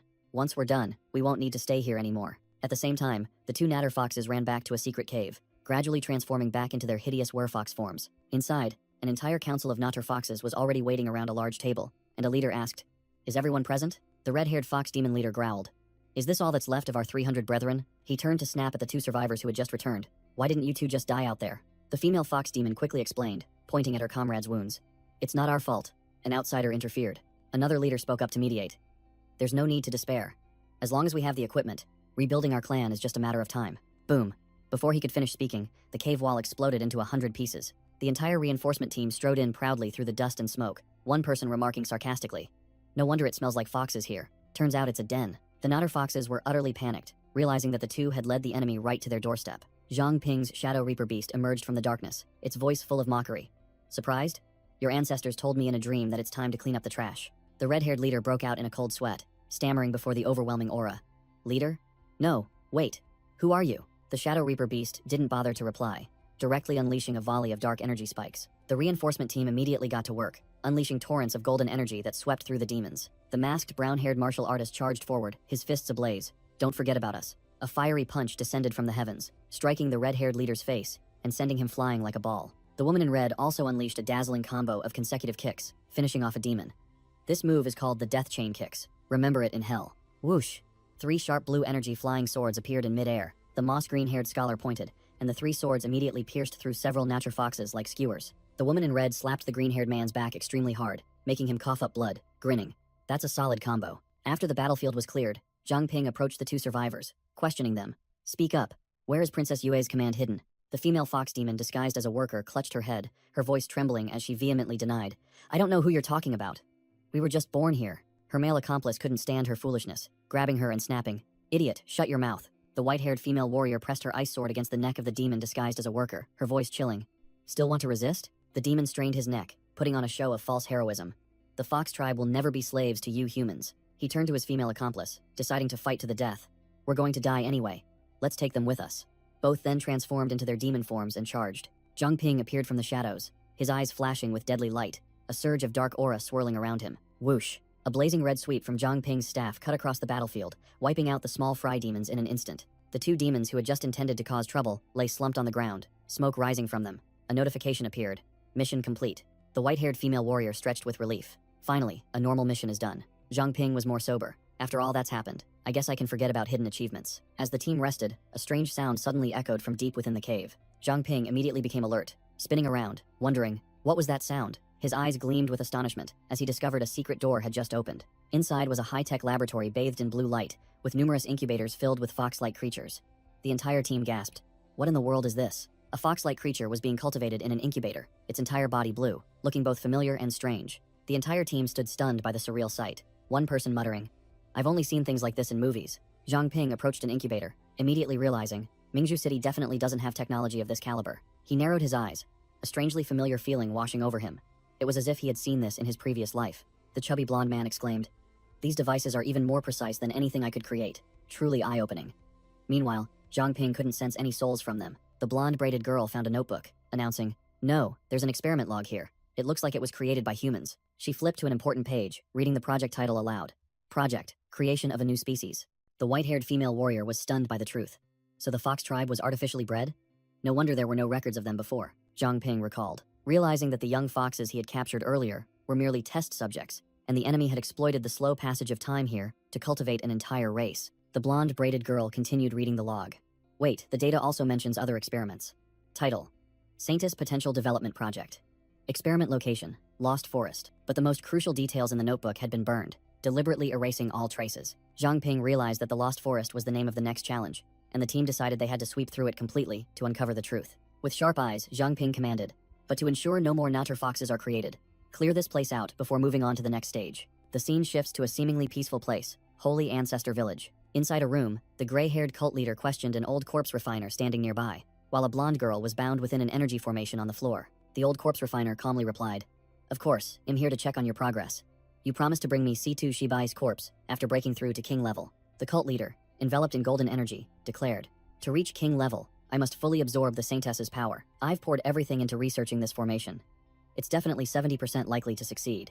With that, the cult leader began the ritual, using golden flames to lift the Saintess girl into the air and roaring, "Today, I shall become a king-level entity." A dazzling golden pillar of light shot straight up from the building into the sky, shaking the entire area. The old corpse refiner exclaimed in astonishment, "Is this the power of a king?" The Saintess girl was enveloped in flames and purple lightning, her energy being brutally drained. Suddenly, the cult leader's expression changed, sweat pouring down as she realized something was wrong with the ritual. Boom! The backlash energy exploded, blowing away both the cult leader and the Saintess girl, shattering the magic formation. The cult leader was flung back, spitting blood from the backlash. Her plan to reach king level had failed miserably. Amidst the dust and smoke, a stranger in a white cloak and mask appeared, his voice full of sarcasm. "Quite noisy, isn't it?" The cult leader recognized the intruder with horror, while he gently caught the unconscious Saintess girl. The masked figure coldly explained about another person. Chen Junting's power can continuously evolve. She is a unique case, even on a global scale. He looked at the small fry before him, contemptuously speaking of the Saintess.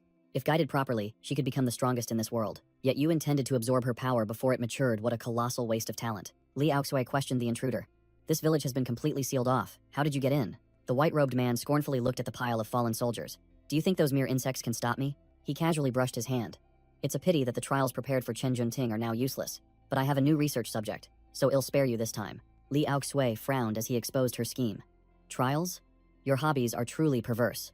Wanting Chen Junting to personally kill her father, to awaken her potential." The masked man sneered and made a deadly offer. "Don't be tense. I'm here to help you break through to king level.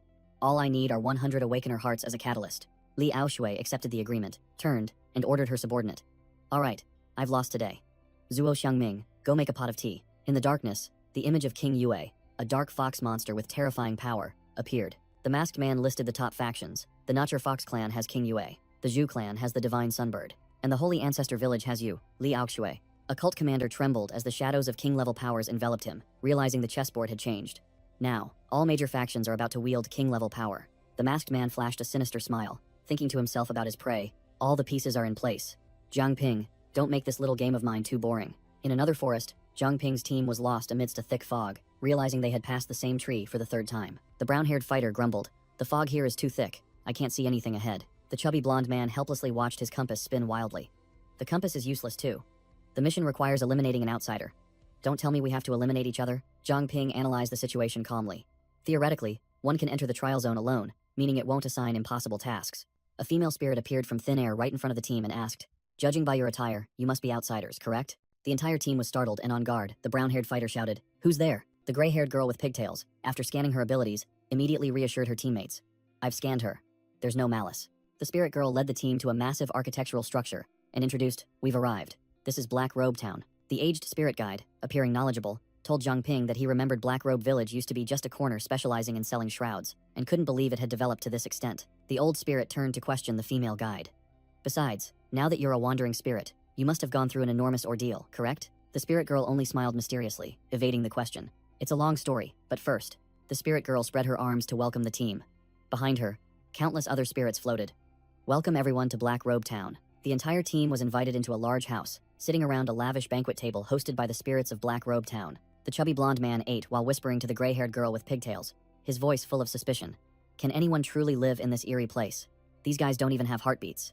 The gray-haired girl with pigtails casually enjoyed a piece of meat as she replied. Not all wandering spirits are dangerous, I trust them. A gray-haired male spirit smiled, showing understanding. I can't blame you. Back in the day, we'd be scared stiff if we saw wandering spirits too. Zhang Ping got straight to the point, asking the spirit. You were once human, correct? How did you end up like this? The spirit pondered, and began to recount a horrifying story. Have any of you ever seen a titan as tall as a 10-story building? Zhang Ping frowned. The image of a tiny warrior confronting a colossal monster appeared in his mind. The spirit continued with a pained expression, his memories fading with time. After becoming wandering spirits, our consciousness grew increasingly hazy. We don't even know how many years have passed. The flashback began. 4 colossal titans with bloodshot eyes and jagged teeth like mountains of raw flesh descended from the sky. The titans furiously ravaged the forest, crushing everything in their path. Faced with monsters of this caliber, the villagers were utterly helpless, only able to flee in despair as they were slaughtered. The spirit recounted. Black Robe Village was razed to the ground. Not a single villager survived the disaster that day. An unknown time later, a miracle occurred. All the villagers were revived, but upon awakening, they realized they had become wandering spirits. Afterwards, fog once again enveloped the forest. The titans seemed to lose interest and stood motionless. Just then, an outsider appeared. Under this person's guidance, the spirits not only rebuilt the village, but also transformed it into the town it is today. Zhang Ping's mind worked incredibly fast, immediately connecting this outsider to the Natur Fox clan, and slammed the table, asking directly, where is that great sage now? The spirit led the team to a large mansion, the residence of the mysterious great sage. Inside, the spirit reported to a figure sitting behind a curtain. Great sage, there are outsiders who wish to meet you. The curtain was drawn back, revealing a frail old man in a wheelchair, his body wrapped in bandages, and he spoke in a weak voice. Why are you so late? The old man looked at Zhang Ping and shook his head, appearing confused. It's not you. I must be senile from old age. The entire team was deeply shocked when the platinum blonde woman recognized the old man as Chen Haowen, who had vanished from the world over a decade ago. Chen Haowen heard the name. His eyes immediately sharpened, realizing they were talking about Chen Junting's father. The old man became extremely agitated, lunging forward in his wheelchair, grabbing the spirit, and frantically demanding to know about his daughter's situation. Chen Haowen gestured for the spirit to retreat, indicating he wanted to speak privately with Zhang Ping's group. After hearing the platinum blonde woman recount his daughter's situation, Chen Haowen tilted his head back, bitterly accepting the truth. So, in the end, she still couldn't escape her fate. The old man was furious, slamming his hand against the armrest of his wheelchair, and growled about a broken promise. My life, for her safety. That bastard dared to go back on his word. The agitation caused Chen Haowen to cough up a mouthful of blood, his condition looking extremely dire. Zhang Ping activated his pure blood body, his blood flowing out to heal the old man, and stated firmly, the man you speak of is our common enemy. Zhang Ping looked directly into Chen Haowen's eyes, demanding to know the whole truth. What exactly did he do? Chen Haowen began to recall the past, when he was a young traveler and met his beautiful blonde-haired wife in Pearl City. But their happiness was short-lived. He discovered his wife was the runaway saintess of Holy Ancestor Village, and Li Aoshui's henchmen had sniffed them out. Since Li Aoshui was a heavily wanted criminal in Pearl City, and his wife held the identity of a saintess, they couldn't ask anyone for help, and had to begin a life of constant evasion. During one pursuit, when the entire family was exhausted, his wife sacrificed herself to protect her husband and the child in her womb. At that critical moment, a mysterious white-robed figure appeared, sweeping away the pursuers in an instant, and made a pact with Chen Haowen. He would protect his daughter, in exchange for Chen Haowen remaining here with the wandering spirits for the rest of his life. Chen Haowen bitterly admitted that this entire trial zone was merely some bastard's playground, and everyone was just his toy. The old man revealed he had been imprisoned for countless years, kept alive by the enemy's medicine, and had thought he would finally be freed this time. But unexpectedly, the one who came was Zhang Ping. Outside the building, the ground began to shake violently, signaling an enormous threat approaching. Chen Haowen desperately said he was about to die, and once he passed away, the Titans would return with their full power. But Zhang Ping growled, declaring he wouldn't let the old man die. The old man coughed up a mouthful of blood, asserting that all efforts were futile, but Zhang Ping pointed out the crucial detail. The Titans would only grow stronger if he died. Zhang Ping suggested dealing with the Titans quickly, before the old man perished, but Chen Haowen had completely given up, believing that killing them wouldn't change anything. Looking at an old photo of his happy family, Chen Haowen bitterly stated that his wife and child were both gone, and revenge held no meaning for him now. Zhang Ping silently listened to the old man's lament, his eyes darkening as he called Chen Haowen's name. Chen Haowen was utterly broken, begging to die to end everything. Zhang Ping couldn't take it anymore, exploding with a shout. Chen Haowen, do you think this world is unfair only to you? The old man was stunned as Zhang Ping yelled directly at him. Wake up, of course it's unfair. That's how this damned world works. Zhang Ping grabbed the old man's collar, listing a string of rotten things in the world and concluding, this world is already messed up. Do you think we don't know that? Zhang Ping's eyes blazed with fighting spirit as he declared loudly that he would fight until his last breath and never let that bastard get his way. Zhang Ping pulled out a dagger, handed it to Chen Haowen, and challenged, "If you truly want to give up, then end your own life." Before the entire team, Zhang Ping threw the dagger towards the old man and issued an ultimatum. Choose. Be a pathetic wretch waiting to die, or a bloodthirsty demon of vengeance. At the same time, in the dark forest, the shadows of giant titans began to stir. The titans have arrived.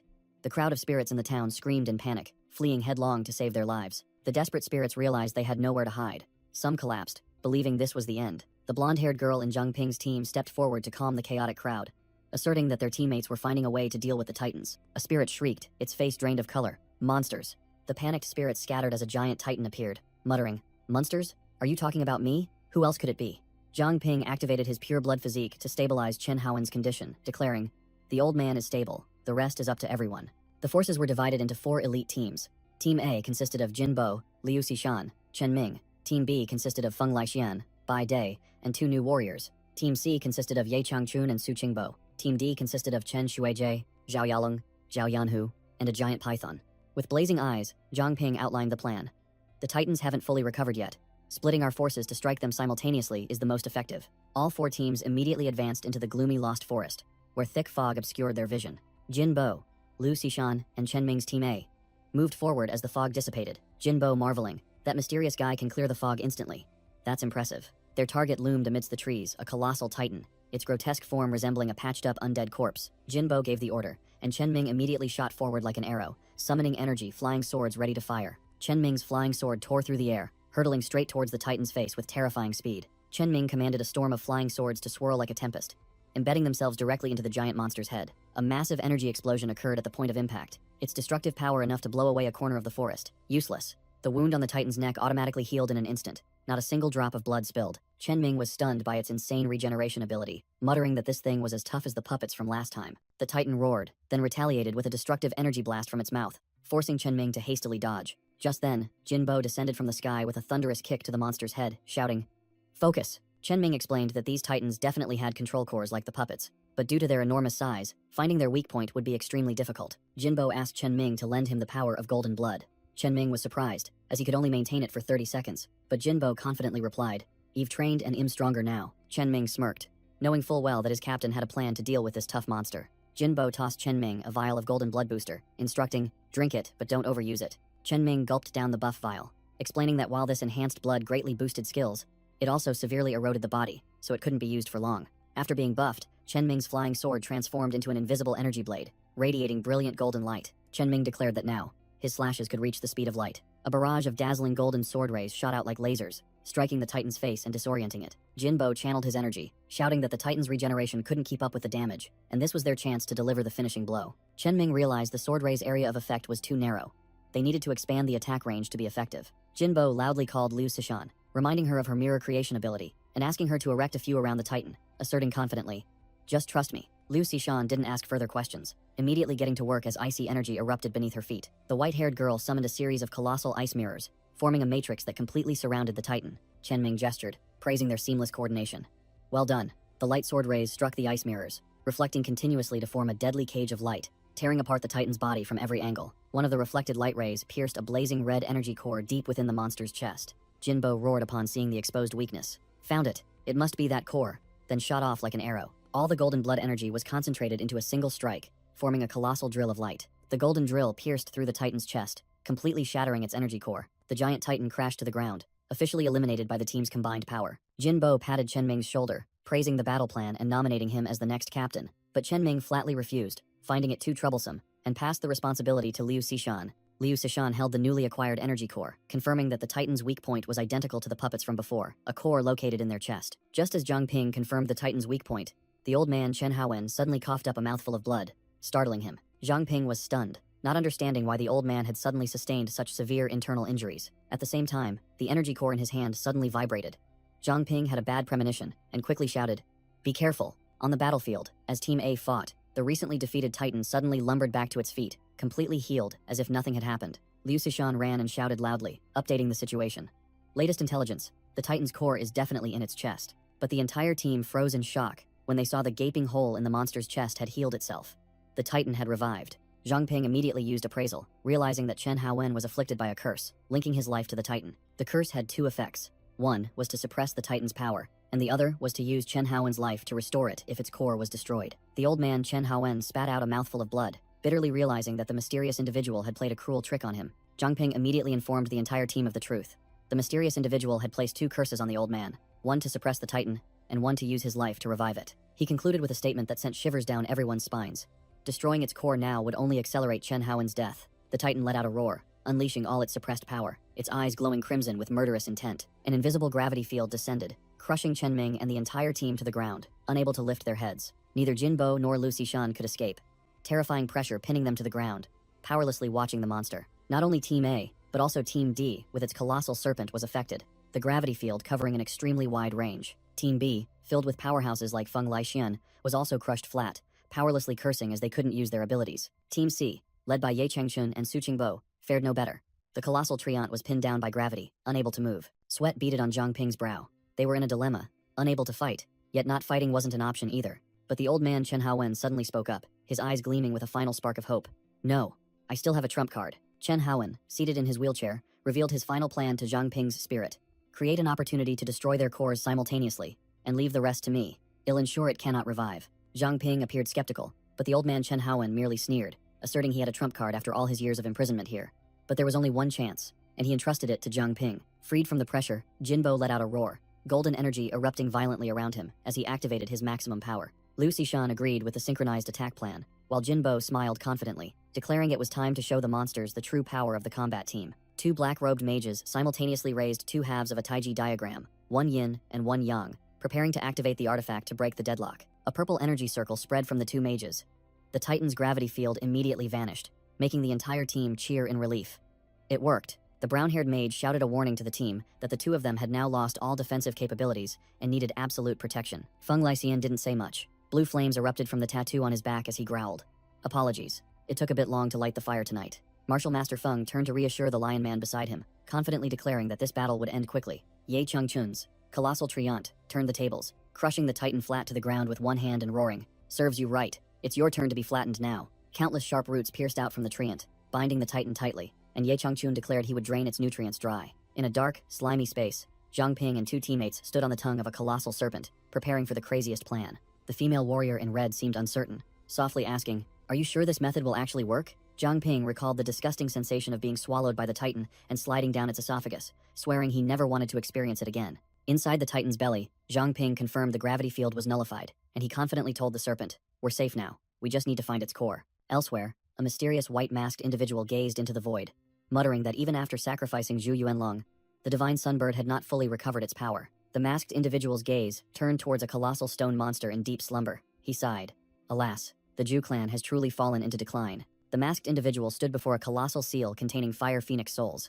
He decided, "Let me lend a hand." He sat down, looking at the cracking seal, and said in a condescending tone, "You have worked hard guarding this training ground for too long." The masked individual ordered the colossal stone monster, "Mountain Ancestor.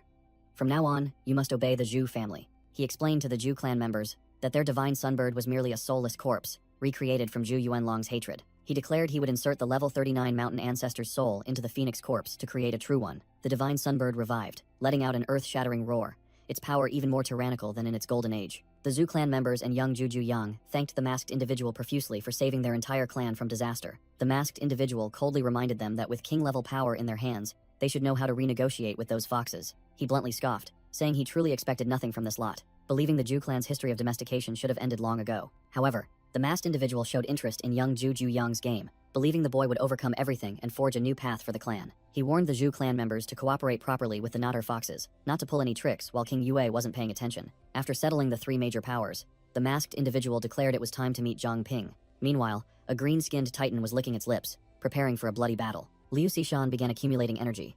Sharp ice spears formed in midair. Blizzard.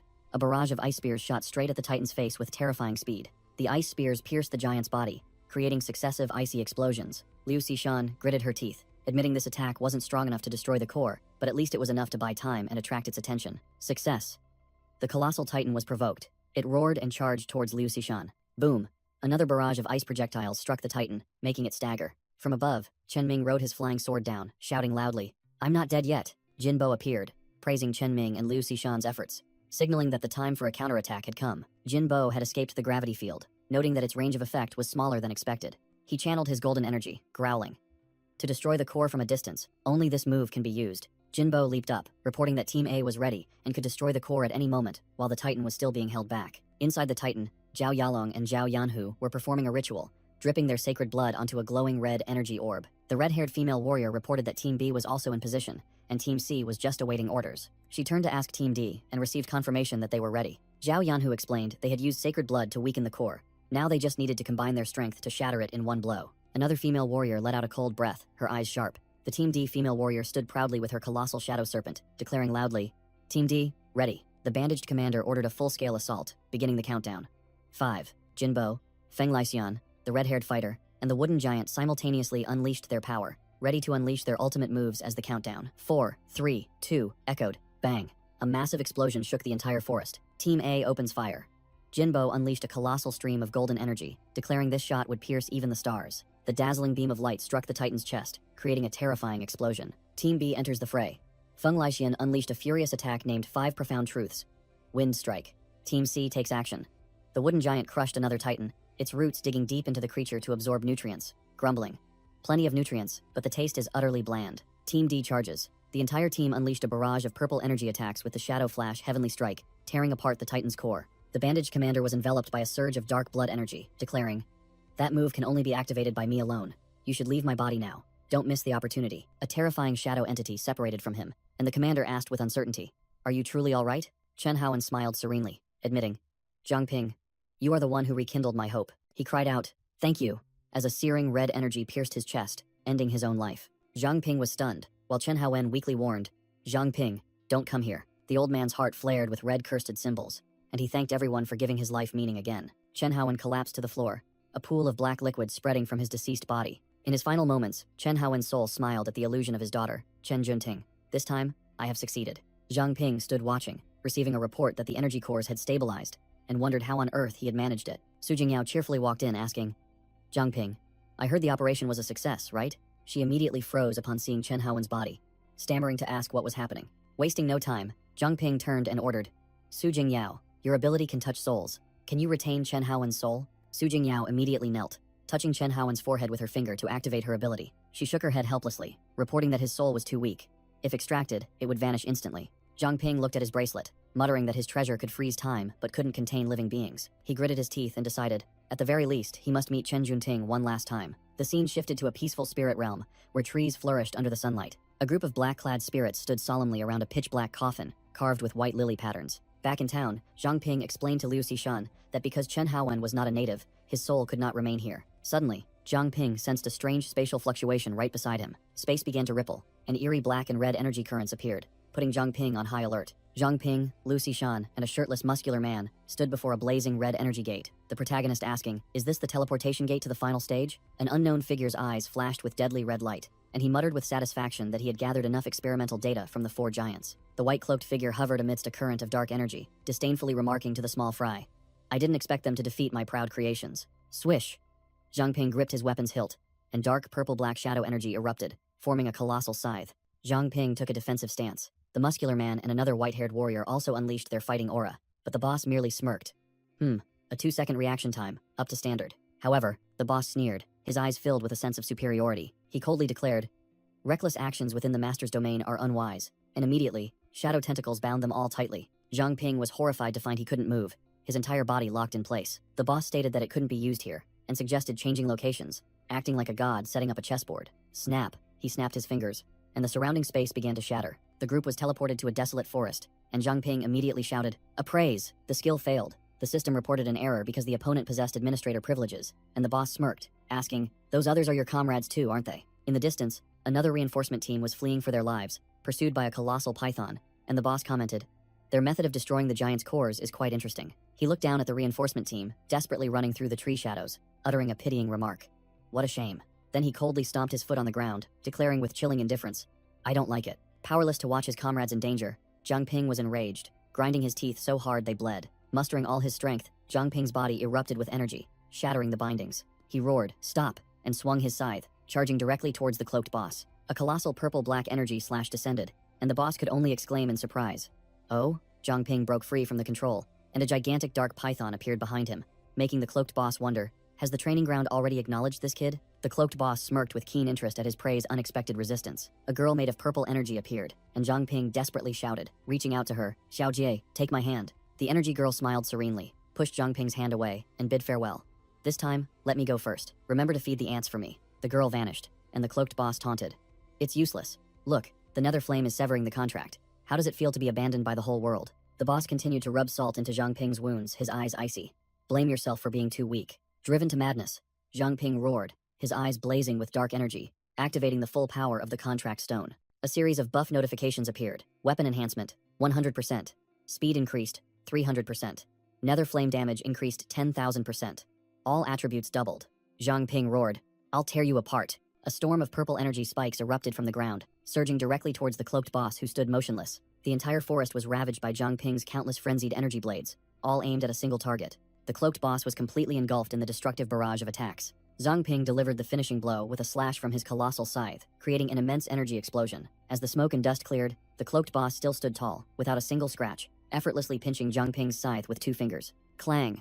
The scythe shattered, and the boss coldly declared, currently, you are not qualified to be my opponent. Zhang Ping was sent flying far away, helplessly watching the enemy still standing there. The difference in their power was like heaven and earth. Suddenly, a massive torrent of azure water surged from the void, blocking the boss's attack. Zhang Ping was stunned to see the water enveloping him, while the boss immediately recognized it. Pure water body? The cloaked boss was surrounded by a surge of red and black energy, showing extreme interest. Your despair is the best experimental data, the common enemy of 3 factions. I'm very curious who will tear you apart first. The scene shifted to a dense forest, with a sign clearly reading Lost Forest. Zhang Ping stood amidst the memory space. A green leaf fell into his palm, signaling the start of a flashback. The scene returned to a peaceful forest. Zhang Ping stood there with his arms crossed, silently. The flashback began. The chubby blonde guy in the team was venting his anger on a tree, shouting that he was always the most useless. Memories flooded back of the female warrior in red, using her shield to protect the entire team from a fatal attack. The chubby blonde guy covered his face, sobbing, questioning why it had to be her who died. The blonde pigtail girl also collapsed to the ground, sobbing, and calling her fallen teammate a liar for breaking her promise. The teal-haired swordsman gripped his sword hilt tightly, his hands trembling with helplessness, blaming himself. If only I were stronger. As the entire team was sinking into despair, the spirit of Captain Situ Shibai appeared, drawing everyone's attention. Situ Shibai, in his ethereal spirit form, announced that his true self was like a flickering lamp in the wind and could no longer accompany them. The brown-haired subordinate anxiously asked the captain what to do now, while Situ Shibai began to convey his final plan. But no matter what enemy you face, never give up hope, Situ Shibai said, recalling a scene where he fought a terrifying dark force. He revealed that he had found a weakness in King Yu's illusion after months of fighting, but breaking it required the Saintess' power. The final mission was assigned.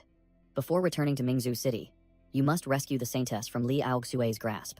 Situ Shibai's spirit began to fade, leaving a final message for King Yue. His throne is impaled in my back. Situ Shibai's last fragments of spirit dissolved into the air, leaving the entire team standing in stunned silence. The brown-haired subordinate turned to Zhang Ping, his voice filled with determination. Captain, we must save Captain Situ. Zhang Ping, eyes blazing, growled in response. And deal with that damned mysterious guy. The scene shifted elsewhere. A strange young man stood before a colossal spatial gate, radiating azure energy. Before the path leading to Heavenflow Peak, he declared firmly, today is the day I break through to king level. Situ Shibai's team stood before the stairway to ascension, whispering that this was the final trial only those of the infinite rank dared to climb. Liu Xishan and Su Jingyao anxiously warned Zhang Ping to be careful, promising to wait for his return. Zhang Ping merely smirked confidently, replying curtly, yeah, I'll be right back. Boom. He took his first step onto the path of trials, without a hint of hesitation. Before him were 999 steps leading straight to the sky. Zhang Ping resolved to carry everyone's will to the very end. After climbing a section, shadow demons emerged from the void, beginning to spout garbage to waver his resolve. Zhang Ping glanced disdainfully, growling, shut up. Climbing even higher, lightning tore across the sky, and illusions of old teammates, like the blacksmith shop owner, appeared, trying to hold him back. Sorry everyone, Zhang Ping growled, as a green aura enveloped him. They wouldn't want me to stop here. His gaze was as sharp as a blade, ready to crush anything that stood in his way. With only 247 steps left, 2 formidable bosses awaited. Luo Shiyu in her fox demon form, and the blazing divine sunbird. Zhang Ping erupted with nether mist energy, combining it with his fire swallower's heart to create nether flame.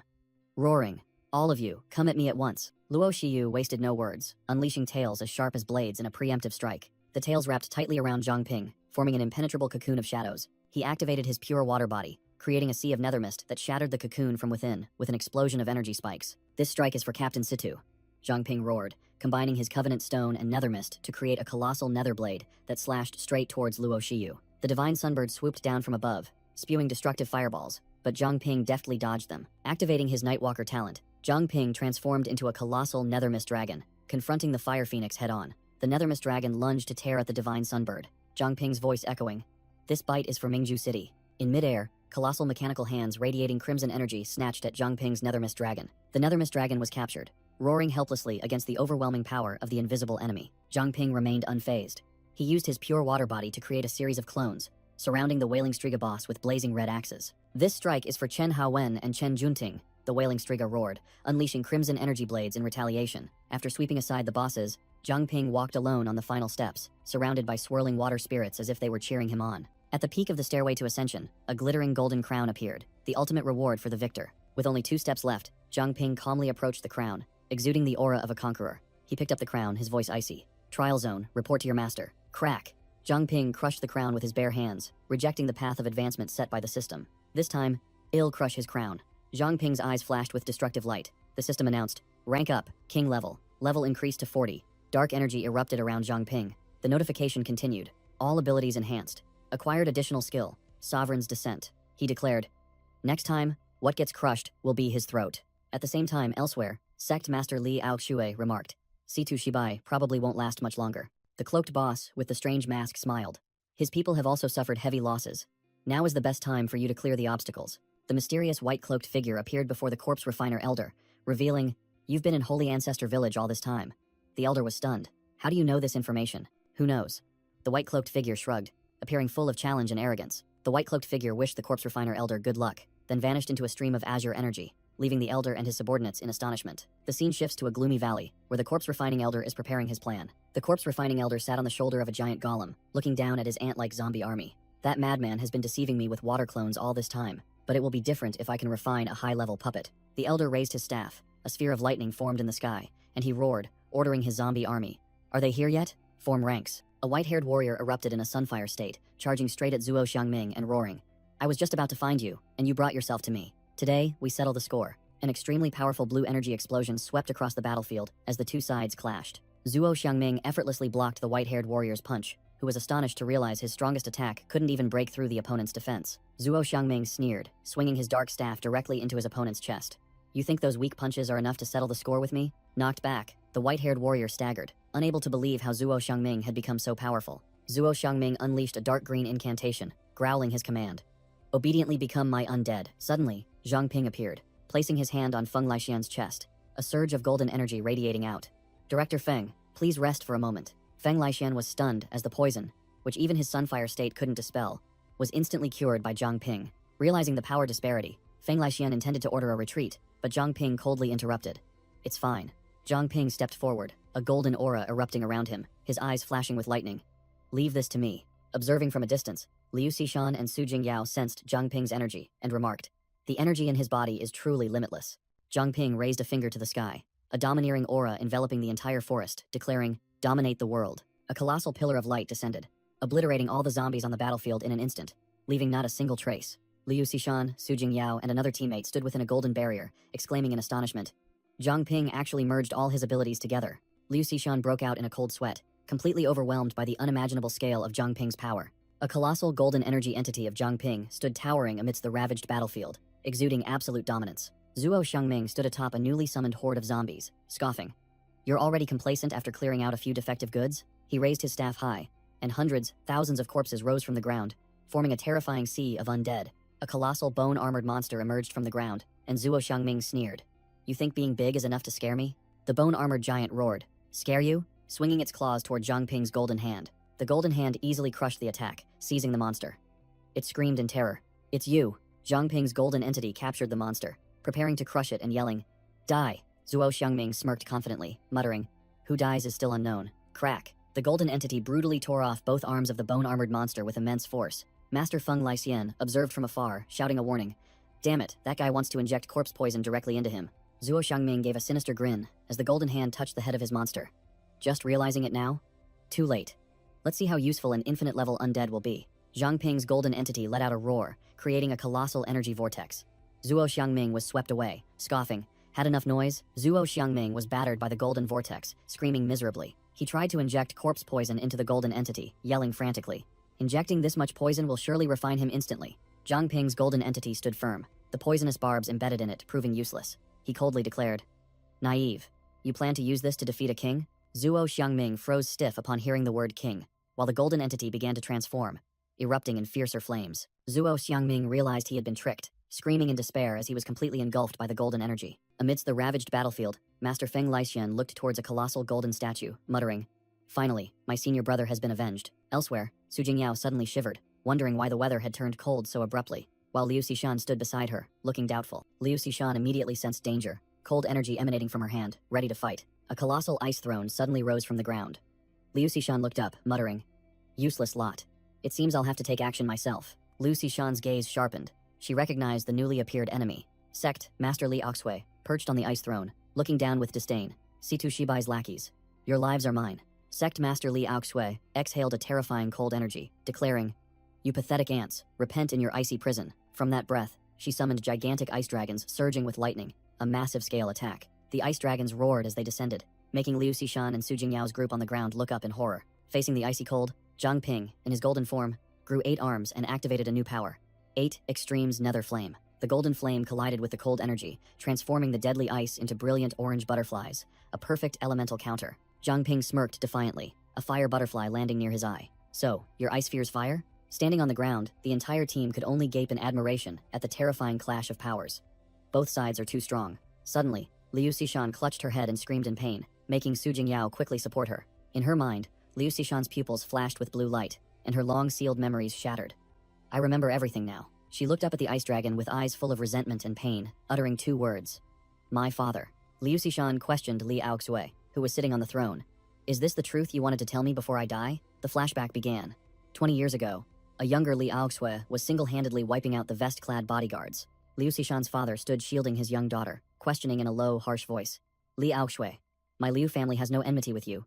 Why have you come here to cause trouble?" Li Aoxue's heels stepped onto the icy surface, each step radiating deadly cold energy. She stood before the Liu family mansion, repeating sarcastically, "No enmity. But there's something I want."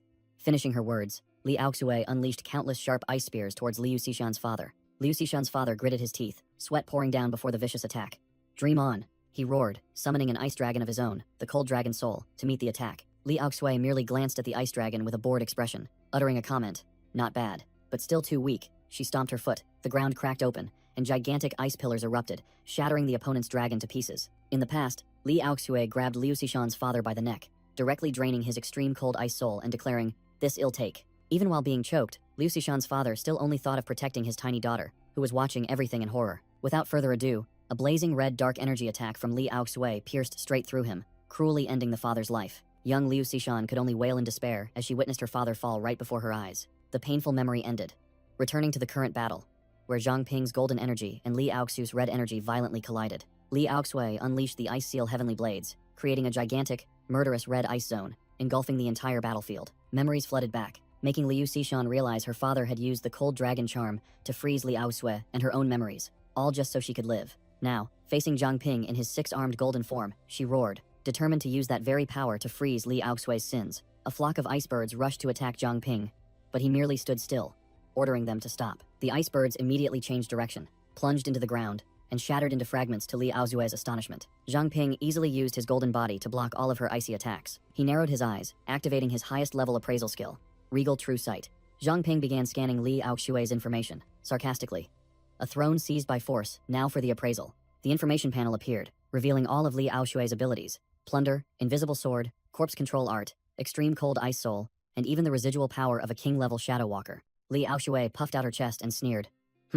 Being plundered is merely the fate of the weak." She began summoning her final trump card. The ground cracked open, and blazing red dark energy erupted violently. From beneath the ground, a gigantic skeletal hand emerged, carrying an overwhelming aura of death. A terrifying death entity was summoned, a gigantic skeleton clad in a black cloak, with blazing red eyes, wielding a scythe, ready to destroy everything. Zhang Ping narrowed his eyes, seemingly recognizing this familiar skeleton from a battle in the past. The skeletal death god raised its scythe high, its authoritative voice echoing, "Now it's your turn to become the foundation for the new king." Li Aoxue, level 41, stood beside her. Level 41 summoned monster, confidently declaring this was a true nightmare. The skeletal death god swung its scythe, firing a stream of purple shadow bullets towards Zhang Ping, who realized this energy was very similar to Nethermist. Zhang Ping was pushed back by the extremely powerful energy, admitting it was even more terrifying than Situ Shibai's ultimate skill. The dark energy condensed into two gigantic skeletal hands, ready to snatch the target. The two energy hands tightly gripped Zhang Ping. He realized the monster's true hands were hidden within this shell. Zhang Ping did not flinch, his golden eyes flashed with deadly light, and he growled.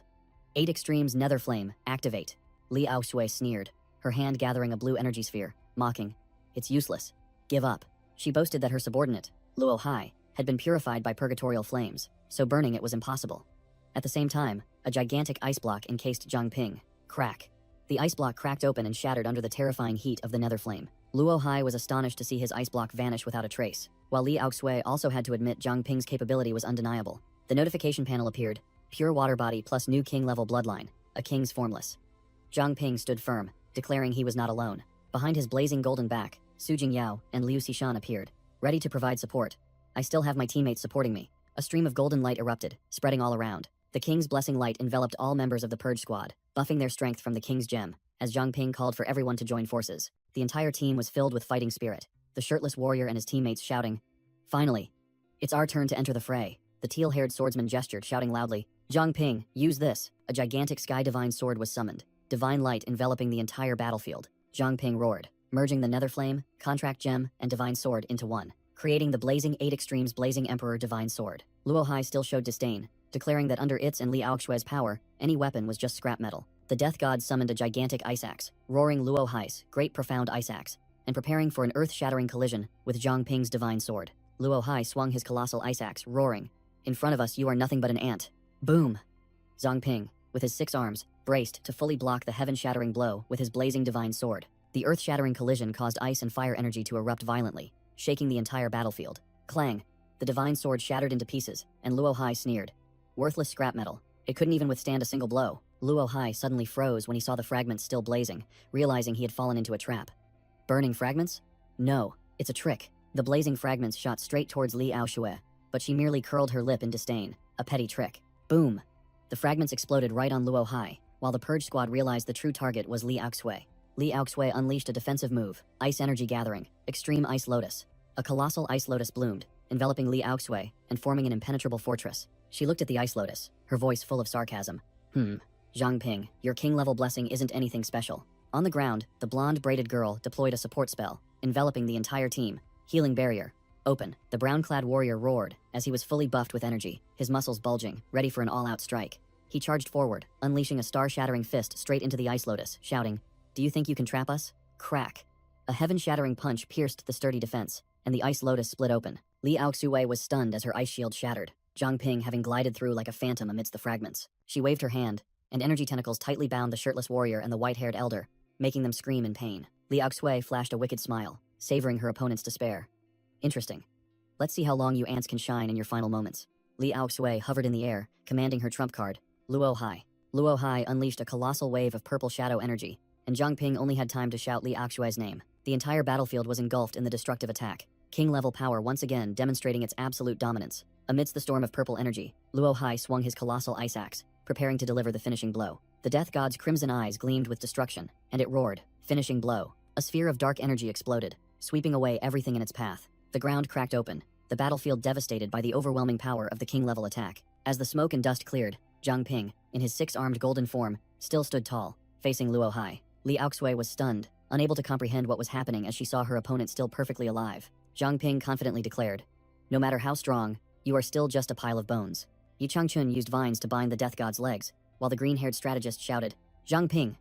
Well, hold it back. You go deal with Li Aoshui." Zhang Ping, in his human form, sword in hand, nodded decisively. Understood. Li Aoshui curled her lip in a sneer, gathering an ice energy sphere in her hand. Naive. Liu Xishan appeared, coldly unleashing her extreme ice soul, Blizzard to block the attack. Liu Xishan's icy snowflakes collided with and completely neutralized Li Aoshui's attack. Li Aoshui's eyes widened in astonishment, unable to believe her skill was so easily nullified. She looked down, seeing Liu Xishan and Su Jingyao standing there, wondering who was responsible. Li Aoshui immediately realized, that's the ice magic of the Liu clan. Zhang Ping charged forward, his blazing sword roaring.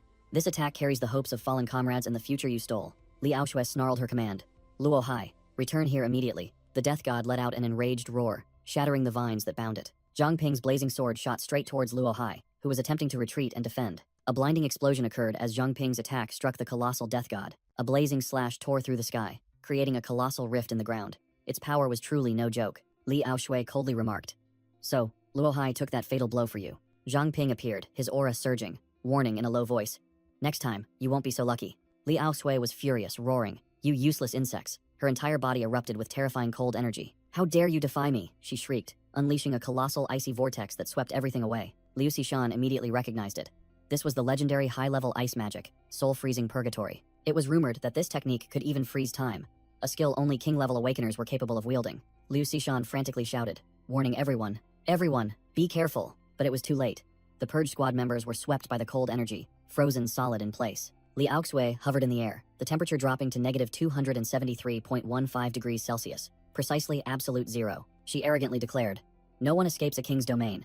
Here, you will tremble for eternity." At that very moment, a fierce golden flame erupted from within the ice, defying the deadly cold. Boom! A pillar of golden light shattered the colossal ice, tearing apart Liao Shui's domain. Zhang Ping, alone, burst through the ice, his entire body ablaze, completely unharmed. He stood there, his overwhelming aura forcing Li Aoxue to admit, "To be unaffected by my soul-freezing purgatory, I concede you possess some skill." But she revealed her trump card, summoning a colossal ice hourglass. "However, the lives of your trash comrades are entirely in my hands," she sneered. "In 5 minutes, their power will be completely absorbed, and their lives will end. Go ahead and slowly enjoy this death feast." Suddenly, Li Aoxue froze, her eyes revealing clear astonishment at an unforeseen development. From afar, Liu Xishan glided forward on ice, radiating an equally intense cold aura. Zhang Ping raised a hand to stop her, his gaze firm. "Cici, stand back. This crazy woman is mine." Li Aoxue sneered contemptuously at Liu Xishan's challenge. "A mangy dog dares to bark?" She attacked with an illusion, leaving Liu Xishan stunned as she saw herself surrounded by her deceased relatives. Liu Xishan broke out in a cold sweat, aghast as she realized the ghosts of her past were reappearing. She desperately watched the illusions of her massacred parents, uncles, and aunts slowly approaching. The illusion of her father unleashed the familiar cold dragon soul technique, making Liu Xishan agonizingly wonder, why? Suddenly, a surge of golden energy shattered the illusion, and Zhang Ping appeared before her. The past cannot be changed, but the future can still be fought for. Zhang Ping decisively tore apart the illusionary space, shouting, "Cici, don't let these ghosts of the past hold you back." He turned, ordering Liu Xishan to find safety, while he confronted Liao Xue, who was hovering above. But Liu Xishan refused, her eyes burning with determination. "No, not this time. I won't run away anymore." She looked directly at Zhang Ping, growling. "Instead of drowning in regret, I must protect those who are here. Zhang Ping, buy me some time." Liu Xishan's entire body erupted with extreme cold energy, her eyes turning stark white as she roared, "I can shatter her domain." In a flashback, Liu Xishan's master was dying, instructing her to always remember Li Aoxu's cruelty. The old master handed her an ice shuriken, revealing the forbidden heart-immolating ice melt technique, a move that burns the user's own life force. Back in reality, Liu Xishan clenched her fist, determined to fight to the death. "With my own bloodline, I will crush your icy hell." Her heart flared with blue light, energy violently erupting, preparing for a self-destructive attack. Li Aoxue sneered, waving her hand to summon countless sharp ice spears. "If you wish to die, I shall grant it." Immediately, a colossal six-armed golden entity appeared behind Zhang Ping, effortlessly smashing the ice spears like toys. Zhang Ping coldly declared, "Your opponent is me," then summoned a multitude of shadow clones wielding golden swords to charge forward. Zhang Ping's clones simultaneously rushed forward, surrounding Li Aoxue from all sides. Li Aoxue merely curled her lip, showing disdain. "Useless. In my domain, you cannot kill me." Li Aoxue let out a roar filled with hatred, scarlet energy enveloping her. She condensed an energy orb, her eyes crazed. "This technique is for revenge for the 73 souls of the Liu family." A colossal ice magic circle appeared, ready to freeze the entire world. An invisible punch seemed to shatter space, activating the destructive ultimate technique. Boom, boom, boom. Frigid waves swept through everything, the ground cracking and freezing in an instant. Li Aoxue sneered, confident that her attack would crush everything, including Zhang Ping's small fry. Suddenly, space shattered like glass, sunlight shining through, signaling the illusion's destruction. All members of the Purge Squad stood bewildered in the open field, having narrowly escaped being frozen. One of them confused. What just happened? Liu Xishan sighed in relief, smiling. Amazing. Zhang Ping had timely carried her out of the danger zone, coldly declaring, "Just in time." Several men in the Purge Squad recognized Li Aoxue's voice, resentful at being deceived by her. Li Aoxue scornfully said, "Filthy ants. Do you think that's enough to defeat me?" And realized Luohai wasn't the only shadow walker. Her face darkened, summoning her most loyal disciples from the shadows. "Oh, my loyal servants," she commanded, "wipe out these wretches before me, leave no one alive." A horde of red-eyed shadow monsters roared, charging straight at Zhang Ping like a black flood. Zhang Ping held Liu Xishan tightly, activating his Fire Devourer's heart talent. A golden fire explosion swept through, incinerating the entire horde of shadow monsters in an instant. Li Aoxue's minions were wiped out before they could even gasp, leaving only Zhang Ping standing calmly amidst the smoke. Su Jingyao suddenly pointed into the distance, calling out in alarm, "Zhang Ping, look!" Zhang Ping activated Regal True Sight, his eye flashing with a green light, detecting something unusual. With his appraisal eye, Zhang Ping saw through the essence. Li Aoxue was using energy chains to bind Chen Junting's soul. Su Jingyao explained the situation. Li Aoxue has weakened, no longer strong enough to seal Chen Junting's soul. If we just sever the link, she'll suffer a king-level power backlash. Zhang Ping growled. Leave it to me. Then erupted with golden firepower, charging straight ahead like an arrow. Li Aoxue shrieked in panic. Stop him, and summoned another horde of shadow monsters to act as cannon fodder. But how could these small fry stop the real deal? Zhang Ping swept them away like trash without slowing down. He pointed to the sky, growling as he called out to a waiting soul. I'm counting on you. Responding to the call, Chen Haowen's soul unleashed a verdant energy slash that tore through space, opening a path for the reunion. Chen Haowen's soul appeared before his chained daughter, his voice trembling as he called, Junting? He asked in pain. It's your father, Junting. Don't you recognize me? He sadly explained that he had changed too much, so it was understandable that his daughter didn't recognize him. Memories flooded back, images of her young father from years ago holding his daughter and a teddy bear, promising a bright future. He asserted, Don't be afraid, Junting, as long as we can return to Pearl City. Finally, Chen Junting's nascent soul recognized her father, tears streaming down her face as she called, Father? The little girl burst into happiness. Is it really you? Father? Chen Haowen comforted his daughter, vowing not to let anyone exploit her again. You are my daughter, not some saintess or awakener. The bond of fatherly love caused the soul chains to begin cracking, the link visibly weakening. Seizing the opportunity, Zhang Ping roared. Now's the time. He charged straight at Li Aoxue, ignoring her desperate struggles as the backlash energy ravaged her. A terrifying energy explosion engulfed everything. Li Aoxue, taking the full brunt of the backlash from the power she had stolen. She shrieked tragically as the chains of power shattered. Her plan utterly collapsed. Li Aoxue's icy power shattered into pieces, her plan officially collapsing. The old woman shrieked in madness, her face contorted. I am the one. Amidst the desolate land, Li Aoxue desperately clung to her remaining power, a small ice crown flickering in her hand. True king, she shrieked one last time, as dark and icy energy engulfed her body. Zhang Ping appeared coldly, holding the shattered energy chain in his hand, thinking, is this the item the leader mentioned to deal with King Yue? A voice called his name, and Zhang Ping turned to look. The souls of Chen Haowen and his daughter appeared, thanking Zhang Ping for saving them, and now they could rest in peace. Chen Junting explained that this was Luo Hai's power, and the other Shadow Walkers were also grateful for having their souls freed. Farewell, Zhang Ping. The souls of the father and daughter vanished, leaving him a skull-shaped dark energy orb. Zhang Ping's teammates approached, the shirtless muscular man sighing in relief. Finally, it's over. But Zhang Ping, with his glowing purple eyes, immediately denied. Not yet. The entire team regrouped. Zhang Ping declared loudly, it's time to reclaim Mingzhu City. Elsewhere in the city, a female leader and an old man sensed the powerful aura that had just vanished. Realizing Li Aoxue had been defeated, the bald leader immediately ordered, Li Aoxue is dead. Holy Ancestor Village will surely fall. Gather our forces, attack Zhang Ping and his allies now. Another hooded figure stepped out to stop him, their tone full of challenge. This is not your place to give orders. The bald leader turned back furiously, but the hooded figure remained calm.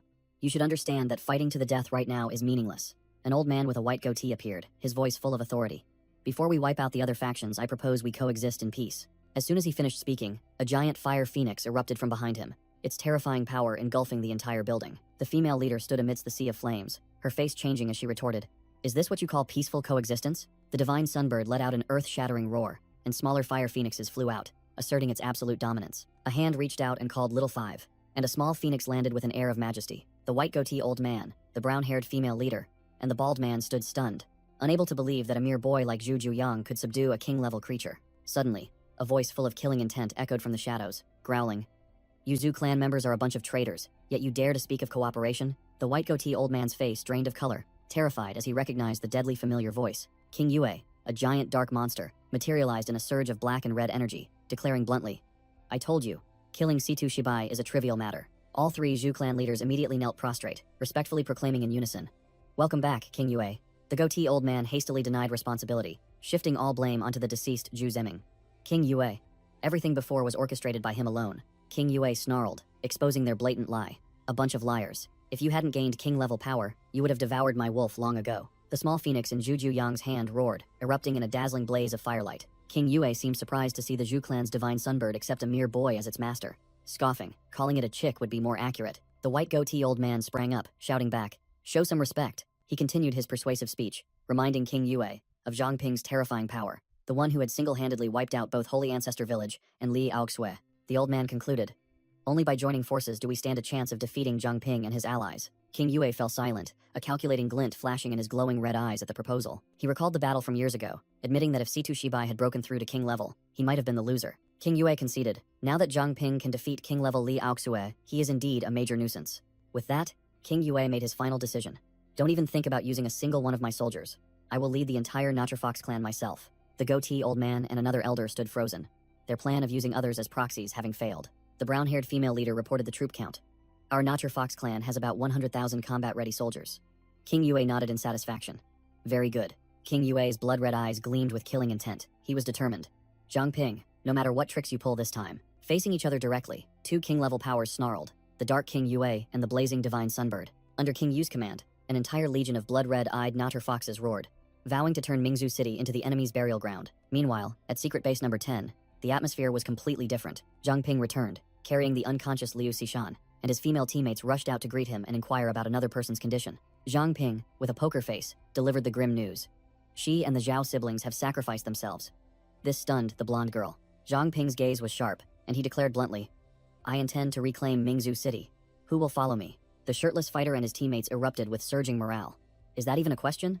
The Natrafoxes and Zhu clan have killed too many of our comrades. This debt must be paid in blood.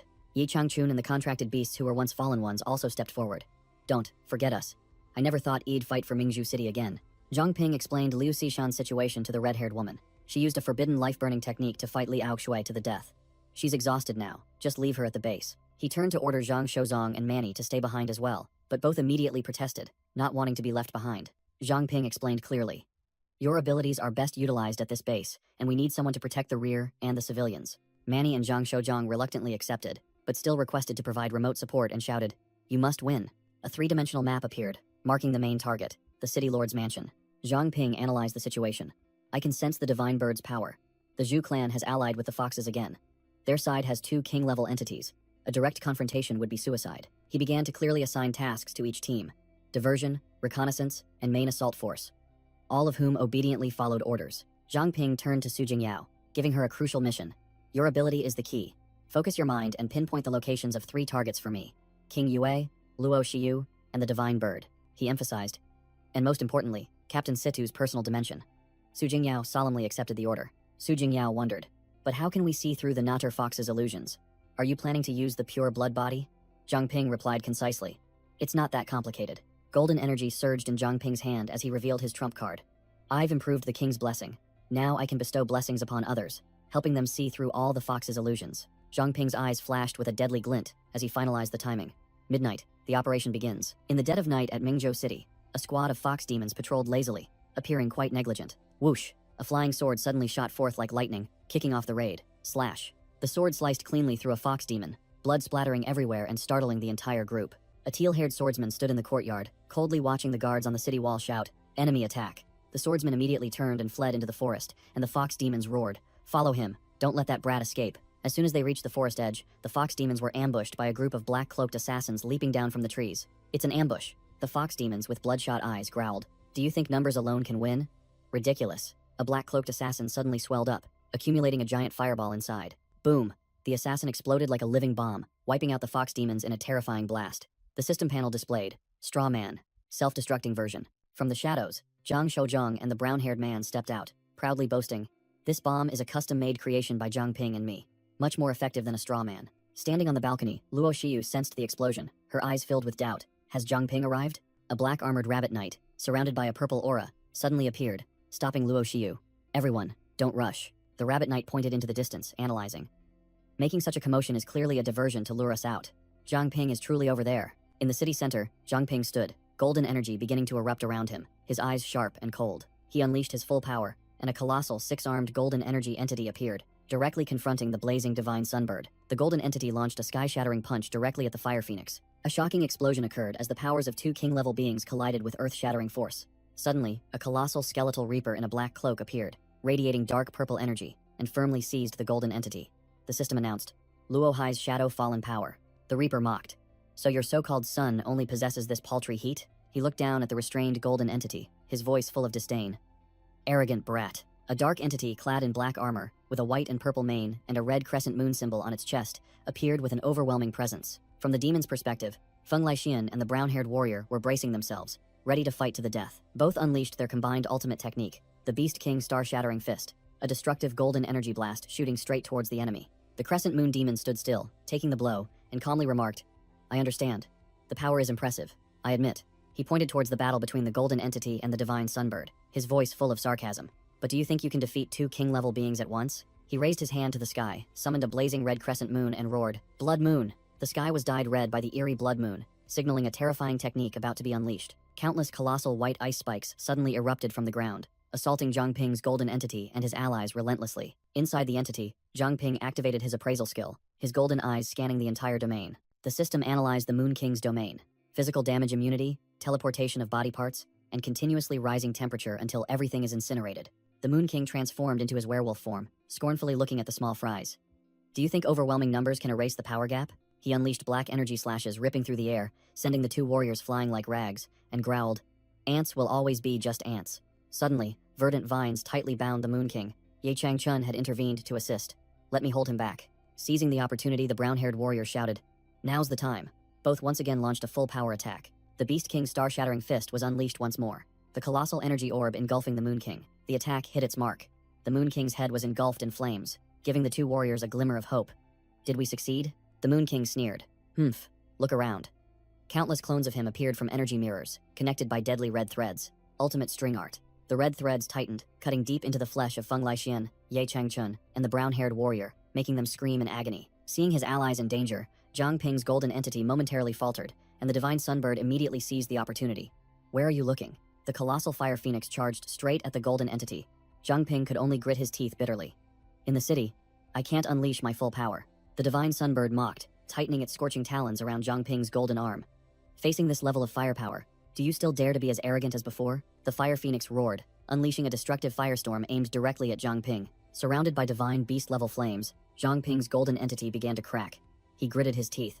"Damn it, the heat is terrifying, it's about to collapse." Under the terrifying heat, Zhang Ping's golden entity disintegrated in a sea of flames. Elsewhere, an armored demon complained about feeling cold, and demanded to devour humans to warm itself, while a blue-haired spirit girl stood silently beside it. Su Qingbo's spirit appeared beside the girl, confirming, "Although the aura is very weak, it's definitely this place." The spirit girl wondered how to use something, but Su Qingbo pointed out that they had to find the entrance to the space first. A brown-haired female fox demon suddenly appeared, blocking Su Qingbo's path and declaring she had caught the rat the king had warned about. The female fox demon stood with a pack of wolf demons, confidently asking about Zhang Ping's plan. Su Qingbo scornfully retorted, stating that Zhang Ping's plan was not something small fry like her could comprehend. Su Qingbo charged forward, intending to take them all on alone, but was immediately knocked down by a colossal red tail. With just one blow, Su Qingbo coughed up blood, unable to believe the opponent's strength. The female fox demon sprouted countless red tails with eyes, revealing she already knew Su Qingbo's abilities inside out, and never intended to confront him directly. Su Qingbo sneered, turning the tables. "The moment you saw me, you had already fallen into an illusion, you fool." The illusion shattered. The female fox demon was the one falling freely and under attack, screaming "die" in despair. A barrage of blue energy blades shot forth, piercing directly into the female fox demon. Suddenly ambushed, she startled and screamed, "Who's there?" A colossal ice dragon erupted from the ground, freezing the female fox demon instantly with a sarcastic greeting. "Long time no see, little fox." A silver-haired old man appeared from the cold mist, coldly declaring, "Our debt." The silver-haired old man stood in the ice arena, finishing his sentence with overwhelming authority. He is far from settled. Elite fox demons charged to attack a more muscular wolf demon, but they were all just prey. Su Qingbo stood in the middle of the battle, copying the golden blood ability and transforming energy into golden sword chi. The old man growled, challenging, "I will push the sword kiss speed to the speed of light. Let's see how you escape." Countless golden sword slashes rained down, and the elite fox demons could only raise their claws to parry in vain. The large wolf demon was torn into 100 pieces by the sword light, unable to react in time. After being blown away, the wolf demon hadn't even recovered its senses when Su Qingbo had already moved on to a new technique. A gigantic earthen hand emerged from the ground, seizing the wolf demon. It was yet another copied ability. The hand clenched tightly, crushing the demon into fragments, cleanly ending the battle. After dealing with the small fry, Su Qingbo coughed up a mouthful of blood, seemingly having overused his power, making his granddaughter Su Jingyao worriedly call out Grandpa. The white-haired old man supported Su Qingbo, while Su Qingbo brushed him off, pressing for information about the whereabouts of the leading fox demon. The white-haired old man pointed towards the rubble, announcing that the female demon had escaped but was severely wounded, no longer a threat. "Leave the cleanup of the foxes in the city to me," the white-haired old man said, then turned to Su Jingyao. "Go find Zhang Ping." Su Jingyao clenched her hands, her eyes filled with determination. "Zhang Ping, you must hold on." Scene change. Zhang Ping handed Su Jingyao an energy chain, instructing, "When the time comes, connect one end to yourself and the other end to Commander Situ's soul." Su Jingyao was skeptical, directly asking why they didn't just use this to quickly break the Moon King's illusion. Zhang Ping explained in detail, "This chain is a form of power theft from Li Aoxue, created to break rules, because his infinite copy ability cannot copy itself." He asserted this wasn't Li Aoxue's item, then concluded, "Connect the chain, share power, awaken the commander's soul, and restore his body." Su Jingyao looked at the chain, worriedly asking, "But what if the commander's soul has no fragments left?" Zhang Ping sneered, revealing the entire gambit.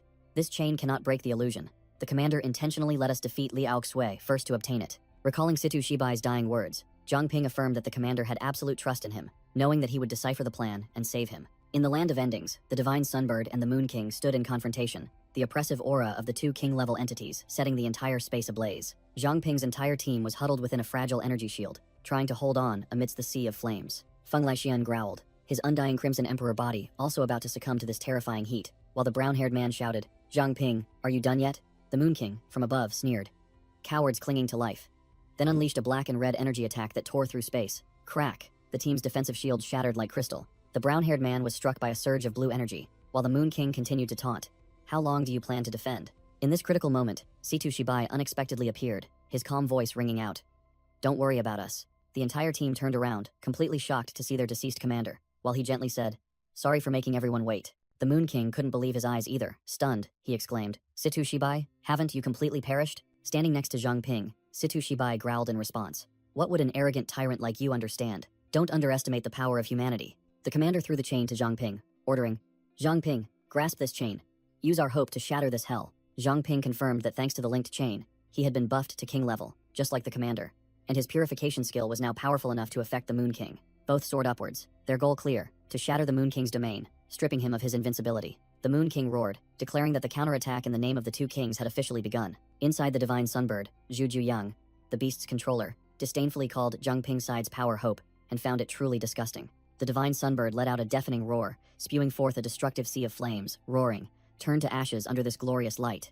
Situ Shibai coldly stepped forward, activating the reflective prism skill. A gigantic golden prism shield appeared, capable of bending space and reflecting all attacks of level 40 and below. The Divine Sunbird's entire sea of flames crashed into the shield and was reflected in all directions, completely harmless. The Moon King flew into a rage, growling, "Don't be arrogant." The Moon King and the Divine Sunbird simultaneously launched their attacks, and the space around Zhang Ping and Situ Shibai shattered like glass. The Moon King unleashed razor-sharp shadow claws, tearing apart everything in their path. Zhang Ping didn't say much, immediately summoning a formidable entity, the Shadow Reaper King, a gigantic skeleton wielding a scythe, charging directly between the two bosses. The Shadow Reaper King was immediately riddled with the Moon King's dark spikes. Before it could even breathe, the Shadow Reaper King was again bound tightly by golden energy chains from the Divine Sunbird, completely immobilized. Situ Shibai waved his hand, opening a teleportation gate, ordering the reinforcement team.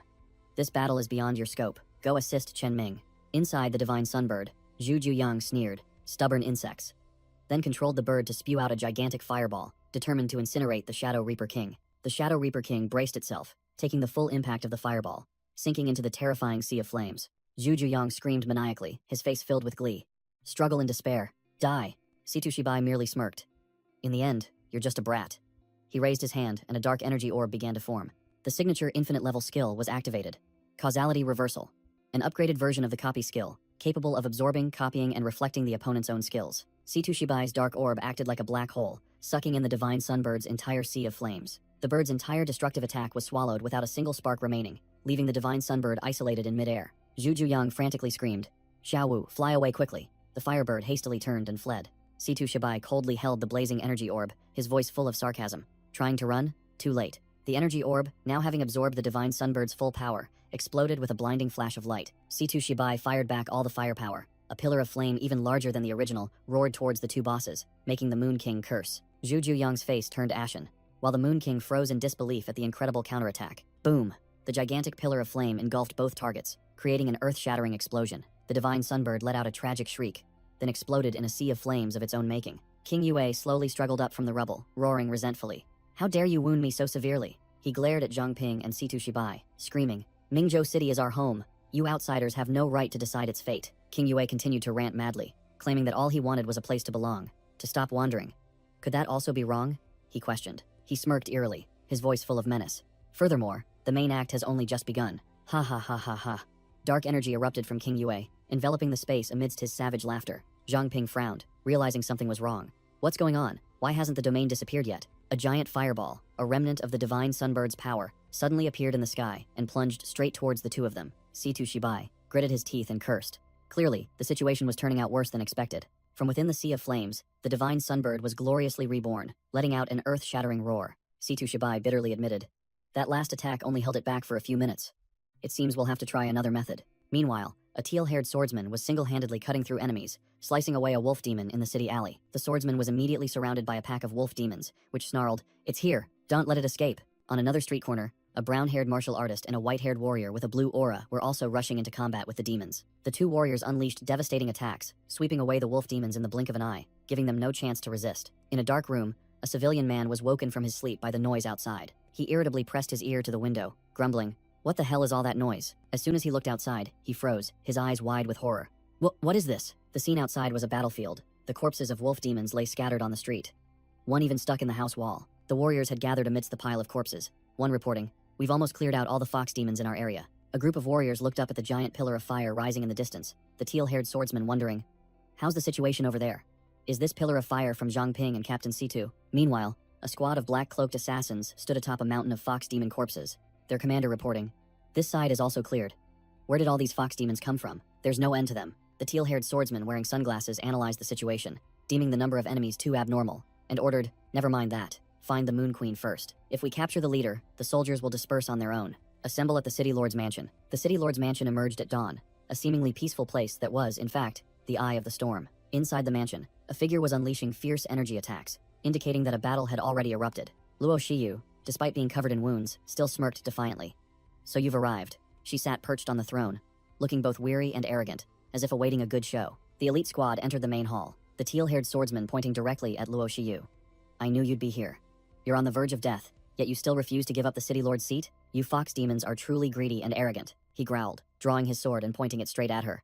"You've killed too many innocent people, and our comrades too. Blood debt must be paid with blood," he yelled, and charged forward, his sword flashing with a deadly gleam. Whoosh! The sharp sword tip plunged straight into Luo Shiyu's chest, seemingly finishing her off. But the swordsman froze in shock.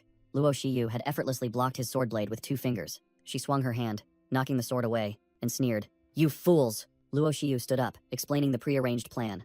"My father has been preparing for a long time." She revealed a shocking secret. The immortal heart of the moon, his core power, can move through space.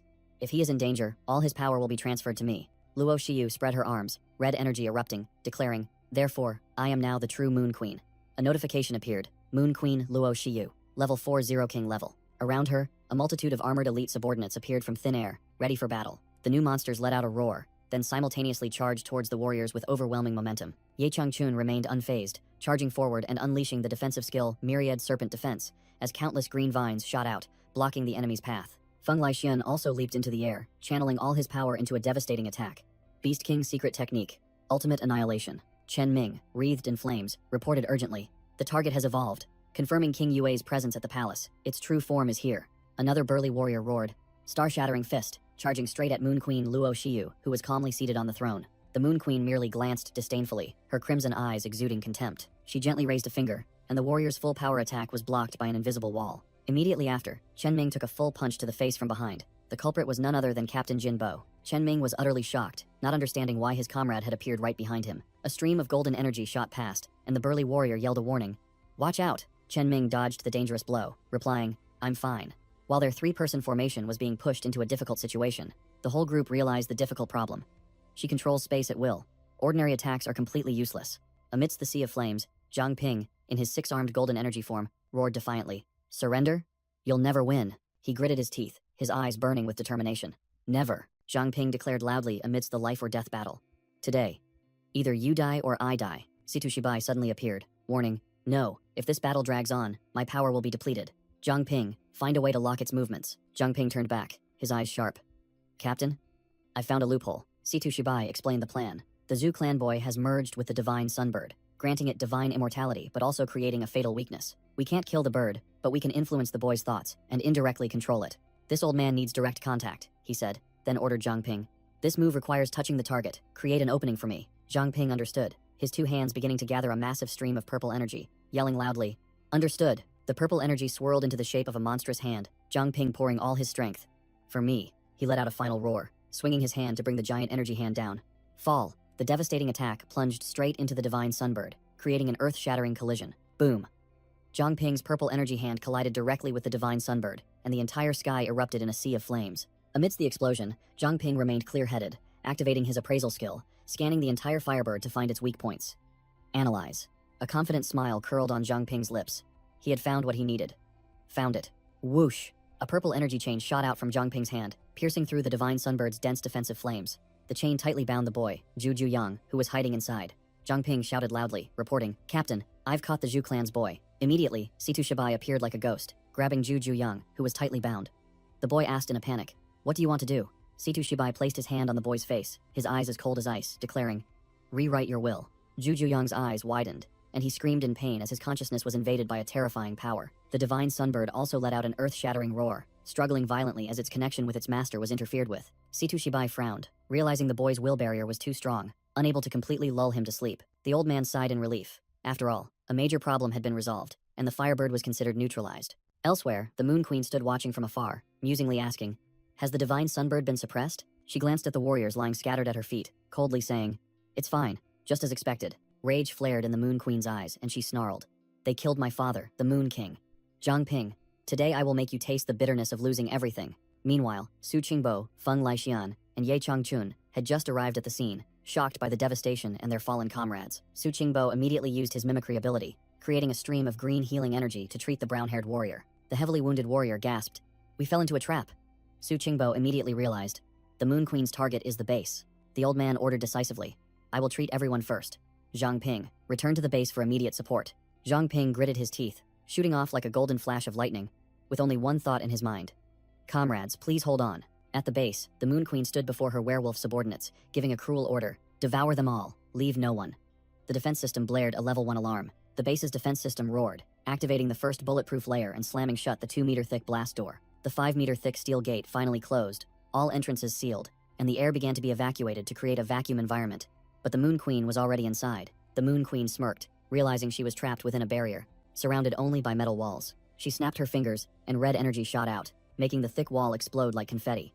She sarcastically said, "Trying to teach a fish to swim?" In the control room, the entire team, including the burly man, Manny, the blue-haired woman, and the man with glasses, were stunned when they saw the Moon Queen appear on the main screen, questioning how she got in. Manny panicked, her voice trembling. "Why can't we contact the captain? Everyone else is outside, we're isolated." The Moon Queen suddenly appeared right behind them, her voice as cold as ice. "All your signals have been blocked, because I've erected a stronger barrier around here." She cackled gleefully, declaring that no one in this building could escape. In her hand, she held a team communication device. Manny realized in horror that it was their team's device, stammering, "She's using it to pinpoint." In the midst of despair, Liu Xishan and Su Jingyao rushed out. Liu Xishan snarled, "There's still a chance, don't be afraid." Blue ice energy erupted around her. Liu Xishan unleashed an extremely powerful ice attack, opening a teleportation space to attack the Moon Queen from afar. The Moon Queen merely sneered, opening a dark portal right in front of her. "It's useless, I can redirect all damage to the rear." Her werewolf subordinates standing behind her immediately bore the full brunt of the ice shower, freezing solid on the spot amidst their desperate screams. Suddenly, Su Qingbo burst out from within the ice screen, holding a blazing red nether flame orb, astonishing the Moon Queen. "Su Qingbo? You turned into ice and hid within Liu Xishan's attack?" The old man roared. "Die, you wretched fox." He threw the nether flame orb, transforming it into a massive purple energy explosion. But the Moon Queen was a step faster, activating space distortion, snatching Su Qingbo in midair and making him scream in pain. Su Jingyao screamed in horror, "Grandpa!" while the Moon Queen easily crushed the nether flame orb, mocking, "Useless. I've already analyzed all your techniques." Crash! The outer barrier suddenly cracked open. The Moon Queen frowned.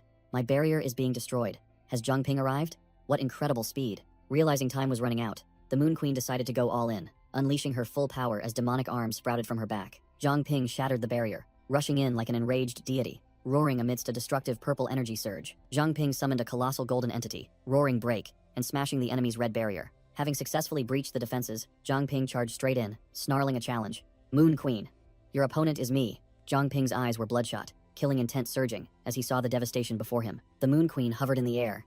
Below her lay Liu Xishan, Su Jingyao, Su Qingbo, and Ye Changchun, scattered and incapacitated. She smirked. "You've arrived just in time, my comrade Zhang Ping." A cunning glint flashed in the Moon Queen's eyes as she began to act. Now then, using her spatial teleportation ability, she directly threw Liu Xishan into a lava dimension and pushed Su Jingyao into a deep-sea dimension, uttering a challenge. "Who will you save first?" Liu Xishan was trapped in the scorching lava dimension, looking extremely distressed. Su Jingyao, meanwhile, was submerged in the deep-sea dimension, completely helpless. Zhang Ping said nothing more, condensing dark energy into a colossal battle axe, ready to fight the Moon Queen to the death. He swung down a sky-rending slash, making the Moon Queen flinch slightly. "Lost your mind so quickly?" The Moon Queen immediately realized something was wrong. Behind that attack, another invisible strike was hidden. Zhang Ping's slash grazed past the Moon Queen, shattering the wall behind her. He affirmed, "Just as I suspected. Your spatial abilities are only effective against tangible attacks. Seizing the opportunity, Zhang Ping lunged towards the spatial rift the Moon Queen had created. This is my chance. His hand pierced straight through the spatial portal, attempting to reach the two imprisoned individuals. But the Moon Queen merely sneered. A decent feint, but useless. I've severed the path between the two dimensions. You can't save them. Her eyes turned blood red, fangs bared savagely as she snarled. Watch them die in agony while you are helpless. Zhang Ping's entire body erupted with dark energy, his eyes glowing brightly in the darkness. He declared, I will surely make you taste despair even greater than death. He activated his King's Shadow skill, creating multiple clones, each radiating intense killing intent. The clones simultaneously launched boomerang-shaped energy blades flying towards the Moon Queen, but she merely scoffed, just a petty trick, and used Space Rend to neutralize them. The clones' attacks were all swallowed by distorted space, but one clone successfully closed in thanks to the new invisible king-level skill, piercing through all defenses. The Moon Queen realized Zhang Ping's trick, but it was too late to react. She screamed that he couldn't kill her, as her illusions shattered into pieces. Zhang Ping erupted with nether flame, declaring he would burn everything to ashes so her true form would have nowhere to hide. A colossal dark vortex swallowed the entire space, leaving no gaps. The Moon Queen scoffed that he abandoned his teammates, but one of her illusions was struck by the flames and vanished. A clone of Zhang Ping suddenly closed in, making her wary. So you finally decided to show your true face? She dodged the attacks with ease, while other clones continuously charged in from all directions. The Moon Queen began to feel annoyed, wondering if he had merged with the nether flame to hide. Suddenly, the real Zhang Ping appeared right behind her, startling her as she wondered what in the world he was planning. He smirked mockingly, scoffing that her skill was still weak despite reaching king level. The Moon Queen was stunned to realize that the two Purge Squad members she had captured had vanished without a trace. She was horrified to realize this was the illusionary light sky veil skill, a wide area spatial technique. She bitterly admitted to being deceived by Zhang Ping's King's shadows, hastily performing a spatial transfer to escape. The moment she stepped into her personal space, the Moon Queen felt something was amiss. Zhang Ping appeared directly above her, a chain clutched in his hand. Eve marked you, there's no escaping now. He flung the soul-binding chain towards her, and the Moon Queen, startled, raised her hand to block the attack, asking what kind of weapon it was. The chain wrapped tightly around the Moon Queen, nullifying her every movement. What are you planning to do? Zhang Ping coldly explained his plan, temporarily borrowing her teleportation ability, then using it to open a gate right within this space. From the gate, the two Purge Squad members, one ablaze with fire and the other surging with water, were successfully freed. The Fire Mage and Water Mage gasped, finally escaping the Moon Queen's clutches. Outmaneuvered, the Moon Queen furiously roared, "Damn it!" Unleashing her full dark power towards the two rescued mages. Zhang Ping lunged forward to block the attack, shouting to his two teammates, "You two go first." Behind him, the Shadow Reaper beast manifested with overwhelming power. The two mages worriedly warned Zhang Ping to be careful, but he simply replied coldly, "Leave it to me." For a moment, Zhang Ping recalled his weak past, when he still trembled before a natterfox and only deceived himself into believing it was an illusion. But now it was different. Zhang Ping clenched his fist, growling, "Luo Shiyu, the battle between you and me truly begins now." The Moon Queen said no more, unleashing a colossal surge of energy towards Zhang Ping, screaming his name. Zhang Ping easily parried the attack, making the Moon Queen even more enraged. Why? She furiously unleashed her skills, questioning why Zhang Ping kept obstructing her time and again. Zhang Ping was not to be outdone. He roared back, "That's my question for you. Why are you colluding with those Natter foxes?" Finishing his words, Zhang Ping swung the Shadow Reaper beast's colossal energy scythe, slashing directly towards Luo Shiyu. The Moon Queen flashed a sinister smile, her eyes glowing red. He, so you finally recognized me?" She threw her head back and screamed, admitting that she had willingly embraced the darkness, allowing the Moon King to devour her. Her eyes gleamed with a deadly light. "Because only this way can I gain enough power to tear everything apart." Zhang Ping stood silently, waiting to hear the lament of the boss about to be defeated. The Moon Queen reminisced about her harsh past. "Look, this is what Pearl City bestowed upon me. Rotten leftovers, cold fists, and endless humiliation." Memories flooded back of her huddling before two white-shrouded corpses in the morgue, screaming in silent agony. "It stole my only warmth, stole my last glimmer of hope." Even after losing everything, she only received indifferent gazes, devoid of any pity. The Moon Queen gritted her teeth, realizing a harsh truth. Kindness is a burden, tears are weakness. She decided she had to become more ruthless and stronger to avoid being trampled. And then a colossal armored demon appeared amidst the pile of student corpses. The demon stood before the panicked Luo Shiyu, and she felt it had seen through the flame of hatred burning within her soul. The Moon Queen laughed maniacally, declaring, "From then on, it and I became one." Ending her flashback, she roared at Zhang Ping. "You ask why?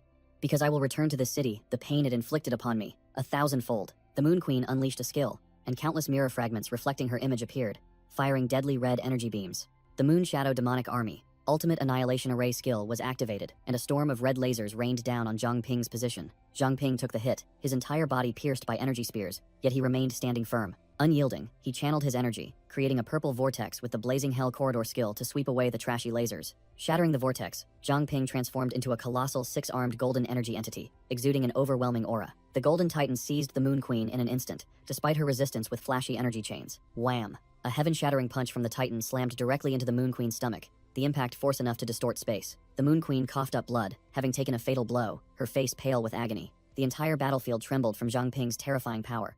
The clash of golden and purple energy created an earth-shattering explosion.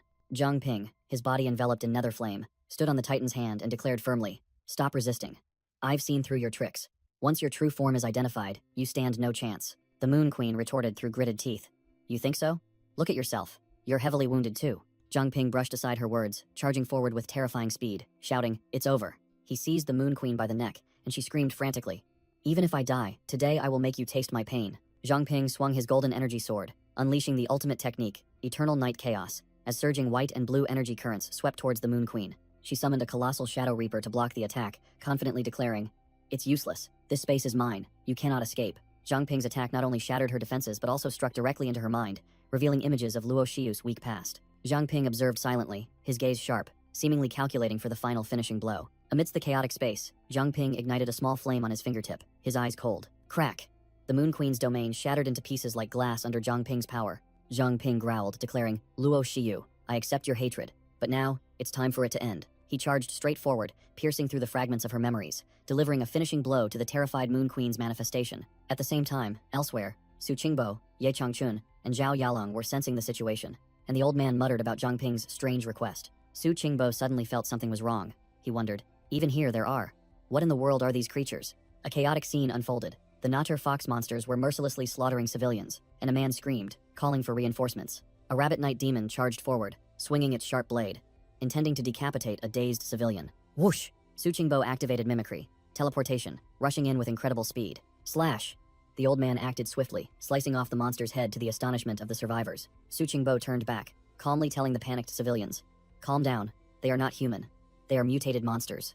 He ordered one person, "Listen, hide well, don't come out until further notice. Elder, you be careful too." Su Qingbo's gaze sharpened. He thought to himself that he would clean up these small fries. As for the Moon Queen boss, head leave her to Zhang Ping. Zhang Ping woke up, finding himself lying in the middle of a familiar street. He muttered, "This is Mingzhou City?" As soon as he stood up, he saw an army of Natur fox monsters lining up before him, led by an unfamiliar woman. The silver-haired woman, exuding a regal aura, spoke with disdain. "Just as I thought, I still hate this place. But now, it's all over." She closed her eyes, savoring the moment, a satisfied smile appearing on her lips. So this is what freedom feels like. Zhang Ping stood still, silently observing the new enemy in a completely different form, icy energy swirling around her. Su Qingbo suddenly appeared beside him, pressing him with questions. "Zhang Ping? Why are you here? Where is the Moon Queen?" Amidst the ruined city, Zhang Ping coldly delivered a brief message to Su Qingbo. "She's dead." Su Qingbo reported back that while cleaning up the remnants, he had discovered several Natur fox cultivation chambers in the city lord's mansion and had dealt with them thoroughly. Zhang Ping suddenly realized something, muttering, "Could it be? That person has already arrived here?" Su Qingbo reassured him that the city had been cleared, then both decided to return to base to care for the injured. The scene shifted to a desolate forest, where the wind rustled. A group of cloaked Zhu clan remnants were frantically fleeing, cursing Zhang Ping and the Purge Squad incessantly for ruining their plan to awaken the divine sunbird. The goatee-bearded leader roared, encouraging his comrades that as long as they were alive, the Zhu clan would one day reclaim everything. Suddenly, the entire group froze upon seeing a cloaked figure waiting for them. They respectfully called out, "Lord?" One of them hastily begged the mysterious figure to grant them power so they could destroy Zhang Ping and reclaim Mingzhou City. The hooded figure with glowing red eyes coldly retorted, "Who said I would help you? You have already lost." As soon as he finished speaking, a destructive flame erupted from beneath his feet, incinerating one of the subordinates in an instant. The mysterious figure calmly watched the subordinates being burned to ashes, and even mocked the last survivor, calling him mere entertainment. He held a white mask with a peach blossom design in his hand, declaring that it was time to merge the timelines. Crack! The mask shattered, revealing a white-haired man with an arrogant smile. He called out with a meaningful tone, "My other self." Back in reality, Zhang Ping, with his purple eyes flashing, crushed the last fragment of the mask, as if he had just completed a power fusion. Meanwhile, in another part of the city, Zhang Shouzhong was using his adipose tech ability to create giant stone dragons, beginning the reconstruction effort. Zhang Shouzhong, level 30, while working, complained that heavy tasks like these always fell to him. The scene shifted again to a large cemetery. Wang Jiemin, level 21, along with two friends, was approaching a grave. Wang Jiemin knelt down, tears welling up as she placed flowers on the grave, and informed her deceased parents that Mingzhou City had finally returned to its former state. At the Iron Soul blacksmith shop, the old man Liu Tifeng puffed on his pipe, demanding food. While Cho Chiang was busy swinging her hammer, sparks flying. Cho Chiang snapped, telling the old man he had just eaten, wondering if he was pretending to be foolish or genuinely foolish, which only made the old man chuckle awkwardly. A young girl hastily ran into the shop, asking Cho Chiang where Wang Jiemin was. Su Jingyao, deputy captain of the New Guards, level 34, panicked because the inauguration ceremony was about to begin, and the main character was nowhere to be seen. At the city guard headquarters, a group of new recruits was solemnly listening to instructions from their superiors. Feng Laixian, commander of the new guards, level 39, was delivering an impassioned speech, calling on everyone to protect the city together. The new recruits, filled with soaring morale, unanimously shouted their determination to never fail. Elsewhere, Su Qingbo, captain of the new investigation team, level 39, was leading his team on a mission. He informed the entire team that although Li Aoxue was dead, the Holy Ancestor Village still had remnants, requiring everyone to be cautious. Su Qingbo suddenly became pensive, saying that he was old and the future of the investigation team lay in the hands of the younger generation, appearing to want to pass on his legacy. Upon hearing this, the entire team was moved, calling their leader's name with deep gratitude. Su Qingbo snapped, telling them not to act as if he was about to die. He just wanted to retire early to play with his granddaughter. In the Purge Squad office, Manny, level 31, slumped her face onto a pile of paperwork, complaining why there was still so much work even after clearing out the Natter Fox monsters. Xu Jie and Chen Luowei, level 29 and 28, brought another stack of files, telling Manny to rest, and they would handle this. Manny rejoiced as if she had found gold, hugging her two good sisters tightly. Just then, Liu Sishan, level 36, Chen Ming, level 35, and another muscular team member walked past, making the three girls wonder where the whole team was going. At the same time, Jin Bo, level 39, along with his team, was also setting out, declaring that they must eradicate the cunning Zhu clan remnants recently discovered in the north. Zhang Ping stood before the Mingzhou Awakener Academy, thinking to himself that he had unexpectedly gone through so much since that day. Situ Shibai suddenly appeared, asking Zhang Ping if he was reminiscing about his school days, but the main character simply replied that he was just taking a break. Situ Shibai praised Zhang Ping, affirming that the main character had met all conditions to soon reach king level, and bowed in thanks on behalf of the entire city. The old man even suggested organizing a commendation ceremony, but Zhang Ping flatly refused, saying he wasn't used to such flashy displays. Zhang Ping warned about a mysterious individual who could create a new moon queen, emphasizing that everyone must always be ready for combat. Situ Shibai's face was grim, confirming that the threat was real. The old man patted Shen Yuan's shoulder, entrusting him with his future strength, while Shen Yuan merely smirked confidently. Suddenly, two of Situ Shibai's subordinates rushed over, calling out their boss who was slacking off, startling the old man. Situ Shibai yelled for a break, having worked for 2 days without sleep, but his two subordinates still dragged him away to deal with a mountain of paperwork, making Shen Yuan sigh in relief for having avoided the deputy city lord position. The scene shifted to Holy Ancestor Village, where an investigation team had just landed in a square littered with corpses, an aura of death pervading the air. Crows were savagely pecking at the corpses right before the investigation team's eyes. The entire team stormed into what appeared to be the largest house in the village, supposedly belonging to a character named Li Aoxue. But inside, there was only a pile of ashes. The captain knelt to inspect, discovering that the pile of black ash was actually charcoal, and began to suspect the cause of the entire village's demise. The old captain firmly asserted that someone in the village was still alive, as only they could calmly live amidst this graveyard.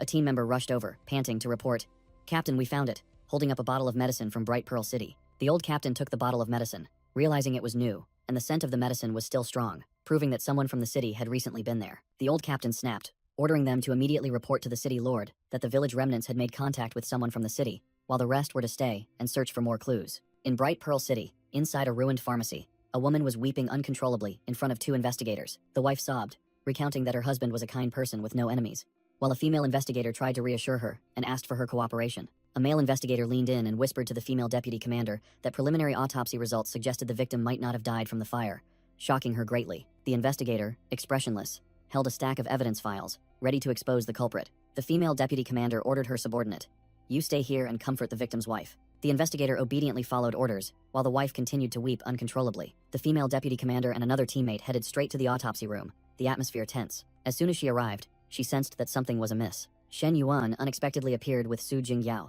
explaining that he had received news from her grandfather about the medicine bottle found in Holy Ancestor Village, suspecting it was related to this case. The female deputy commander analyzed that the corpse's bones were crushed, but if it had been burned afterward, it should have turned to ash and not remained in this shape.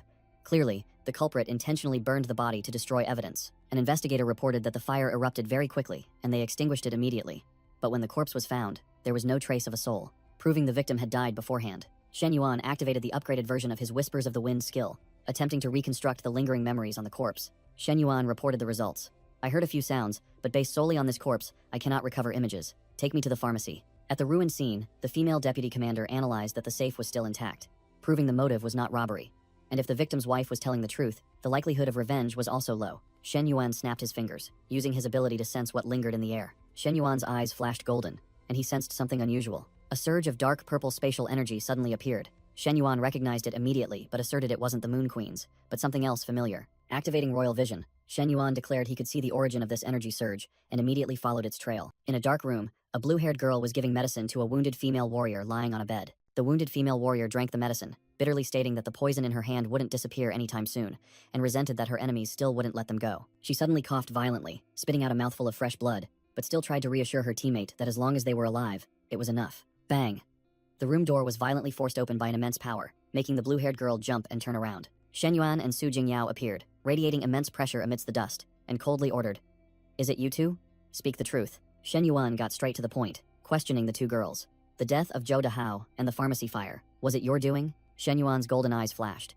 He was piecing together the conspiracy of the Holy Ancestor Village faction. Under Shen Yuan's terrifying pressure, the female warrior and the blue-haired girl could only sweat profusely, their faces drained of color. The blue-haired girl cried out, asserting they had nothing to do with those incidents. All they wanted was to live. Shen Yuan immediately retorted, "Then why are you two secretly hiding here?" He pointed out undeniable evidence, a bottle of medicine in the girl's hand. "What's more, you're holding medicine from Zhou Dahao's pharmacy." The wounded female warrior immediately signaled her teammate to be silent, her voice firm. "Xiao Yu, let me speak." She began to recount a horrifying past. Li Ao Shui and an old corpse refiner turned the entire village into materials. "We had to flee for our lives, but in the end, I still got poisoned." The female warrior explained that they had used spatial teleportation to steal this medicine, the only thing that could slow down the decomposition of her body. She asserted her innocence, stating that they had only learned about the pharmacy incident today, so how could they be the culprits? Shen Yuan turned to his scanner, asking directly, "Jingyao, is she telling the truth?" Su Jingyao used her psychic ability to scan the two individuals and firmly confirmed. Her soul shows no fluctuations. She is not lying. Shen Yuan still didn't let up, pressing further. "How do you know this medicine slows decomposition? Are those empty bottles in Holy Ancestor Village yours?" The female warrior explained that initially, she only thought this medicine was similar to Zuo Xiangming's, but after trying it, she realized their effects were identical. Regarding the empty bottles, she vehemently denied it, saying they had left the village long ago and never returned. Su Jingyao reported the investigation results. This medicine was actually used to aid training, not to slow decomposition, proving that Zhou Dahao had issues. The female warrior affirmed that she had revealed everything she knew. She showed a willingness to die. "If you want to take my life, feel free." The female warrior pleaded with Shen Yuan to spare the blue-haired girl, but the young girl frantically called out, "Auntie, don't say such things." Shen Yuan silently calculated, his mind working faster than a computer. He ordered Su Jingyao, "Take these two to the hospital, isolate them, and guard them closely. If they behave, I'll find a way to cure them later." The female warrior broke into a sweat, unable to believe her ears. You're not going to kill us?" Shen Yuan coldly replied, "Li Aoxue is dead. Killing you won't change anything. There are more important matters now." Just as Shen Yuan was about to turn, the female warrior quickly called out, "Wait." She played her trump card. "I know Zuo Xiangming has a secret chamber in the village. There might be clues inside." The scene shifted to a flashback, where an investigation team was entering Zuo Xiangming's secret chamber. The seasoned captain touched a secret mechanism on the stone wall. Boom! A secret passage opened up right beneath the floor, and the entire team looked down into the pitch-black abyss. A team member threw a torch down to illuminate the way, preparing for the infiltration. The captain ordered, "2 of you stay here, the rest follow me down." Below was a disgusting sight. Gigantic containers submerging grotesque body parts. The team advanced deeper into the laboratory, where there were sickbeds and equipment that looked like torture devices. A young investigator looked at the containers and scoffed. These Holy Ancestor villagers certainly have peculiar tastes. Suddenly, 2 hooded specters with glowing red eyes appeared right behind him, exuding intense killing intent. One assassin lunged like lightning, and the investigator yelled, "Enemy attack!" The investigator reacted incredibly fast, dodging the deadly blow by a hair's breadth. Not to be outdone, he unleashed a whip of energy, lashing back at the assassin, and confidently declared, "I've seen these petty tricks countless times." The investigator threw a punch imbued with dark energy, but the assassin easily blocked it, leaving him stunned. "What?" The second assassin materialized from a dark vortex, with a blood-red mask, ghastly white eyes, and overflowing killing intent. Numerous pitch-black teleportation gates opened, and the shadow assassins sprouted like mushrooms, roaring the command, "Annihilate the intruders." The investigation team was surrounded from all sides, and a member immediately realized, "Damn it, it's a trap." The brown-haired investigator, unfazed, charged into combat, exchanging blows with a shadow assassin. A member yelled a report to the captain. "Commander, physical attacks are only a temporary solution. They'll disperse and reform instantly." The seasoned captain ordered, "You two, use that thing quickly.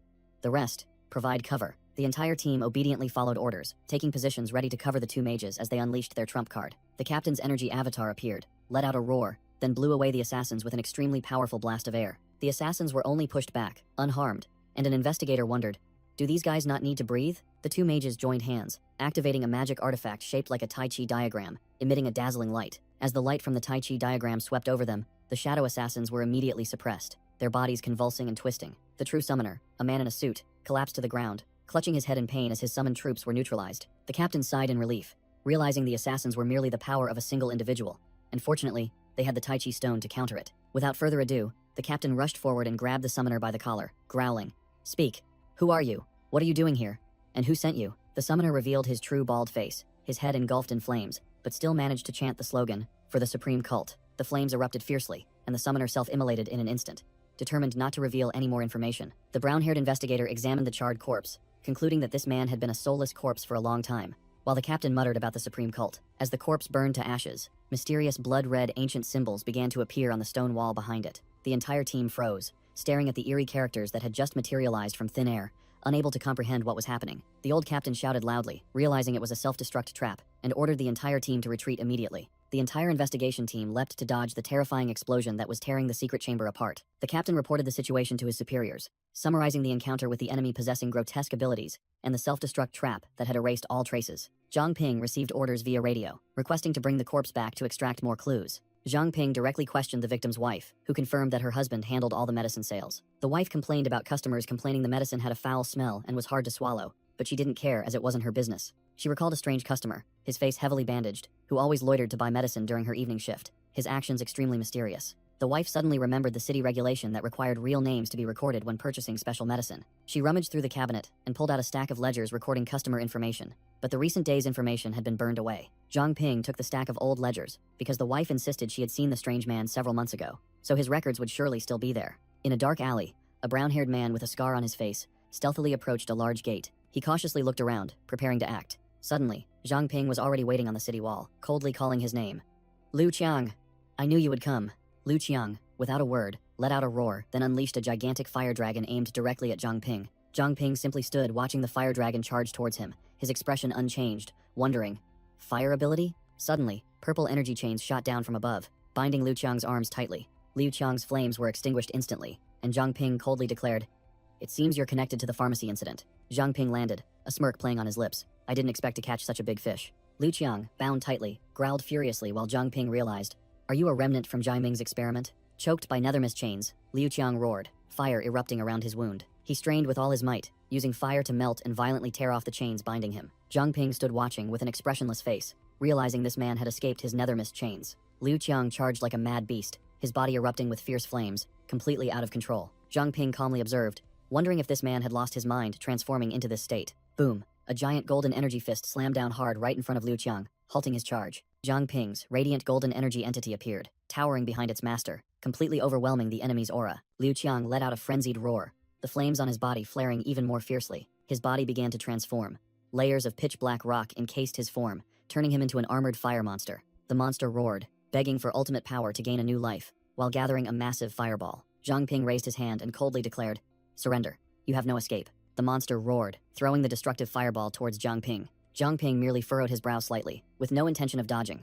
A giant spherical energy shield appeared, easily blocking the monster's fireball. The fireball was trapped within the shield, unable to penetrate even an inch. All the destructive energy was compressed and detonated within the confined space. The explosion was fierce but completely harmless to Zhang Ping, merely like a colorful firework. As the smoke cleared, Liu Qiang had returned to his human form, collapsing to the ground, exhausted. Zhang Ping remarked, "Rather self-destruct than be captured, huh?" Zhang Ping approached, placed his hand on Liu Qiang's back, and sensed a hidden secret within him. In Liu Qiang's flashback, a man in a brown jacket handed another man a pill and ordered, "This is the power the organization chose for you. 3 days later, come to the lab." The man who received the pill was overjoyed as if head found gold, laughing gleefully. "This is it. I'm finally going to become an awakened." The man in the brown jacket turned away, leaving Liu Qiang to watch with disdain, thinking to himself that even a child wouldn't fall for such a trick. Despite Liu Qiang's shouts of warning, the other man swallowed the awakening pill without hesitation. The man began to unleash his power, sharp streams of energy flying wildly around him as he laughed maniacally. "See? I have power now." His joy was short-lived. His nose suddenly gushed blood, and his face contorted in pain. The power backfired. He screamed in agony as his body was torn apart by his own energy streams. He collapsed to the floor, convulsing in a pool of blood. A miserable end. Liu Qiang broke out in a cold sweat, cursing the man in the brown jacket as a madman for daring to do this in such an easily discoverable place. To cover his tracks, Liu Qiang decided to burn the body, a flame erupting in his hand. The city guards cannot find any evidence. The flames flared fiercely, incinerating everything. The flashback ended. Zhang Ping stood tall before Liu Qiang's flames, muttering, "The artificial, awakened of the supreme power cult. They actually succeeded." Liu Qiang, now a defeated man, still strained his neck to preach. What's so great about awakened ones? In the future, everyone will be awakened. Zhang Ping recognized that statement. He knew this man belonged to the cult. He activated his search skill, deciding to hack into Liu Qiang's mind for more information. Penetrating Liu Qiang's memories, Zhang Ping saw a scene of a black-cloaked leader recruiting followers with promises of power. In a deeper memory, the cloaked leader was presenting a plan to a powerful figure, seemingly the city lord. "My lord, city lord, what do you think of my proposal?" Suddenly, a powerful voice echoed within the mental space. "Who is it? Who dares to spy here?" A pair of giant crimson eyes opened in the darkness, staring intently at Zhang Ping, warning, "This is not a place you can enter." Zhang Ping was forcefully pushed out of the memory stream by an invisible power, his face showing clear astonishment. Zhang Ping stood over Liu Qiang's body, his mind racing about the king-level entity that had just interfered. Who was that monster? How could it affect my king-level power? Suddenly, a communication badge in his pocket flashed. An urgent voice startled Zhang Ping. "Zhang Ping, something's happened at the hospital." Bad news arrived. Guan Hongying had been kidnapped, the scene only leaving behind dead guards and shattered windows. Flashback scene. Zhang Ping stood in a church-like hall, golden energy blazing in his hands, ready for combat. "These petty tricks can't harm me," Zhang Ping coolly declared to Zhuo Xiangming, who was tightly bound by dark chains. Zhuo Xiangming bared his demonic fangs, sneering as dark energy erupted around him. "It has evolved to this extent?" He strained against the chains, roaring a challenge. "Don't play games. I used this power to kill you in my previous life. Don't you know that?" Zhuo Xiangming muttered, realizing this opponent was completely different from the Zhang Ping he had dealt with. "Did the one I killed in the past die like this?" Zhang Ping's face was cold as ice, questioning. "Your past self?" Zhuo Xiangming boasted about his abilities. "I can control zombies, create zombies. What's so hard about creating a few more of myself?" He explained that his current consciousness was merely a backup before the final battle, with images of his two demonic elder masters appearing. Zhuo Xiangming looked at Zhang Ping with covetous eyes. "Not bad, not bad. Now you're even more worth studying," Zhang Ping snapped, losing his patience. "What do you mean? What in the world are you plotting?" Zhuo Xiangming vanished into the shadows, leaving behind an arrogant declaration. "Soon you will see. I will lead the power cult to reshape this world." The flashback ended. Zhang Ping returned to reality, clenching his blazing hand, gritting his teeth as he repeated the name, Power Cult. Returning to base, a voice called from the doorway. "Captain, you're back." Zhang Ping carried the unconscious Guan Hongying in his arms, ordering Xu Jie and Liu Xishan take her to safety. Jin Bo and his team gathered. He asked, arms crossed, "Why are you back? Any leads on the Zhu clan?" Zhang Ping replied to Jin Bo, stating directly that the Zhu clan had erased all traces, leaving behind only a burnt wasteland. Jin Bo reported that the northern forest had been burned to ashes, leaving no clues, then directly asked if his team was needed to lend a hand in the city. Zhang Ping waved it off, saying the situation was more serious than imagined. An urgent meeting was needed, and also announced that Captain Su had just returned. Just then, Situ Shibai called, reporting that he had found the information he needed. The earliest records of the power cult, dating back 30 years. The records exposed the conspiracy of City Lord Yu Chenghai, who had proposed a twisted artificial awakening plan. An aide reported finding experimental notes on implanting zombie abilities into living people, and Situ Shibai affirmed that only Zhuo Xiangming could have conceived of such a scheme. Situ Shibai erupted, realizing that Yu Chenghai had been Li Aoshui's pawn all along, yet he had blindly trusted him. The old man announced that he had found the laboratory's location and the list of cult members, entrusting everything to Zhang Ping for handling, while he remained to manage affairs within the city. Situ Shibai ordered his subordinates to contact Feng Laixian, coordinate with the patrol squad to tighten security, and lock down the entire city. Despite arranging everything, Situ Shibai still had a bad feeling, a premonition of death lingering in the air. The old man's premonition was not wrong. Elsewhere, a dark ritual was underway as cloaked cultists were sacrificed, their blood and energy completely drained. The one presiding was none other than Zhuo Xiangming. He plunged his skull staff into the ground, activating the morbid ritual. A blazing red magic circle erupted from beneath their feet, draining the life force of the cultists amidst their desperate screams. All the dark energy converged, swirling wildly. The energy condensed into a deadly red-black orb, hovering in midair. Zhuo Xiangming seized the energy orb, absorbing it into his body with a look of utter satisfaction. He declared that this was still not enough. More living sacrifices were needed to complete the ritual. He told a mysterious shadow that this bit of nourishment was enough for her to open her eyes. Zhuo Xiangming chuckled sinisterly, boasting that he had expended great effort to create this body, one capable of containing her power. From the shadows, Zhuo Xiangming whispered the name of a familiar phantom, Li Aoshui. Li Aoshui's phantom coldly placed a blazing red gem into her mouth, swallowing the mysterious power. Scene change. An earth-shattering battle was raging, icy blue energy exploding everywhere. A white-haired old man cackled with delight. He was the one unleashing these terrifying ice magic attacks. The domineering old man rode atop a colossal ice dragon, roaring before Li Aoshui. This is true power. In a warehouse, a group in green cloaks was secretly transporting a large crate, their leader cautioning. "Easy now, be careful not to break it." The scarred face of the leader showed clear tension. He muttered that the pharmacies had vanished, and they had to find another way to smuggle the drugs out of the city. Bang! The warehouse door was kicked open, and a group member flew straight inside like a broken puppet. A regular army squad appeared, their gray-haired commander raising his leg to block the door, shouting, "Freeze!" The scarred leader frantically yelled, "Protect me!" And two bald, muscular henchmen immediately lunged forward to shield him. The henchmen were truly tough. They used their bare hands to block the soldiers' attacks, sparks flying. But the government forces were no pushovers either. A soldier roared and transformed into a colossal stone man, easily deflecting all attacks. The stone man picked up a poisoned needle from the ground, immediately recognizing the vile weapon. Corpse poison? The chaotic battle erupted, and the leader shouted, warning his comrades about the henchman's deadly poison. Another soldier unleashed ice magic, freezing a henchman, and immediately another comrade rushed forward, smashing the ice block to pieces. The commander unleashed a stream of silver liquid energy, capturing the fleeing leader and mockingly asking, "Still trying to run?" Without another word, the commander grabbed the leader by his collar, effortlessly lifting him into the air. The entire gang was swiftly dealt with. The commander held a red pill in his hand, reporting that a large quantity of drugs had been seized, and the entire guard faction suppressed. At the command center, an officer looked at the tactical map and received the report, advising the commander to be careful, as Zuo Xiangming might be up to something again. Liu Sishan reported coldly. Laboratory B has confirmed the existence of cultists and artificial monsters. She announced that the entire area had been cleared, with no abnormal signs remaining. Behind her lay a colossal ice dragon, and the corpses of the henchmen. At the command center, the officer frowned, finding everything suspiciously smooth after the enemy had pulled out all their tricks. He looked at the tactical map, wondering what Zuo Xiangming was truly plotting. On the streets, Feng Laixian led a patrol squad, ordering a thorough investigation of suspicious individuals entering and leaving the city. Suddenly, a loud noise echoed, making Feng Laixian and his comrades turn to look. Sensing trouble, a crowd of civilians screamed in panic, fleeing desperately from a horde of zombies in hot pursuit. A zombie lunged forward but was stopped by Feng Laixian's fiery punch. Feng Laixian's arm burst into flames. He roared, ordering his subordinates to prioritize civilian evacuation. He unleashed a fiery punch directly at the zombie's face, wondering why these undead had suddenly appeared in the city. Meanwhile, urgent reports flooded the command center. Zombies were appearing in all southern, eastern, and northern sectors. The officer decided not to sit idly by. "I will go to the scene to reinforce. You all stay and help clear the zombies in the city." A zombie raised its sharp claws, preparing to finish off a civilian lying collapsed on the ground. Slash! A lightning-fast sword strike cleaved the zombie in half, saving the civilian in the nick of time. Liu Sishan and her team had arrived in the northern sector. She reported their arrival and began the cleanup operation. On a rooftop, Zuo Xiangming laughed savagely, declaring that he would stir up a real commotion. Feng Laixian, in his fire god state, charged to attack, roaring the enemy's name, Zuo Xiangming. Zuo Xiangming smirked, while a soldier recognized his opponent as Commander Feng. Zuo Xiangming easily blocked Feng Laixian's fiery attack with one hand, sneering, "Always so hot-headed, aren't you?"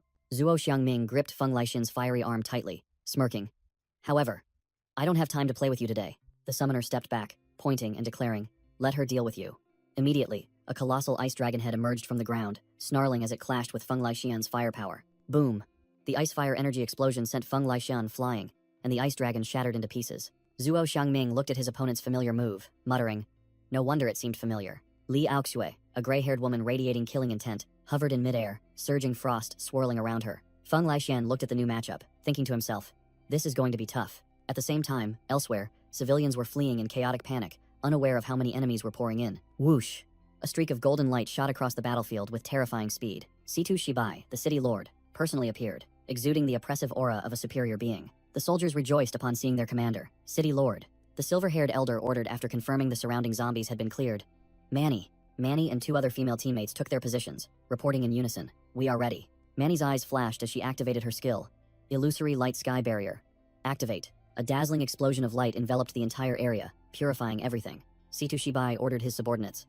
"There are still many civilians outside, bring them all in here." Returning to the main battle, Feng Laixian was soaring and dodging sharp ice spears erupting from the ground. The Beast King martial artist's face shone with determination.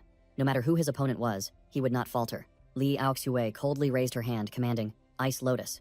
Giant, deadly ice lotuses immediately bloomed. The sect master clenched her fist, compressing her frost energy to its extreme. Another technique was unleashed, Rooted Snail Barrage, firing a swirling hail of ice projectiles towards Feng Laixian. Feng Laixian tensed his body, unleashing his full-body fire energy to withstand the approaching icy storm. Feng Laixian erupted with fire energy, charging straight into the hail of ice projectiles like a fiery arrow. Whoosh! A sharp stream of ice energy grazed past, tearing open the ground right in front of the martial artist. Upon landing, Feng Laixian realized the problem. These ice spikes contain corpse poison. "It's that bastard Zuo Xiangming." He gnashed his teeth, his eyes burning with indignation at the enemy's vile tactics. With a roar, Feng Laixian channeled his power, and fierce fire energy blazed across his body to burn away the invading toxins. He realized this was an improved corpse poison. Even with his rigorous training in the Scarlet Emperor indestructible body, he could only temporarily suppress it. A voice echoed across the battlefield. "Captain Feng has had a tough time." Jinbo stepped forward, confidently declaring, "Leave the rest to me." Without another word, Jinbo shot towards Li Aoxue, who was hovering in the air. Roar! He transformed into a golden giant, unleashing a sky-shattering punch that halted the sect master's attack. Boom! The earth-shattering collision shattered Li Aoxue's colossal ice mass before absolute power. The golden giant swung its arm, creating blades of energy that tore through everything in their path, forcing Li Aoshui to retreat. Jinbo disdainfully looked at the ice shards, taunting, "Is that all? You're far inferior to the real Li Aoshui," he continued sarcastically, as purple energy chains began to wrap around his body. "Besides, this is only a fraction of Luo Hai's power." A giant purple skull spirit appeared behind Jinbo, and the warrior roared, "How dare you challenge my title of weapon?" Zuo Xiangming stood afar, his own chest pierced by eerie chains attacking Jinbo. The old necromancer frantically unleashed all his dark energy, and a purple explosion enveloped him. Zuo Xiangming laughed arrogantly, provoking, "As expected. But this level is still not enough, is it?" Zuo Xiangming growled, an eerie purple magic array appearing in his hand. "I didn't want to waste this, but you forced my hand." At the same time, similar magic arrays simultaneously activated on buildings throughout the city. A colossal sacrificial formation enveloped the entire area, and purple energy erupted fiercely. Streams of soul energy from all directions were sucked into the center of the formation, like a torrent. The old necromancer gleefully declared that thanks to a powerful force, he had erected this sacrificial formation. The lives of 100,000 civilians would be enough for his master to recover to their peak. Jinbo was tightly bound by purple energy chains, while Zuo Xiangming roared, "Let the feast begin."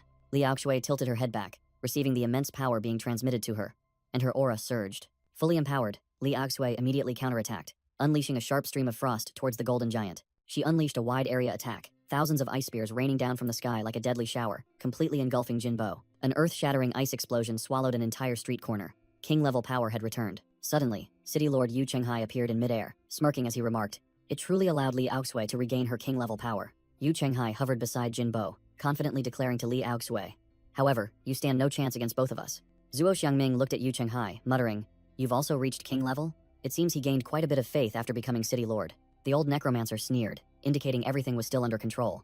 "This gives us another key. Don't jump to conclusions." Fierce green dark energy erupted from Zuo Xiangming's body, and he declared, "The real show has only just begun." The city lay desolate after the formation was activated, not a soul in sight. Zuo Xiangming turned in another direction, as if speaking to a secret audience, startling both Yu Chenghai and Zhang Ping. "Heh. Surprised?" He began to explain the rules of the game.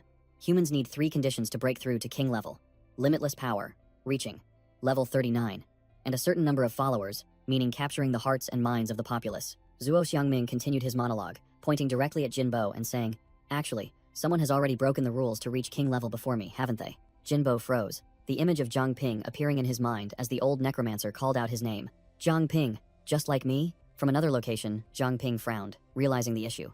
"In other words, the one behind you is that guy." Zuo Xiangming chuckled sinisterly, tempting Jinbo. "Join us. Who knows? That powerful force might have a way to revive your fallen comrades." Jinbo roared, cutting off the trashy temptation.